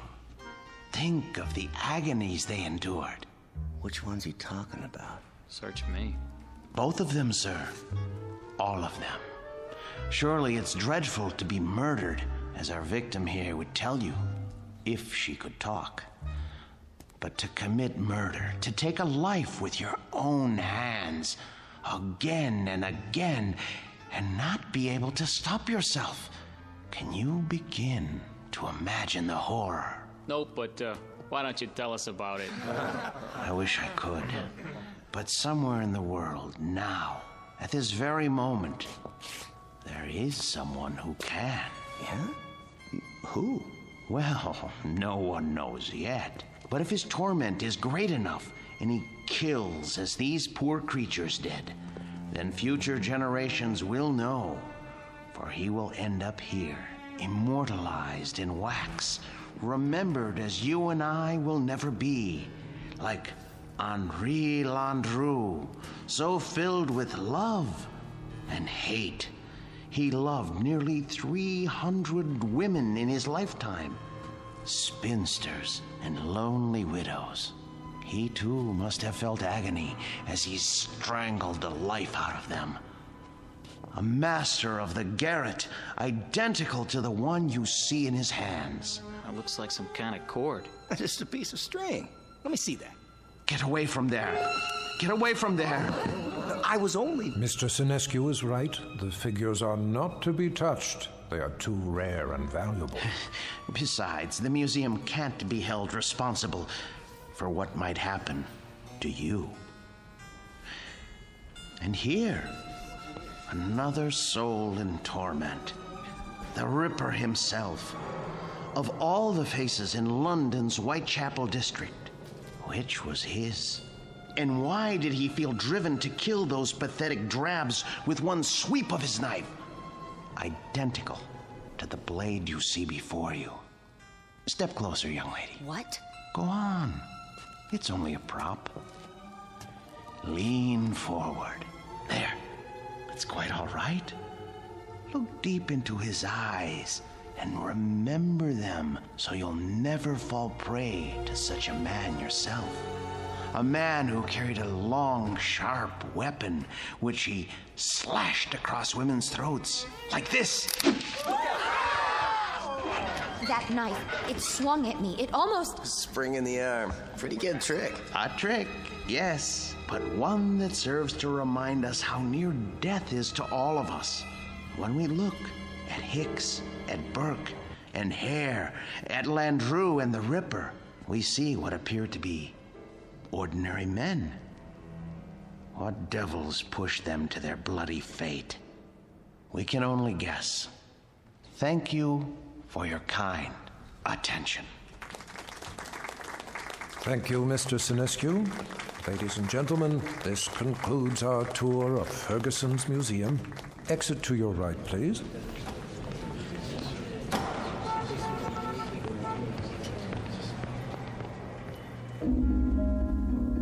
Mr. Martin Sinescu, a gentleman and the curator of Murderer's Row in Ferguson's Wax Museum. He looks after these replicas with care and dedication, and he ponders why ordinary men are driven to commit mass murder. What Mr. Sinescu does not know is that the groundwork has already been laid for a special kind of madness, a torment found only in the Twilight Zone.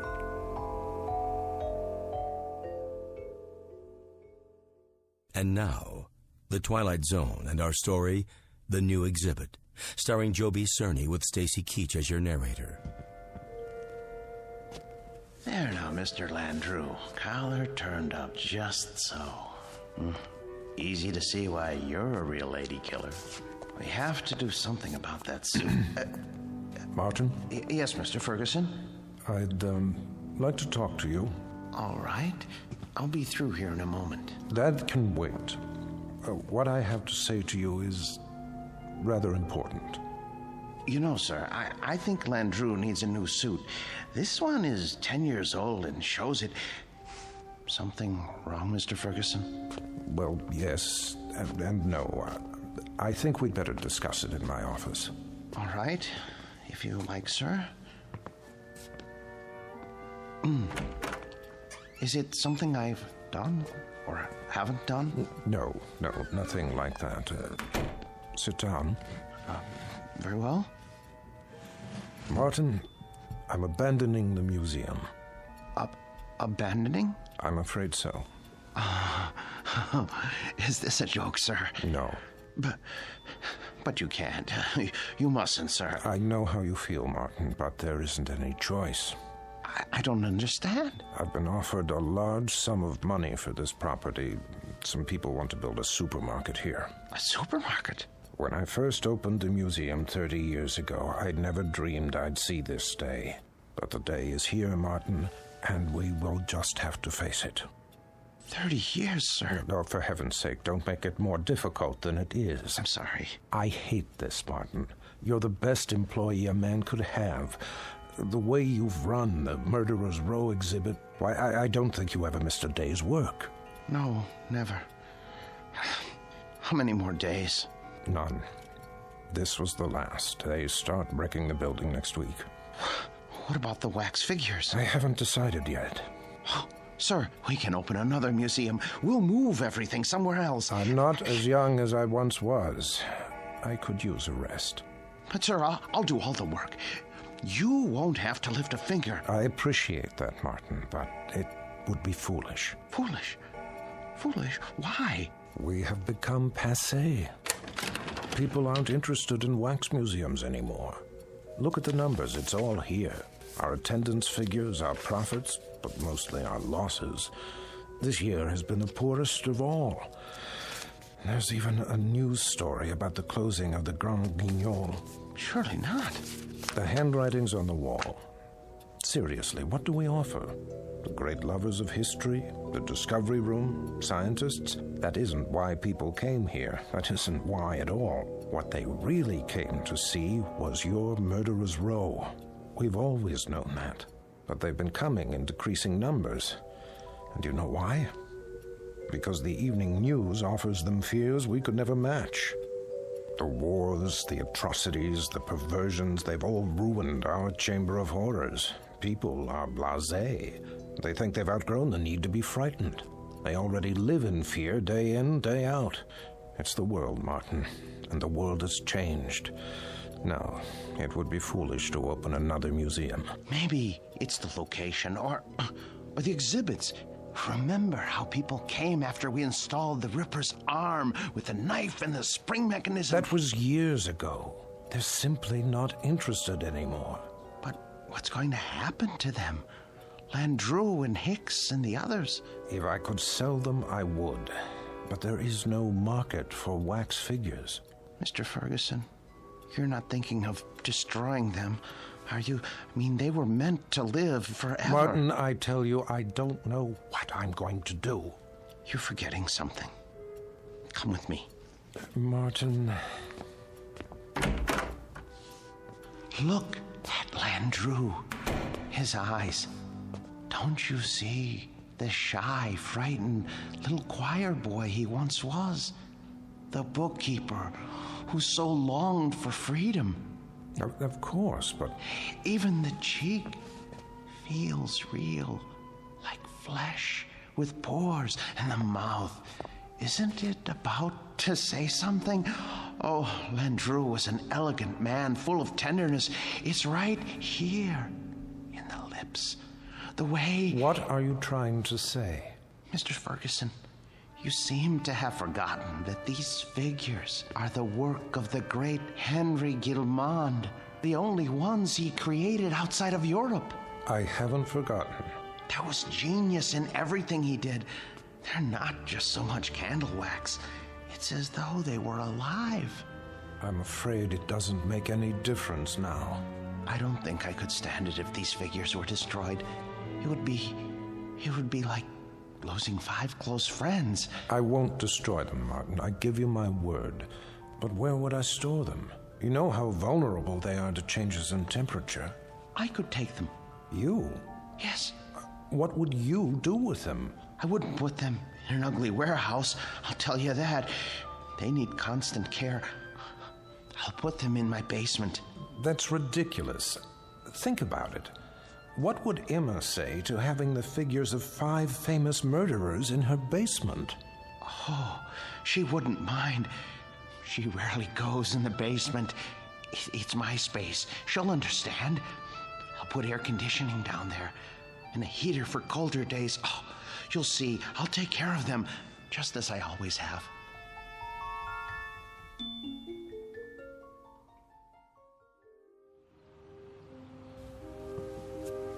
You haven't eaten your breakfast. I'm not hungry. They should have arrived by now. They'll get here when they get here. Now, how long do we have to store them? Not long. What time is it? You asked me that 5 minutes ago. Oh, maybe something happened. It's not like moving furniture, you know. They should have let me ride in the truck. What if they dropped one of the crates? There they are now. Just relax. You Martin Sinescu? Yes, are they all right? The boxes? They okay. They didn't break, right? Nope. No bumps? No bumps. Where do you want them? Look, carry them to the rear of the house and down to the basement. Carefully. Take your time. Wait a minute, how much time will it take? I don't know, an hour maybe. You gotta pay by the hour, you know. Sign here. With pleasure, and please, hurry. You see? All here, safe and sound. Easy! Please, don't jiggle them. Will you stop worrying? It's getting warm. What? I say, it's getting warm outside. They're very delicate. They can't stand more than 80 degrees. I didn't think they were so big. They're not. The boxes are big. The actual figures are not any bigger than you or I. See? Landru's in the first one. The next is Jack the Ripper. Oh, Emma, I'm so sorry I got mad. But it's going to be like opening Christmas presents. Mr. Sinescu? Yes? Miller's Appliances. Got your air conditioner in the van. Where do you want it? Oh, good. I'm glad you're here. Look, put it there. There, the basement window. Oh, please, hurry. I'll do my best. Thank you. You bought an air conditioner? I had to. They can't stand the heat. How much did it cost? Don't worry about that. Well, I am worried about it. Please. Leave me alone. Just leave me alone with my friends, all right? Now, if you don't mind, I have to go downstairs.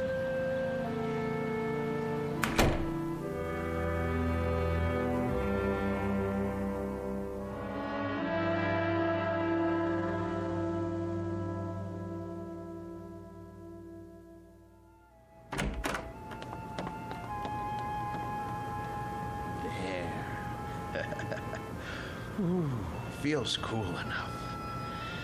Now then, gentlemen. Bloody Jack, Jack the Ripper. How are you today? None the worse for wear, I see? Oh, my. Cape's a bit shabby, though. Martin, are you down there? Yes, sir. Positively threadbare. Martin! Yes? Are you fussing with the Ripper's cape again? No! Yes. No. It's his hat. His hat is going to need cleaning and blocking before long. In fact, all their clothes could stand it. It's been almost a year since Mr. Ferguson let me do that. Martin! Emma, listen to me.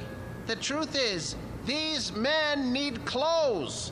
But the Ripper here, his are the worst. Part of his coat back's come undone and... Martin! What is it, dear? We're not buying them any clothes. Oh, Emma, listen. It's not just buying. It's tailoring to fit their bodies. I don't care, Martin. Oh, you don't mean that. Yes, I do. No, you don't. Honestly, Martin, you pay more attention to those murderers than you ever did to me. Oh, Emma, listen, that's not true. You practically live down there. Emma, they're a trust, a sacred trust. These figures were made by Guillemont. They're masterpieces. All right, so they're masterpieces. But you told me it would only be for a few days. Now, they've been here for weeks. I've been nice about it, Martin. You can't say I haven't. How long is this going to go on? I'm sorry, dear. I didn't lie. I thought they'd be here only a little while. I really did. But, well, I can't find anybody to finance the museum. How can you find anyone if you spend all your time down there? Well, I phoned, but everyone I talked to never even has heard of Henry Guillemont. Can you imagine that? What's that? The electric bill. You see how much this air conditioner is costing us, running around the clock? Well, you know how hot it's been. Oh my. That is high, isn't it? I'd like to know how we can go on paying it. Martin, there's no more money in the bank. I know. But you mustn't worry. I promise you, I'll think of something. There must be somebody somewhere. Mr. Ferguson. No. Why not? You've told me he loves these things as much as you do. Besides, isn't it up to him to take care of them? Emma, I don't know anyone in the world I respect as much as Mr. Ferguson. And I would never trust these figures to him. I couldn't be sure they were cared for properly. I don't even think I could sleep if I... So we're stuck with them. Stuck? Emma, it's an honor, a privilege. For you, maybe. But how do you think I feel? I am afraid to go into the basement because of these monstrosities. I mean, I just about get a heart attack, Martin. The way they stand there and stare at me, they're frightening. They're supposed to be frightening. Live with them as long as I have, and you'll come to love them. Love them? One day, they cease to be strangers to you, and you want to say good morning to them and ask them how they passed the night. And when that happens, Emma, I tell you, Emma, where are you going, Emma?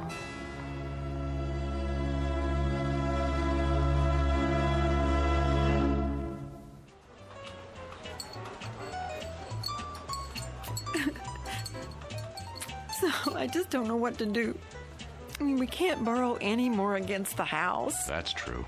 There's no chance for a refi without proof of income. And then today, when the electric bill came, I realized we've been spending a fortune just to keep the basement cool. You should have told me about this. I know, but I didn't want to bother you. I'm also your brother, remember? Oh, Dave. If only one of those people would loan him the money to open the museum, everything would be all right. Now, Emma, listen to me. Nobody's going to put money into a crazy scheme like that.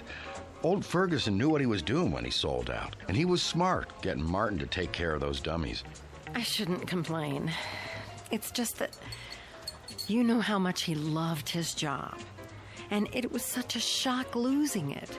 Do you want me to help? I didn't come here to ask you for a handout. Don't be silly. We're family. And believe it or not, I've always kind of liked the guy. But what's happening now? It sounds like he could use a few hours with a shrink. I can give you the name of a good one. Oh, Dave, he'd never go. Exactly. So what we've got to do is get Martin away from those things. Does he have them all? Only a few. How come? Ferguson had 200 or 300, didn't he? Yes, but these are special.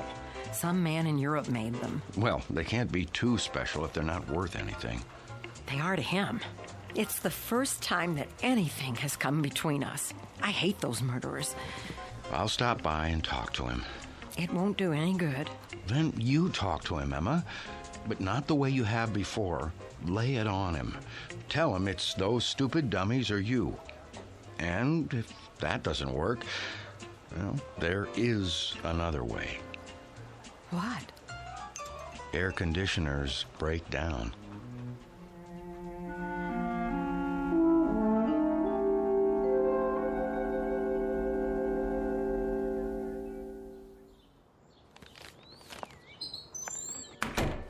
Emma? Emma? Is that you?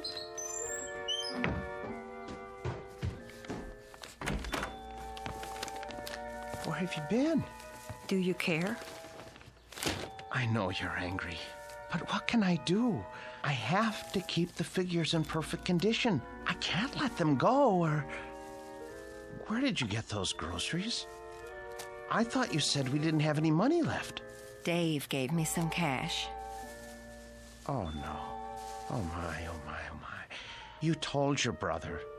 Martin, we can't go on living like this.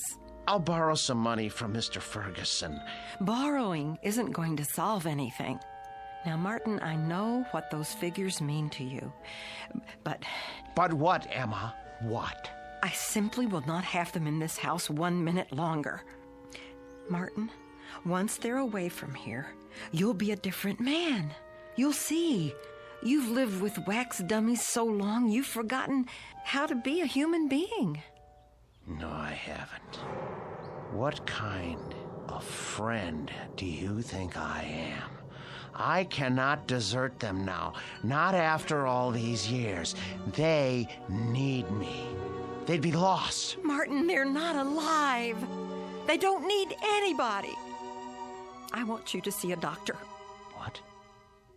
A doctor? Yes. Just once. What do I need a doctor for? Because, Martin, there's something the matter with you. You haven't been yourself lately. Oh. Well, who have I been then? Well, I'm not sure. Somebody I've never known. But, Martin, staying down in the basement all day and talking to those things, honey, it's not natural. I know it's not natural, but it's my job. I'm not the only husband who brings his work home with him. This was your brother's idea, wasn't it? Well, you go back and tell him to mind his own business.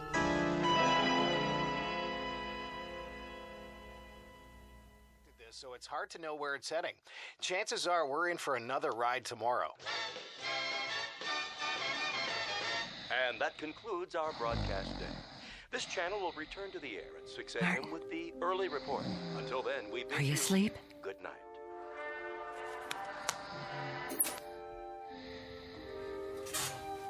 God forgive me. It's time for the air conditioner to break. Oh, it's so dark down here. And cold. Well, it won't be for much longer. Oh, where's the fuse box?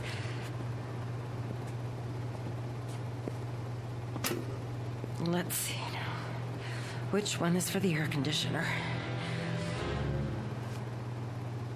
I should have brought a flashlight. I can't see a thing. Here it is. Good.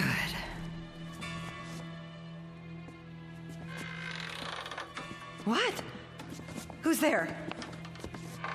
What's happening?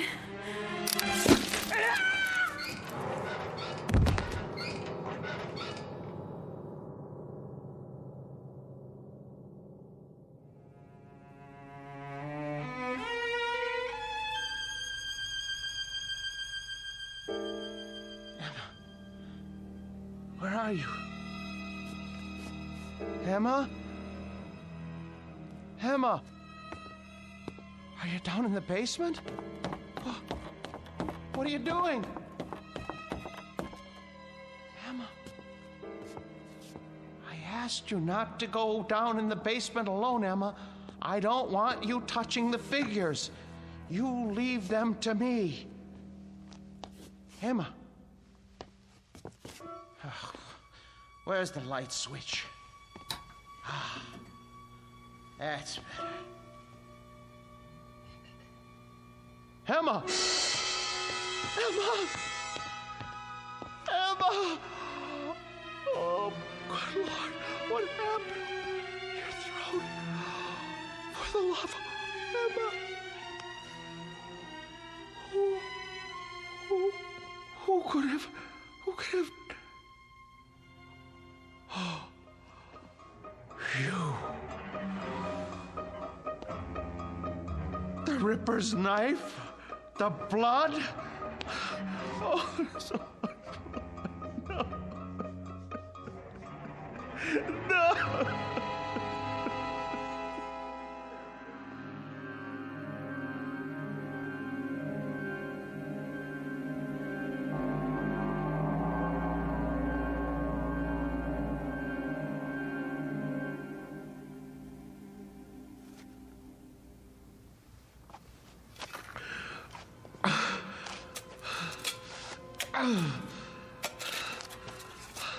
I hate to bury you down here, Emma. I know how much you hate the basement, but I don't have any money. I know I should report it to the police. Who would believe me if I told them you had your throat cut by Jack the Ripper? You just bumped into the Ripper in the dark and his spring arm went off. It was an accident.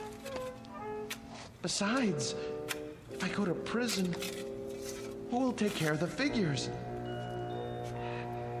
It's better this way.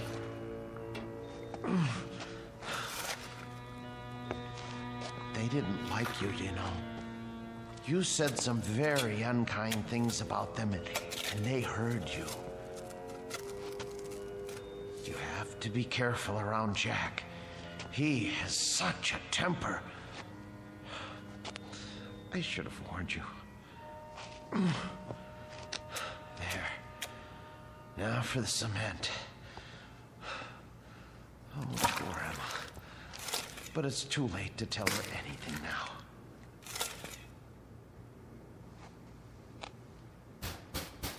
Yes, man. Come back later.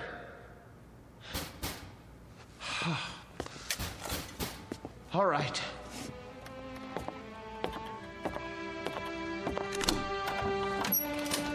Hi, Mr. Snesku. I gotta read the meter. Hey, careful of the cement. It's wet. Oh, yeah. Doing a little patching, huh?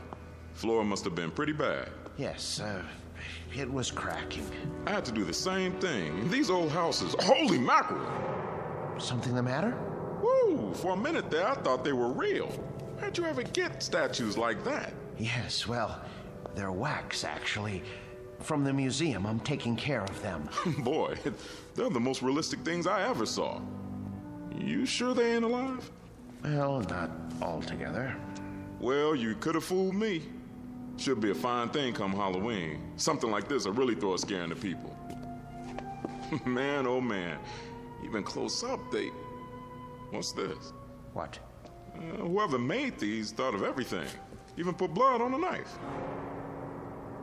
Well, I gotta go. You got quite a layout here. Hey, tell me something. Yes? Don't they ever give you the creeps? Not when you know them as well as I do. You're a real joker, Mr. Sinescu. Wait till I tell the wife about this. Hey, do you think it'll be all right if I bring her over for a look? No. Well, I mean, we're going to be gone. I don't know when we're going to be back. Oh, okay. Well, I'll see you next month. Fine. Goodbye. Best to keep the outside door permanently locked.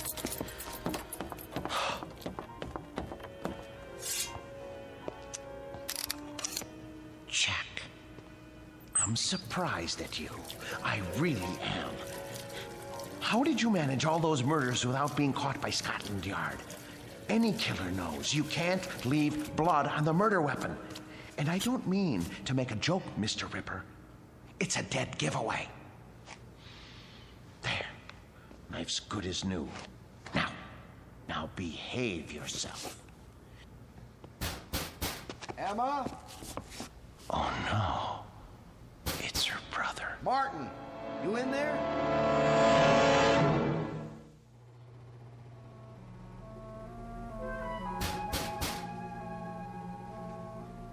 Emma?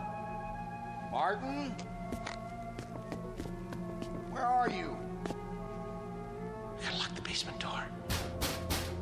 Martin, if you're in there, open up. Now. Martin, are you in the basement? Yes. Yes.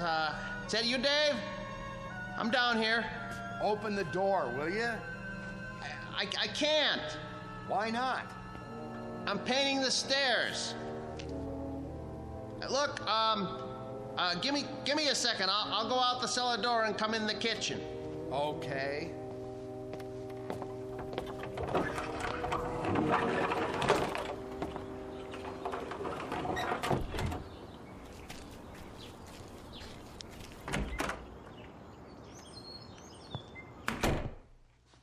Where's Emma? She went out to get some air.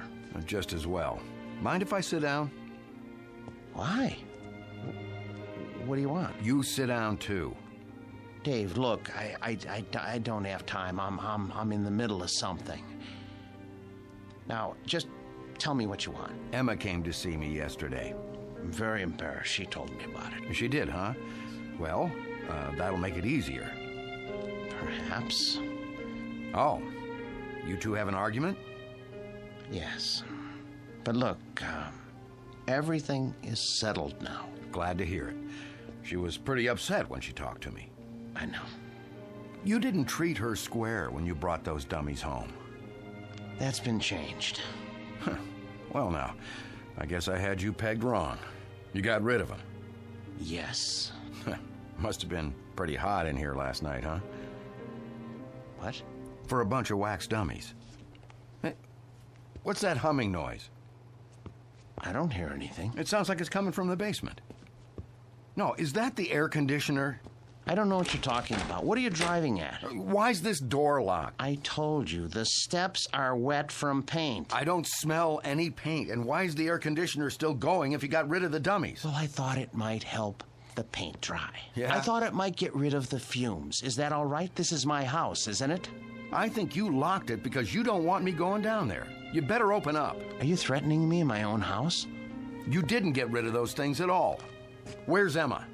Look, I am tired of answering questions.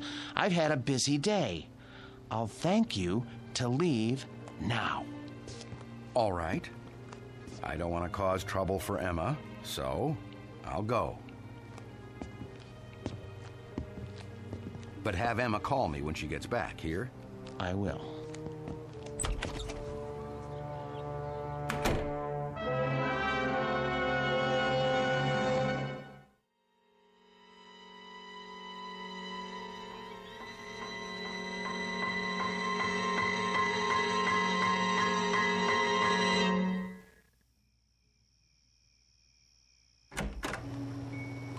Emma? Boys? You can breathe easy. I'm going to bed now. Sweet dreams. Good night.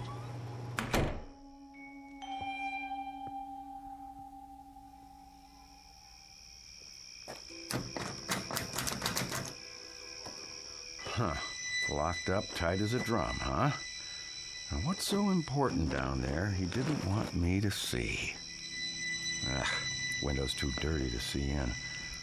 So, I guess I'll just have to force it open. Whoa, air conditioner's on all right. Cold as a tomb down here. It's so dark.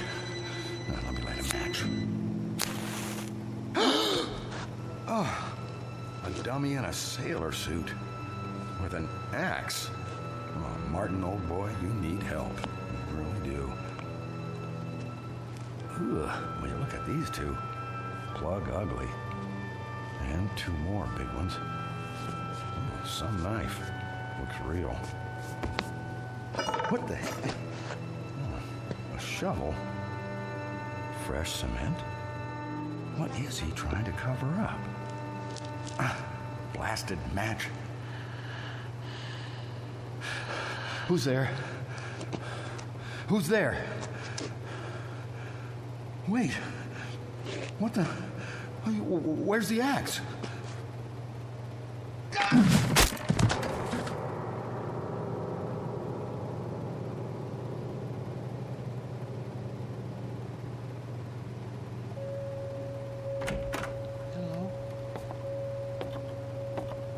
Hello? What's going on? Who's here? Hicks. Where's your axe? Dave. Dave. Oh no. Mr. Hicks. When I took your axe away from you and put it up in the rafters where you couldn't reach it, I tried to make sure that nothing like this could happen. How did you get it down from there? Why did you take it off the rafter?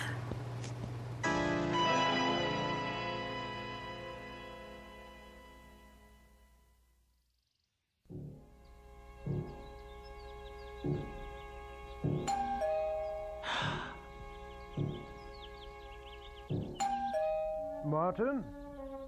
Martin! Mr. Ferguson? Mr. Ferguson! Martin, let me in, would you please? Just a moment. Hello, sir. Hello, Martin. Waking you is like raising Lazarus. Don't you answer your doorbell anymore? I was sleeping. Actually, I overslept. I was, doing a lot of cleanup work in the basement. Well, it's nice and cool down there with the air conditioning anyway, right? Yes, sir. How's Murderer's Row? Oh, fine, in rare form. Good, let's go see. I would have come 2 days ago when you first called, but things hadn't been finalized yet. What things? I must say, you've kept them up well. But I have done my best. We get along so well. You don't know what a relief it is to see you. They've been threatening to cut off the electricity because I haven't paid the bill. Think what would happen to the figures. Well, you won't have to worry about that anymore. Oh, I knew I could count on you, sir. Thank you. But it isn't just the electricity. Look at the Ripper's coat. It needs to be fixed. The threads are falling out. Look at all of their clothes. Maybe it's too humid down here after all. You won't have to worry about that either. Oh, I was going to have Emma repair this little rip in the sleeve, but... You have a remarkable wife. Thank you. There aren't many women who would have put up with an exhibit like this in their basement. She got used to it. You're looking a bit grubby. Have you been sleeping down here? Yes. I wanted to show you. I came across an item in this book last night. Martin? I forgot I even had this. It's got a letter in it written by Landru himself. Martin, listen to me. I'll read it. But for you, whose very walk is beautiful, whose sweet eyes and smile make a just claim to happiness, whither am I bound, my dear little friend, under your tender leadership? Oh, isn't that touching? It's the one Landru wrote to Fernand Segre. Ha! You know it then. He also strangled her as he did all the others. Martin, are you all right? Yes. Well, that isn't so. I'm not all right. Some strange things have been happening. Strange? Yes. You see, my house guests haven't exactly been behaving themselves. Who? Oh, come on now. It's true. I swear. You have no idea what they've been up to. Martin, you've been so close to these figures for the past 3 months, you're beginning to imagine things. Oh, no, it was not my imagination. Well, that's neither here nor there now. I can't keep it from you any longer. What, sir? The best news in the world. Martin, old friend, when I told you nobody would ever want them, I was being pessimistic. The fact is, somebody does, but not just anybody. The Marchand Museum. Did you hear me? Marchands in Brussels. Aren't you pleased? You won't have to take care of them anymore. I want to take care of them. I know you do, and I appreciate what you've done.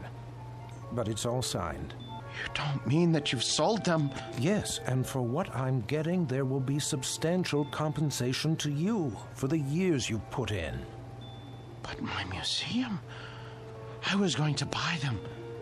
You know you could never do that. Say you have another buyer. I'll get the money somehow. Please, Mr. Ferguson, they're all I have left. Martin, time moves on. There's no longer any need for our specialty.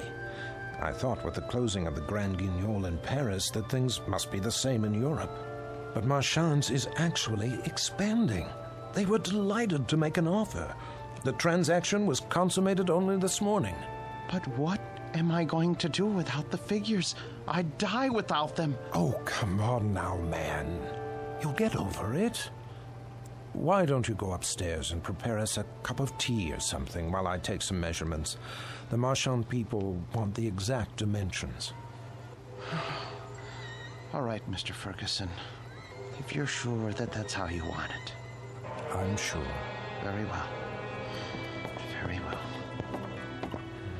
Let's see now. Hicks. 6 feet, 1 inch. And Birkin hair.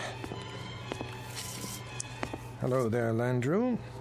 Still holding your waxed cord, I see. Be with you in a second. Now then, Mr. Hare, 5 feet, 10 inches.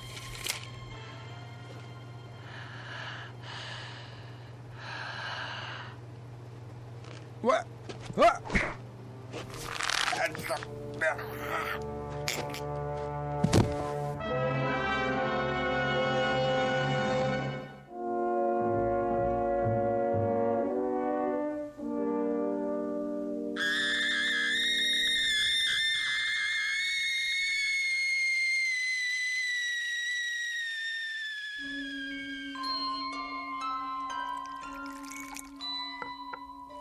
There, 2 cups of tea.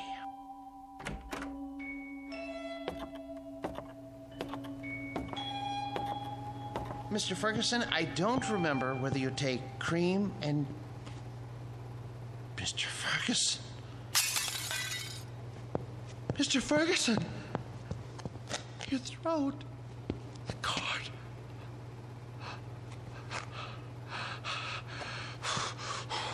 Why did you strangle Mr. Ferguson? And the rest of you.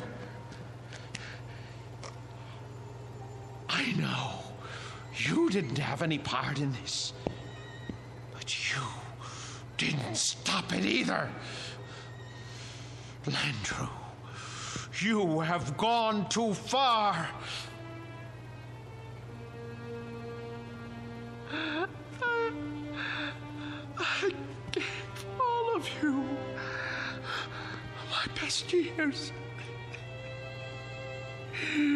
You wanted for nothing. I washed you. I cleaned your clothes. I waxed your shoes.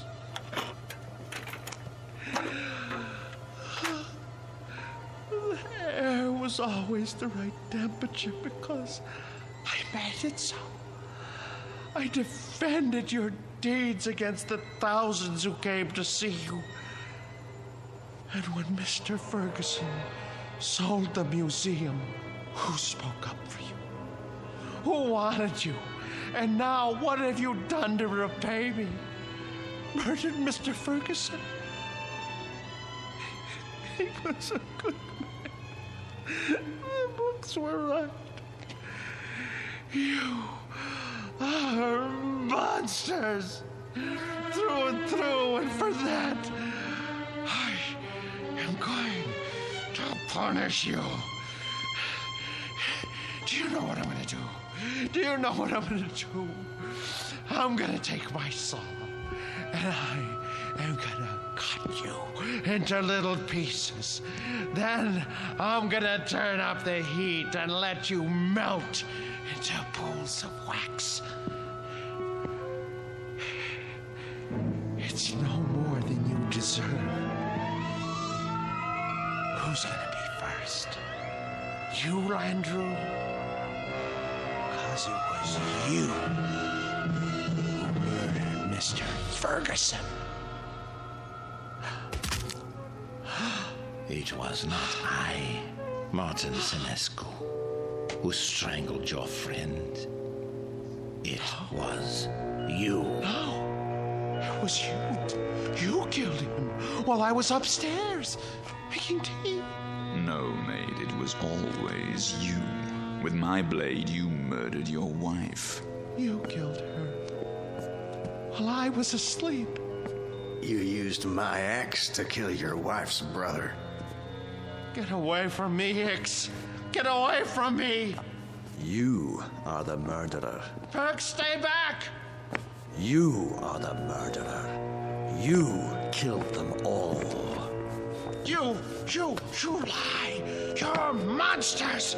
Not so, Martin Senescu. No.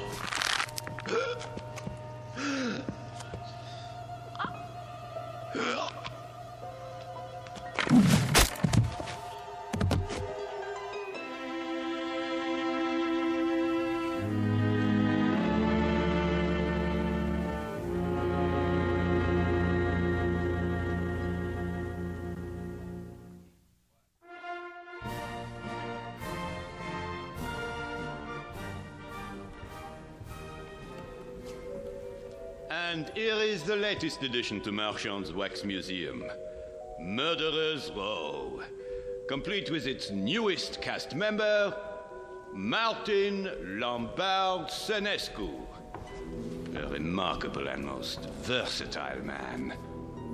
Who knows what thoughts went through his mind as he dug the grave for his wife, Emma, whom he killed with a knife. His brother-in-law, David, whose skull was split with an axe. And his friend and employer for 30 years, Mr. Ernest Ferguson. We'll never know. We can only guess what fierce devils tortured Senescu's soul and drove him to his destiny. But he has taken his place with the infamous and depraved. Next to Albert X, Burkander, Landru, and Jack the Ripper himself. This way, please.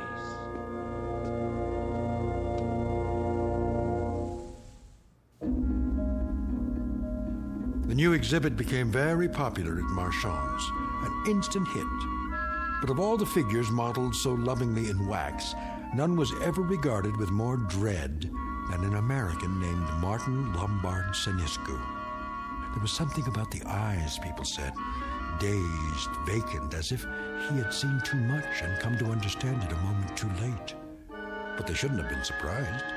It's the look one often gets after a quick walk through the Twilight Zone.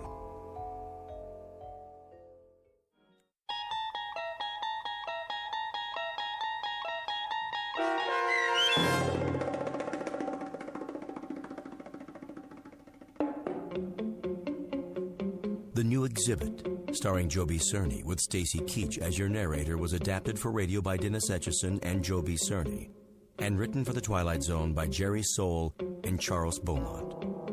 Heard in the cast were Jim McCants, Nancy Baird, Richard Hensel, Nick Sandys, Tom McElroy, Christian Stolte, Damian Arnold, Roderick Peoples, Craig Harris, Martin Aestro.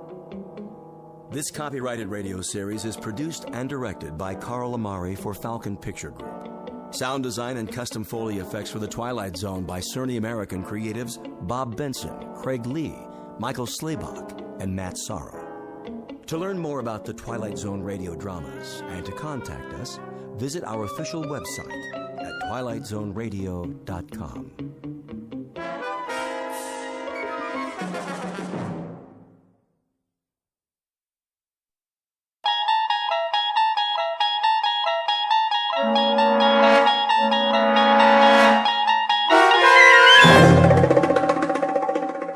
He's Alive, starring Peter Mark Richmond and Marshall Allman, with Stacy Keach as your narrator, was adapted for radio by Dennis Etchison and written for The Twilight Zone by Rod Serling.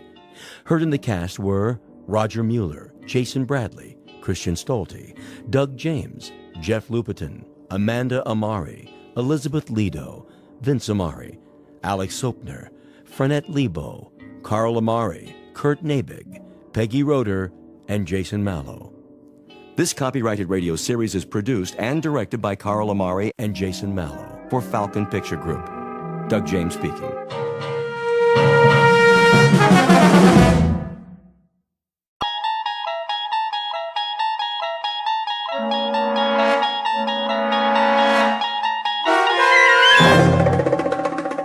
You unlock this door with the key of imagination.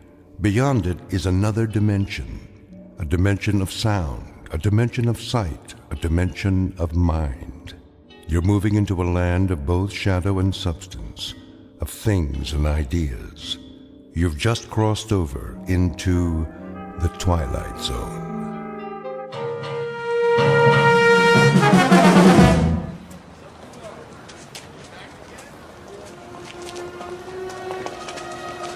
That looks like a good spot. Where? Up ahead on the corner. Yeah, we'll set up some boxes. I don't know. It's perfect, I tell you. All these people taking a walk after dinner, they'll listen. Oh, they'll listen, all right.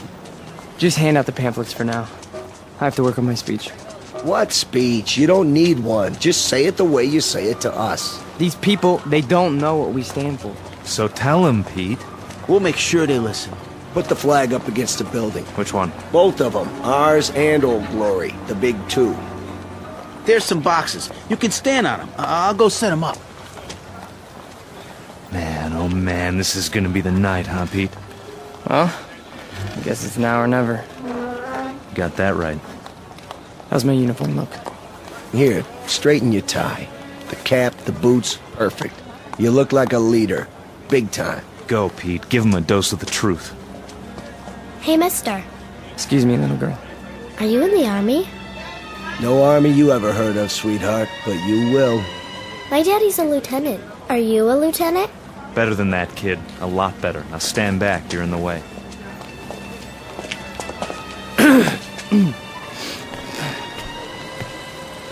Good evening. Good evening, neighbors. I have something of great importance to tell you. If you'll all gather round. Neighbors? Who's neighbors? Yeah, we're not your neighbors. I never saw him around here. Yeah, me neither. Look at those crazy outfits they're wearing. Yeah, they look like real idiots. I bring you a message that you'll all want to hear. What are you selling? Vegetable choppers? Because I already bought one. It's... Well, hear me out, folks. Hey, what's with the goopy flag? Yeah, it's got lightning bolts on it. Well, maybe they're looking for a few good men for Halloween. I want to talk to you about international communism and the secret masters of the World Bank. I'm not joking, neighbors. Do you know who's really behind it? Look at our economy. It's falling apart. It's because of the bankers. That's right. The economics of the world, now, then, and forever, have always been the breeding ground for a certain type. An insidious type. The worshippers of the golden calf, whose religion is gold, whose loyalty, first and foremost, is to money, and only money. And we know who loves money more than anyone else, don't we? We know what tribe. He's just getting warmed up. Yep, in a minute he'll have him in the palm of his hand. The tribe of traitors. And they're here, in our homeland. They're in Washington. Those swine have captured the reins of government. Yeah, they're rotten apples, and I got an apple for you. Hey, knock it off, people. Yeah, show some respect. I'm talking about traitors. Listen. Boring. Ice cream. Get your ice cream. I want one. Come on, Angie. We'll both get one. Then we'll go home. Yeah, there's nothing happening here. No. Listen to this. What about foreigners?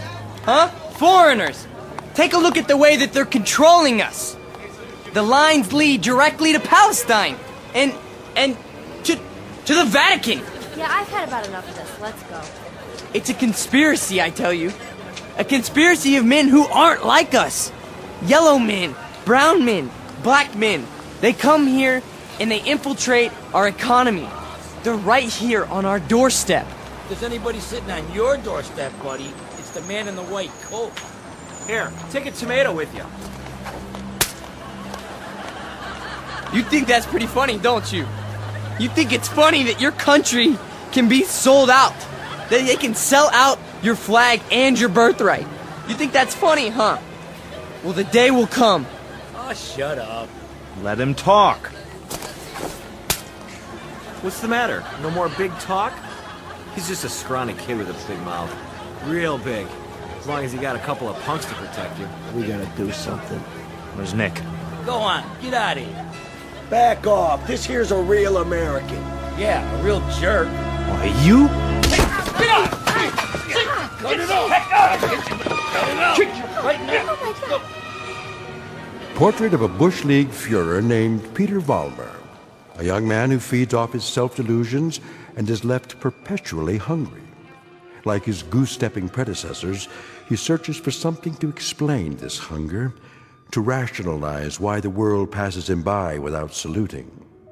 In his own twisted and distorted lexicon, he calls it faith, strength, truth. But the particular brand of truth he seeks can be found in any sewer. Peter Vollmer doesn't know it yet, but he is about to ply his trade on another corner, an intersection in a strange shadowland called the Twilight Zone.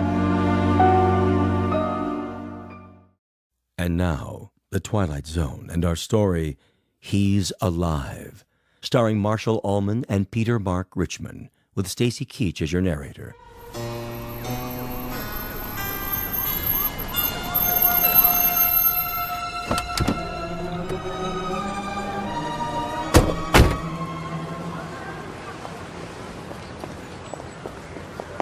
All right, folks, break it up. Party's over. Yeah, what's happening here? Looks like the boys in the brown shirts took a licking. No, we got him. We got him good. Said, what are you lying on the ground for? Problem, fellas? It was the communists. The communists did this. What? Which ones are those, Jack? All of them. They ran away like cowards. We want to press charges.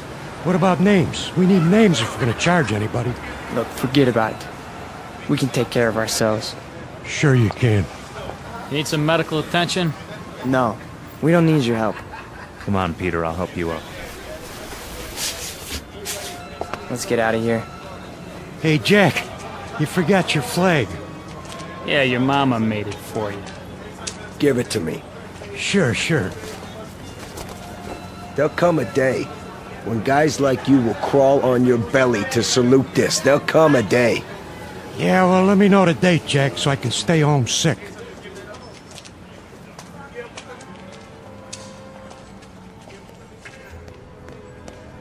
Hey, Pete! Pete! Are you okay? Yeah, we're fine. What are you doing in the alley? They cornered me. Must have been 10 guys on top of me. It was all I could do to get away. You sure that's what happened? Sure, I'm sure. Oh, mean crowd, Pete. You get a hot night, and you always get a mean crowd. Remember when I was telling you that? Remember when I was telling you that every time you get a hot night... All right. Okay, Pete. Okay. Why? I tried. I tried hard up there tonight, but I couldn't get through. I couldn't get them to listen. Words never come out right. You did good. Real good. Someday they'll listen. They'll have to. They'll listen and they'll cheer. Someday they will, Pete. You'll see. Someday.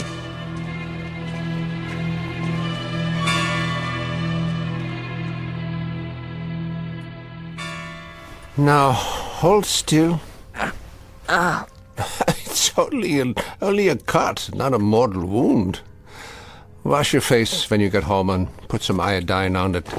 I think you will survive. Now, do you want a cup of coffee? I'd rather have a drink. A drink, is it? May I have a drink, Ernst? I have some wine. Will that do? Yes, please. Very well. You are a man now.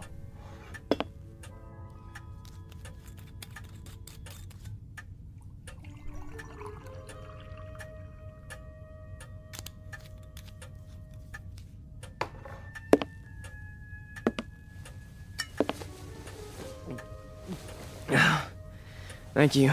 Peter, one sips wine. That's not beer from a beer garden. Sorry. I'll remember that next time. The next time. Just how many next times do you suppose a human being has in the scheme of things? Oh, come on, don't lecture me, Ernst. I'm sick, I'm tired, and I took a beating out there. Did you? Yeah, can I stay the night?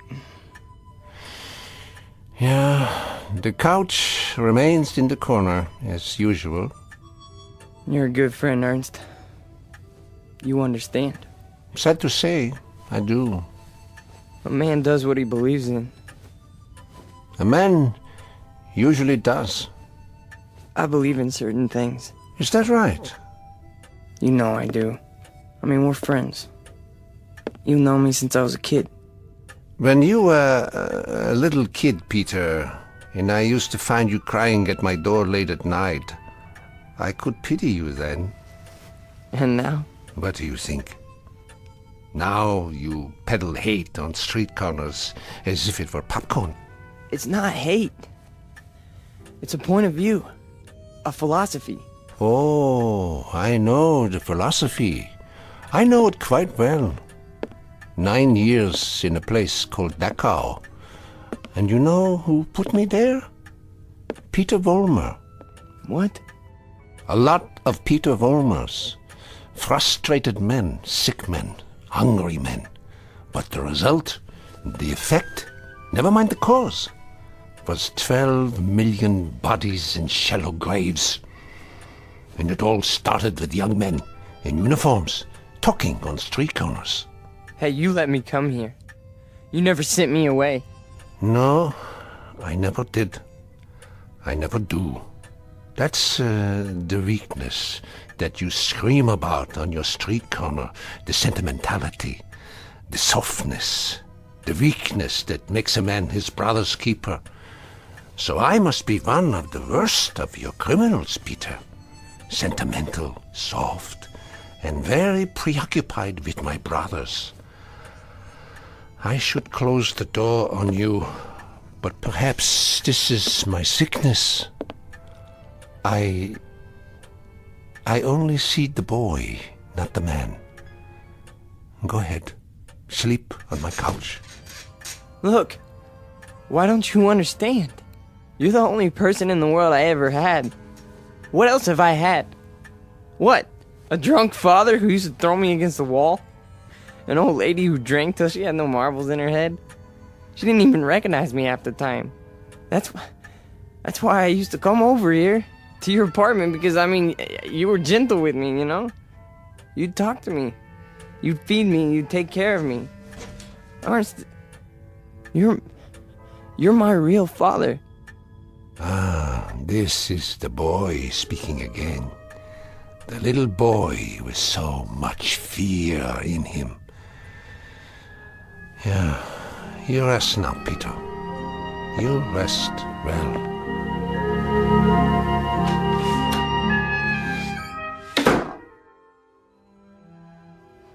No. No. No. No. No. No. Wait. Eugene.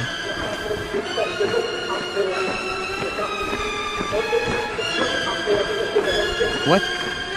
What? Peter! Who's that? Peter?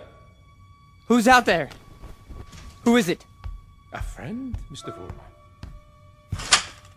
A friend? You have need of friends, allies. Yeah, come downstairs, Mr. Vollmer. Come down and we'll talk, you and I.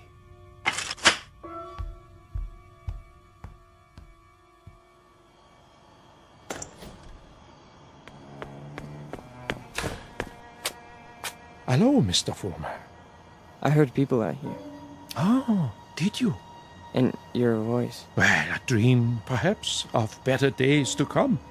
Who are you? Take a good look. Do you not recognize me? Surely you have seen my picture. Wait.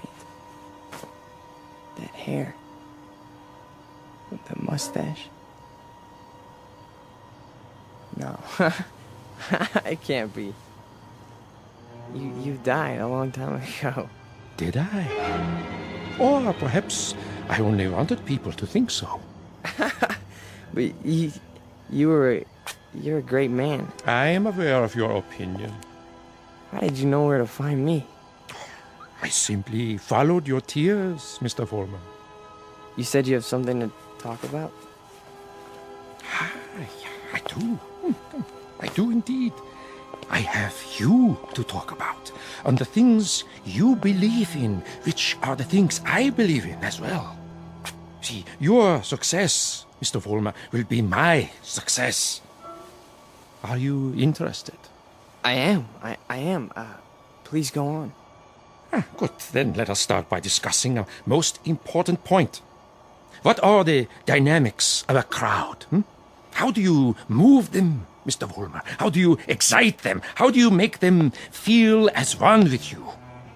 I don't know. I don't know, sir. How?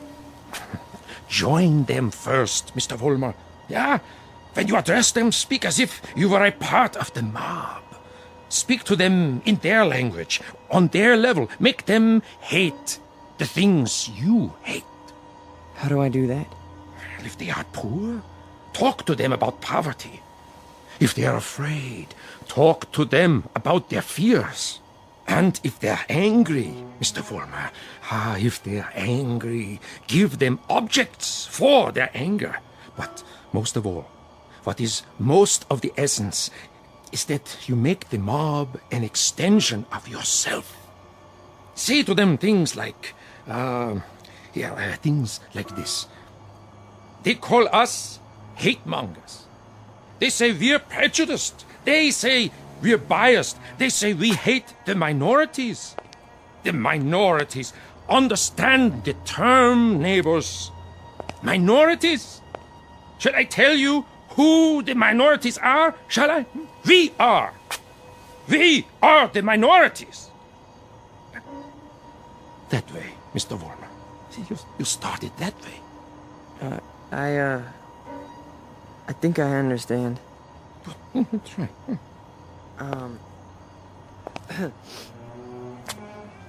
Neighbors.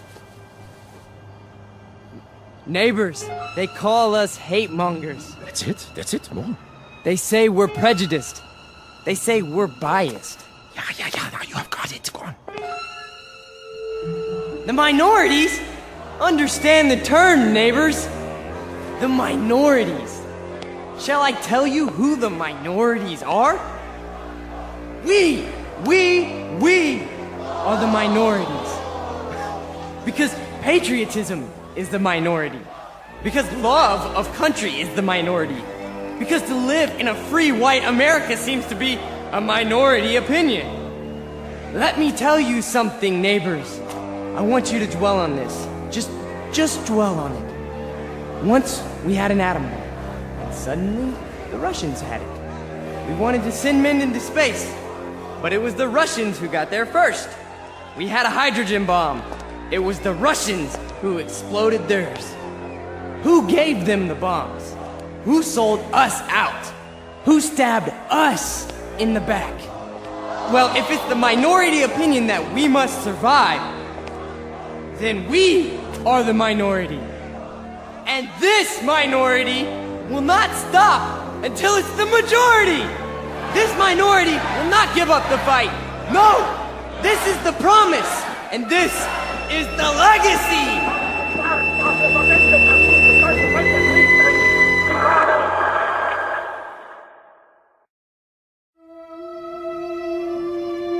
Look, I'm not gonna wait much longer, you understand? Gibbons, cool it. Pretty good crowd tonight, huh? Great crowd, and you were great, Pete. I mean it. Thanks, Stanley. They're finally responding. Responding? You had them right where you want them. Yeah. This here is my hall. You've been renting it all this time, but I ain't got the money yet. Hey, can't you see we're busy? Okay, boys. I'll put it to you this way. If I don't get paid right now, you don't have the hall tomorrow night. You got that? I'll go count the donations. What's the problem? Oh, this is a hungry man here, Pete. He's got to have his shekels. You know the type. I told you guys you're 3 weeks behind on the rent. You said you'd give it to me a week ago, and all I got was a cigarette butts on the floor. After tonight, that's it. Excuse me. Am I to understand that you're going to lock us out of this meeting hall because of a couple weeks' lousy rent? Oh, you understand right. $600 due. $600 that ain't been received. We happen to be a young movement. We're still struggling. We need time to grow. I don't rent time. I just rent the hall. It's the money. Or you put up a soapbox in the street. A soapbox in the street? What do we do, Pete? We gotta do something. I don't see why we have to tiptoe around this guy. Why don't I just educate him? Look, Frank, I don't know. Why don't you just hold on a second? I can do it, guaranteed. Well, I know you can't, Frank. Somebody left this for you, Pete. Who? Nobody saw him. Just left this envelope at the back door. Your name's on it.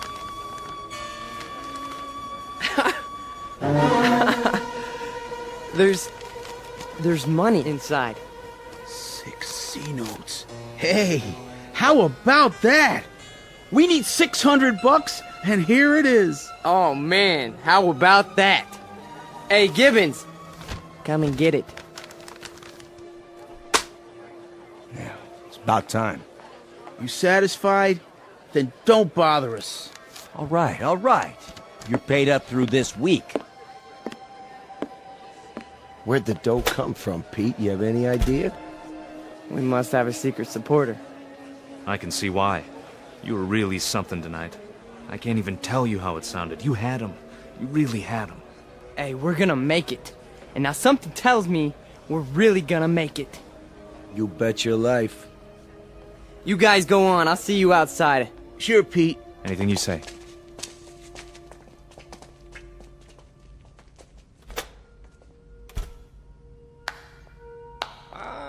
Excellent performance, Mr. Fulmer.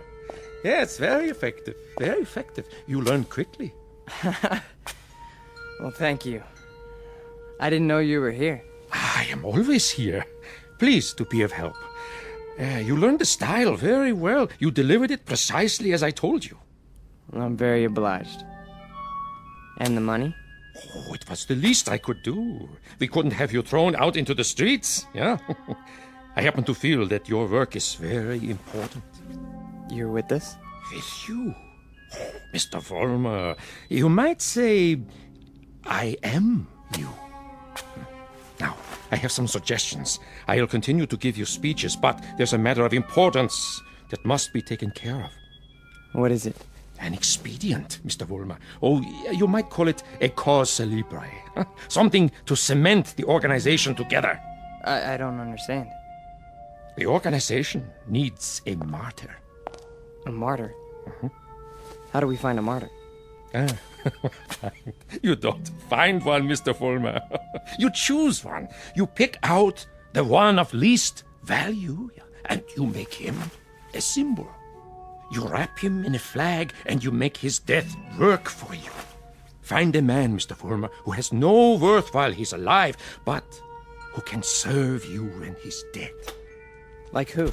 Oh, surely there is such a one. Pete, they're waiting. Be right there, Nick. Okay. Thought I heard voices. You talking to somebody? No. I'm just practicing my next speech. Look, hey, tell Frank to come in here, would you? Right away. Alone. Sure thing, Pete.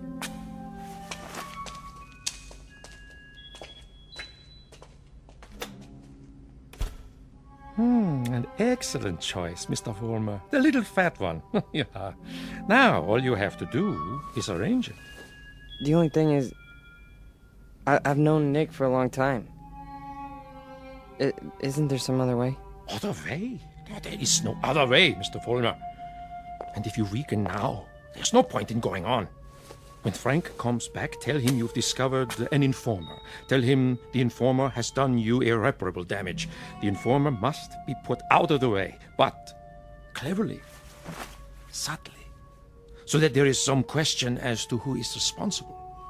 But Nick's been with us from the beginning. The beginning? Oh, no, Mr. Vollmer. None of you were at the beginning. None of you. Nick's my friend. And this is an act of friendship. We are allowing him to serve the cause. How glorious for him. Nick says you wanted to see me? We got a stoolie in the group, Frank. A stoolie? Yeah. Nick's been talking. And I think he's working for the police. No. I know it to be a fact. Everything we've done, everything we've said, Nick snitched on us. Are you sure? Beyond a shadow of a doubt. Well, what do you want to do, Pete? Get rid of him. Get rid of him so that it looks like somebody else did it. Make it look like someone who hates us. I understand. I understand, Pete. You call it, you got it.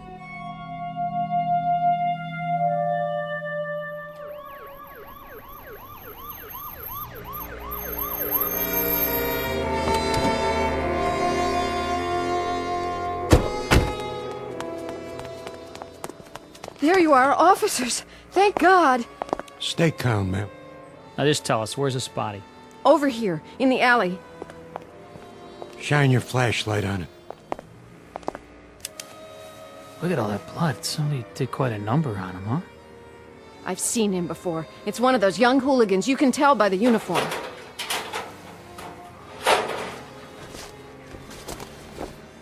He's dead, all right. Call a meat wagon. What was this one's name? Wait a minute. There's a note pinned to his chest. What does it say? A good fascist. What do you suppose that means? One of their enemies must have put it there after he beat him to death. Yeah, but which enemy? There's a lot of them around here. Fewer and fewer every day.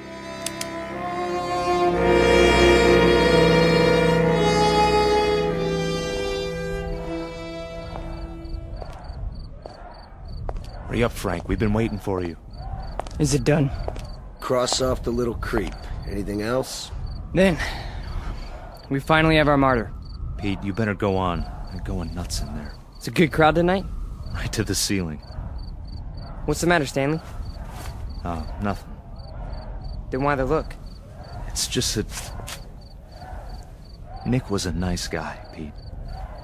I miss him. Stan, you listen to me. You forget about Nick right now. He was a fat pig with no guts. He was a greasy big mouth who copped out every time he took a breath. A nickel and dime Judas who got exactly what he deserved. So don't mourn for Nick. He doesn't rate mourning. Not that pig. You got that, Stanley? Look at me, Stanley. You got that? Yeah. You have his poster ready? Blown up bigger in life. Just like you said. Good. When I give the signal, unveil it behind the podium.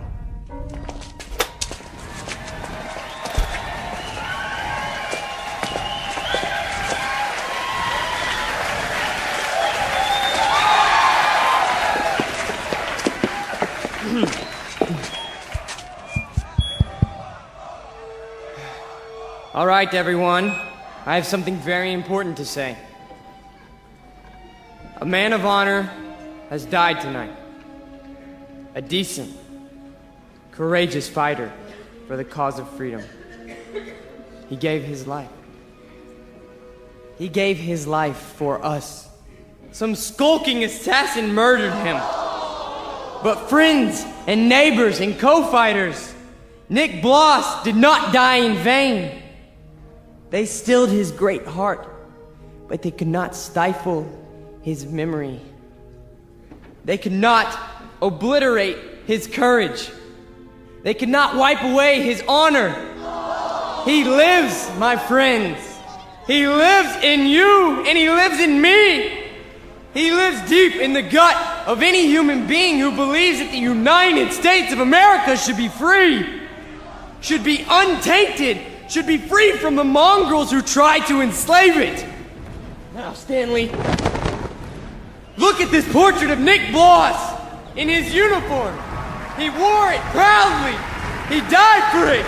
And you and I, neighbors, we will live for it!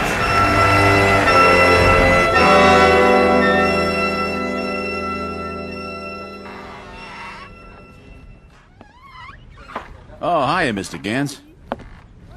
How do you do? How are you tonight? Oh, I'm very sober, unfortunately. Beer? Yeah, if you please.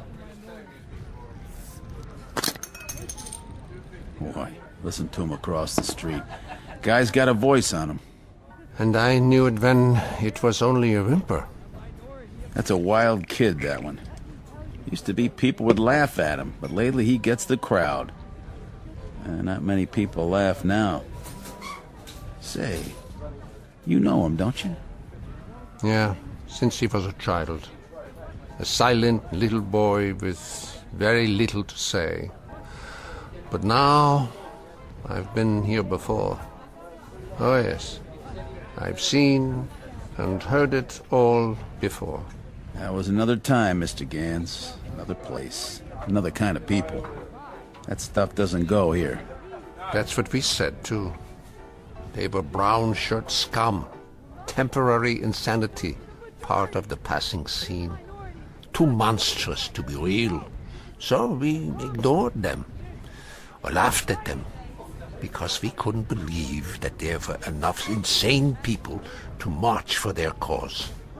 And then, one morning, the country woke up from an uneasy sleep, and there was no more laughter. The Peter Volmers had taken over. The wild animals had changed places with the zookeepers. Another one, Mr. Gans? No, thank you. I have had my fill. You take it easy now. You're not going to do anything foolish, are you? Me? Not this time. It mustn't happen again. We can't let it. We simply can't let it happen again. All the anguish, all the horror, all the nightmare. No. Not this time. Mr. Gans? Mr. Gans!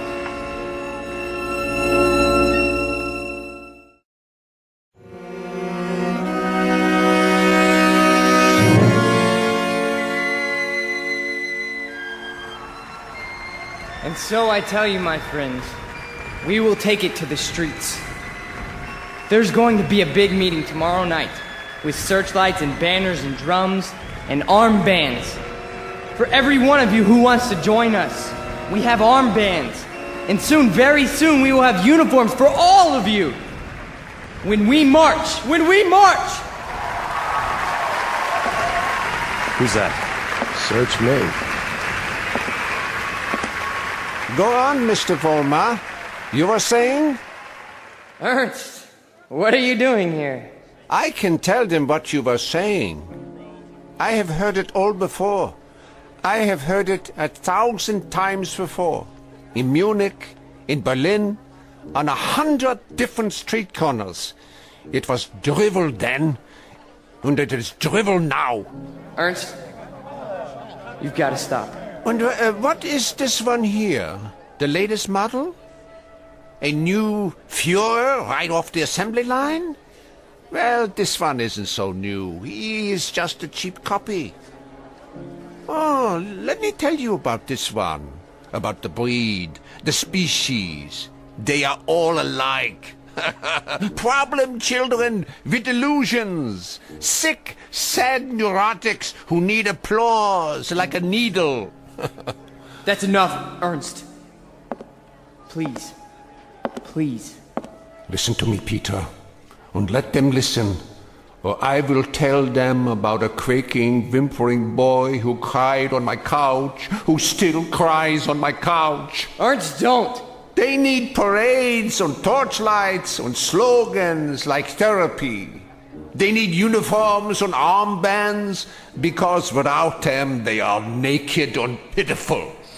This one grew too old to bite his nails, so he made believe he could lead others. Pete, don't let him have the mic. Put him down, or I'll put him down. Yeah, put me down, Peter. Shut me up. Stifle me, huh? Why don't you? Why can't you? Because this is your courage right here. The symbol on your sleeve. A torch and a lightning bolt. A crude drawing for children. I'm warning you, Ernst. This patch is your strength. This and the crowds and the sick aisles. And if I tell you to your face, Peter, that your courage is made out of cloth, that your ideas are filthy garbage, and that you are something less than a man, what do you say to that? How do you answer me? Like this! Oh, the rebuttal. The only answer your kind knows how to give. Is that the best you can do? A bloody nose? This is your Führer? He is yours. I give him to you. A gift from the sewers. You see, folks, the way it is. Hey, Pete, don't worry about it. He's just an old man. One crummy old man. The way it is, I knew him. I knew the old man once. Is that a fact, Mr. Vollmer? Yes, that is a fact. I used to know him. And... Who's he talking to? Mr. Vollmer, I have no interest in who he is. My concern is in what he is. He cheapened you in front of these people. You barely had the strength to strike him a slap, like a woman. Your voice is like a lion, but your instincts are rabbits. And you? Instincts like a rabbit. Slap like a woman. You stand in the darkness and plan the battles. But you're never there when they're fought. No. Why don't you come up here alongside me, huh? Why don't you let them see who you really are? Why don't you make a speech? Mr. Fulmer, I was making speeches before you knew how to read them. I was fighting battles when you were struggling to get out of a womb. I was taking over the world when your universe was a crib. And as for my standing in the darkness, Mr. Fulmer, I invented darkness. Then you take the stick. Go on. It's all yours. Pete, who were you talking to? Where are you going? You can't run out.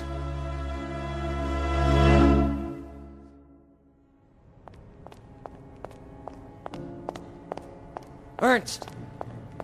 Ernst! Where are you? Let me explain. You! Why? Why did you pick me? I didn't pick you, Mr. Fulmer.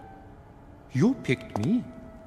You chose my ideas. You invoked my name. So now, you must take whatever comes with it. What? In the past, I've given you suggestions. Now, I give orders. Orders? What do you want me to do? From now on, you must be built of steel. No soft gaps of sentiment. Steel, Mr. Fulmer.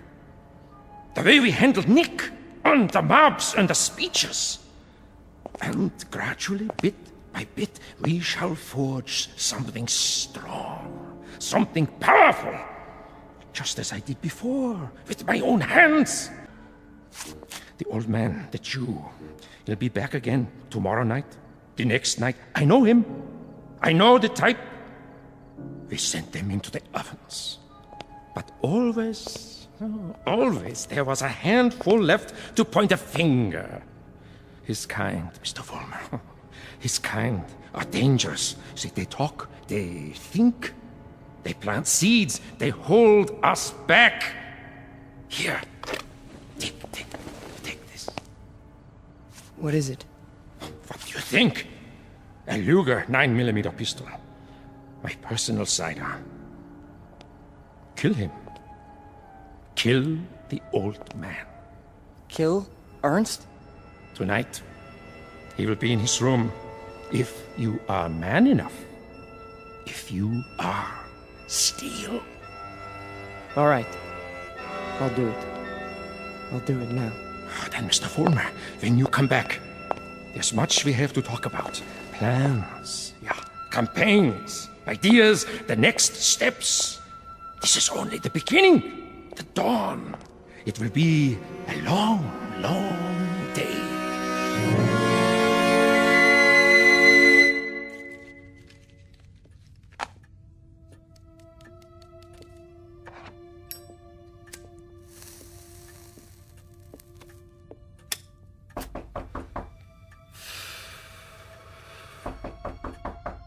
Yeah?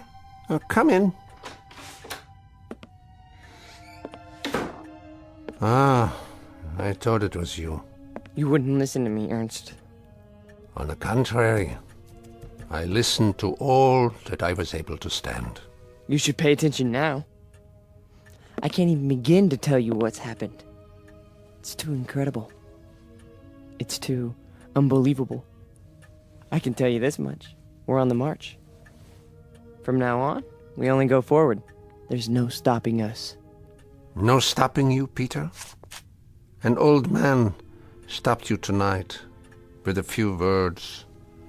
He stopped you with the truth. You're wrong, Ernst. It's not just me anymore. There's someone else. Someone behind us. Someone even you tremble at. He'd have to be a very imposing figure, Peter. Much more imposing than you. Oh, he is. He gave me this. See? More imposing even than a gun. That's only because you don't think I'll use it. Which only goes to show that you don't know me.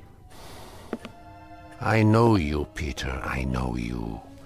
From a ravaged little boy wanting love to a torn man looking for respect, identity.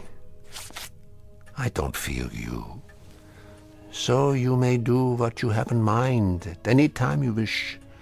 With this one last reminder. You can never kill an idea with a bullet. Never. No. I'm all steel now. Ernst, I'm made out of steel. No more sentiment. No more softness. Just purpose. Just will. Then shoot. Kill. Destroy me, if you can. Am I close enough to you? You're frightened. Admit it. Not at all. Impatient and a little bored. With living? With having to live in a time that produces people like you. Once, years ago, you made death inviting. You still do. So do me the goodness, Peter. Get it over with as quickly as possible. I'm waiting, Peter. Kill him, Vollmer! Kill the old man! Kill the Jew! Use strength! Use will! Be made of steel, Vollmer! Kill him! Kill him now! You see, Ernst? I told you! I'm made of steel. All steel. All strength. But at the expense of things that most other men have. Some fragments of decency that tell them right from wrong. That make them love. Yes, Peter, you have steel, but now you have no heart.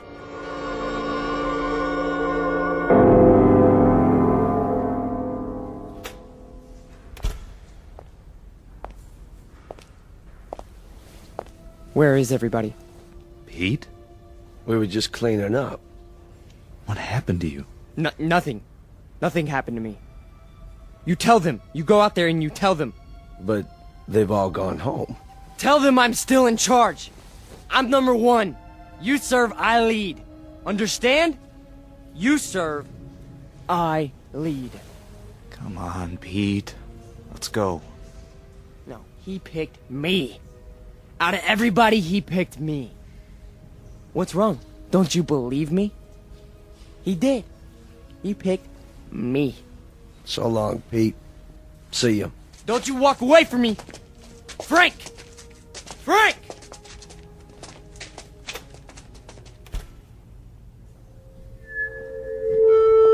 Who's there? Who is that? Vollmer? You. I did what you said. Sentimentality, Mr. Vollmer? None! Steel? Steel. And no regrets? None! What did you destroy tonight?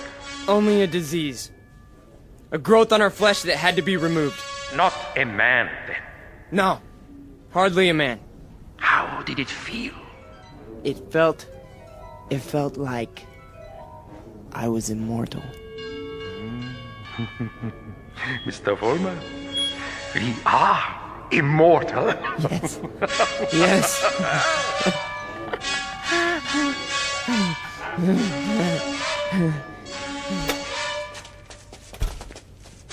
There he is. Don't move. What do you want? Peter Vollmer? Yes. We have a warrant for your arrest. That's impossible. The charge is conspiracy to commit murder. Your two friends are outside in cuffs. The victim's name was Nicholas Bloss. Get away from me. He's got a gun. Drop the gun! Now! Walk toward us with your hands up! Hey, look, he's going to the other door. Tell them to cover the alley. Halt! Halt, or I'll shoot!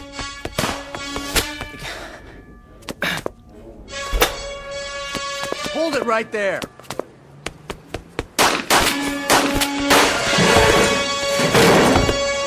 We got him. He's hit. Call for an ambulance. You have the right to remain silent. Anything you say can and will be used against you. There's something very wrong. There's something very wrong. Easy, kid. Don't try to talk. But you made a terrible mistake. I'm made of steel. It's true. Don't you understand? I'm made of steel. I'm made of steel. I'm made of steel.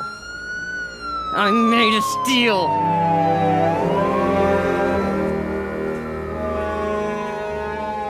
Where will he appear next?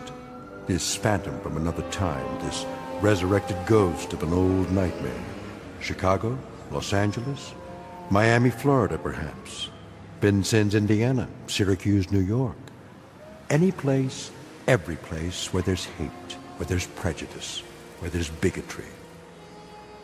Because he's alive. He's alive so long as these evils exist. Remember that when he comes to your town. Remember it when you hear his voice speaking through the mouths of others, no matter who they may be. Remember it when you hear a name called a minority slandered.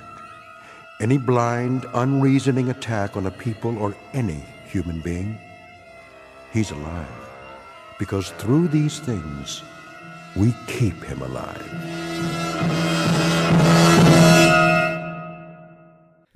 The Twilight Zone continues in just a moment. You are about to enter another dimension. A dimension not only of sight and sound, but of mind.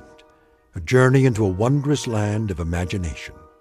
Next stop, the Twilight Zone. Hi, this is Stacy Keach. I'd like to take a moment to tell you about our Twilight Zone website at twilightzoneradio.com. At twilightzoneradio.com, you'll find the latest information on these Twilight Zone radio dramas, including behind-the-scenes photographs, plus the newest product releases, trivia contests, ways to contact us, other Twilight Zone-related info and merchandise, plus links to other fascinating websites. So make your next stop twilightzoneradio.com. Visit twilightzoneradio.com to purchase these Twilight Zone radio dramas on cassette and CD, or call toll-free 1-866-989-ZONE. That's 1-866-989-9663.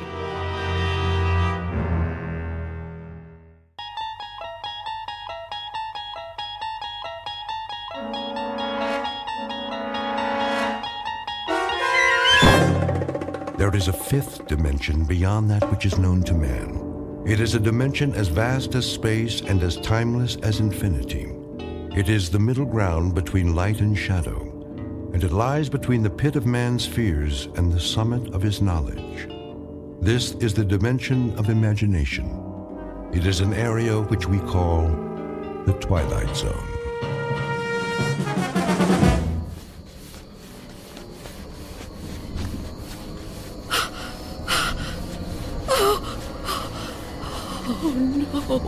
No, where am I? What am I doing outdoors?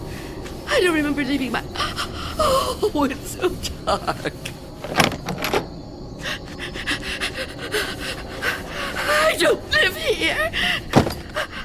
Or here. Oh, it is my house. Oh, I must get home.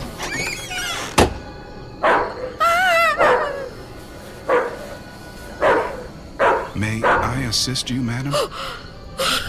You startled me. I've lost my way. My home is somewhere around here, I'm sure, but I don't know where. Perhaps I can help you find it. Oh, thank you. Thank you. I don't even know how I came to be out here. It's certainly not safe at this time of night. Oh, at any time. Well, surely the daytime when the streets are crowded. No, that's when it's most dangerous. For me. So you see, I never go out. Never? Never. But, dear lady, why not? I'm afraid.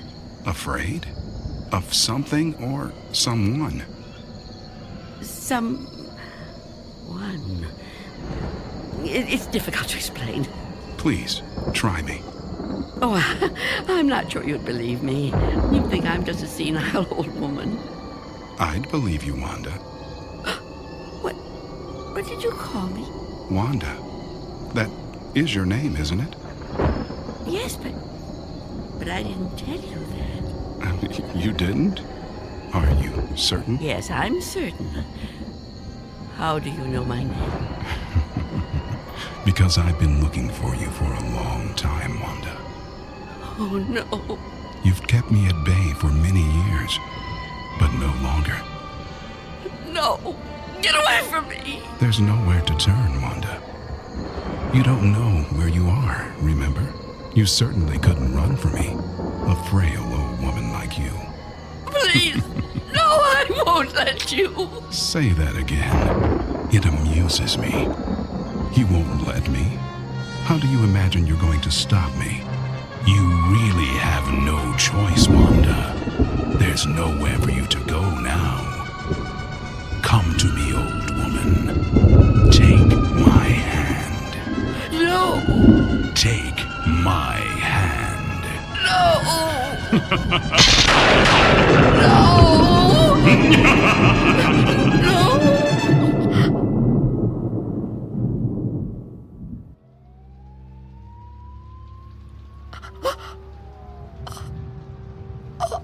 Oh, it was the dream. The dream again. I'm home. Of course I'm home. Where else would I be? But is it night or day? Oh, that's right. The clock is broken. It's been broken a long time. Can't get it repaired, can I? Not without going... No, I can't. I mustn't. I have to resist every temptation. Oh, really, Wanda? How could you be so careless? How could you fall asleep before... Oh, I must check. Oh. Yes. The boards and the windows are still secure. Is that... Can I feel a breeze? Is there a gap? Oh, not enough. Not enough. He still can't get in. Oh, what about the door?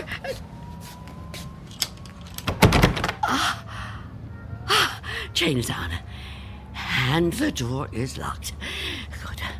Good. He can't come in that way either. Oh, yes, I'm safe. Safe for another day.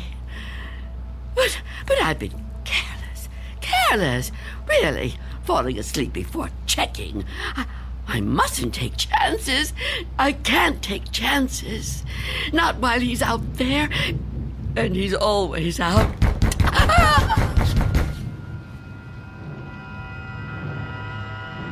Miss Dunn? Miss Dunn, are you all right in there? Who are you? It's Barry. Mr. Fabian, you know, from the grocery store. I know we've actually never met, but, well, we've spoken on the phone, Miss Dunn. At least we used to. Do you even have a phone anymore? Anyway, you know me, right? What do you want? I'm delivering your groceries, Miss Dunn. You remember? Charlie, the kid who works for me, was supposed to bring them, I know, but he called in sick. Yeah, kids these days, huh? No sense of responsibility. Anyway, I thought I'd better get them to you now instead of waiting till tomorrow. I figured, you know, you'd be waiting for them. Is that all right? Put the food through the letterbox. The letterbox, right. Okay. Oh. Thank you, Mr. Fabian. Your money is coming under the door now. Under the door. Here it is. Miss Dunn, wouldn't it be easier to just... $6 and... Okay. 32 cents.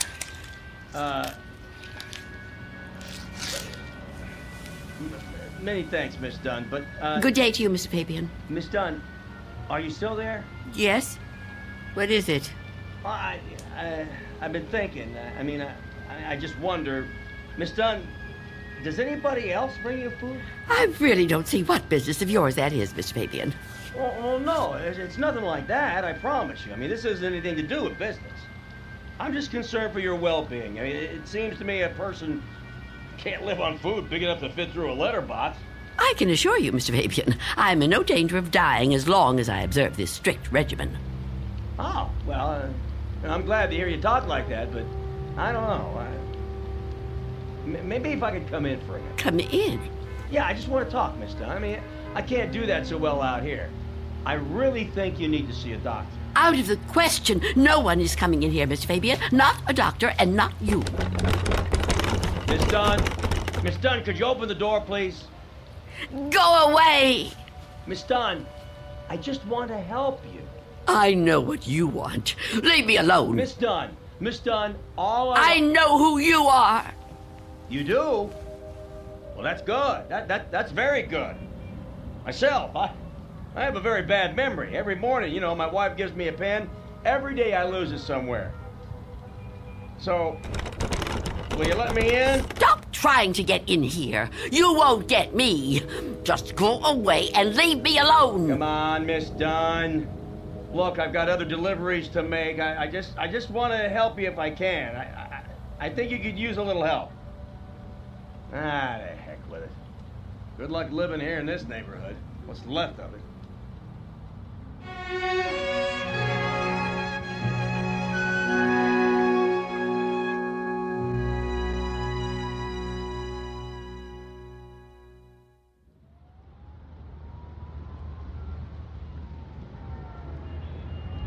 Go away. I won't let you in. I won't let you get me. Leave me alone. I don't want to die. I don't want to die. Please! Freeze!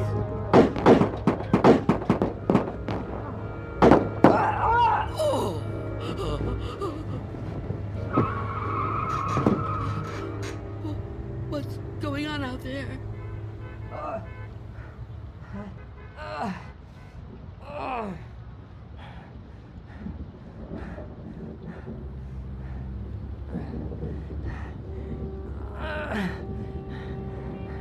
Help!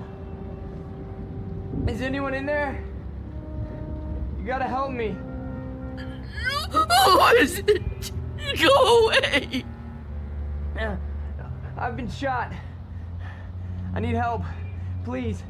Please do something to help. Who are you? Officer. I'm a police officer. Please, you have to open the door. I need help. I've been shot. You're lying to me. I know you. You can't fool me. No, I'm not trying to fool you. Please. I think I'm dying. You can't trick me so easily. You're no policeman. Why can't you just leave me alone? I know who you are. I know what you are.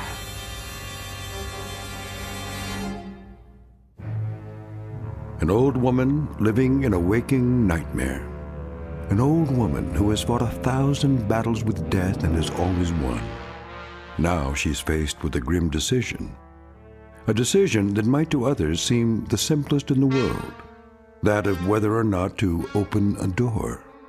And in some strange and frightening way, she knows that this seemingly ordinary door leads to the Twilight Zone.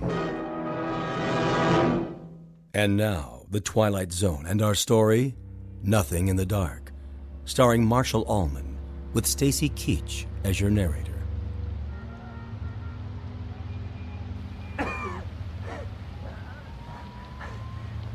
Please. Why won't you help me? Stop this! Why must you do this to me? I'm losing a lot of blood. It's so cold out here. Listen to me. I'm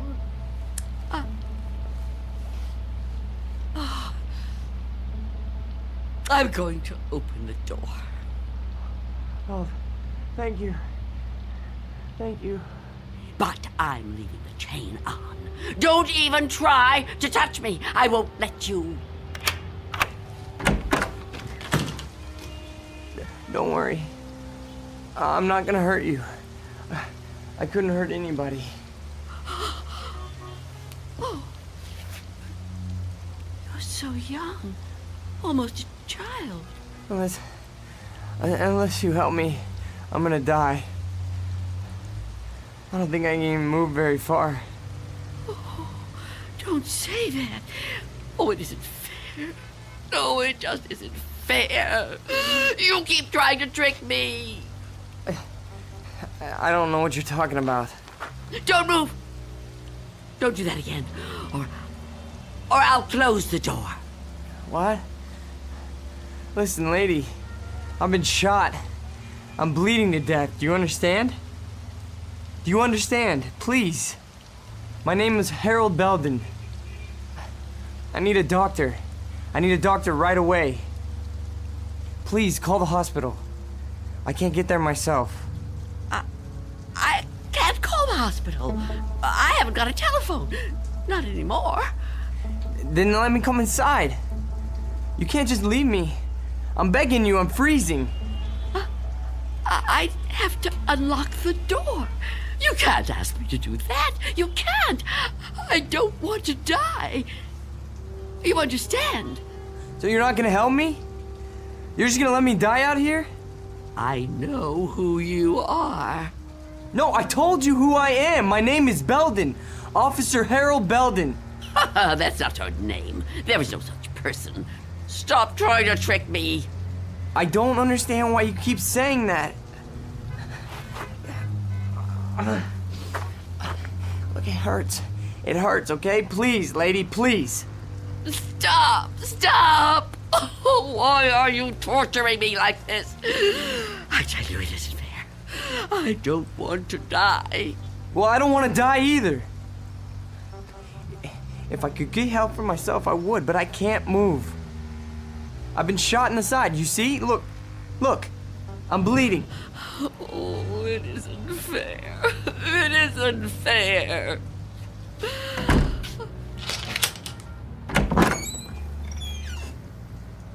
Will you help me? Yes.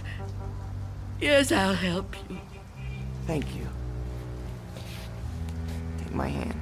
What? Take my hand. Pull me inside.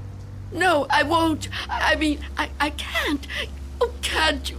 Can't you crawl in? Oh, I don't think so. Please try.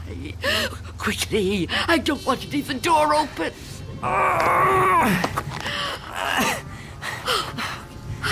That's it. Come over here. Into the bed.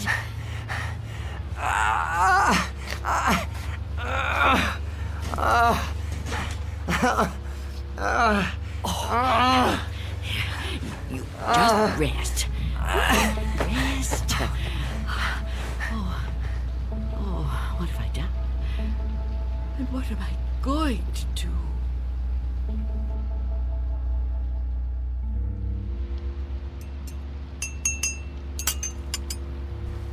Officer? Officer? Oh, I'm so sorry. What a...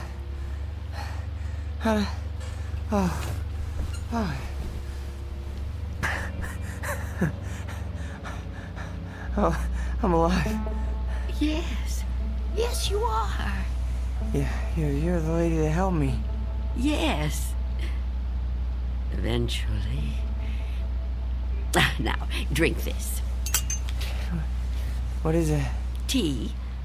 There's no milk, I'm afraid. No, don't get up, officer. Conserve your strength. Yeah, thank you. Thank you. Please, call me Harold. You saved my life. I owe you at least that much. Is it good? It's fine. Thank you. How long have I been out?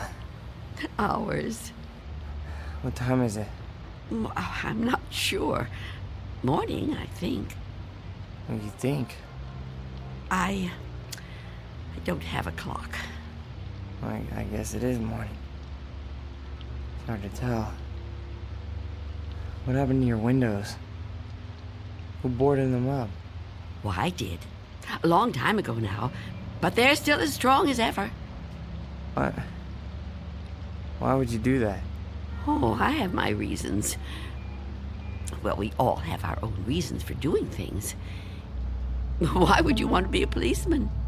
To be in a job where people try to kill you? Well, why would you want to court death like that? Court death? I don't know that I'd put it that strongly. I do what I do because there's just some jobs that have to be done.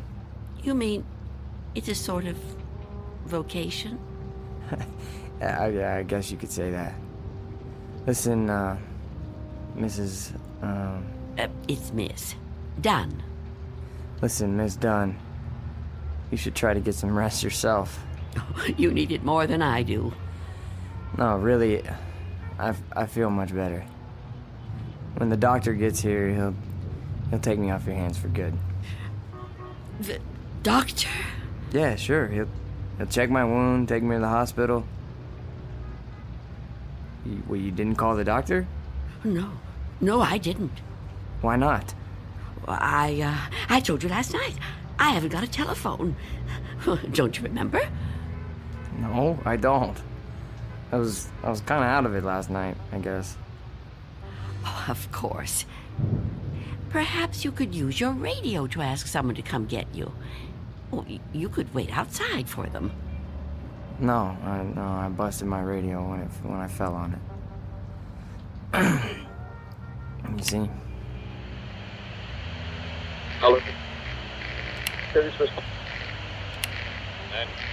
And I don't think I got the strength left to get up on my own. Look, couldn't you go to one of the neighbors? Oh, there aren't any. What are you talking about? There aren't any neighbors. There must be. Everyone has neighbors. Well, I don't. Not anymore. Why? What happened? They've all moved away. Not all of them. That's impossible. All of them!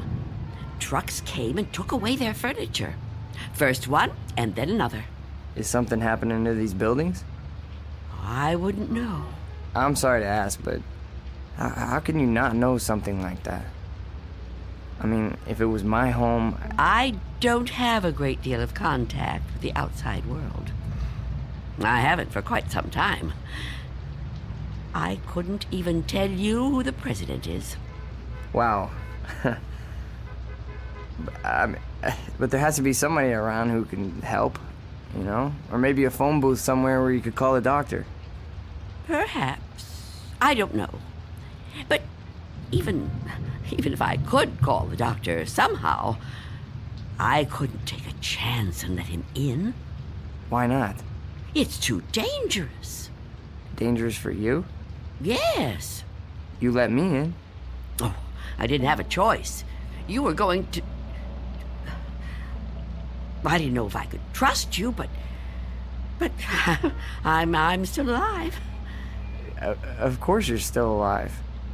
What do you think I was gonna do? I mean, but the doctor, he's not gonna be any harm to you.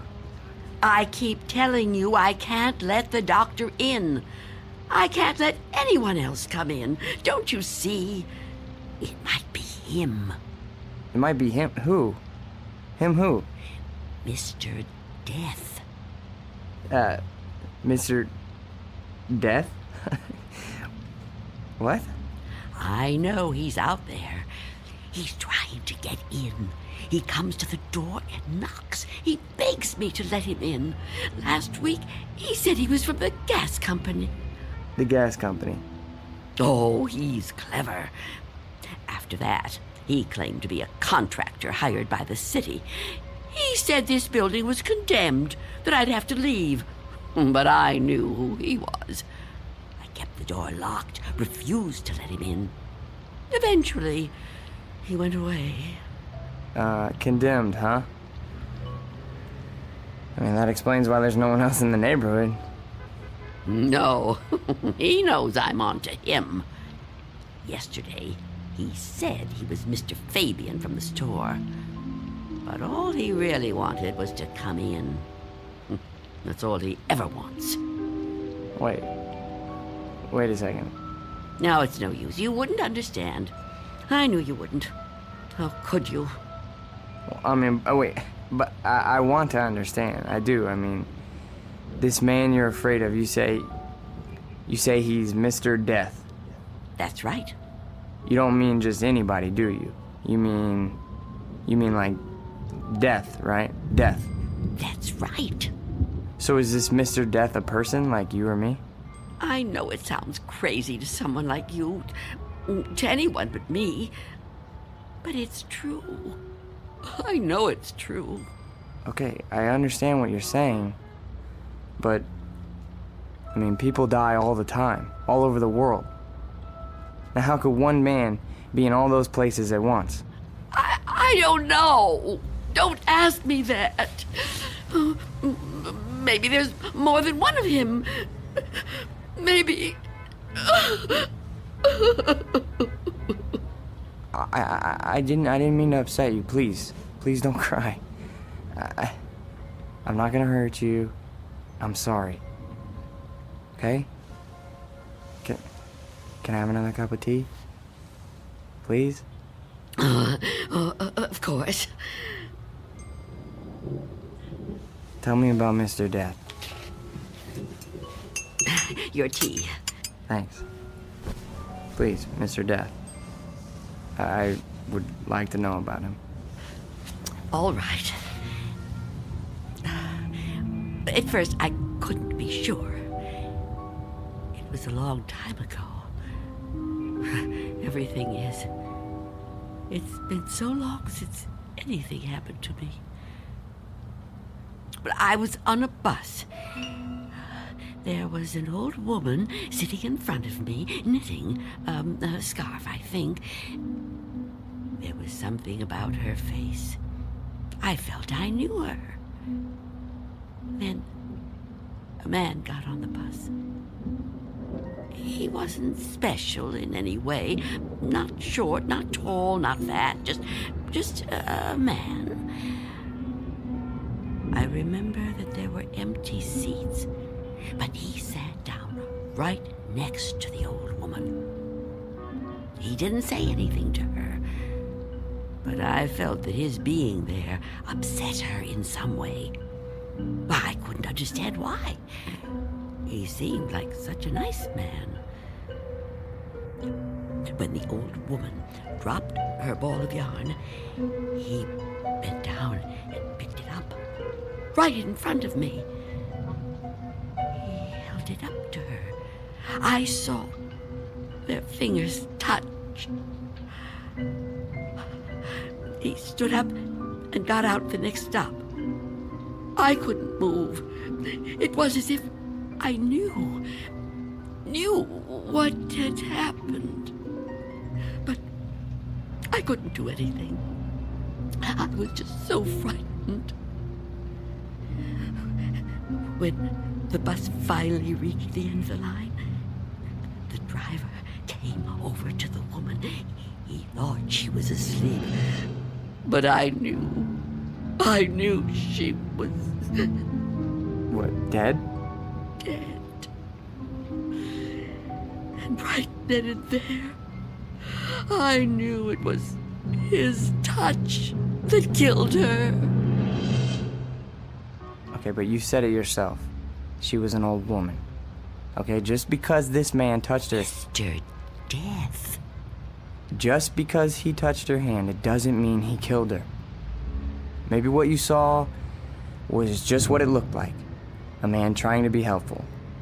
I mean, the real cause of her death might have been, you know, a heart failure or a stroke or something. I don't know. No, he killed her. Okay, I'm a cop. I've seen dead bodies. I've seen people that were killed by guns, knives, but never by a touch, okay?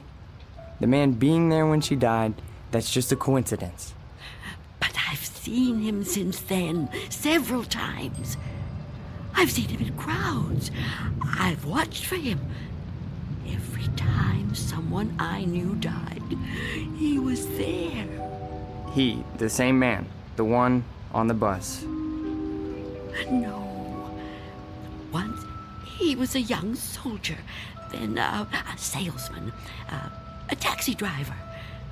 Someone you wouldn't notice unless you were watching closely. But you could see him. Oh, yes. And I wondered why that should be.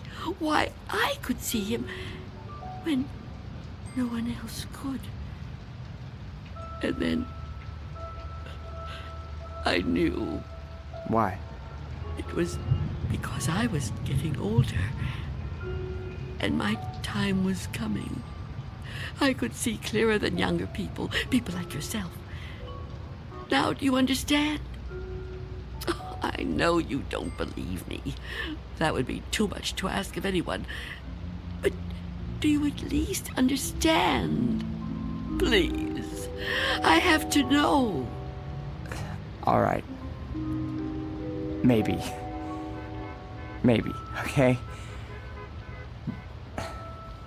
But if there is some Mr. Death who's able to visit all the people in the world like Santa Claus... Don't mock me. I'm not meaning to mock you, okay? I would never do that. I swear. But if he's real... He is. If he's real, then I don't see what the problem is. You don't see what the problem is? Oh, you must be joking. No, I mean, if you know what he looks like, what have you got to be afraid of? If you're right, and you can see death, I'd say you're kind of fortunate. Fortunate? Sure, yeah. I mean, you'd be able to see him coming. You could just avoid him. Oh, didn't I tell you his face is always different? He's different sizes, different ages, different races. I couldn't be sure. Well, how about when you go out? Out? Sure. Well, I know you said you don't have much contact with the outside world, but you have to go out sometime. I mean, to the shops or something, you know? Now, couldn't he touch you then, if he wanted to? No. Why not? I never go out. Never. Never. Oh, I haven't been out for years. I don't know how many. I don't keep count. That would be too depressing. But I suppose you can guess from the smell. You're too polite to mention it. But it must bother you as much as it bothers me. So what do you do about food? The boy at Mr. Fabian's store delivers it. But I never open the door to him. How can you live like this? Oh, don't think I enjoy it. So why do you do it? Because if I don't live like this, I won't live at all. If I don't watch out, if I let down my guard even for a moment, he'll get in.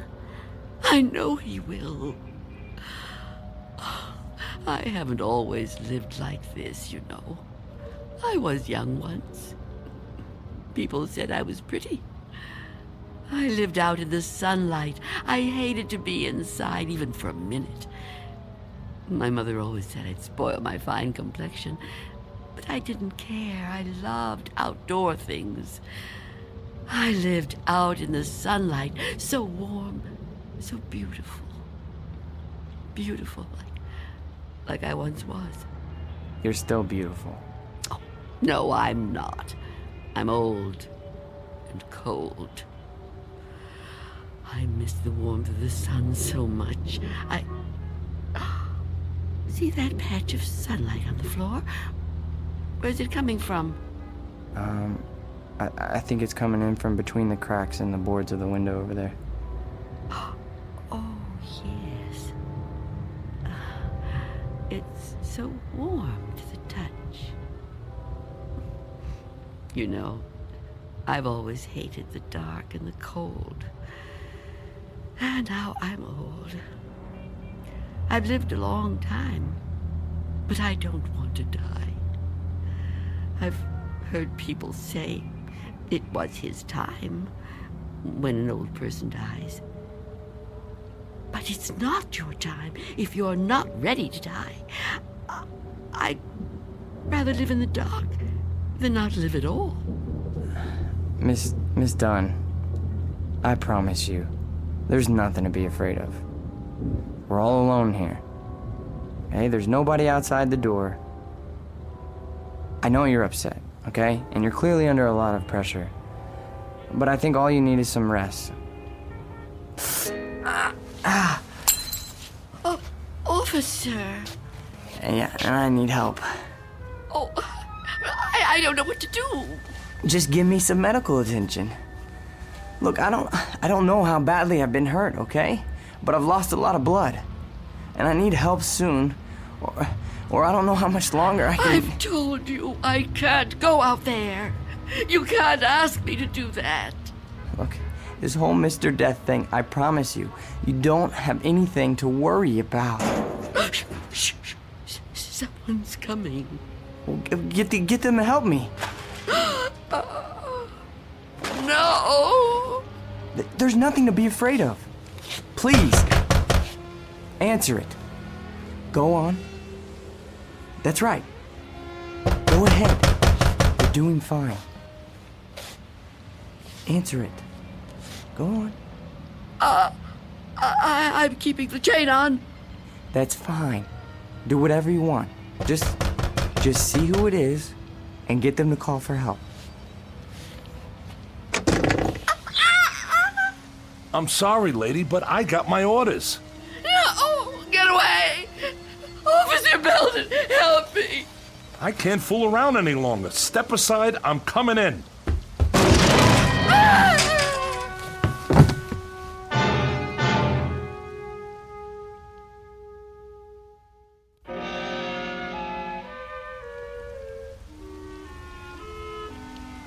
Take my hand.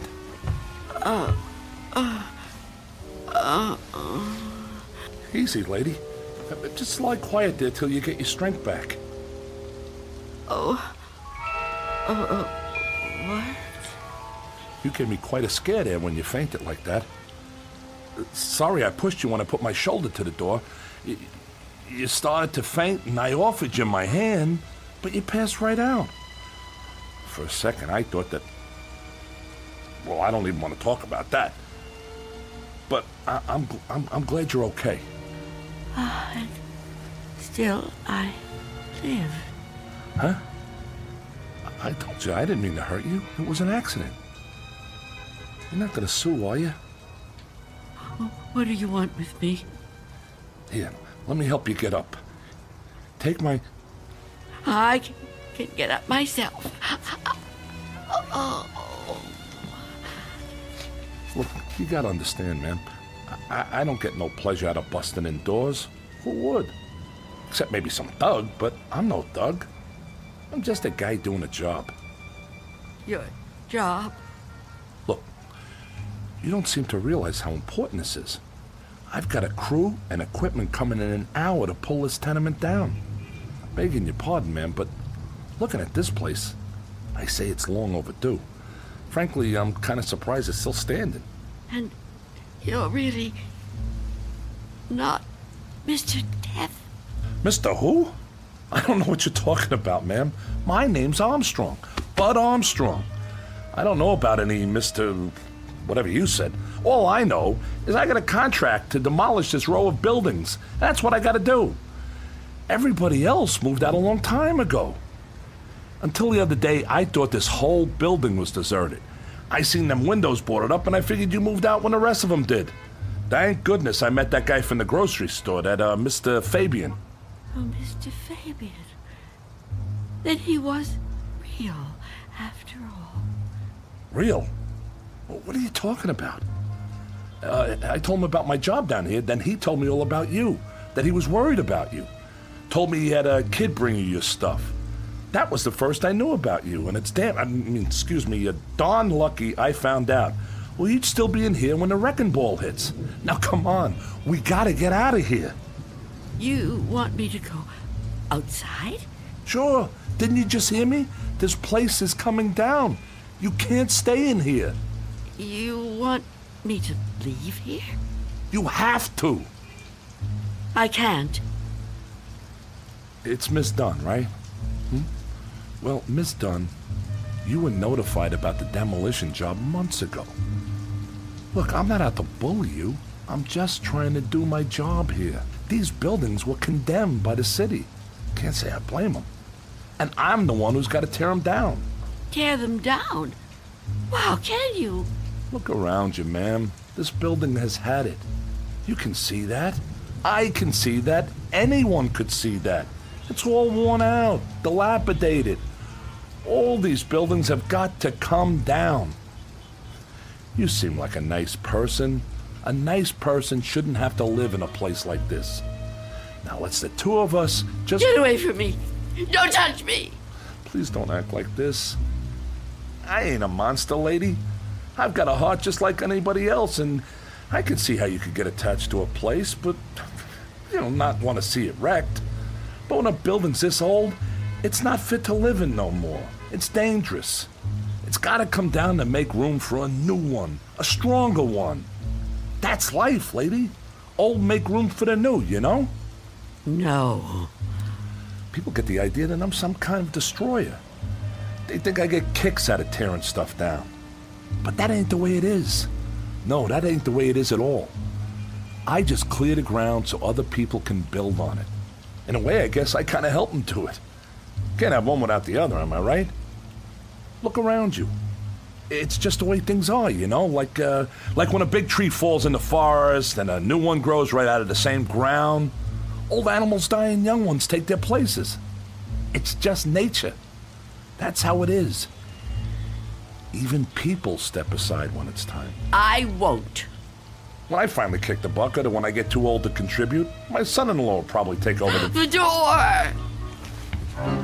What about it? Oh, yeah. Sorry about that. I didn't realize the chain was on when I put my shoulder to it. Door's okay, but the chain's had it. You left the door open! Hey, there's no need Get to... out of my way!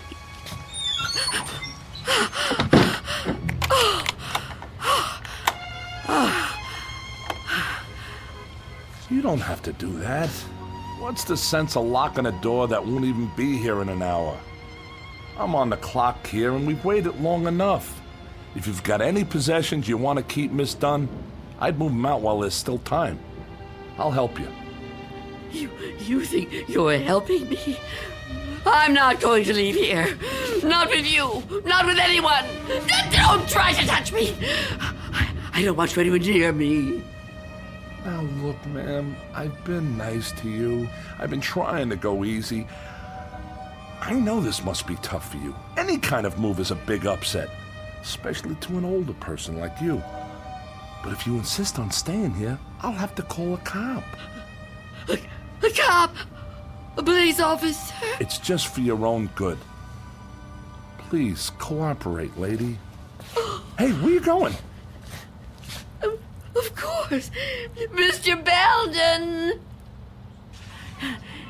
Explain it to him. Tell him the reason I can't go out there. I know you understand. I've told you everything. You'll help me, won't you? You'll help me stay. Well, say something. What are you doing? Who are you talking to? Oh, Mr. Belden is a policeman. Mr. Belden? Who the heck is Mr. Belden? Is he your pet? You got a cat in here? Please tell him. Lady, I think maybe you're sick. You should come with me. I'll get you to a doctor. I don't need a doctor. Mr. Belden, won't you tell him? Okay, I get it. I see how it is. Hey, I'm sorry, but if you're still here when the crew arrives, I'll have to call a cop. I'm sorry. I wanted to make you understand, but... Okay.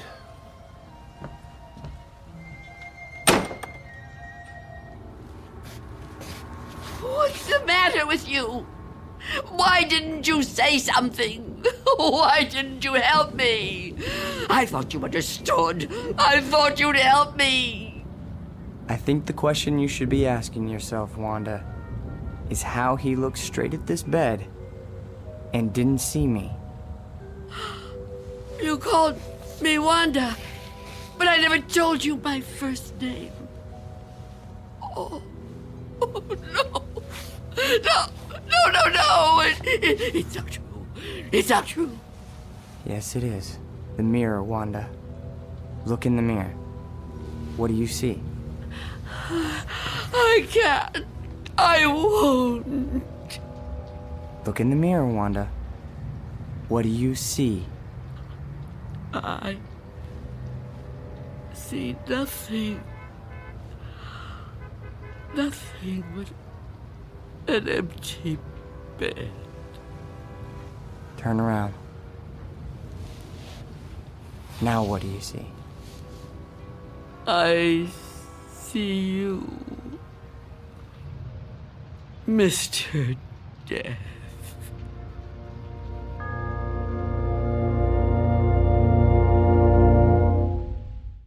We'll be back to the Twilight Zone in just a moment. And now, Act 3 of Nothing in the Dark, starring Marshall Allman. It was you.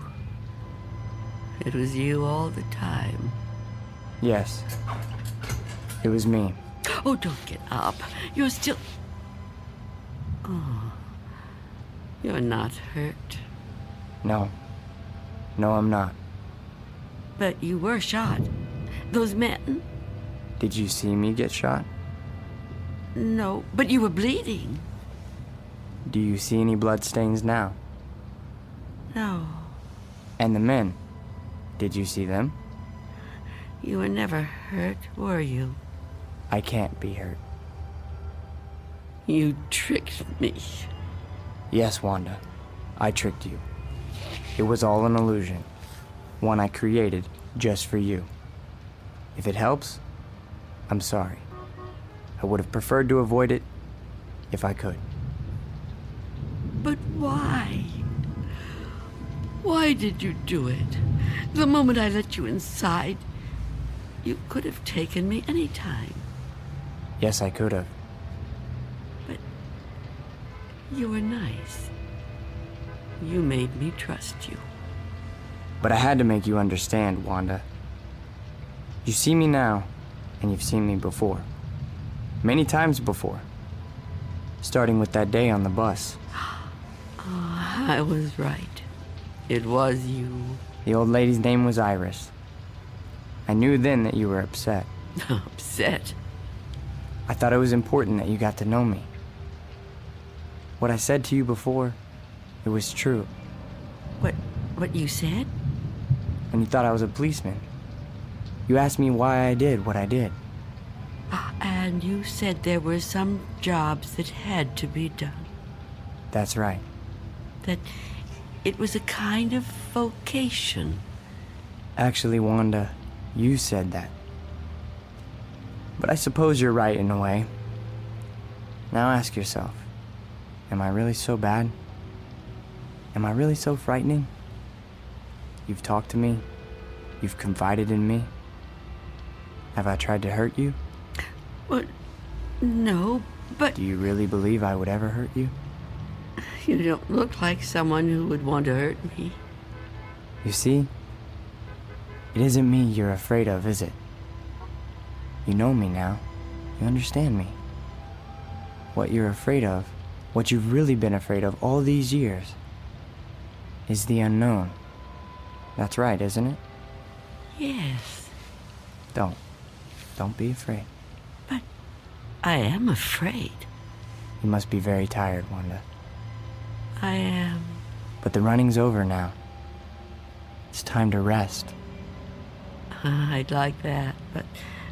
Give me your hand. I don't want to die. Trust me. No. Mother, give me your hand. I will.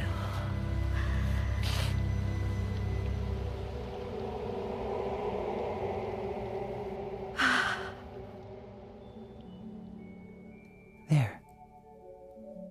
You see? See? See what? No shock. No engulfment. no loud thunder. What you feared would come like an explosion is like a whisper.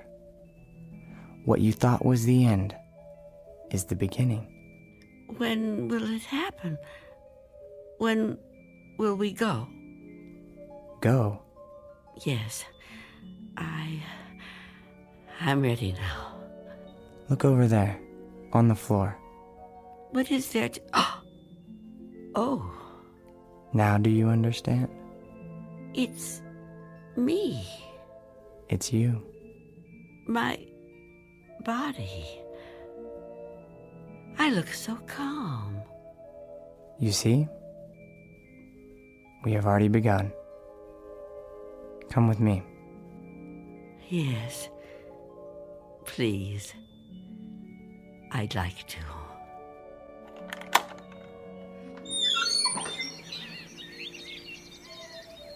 It's such a beautiful day. It is. It surely is. You know, Mr. Armstrong was right about a lot of things. What things?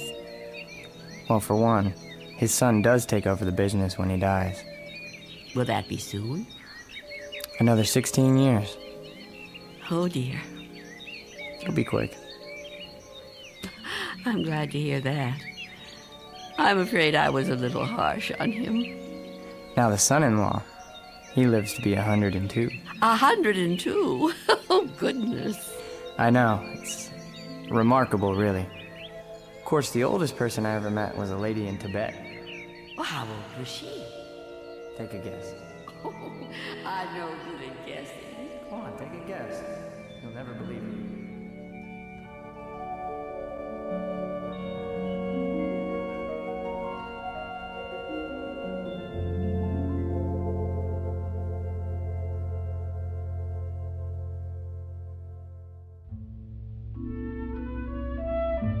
There was an old woman who lived in a room, and like all of us, was frightened of the dark, but who discovered in the minute last fragment of her life that there was nothing in the dark that wasn't there when the lights were on.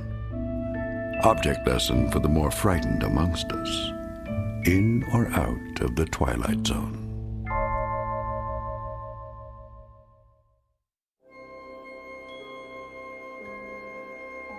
Hi, this is Carl Amari, producer of the Twilight Zone Radio Dramas. I'd like to take a moment to tell you about our official website at twilightzoneradio.com, where you'll get the latest news and information on these Twilight Zone radio dramas. Plus, at twilightzoneradio.com, you can digitally download 3 free episodes or any of our episodes for only $1.95 each. In this age of ever-changing technology, we've decided to make these episodes instantly available to you by making the Twilight Zone radio dramas a digital download-only series. This means that this series will no longer be offered on CD. The CD collections at our website are now being offered while supplies last at buy one, get one free. So be sure to get your favorites before they're sold out. Be sure to visit us often, and I'll see you in the zone.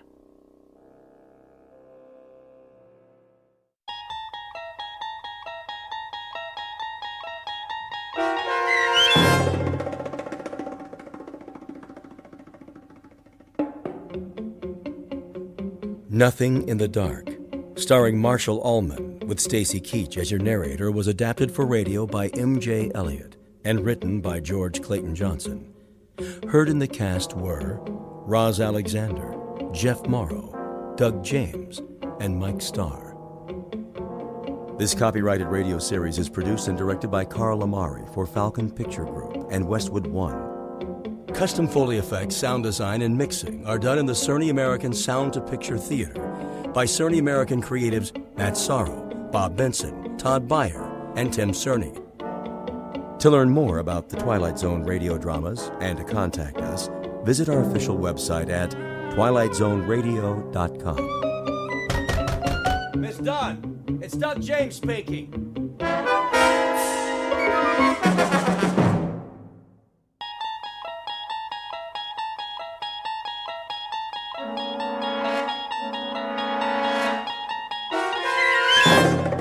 You unlock this door with the key of imagination. Beyond it is another dimension, a dimension of sound, a dimension of sight, a dimension of mind. You're moving into a land of both shadow and substance, of things and ideas. You've just crossed over into the Twilight Zone.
Probe 7, log entry 1411. Another waking period. Ship seems to be functioning perfectly as usual. Wish they could make cars this reliable back home. Oxygen supply, right on the button. Food supply, a little over. Something wrong with my appetite.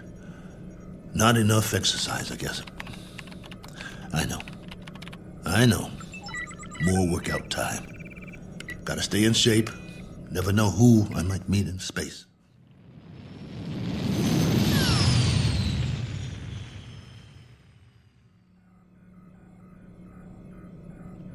Coordinates on autopilot. Propulsion system humming like a top. Pressure flow, output, all right on the money. Oh, come on, guys. You don't need a pilot up here. Could have sent an unmanned probe. All I am is extra weight. Think how much farther this crate could go without me.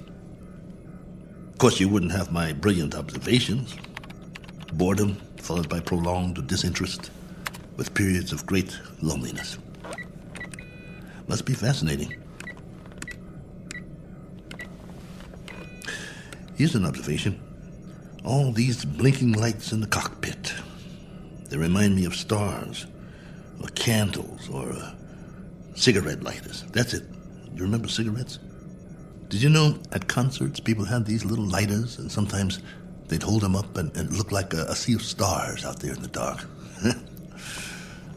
I want to write a book, not this diary.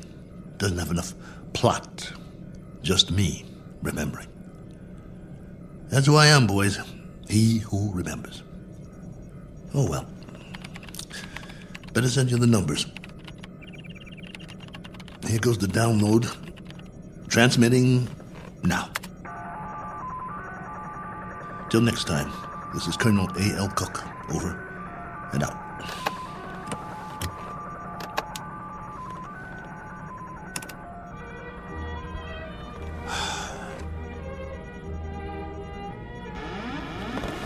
Hold on, I think we've got a malfunction here. Some kind of overload. Yep, there's a power drain. Initiating diagnostics. No time for that. Switching to manual override.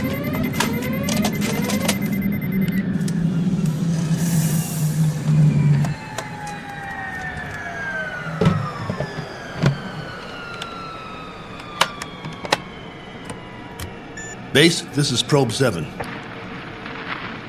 Probe 7, calling base. Come in. I've just lost a rocket tube. Can't handle this baby. Controls won't respond. Losing power fast. Have to set down on the nearest planet.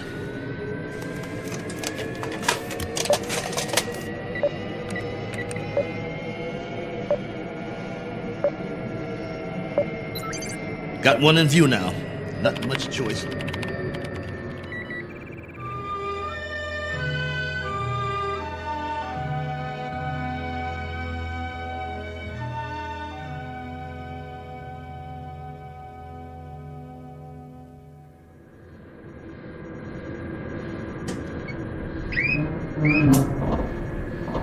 Entering atmosphere.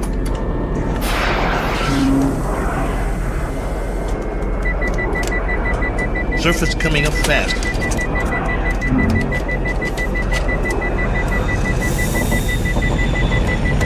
Can't slow down. No retro rockets.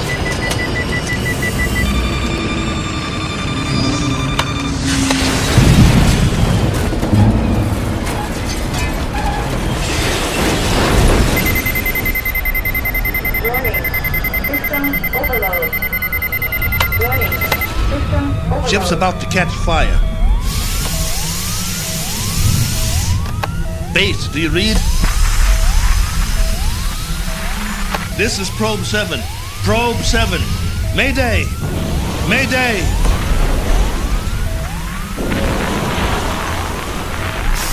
Mayday! Mayday!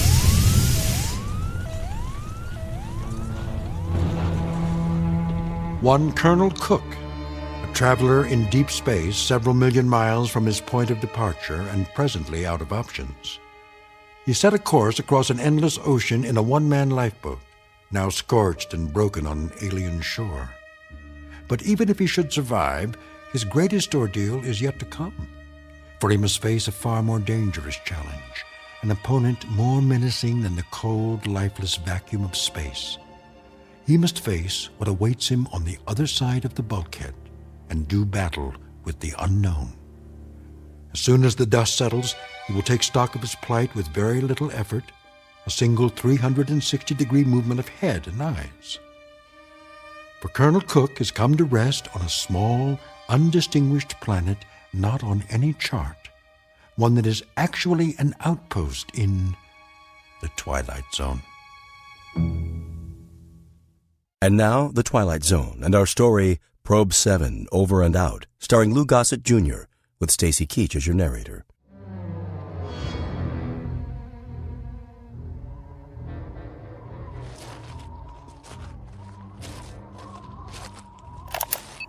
Log entry 1412. I'm alive. That's all I know for sure. The ship is wrecked pretty badly. It might be possible to realign the main drive, but not without help. So far, I'm holding up. One badly bruised head and a broken right arm for which I've made a sling. A few more painkillers in the first aid kit, but after that, I'm on my own. The planet has an atmosphere, so I don't need the pressure suit.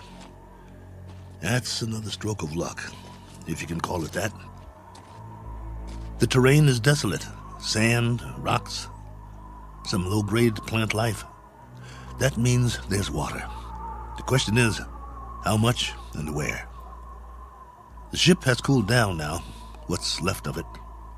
Main instrument panel is intact, so I'll try to contact the base directly, if there's enough power. More later. Cook, signing off.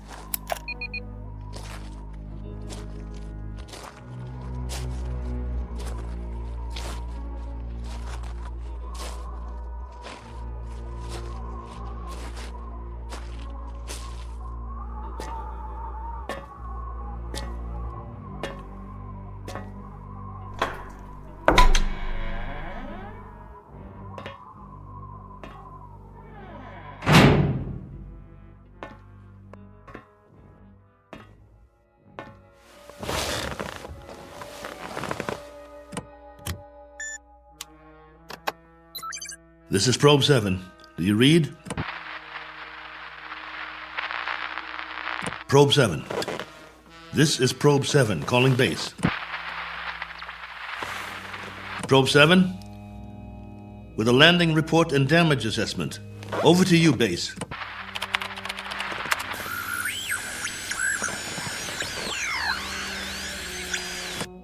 This is Probe 7. Come on, Base. I'm waiting. Probe 7, this is Base. You're coming through low, barely audible. Blaine, is that you? Yes, this is Lieutenant Blaine. We read that you're... This is Cook, Probe 7. I'm glad to hear you. Cook? Cook, we thought we'd lost you. Your transmission was interrupted. Everything was interrupted.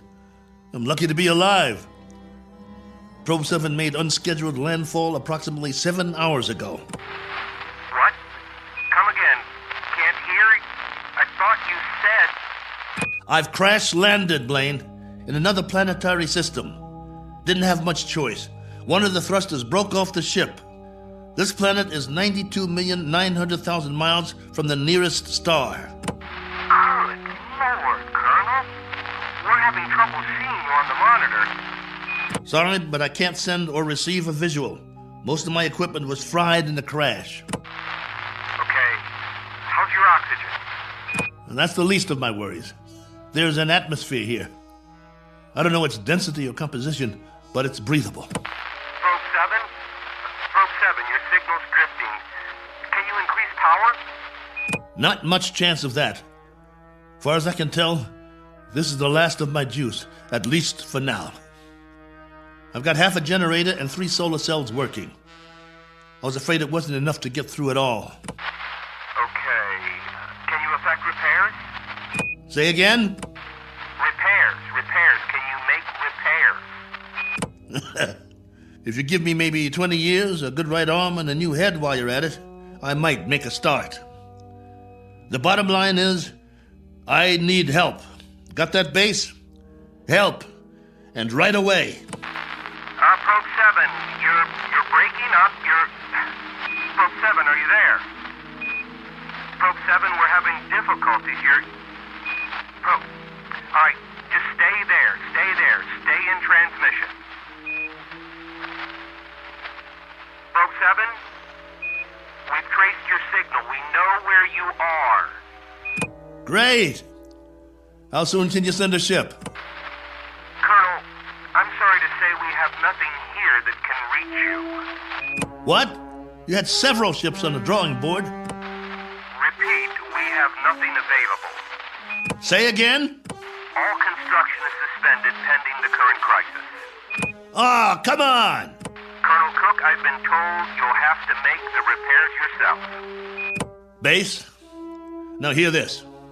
I don't have fuel, no propellant at all. I left most of my rockets scattered across 50 miles of dirt and rock. All I have is a ship that looks like a jigsaw puzzle. As for the wiring, it's nothing but spaghetti. So when you say you've got nothing that can help you, you're telling me you're crossing off one spaceman permanently. Probe 7, we're having difficulty. Your words are breaking up. All right, Base. I'll give it to you in a few syllables. This ship isn't going anywhere. Not forward, up, down, or back home. Is that plain enough for you?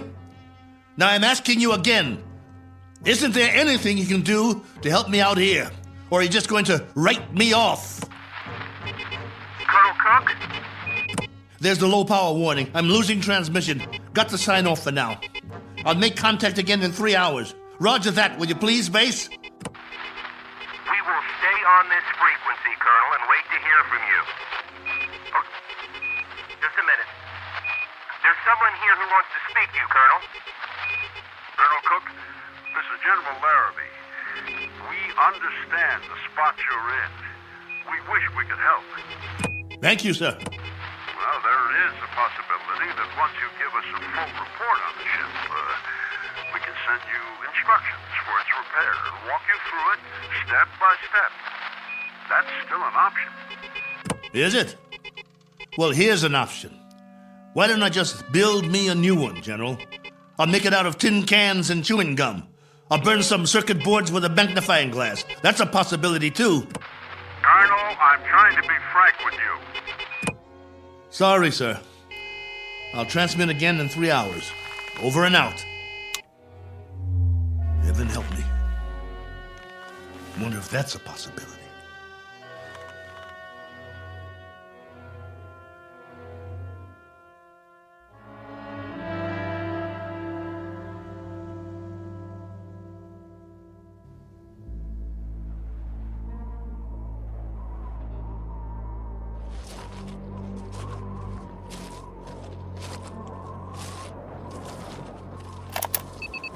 Log entry 1413. I'm standing on a hillside a few meters from the ship. You hear that? I think there's going to be a change in the weather. Back home we'd call it a sandstorm. Better head back soon. I see vines and some flowers down the other side of the hill. There's more life here than I thought. As to what stage of evolution is reached, that's pure conjecture. No sign of animal life, but the vegetation grows thicker in certain areas, like the valley. Can't trust my leg yet. Better stay close to the ship. I've picked some plants for analysis. We'll see if there's anything edible.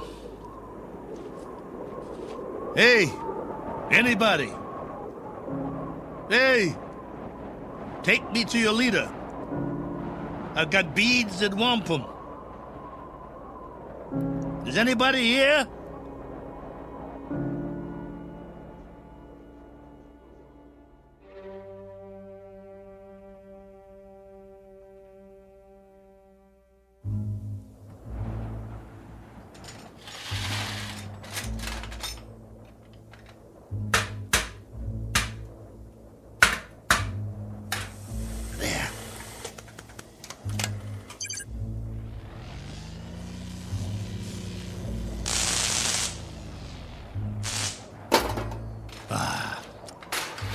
That's just great. The last good wires in the whole ship. Here comes that sandstorm. I'm gonna get the hatch shut. Close, will you?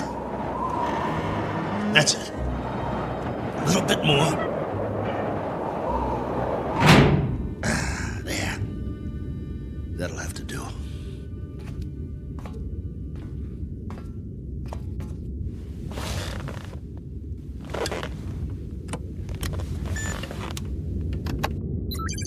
This is Probe 7, calling base.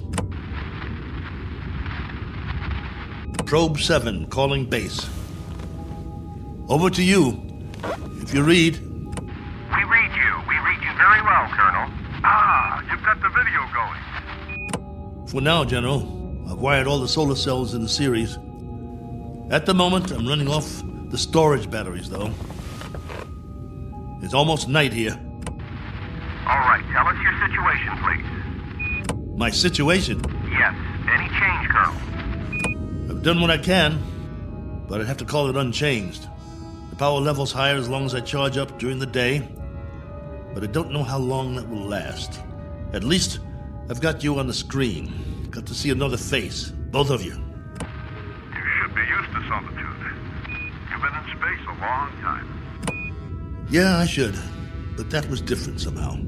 I was a big something in the middle of nothing. This, though, I've landed and it feels like I'm supposed to be somewhere, and I'm not.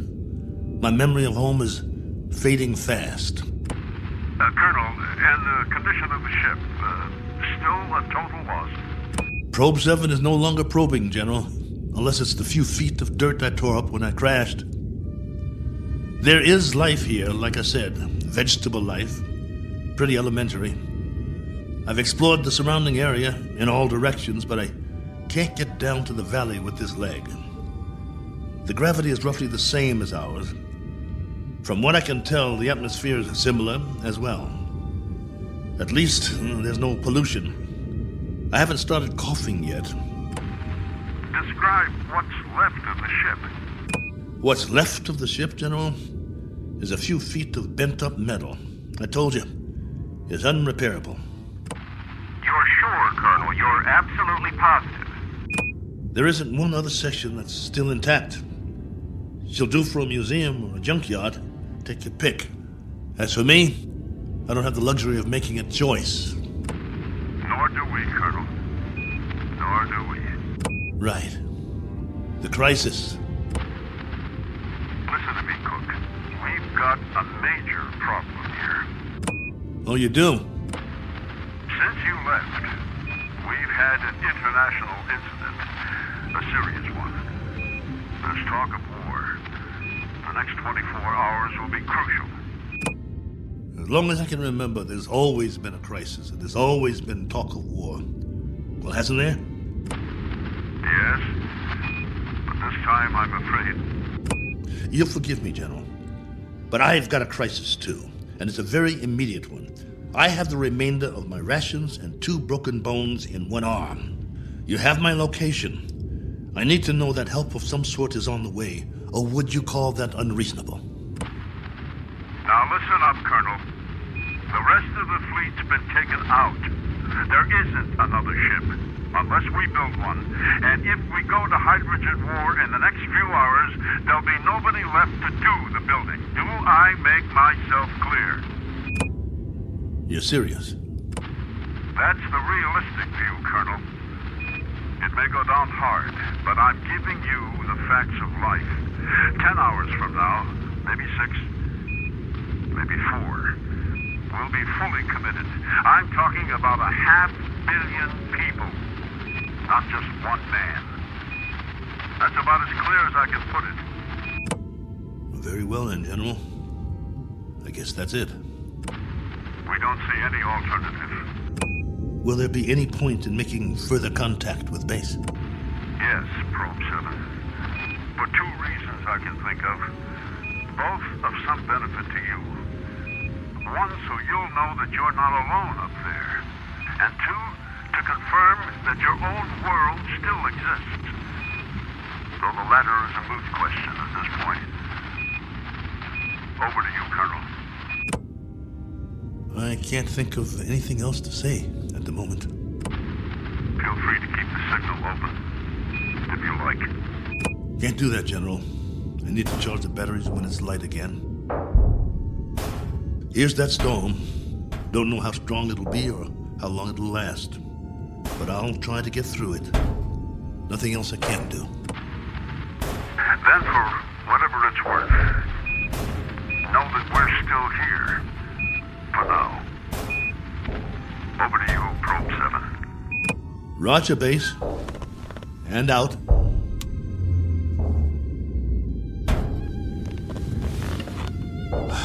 It's going to be a long night.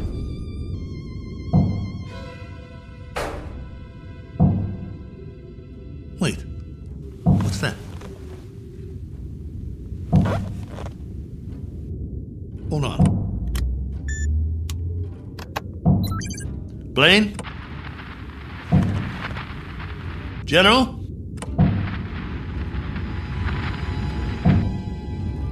I wish you could hear this.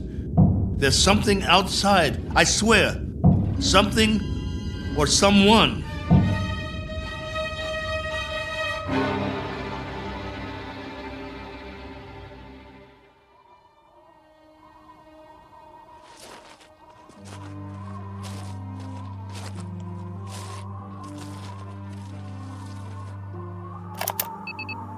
Log entry 1414. Just in case anybody ever hears this, I didn't get much sleep last night. I was waiting for the wind to die down. As soon as it did, I opened the hatch sometime around dawn. You see, I thought I heard something pounding on the hull, over and over. It couldn't have been an accident. It had to be something intelligent trying to signal me, to let it in from the storm. That was what I thought. Funny the way the mind works. I've never been so glad to hear anything in my life. And at the same time, so afraid. But I opened it anyway. Well, everything was covered with a fine layer of sand, silica crystals, very much like the soil back home. And that was the trouble. Whatever had been outside, there was no sign of it now. If there were tracks, the sandstorm had wiped them out.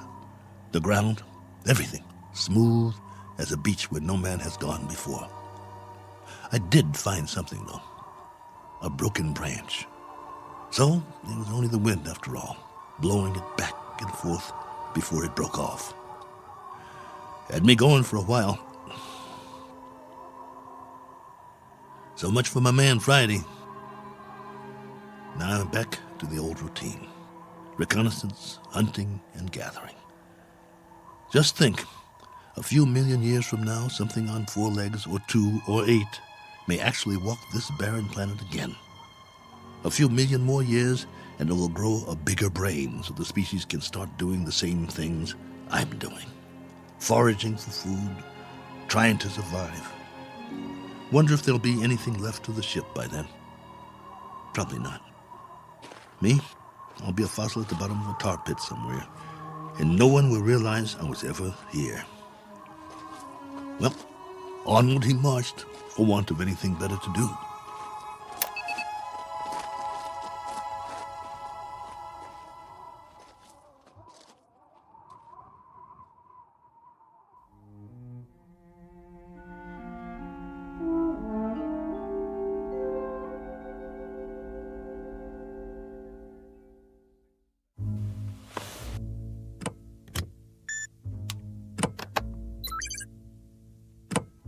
Blaine?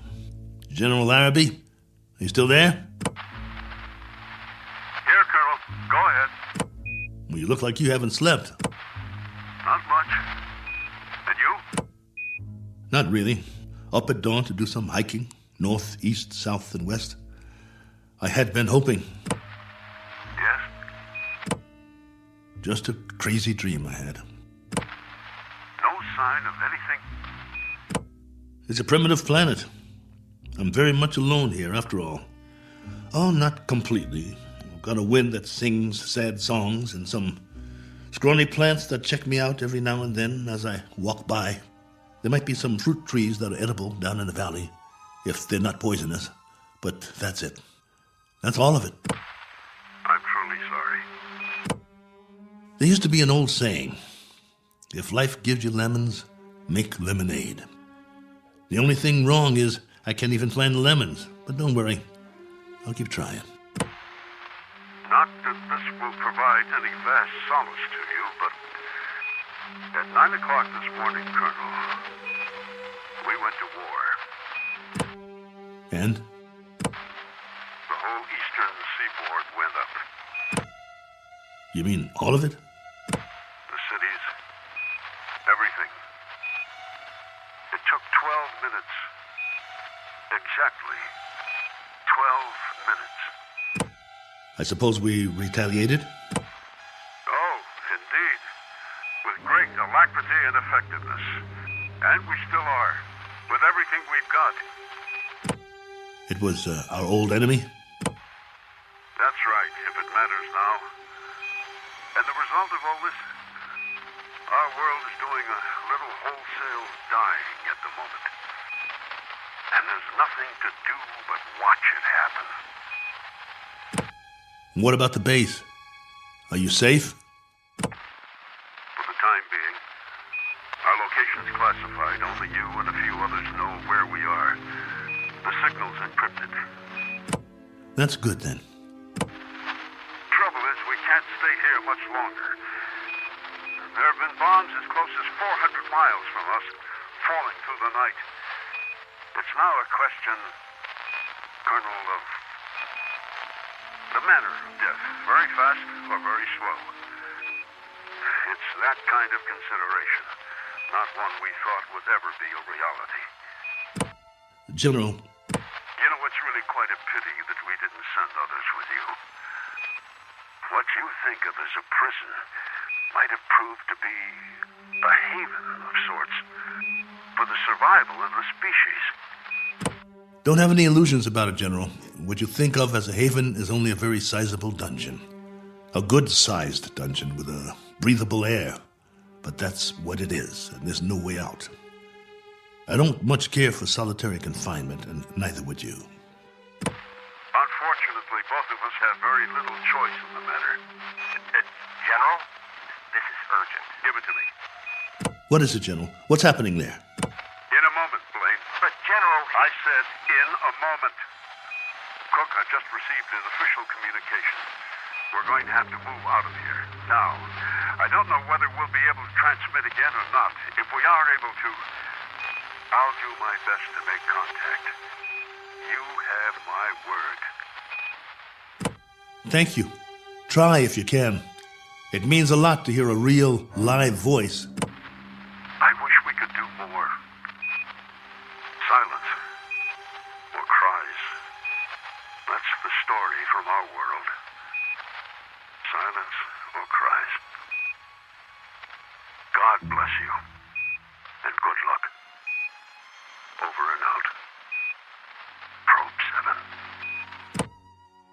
Yeah. Over and out. Not with a bang, but a whimper. Hell of an ending. To all my friends back home, take good care. Looks like I won't be seeing you again. Not in this life.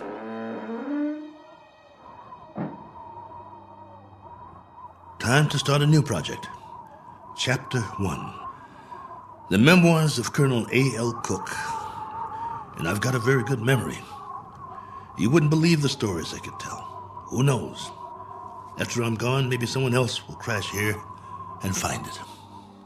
A lifetime of memories. Every sight, every sound, all the way back to the beginning. The kids I knew, the girls I dated, my friends, mom and dad, the first job, all of it. Every detail recorded for posterity. Has anyone ever done that before? Maybe people who keep diaries their whole lives, except that no one ever got it all down. Didn't have the time, but I do. All the time in the world.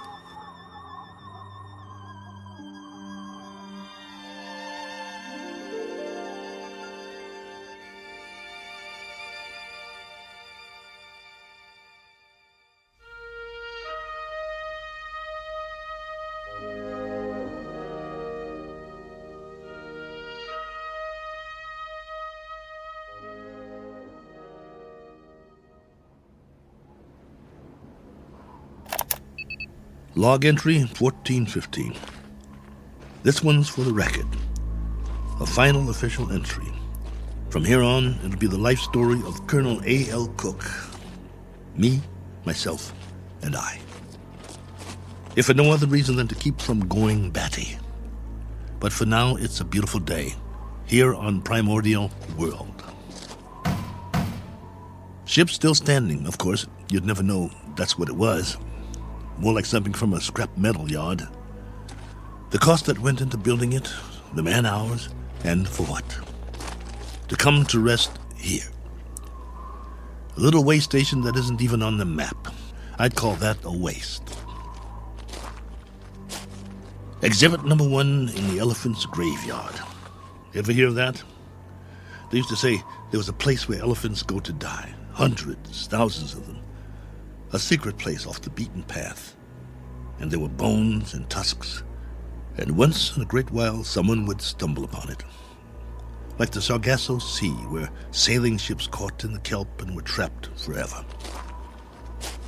Well, maybe other travelers will end up here, gone to ground, never to move again. Eventually, there'll be a whole collection of them from all over. But remember, I was the first. I should scratch it in the metal. Cook was here. But I digress. This is still supposed to be my official report. The evaluation of the crash site coming up. The tail fin is all but covered by sand. Have to dig it out before the next storm. Then build some kind of windbreak or the whole ship might get buried. I could gather some branches, make one. There's more vegetation in the valley if I can get up and over. Now, that's odd. If there are no other trees in the immediate vicinity, where did this branch come from? The one that was banging against the hull last night. Unless something carried it here. The wind or Oh well, maybe I just didn't notice before. That must be it. Rocks to the left of me, rocks to the right of me. One very dry, broken off branch in the sand. And what great sand it is. None better in the known universe. On sale at closeout prices. Note the fine crunch under my boots as I walk the proud land. The rare texture, the superb body. Why, it's positively... What in the name of... It can't be. It looks exactly like... No, I must be hallucinating. But this... impression... I could swear it's a footprint, a A boot print, to be precise. A lot like my boot, in fact. But it's not one of mine, about 4 inches shorter. But that's what it is. It is! Now hear this. Now hear this. I've got company. I've got company. Hey! Whoever you are, come on down. It's open house at my humble abode. It isn't much, but it's home. Drinks on me. Meet your genial host. Please. Please let me see you. Here's another footprint. And another. And another. Where do they lead? Up the hill? Has to be since the storm, so there was something here. I knew it! Hey! I don't care who you are or where you're from. Let's shake hands and be friends. Don't you need a friend? I do. Come on, friend. We can talk. I've got some stories, believe you me. Where you hiding? Behind that bush? Oh!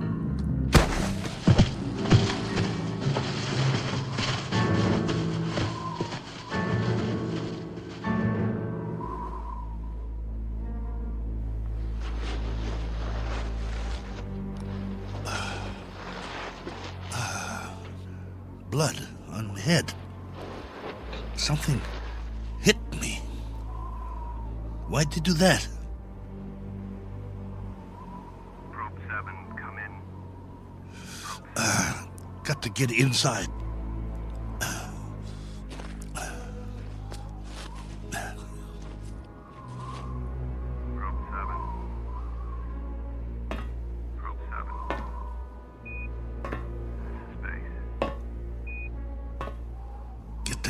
Closed before they come after me. Probe 7. Can't let them get in. This is Base. With our last transmission, we got ours a few minutes ago. A 500% increase in radioactivity. Not much hope for us. Colonel, this is General Larrabee. I wanted to wish you well. From what we can gather, the enemy got it just as bad as we did. We wiped them out. And they wiped us out. One last forlorn wish for you, Colonel. If you ever meet someone where you are, whoever they are, and however it happens, in whatever circumstances, I hope it can come without fear. I hope it can come without anger. That's what they're going to have to put on the stone. The one we'll all be buried under on our world. Here lies a race of men who flex their muscles one time too many. I hope your new world is different, Cook. I hope there's no such word as hate. I hope there's...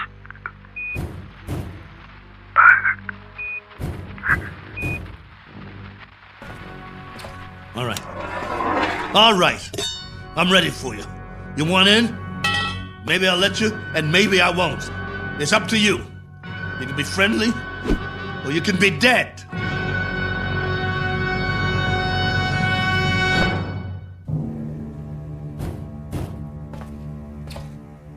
Hey, friend. You want to come in? Must be lonely out there. I hear you. What's the matter? Hungry? You're going to get a lot hungrier. Or don't you eat, friend? What do you say? Speak up. Can't talk, huh? No. You only know how to hit. Take more than that to put me down.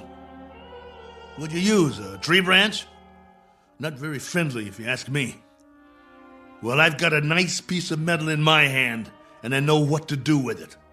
Won't catch me again. This has been going on for hours. I don't know about you, but I need sleep. I really need it. Understand? Sleep. And this king-size bump on my head doesn't help.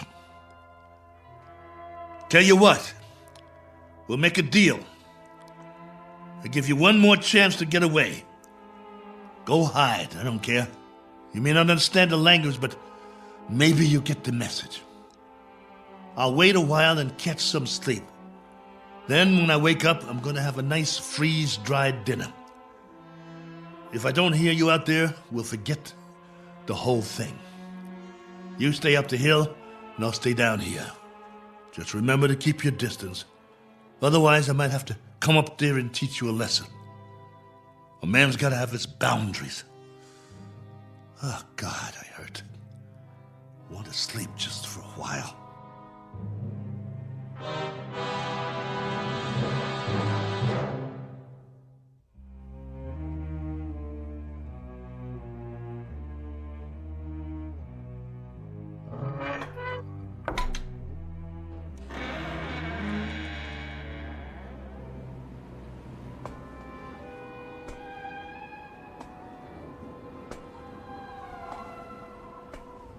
Hey, friend. Gotcha. Stay down. Pretty weak, aren't you? Let's see who you really are. Ituko. Miyana. Manda. Manda. No. You're a woman? No, wait. Let's talk. Can't we talk about it? Do you understand anything I'm saying? Min. Oh boy. Look. My name is Cook. Colonel Cook. I'm from another planet. I crash-landed here. Cracked up my ship. This is my ship, get it? Or it was. It can't fly anymore. Now I'm just a wingless spaceman with no place to go and all the time in the world to get there. All right, be that way. I'm not going to hit you. I'm putting my weapon down, see? Oh, what difference does it make? You're probably an illusion, and those prints you left on the ground, they're illusions too. I've been fighting a running battle between fear and loneliness took the prize. You can disappear any time now. Any time at all. Go on. Poof! In a puff of smoke.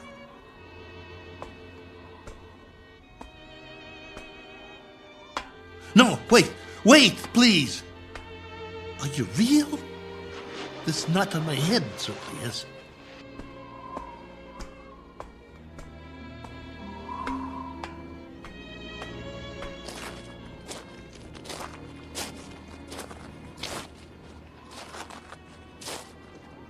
All right. Do whatever you want. Just don't go. Not yet. If you can't understand, I'll draw you a picture. Where's the stick? Look. Right here in the sand. This is my solar system. The sun in the middle, and this is my world. See? Omida? You got it. Now then, I went off course. I didn't have the power to get back. You know, power? Vroom, vroom. No good. So, I tried to land here, where we are.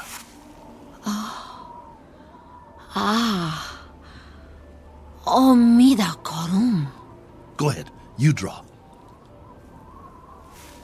Korum mistum. Oh, that's your solar system and your world. You came from there. Let me see now. It went out of orbit. Is that it? Your planet left its orbit and moved away from the sun. And the line, that's where you went and where your world went, right? I'm sorry. What about now? Where's your planet now? I understand. Gone. Disappeared. Probably frozen by now.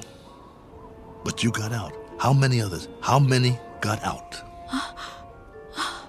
You got away. Any others? Min. One finger. That's a hard count, my dear. A very hard count. And you've been here a while, haven't you? Look at your suit. Your galaxy might be light years away. It would have taken years to reach here. Where's your ship?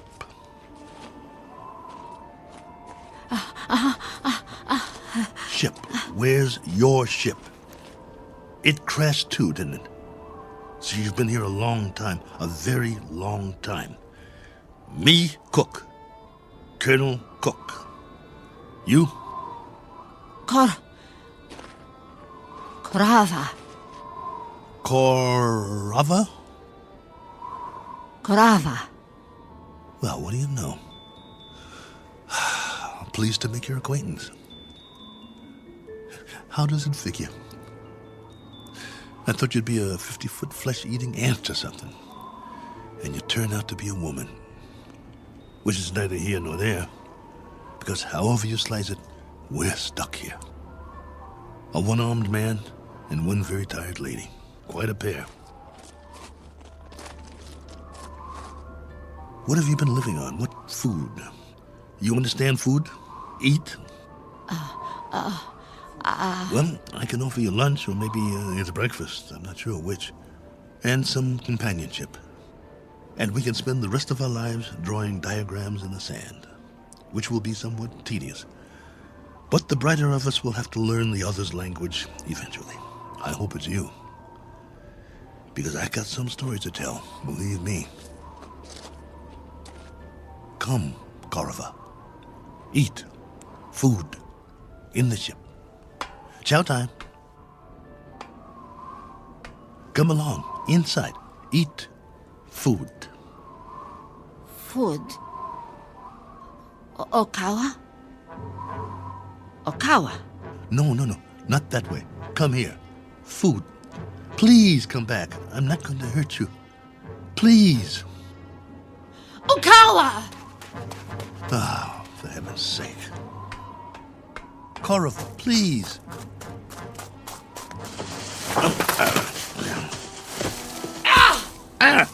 You scratched me. What did you do that for? That's all you know how to do, isn't it? Draw blood.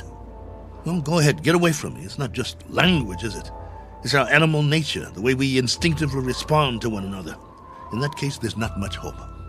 Go on. Go. If that's the way you want it, go.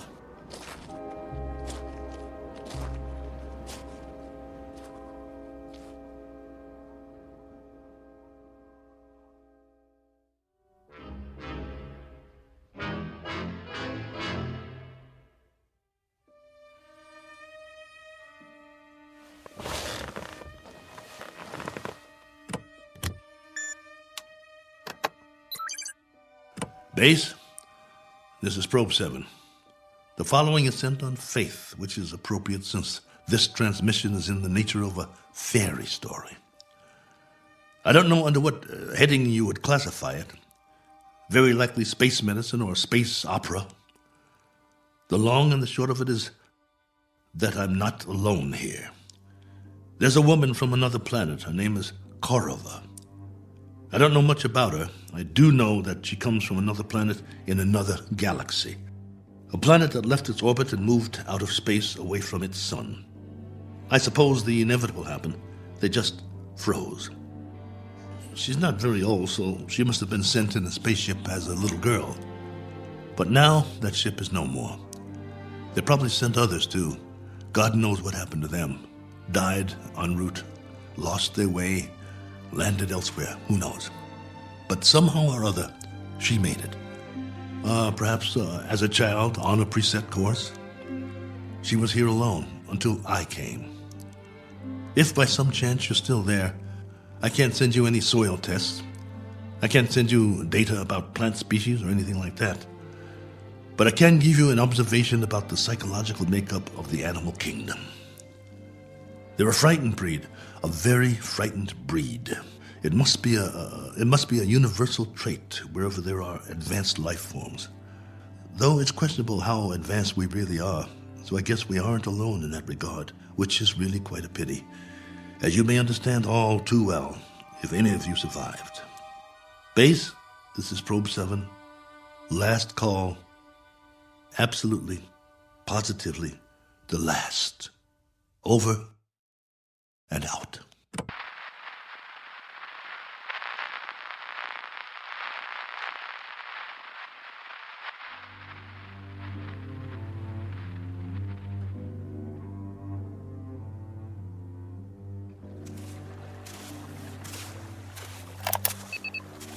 Log entry 1417. Well, the ship is history. I've left it for good. I finally made it up the hill and down the other side. And guess what? There's much more vegetation here. Fruit trees. Flowers as big as your head. And through it all, a stream of running water. I swear, it's like a garden. I brought what I need in a backpack. I'm going to set up shop on the banks of the river and try to live here, for better or worse. It will be the last great adventure. I only wish I could share it. Oh well, there's always posterity, if anyone should ever find this and play it back.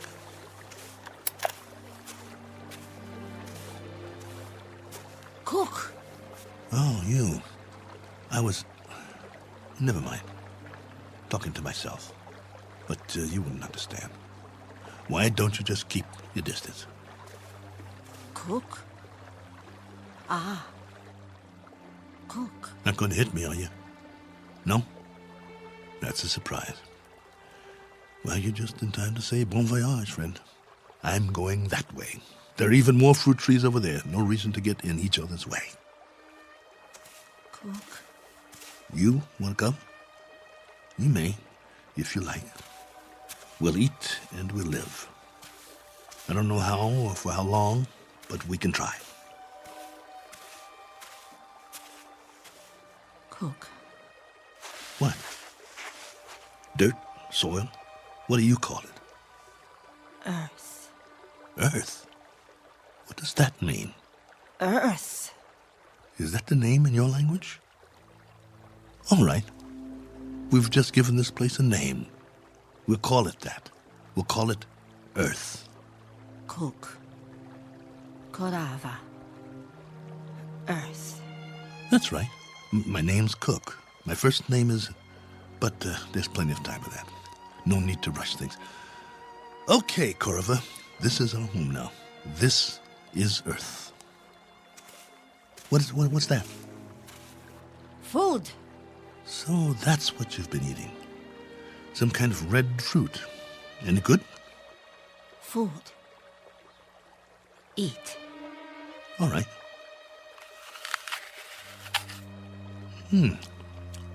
Not bad.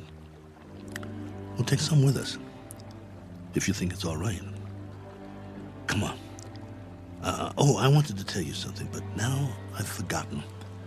I guess we'll have plenty to talk about, though. This place, a new life after all. And after a while, we'll have new memories to talk about. Things we can share. Come along, then. Let's go.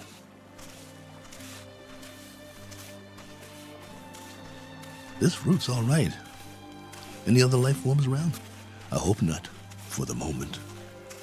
But if there are, we'll make the best of it, won't we? Pleasant enough place, don't you think? My leg's better. We'll explore as much of it as we can. No need to set up any boundaries, I guess. There's plenty for everyone.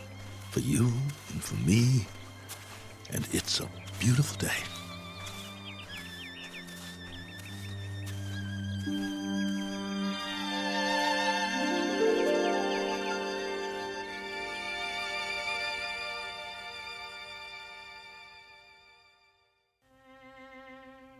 Do you know these people?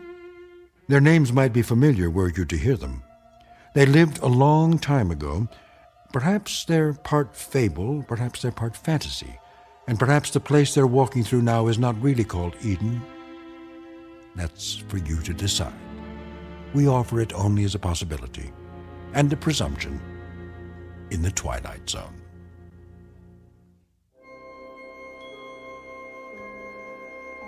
Hi, this is Carl Amari, producer of the Twilight Zone Radio Dramas. I'd like to take a moment to tell you about our official website at twilightzoneradio.com, where you'll get the latest news and information on these Twilight Zone radio dramas. Plus, at twilightzoneradio.com, you can digitally download 3 free episodes or any of our episodes for only $1.95 each. In this age of ever-changing technology, we've decided to make these episodes instantly available to you by making the Twilight Zone radio dramas a digital download-only series. This means that this series will no longer be offered on CD. The CD collections at our website are now being offered while supplies last at buy one, get one free. So be sure to get your favorites before they're sold out. Be sure to visit us often, and I'll see you in the zone.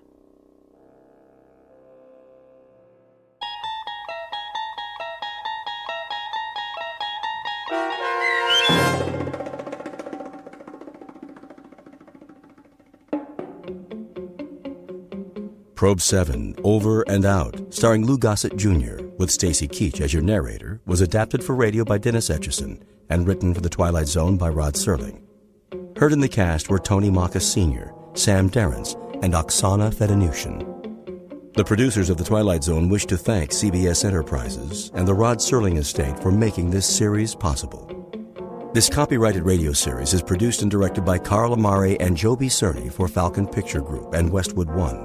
Sound design and custom Foley effects for The Twilight Zone by Cerny American creatives Bob Benson, Craig Lee, Matt Sorrow, Tim Cerny, and Todd Beyer.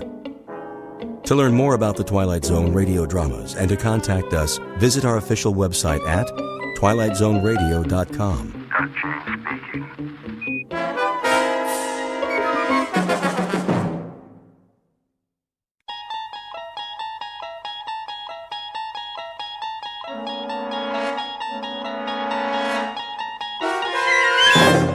You're traveling through another dimension. A dimension not only of sight and sound, but of mind. A journey into a wondrous land whose boundaries are that of imagination. Your next stop, the Twilight Zone.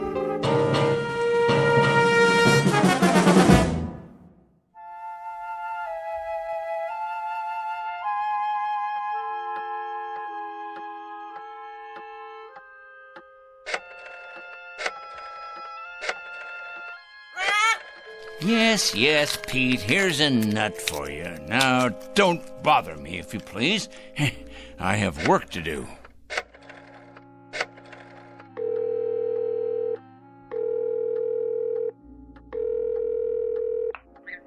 I'd like to speak to Mr. O'Connor, please. That's right. I'd rather not say. It's rather personal. That's it, Pete. Stay on your perch like a good bird. It's a boy. Is this Mr. O'Connor? Mr. O'Connor, I'll get right to the point. You have a young gentleman working for you in personnel. His name is Brewster. Alfred Brewster. Been with your firm about a year and a half. Well, I'll tell you what about it. The man is a communist. That's correct, a communist, with certain terrorist affiliations as well. Never mind who this is. Let's just say a concerned citizen, all right? What is of the essence is the character of one of your employees. I happen to know that this man, Brewster, is a subversive and a menace to our society. What am I suggesting? Why, I think it's obvious. I'm suggesting he should be discharged immediately, given his walking papers and shown the door. Never mind how I know. I know, that's all. That's all. Now I'm going to check back in a few days, and if he hasn't been discharged, I'll be forced to take this matter to a higher authority. That's right, to the corporate office. Correct? Goodbye, Mr. O'Connor.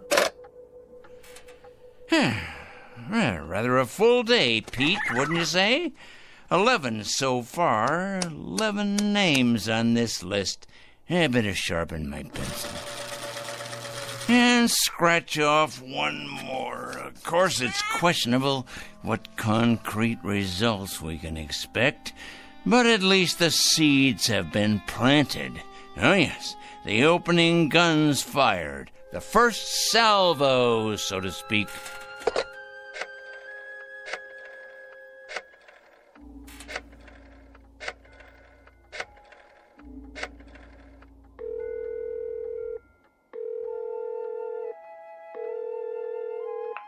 Hello, Board of Education? Well, please connect me.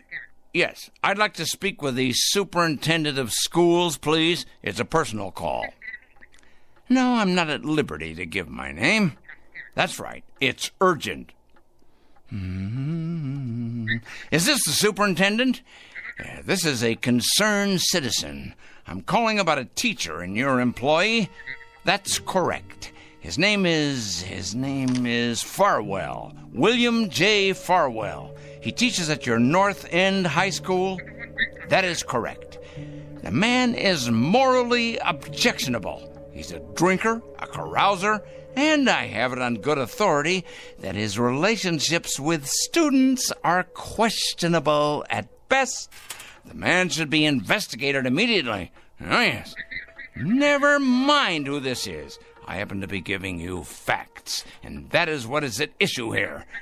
Well, you best check on him. You most certainly should, and without delay. Quite right. Here you are, Pete. There you go. That's a good bird. You know, I'm rather tired. It's been quite a full day. You don't realize just how tired you can get during a campaign. But a dedicated man isn't concerned with physical discomfort or fatigue or anything else for that matter. No, a truly dedicated person is interested only in victory, in the conquest of morality over the forces of immorality.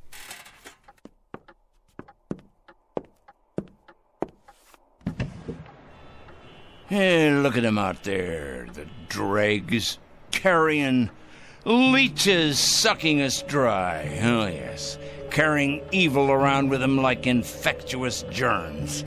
We're gonna have to face it sooner or later. Huh? Phone calls are one thing. Threats and exposure is simply expedience. No, Peter, my friend, we're gonna have to embark on a much more ambitious course. Some major surgery, I think. The long scalpel, honed sharp and cutting deep. If the sickness is extensive, so must be the cure. And it must be today, Peter. It must be today, this afternoon. 4 o'clock. Oh, yes, that's when it will occur. Yes, we'll make it occur at 4 o'clock. At that moment, we will destroy evil. That is both my charge and my obligation, Peter, to destroy evil. And we shall do it at precisely 4 o'clock. I'm not sure of the method yet, but it'll come to me. Oh, yes, it'll come to me. Most assuredly, it will come to me. And it'll be a revelation, an epiphany. It will be the expiration of immorality everywhere, the exordium of the end. 4 o'clock, Peter. That's when we'll have it happen. Whatever it is. 4 o'clock. This very day.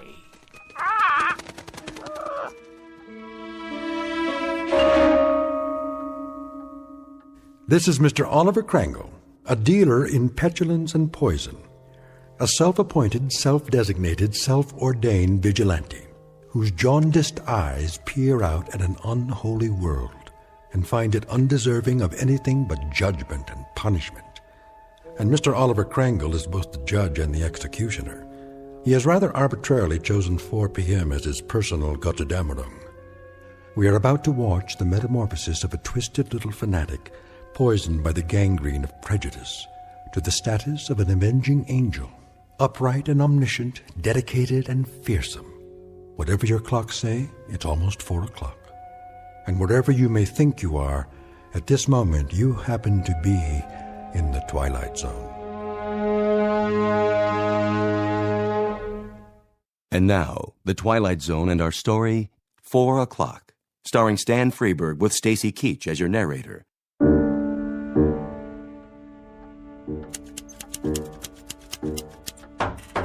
Yes? Mr. Kringle? What is it? Well, there's a special delivery for you. Just a minute.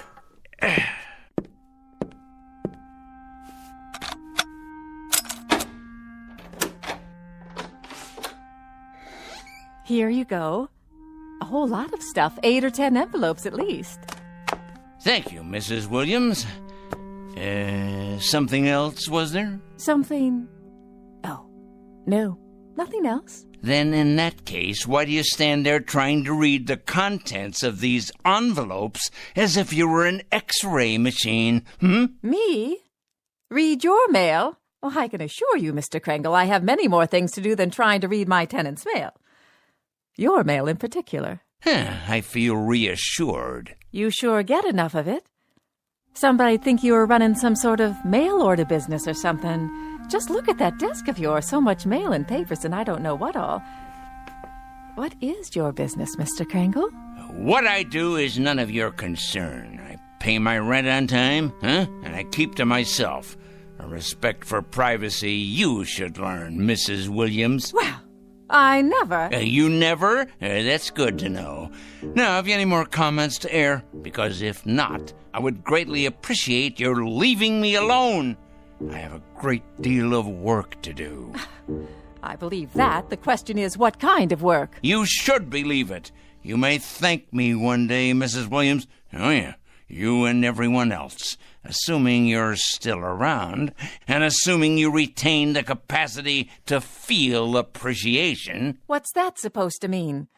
Assuming I'll be around. Are you threatening me or something, Mr. Kringle? Threatening you, Mrs. Williams? I don't threaten people, my dear lady. I compile files on them. I compile them, and I analyze them, and I investigate them, and then I categorize them, and I judge them. Oh, yes. If they're impure, they must be punished. If, on the other hand, they are simply misled or naive or unsophisticated, I point them to the right way. I lead them by the hand, Mrs. Williams. I show them the proper course, the path to redemption. Is that... What I mean is that what you do? For a living? Indeed. In short, I check evil, Mrs. Williams, and I eradicate it, inoculate it, wipe it clean, and sponge it away. And you know where these evil people are? I most certainly do, Mrs. Williams. Can you give me an example?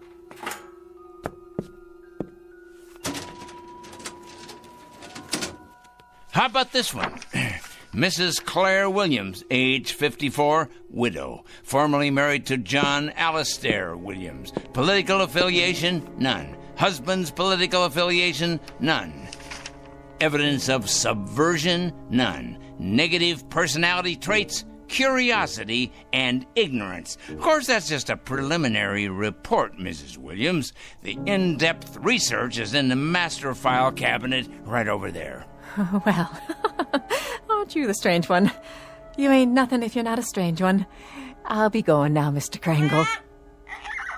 Had your nap, Pete? All rested up, are we? Well, that's a good young parrot. It's going to be an exciting afternoon, Pete. Big things are going to happen at 4 o'clock. Yes, they are indeed. 4 o'clock? What's going to happen at 4 o'clock? Interesting question, Mrs. Williams. A very interesting question. Very much to the point. What's going to happen indeed? At 4 o'clock, we're going to expose evil, strip it bare, push it out into the light, dissect it, pinpoint it, and eliminate it. You are? Exorcise it. denude it, confute it, destroy it. Oh, now careful, Mr. Kringle. You're gone and broken your lamp. What? Oh, the lamp. I see. Sorry. Well, no matter. Would you like me to clean that up for you? No, I'm quite capable of cleaning up after myself, madam. That's one thing I'm very good at, cleaning. Something else, was there, Mrs. Williams? No, I don't believe so. If it's all the same to you, I'll be on my way.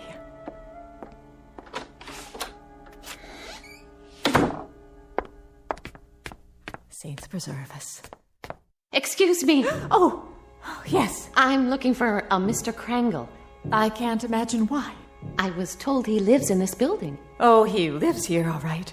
There ain't no doubt about that with a vengeance. He lives here right there at the top of the next landing. But if you ask me, young woman, you won't be going in there without police protection. Is that right? If you ask me, the man has a leak in his attic a mile wide. I ain't sure anymore that he's safe to have around.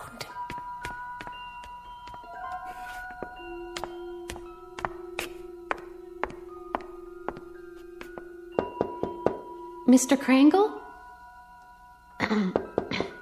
Mr. Krangle? Well? My name's... Who else is with you? Why, no one. Are you sure? Yes, quite sure. My name is Lucas. I wonder if I could speak with you for a moment. Lucas. Ah, yes, Lucas.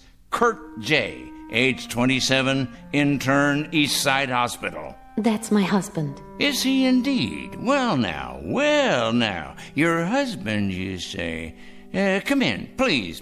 Come.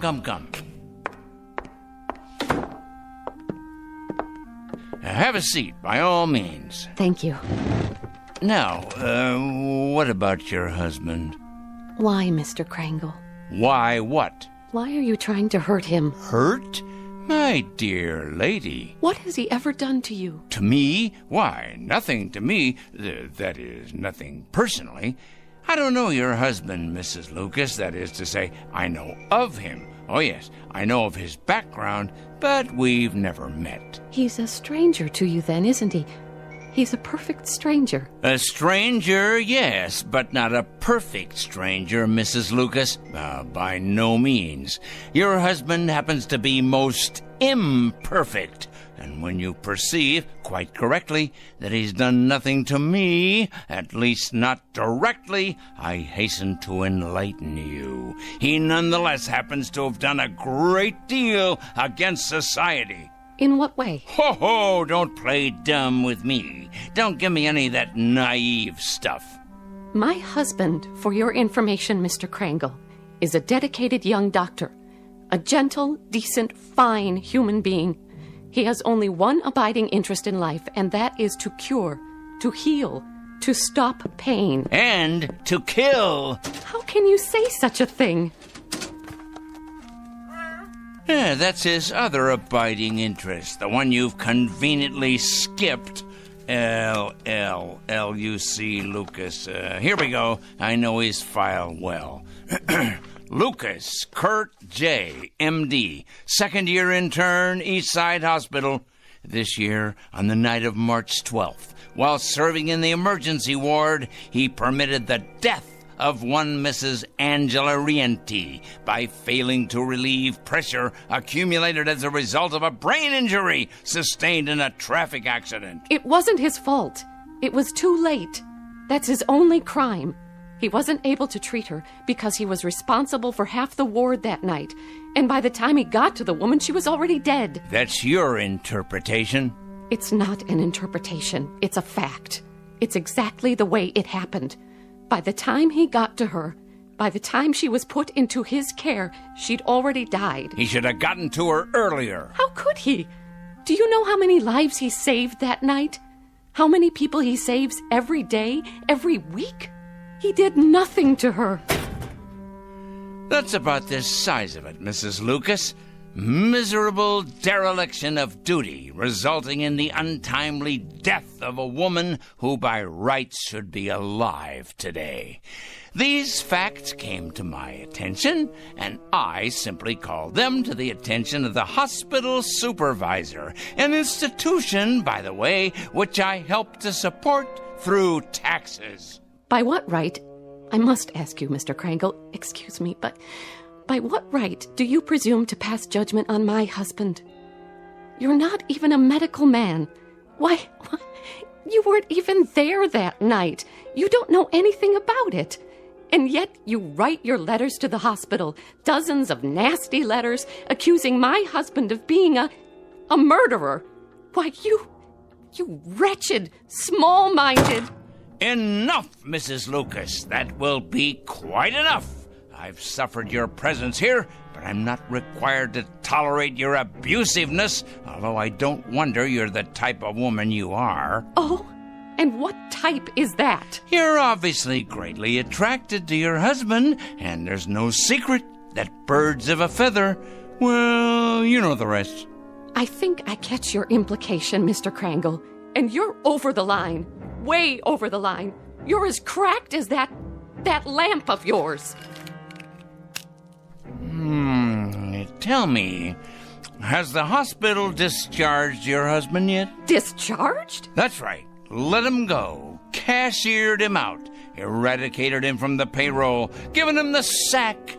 I've been expecting it momentarily. They have not, Mr. Krangle. They have done no such thing. It'd take more than a letter-writing campaign from a crank like you to make that happen. Your husband is an evil man. He is no such thing. And I will not put up with evil in any form. And I will not stand by and allow an injustice like this. Of all the presumptuous, wrong-headed... I'm sorry, Mrs. Lucas. I haven't any more time. Why, look at the hour. It's 3 o'clock already. I got things to do. Many more important things to do, thank you. Today's mail, for instance. You'd probably be interested in these. They're cases not unlike your husband's. Communists, subversives, thieves, harlots, but all made out of the same metal. Evil, Mrs. Lucas. All of them evil. And I will not countenance evil. I am absolutely incapable of countenancing it. You're probably unaware of it, Mr. Krangle, but my husband is a very sensitive man. Oh, please, spare me. Your letters have had an effect on him, if on no one else so far. The people at the hospital tell him to ignore the letters, forget about them, but they're tearing him up inside. They're killing him. His confidence in himself, his ability to concentrate and work. You see, he's like a lot of doctors, Mr. Krangle. He cares. He cares very deeply. So, you see, you really have been quite successful after all. I imagine you've been equally successful with other people, too. Mm-hmm. There's too much sanity still left out there for you to have succeeded in having them all fired. Mm-hmm. But you must be hurting them. Those men and women, hurting them desperately, as you've hurt my husband. So you've really accomplished a great deal. Yep.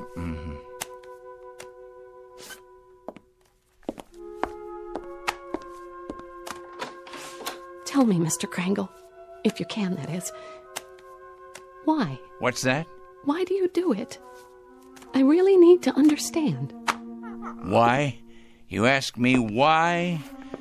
Why? Because they're evil. That's it precisely. Nothing too complicated about that, is there? They're evil. Plain and simple. Here, take a look out the window. All those little bugs down there, you see? Bacteria. That's what they are. That's what your husband is. All those little... That's it. That's precisely it. What is? That's what I'll do. I've finally gotten the clue. I said little, you understand? That's what I'll do. I'll turn all the evil people into little ones, understand? I'll make all the evil people, let's see, 3 feet. No, 2 feet. 2 feet tall. That's it. At 4 o'clock this afternoon, at precisely 4 o'clock, every evil man and woman will become a mere 2 feet tall. A revelation, an absolute revelation. Peter, my lad, did you hear what I come up with? Did you? That's it. Do you see the beauty of it, Pete? That's it. It's brilliant, absolutely brilliant. 2 feet tall, Pete. 2 feet tall.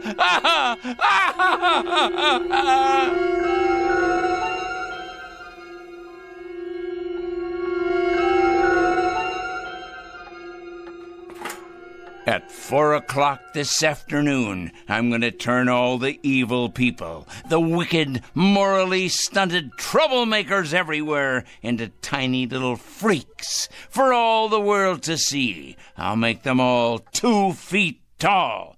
2 feet tall, I say. Yes, it'll be better than if they wore badges on their clothing. Impossible for them to hide the purest form of poetic justice. Evil will be made an object of universal scorn, laughter, humiliation. Yes, you're nut. You're hungry. Aren't you, Pete? Here you go, boy. I won myself. We must be strong, the two of us. Strong for what's about to happen.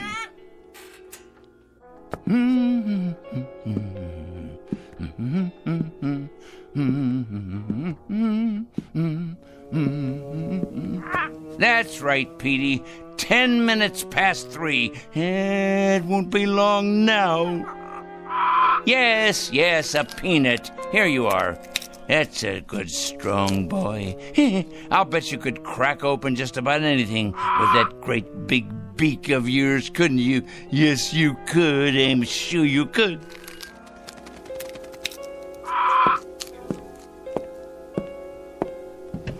Look at them down there, all those wicked little people. They don't know just how little yet. No, of course not. But they will. They will. It's their day of judgment. Oh, yes. Time to finish our preparations, Pete. There's much to do.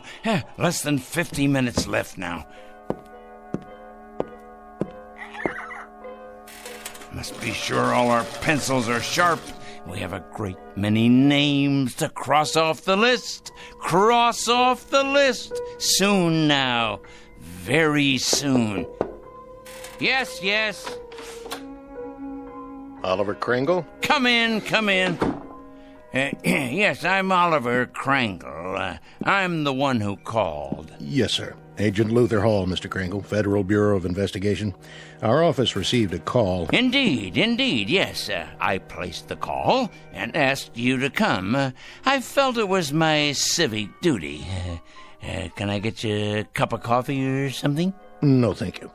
Now, Mr. Kringle, you told the office that you had some sort of list, proof of criminal activity, and that today would be a day of reckoning. What exactly did you mean by it? Sit down, please. Yes, there's plenty of time. We have more than 45 minutes before it happens. Before what happens, Mr. Kringle? That's the point. That's the whole point. That's why I called you here. And why is that? I felt the FBI should know. I also called the police and the fire department. I even got a call into Washington. Oh, yes. Although the latter message probably won't go all the way to the top. It's my understanding that the Reds are in complete control in Washington now. I imagine they've taken over the switchboards, too. The Reds, Mr. Kringle? Oh, yes, indeed, the Reds. It's a complete conspiracy, you know, Mr. Hall. All the evil people are banding together now, all the subversives, the commies, the terrorists, the thieves of the American dream. It's a total, absolute, worldwide conspiracy. You said on the phone that you had a plan of some sort. Oh, my, yes. It all takes place at 4 o'clock. I thought you people ought to know because, Well, you'll have your hands full. Our hands? Picking up all the guilty parties. Oh, yes. You see, Agent Hall, I've spent a good many years doing this kind of work. Just look at all those file cabinets there. Years of dedication to the cause. I've made a study of evil. Oh, yes, indeed. A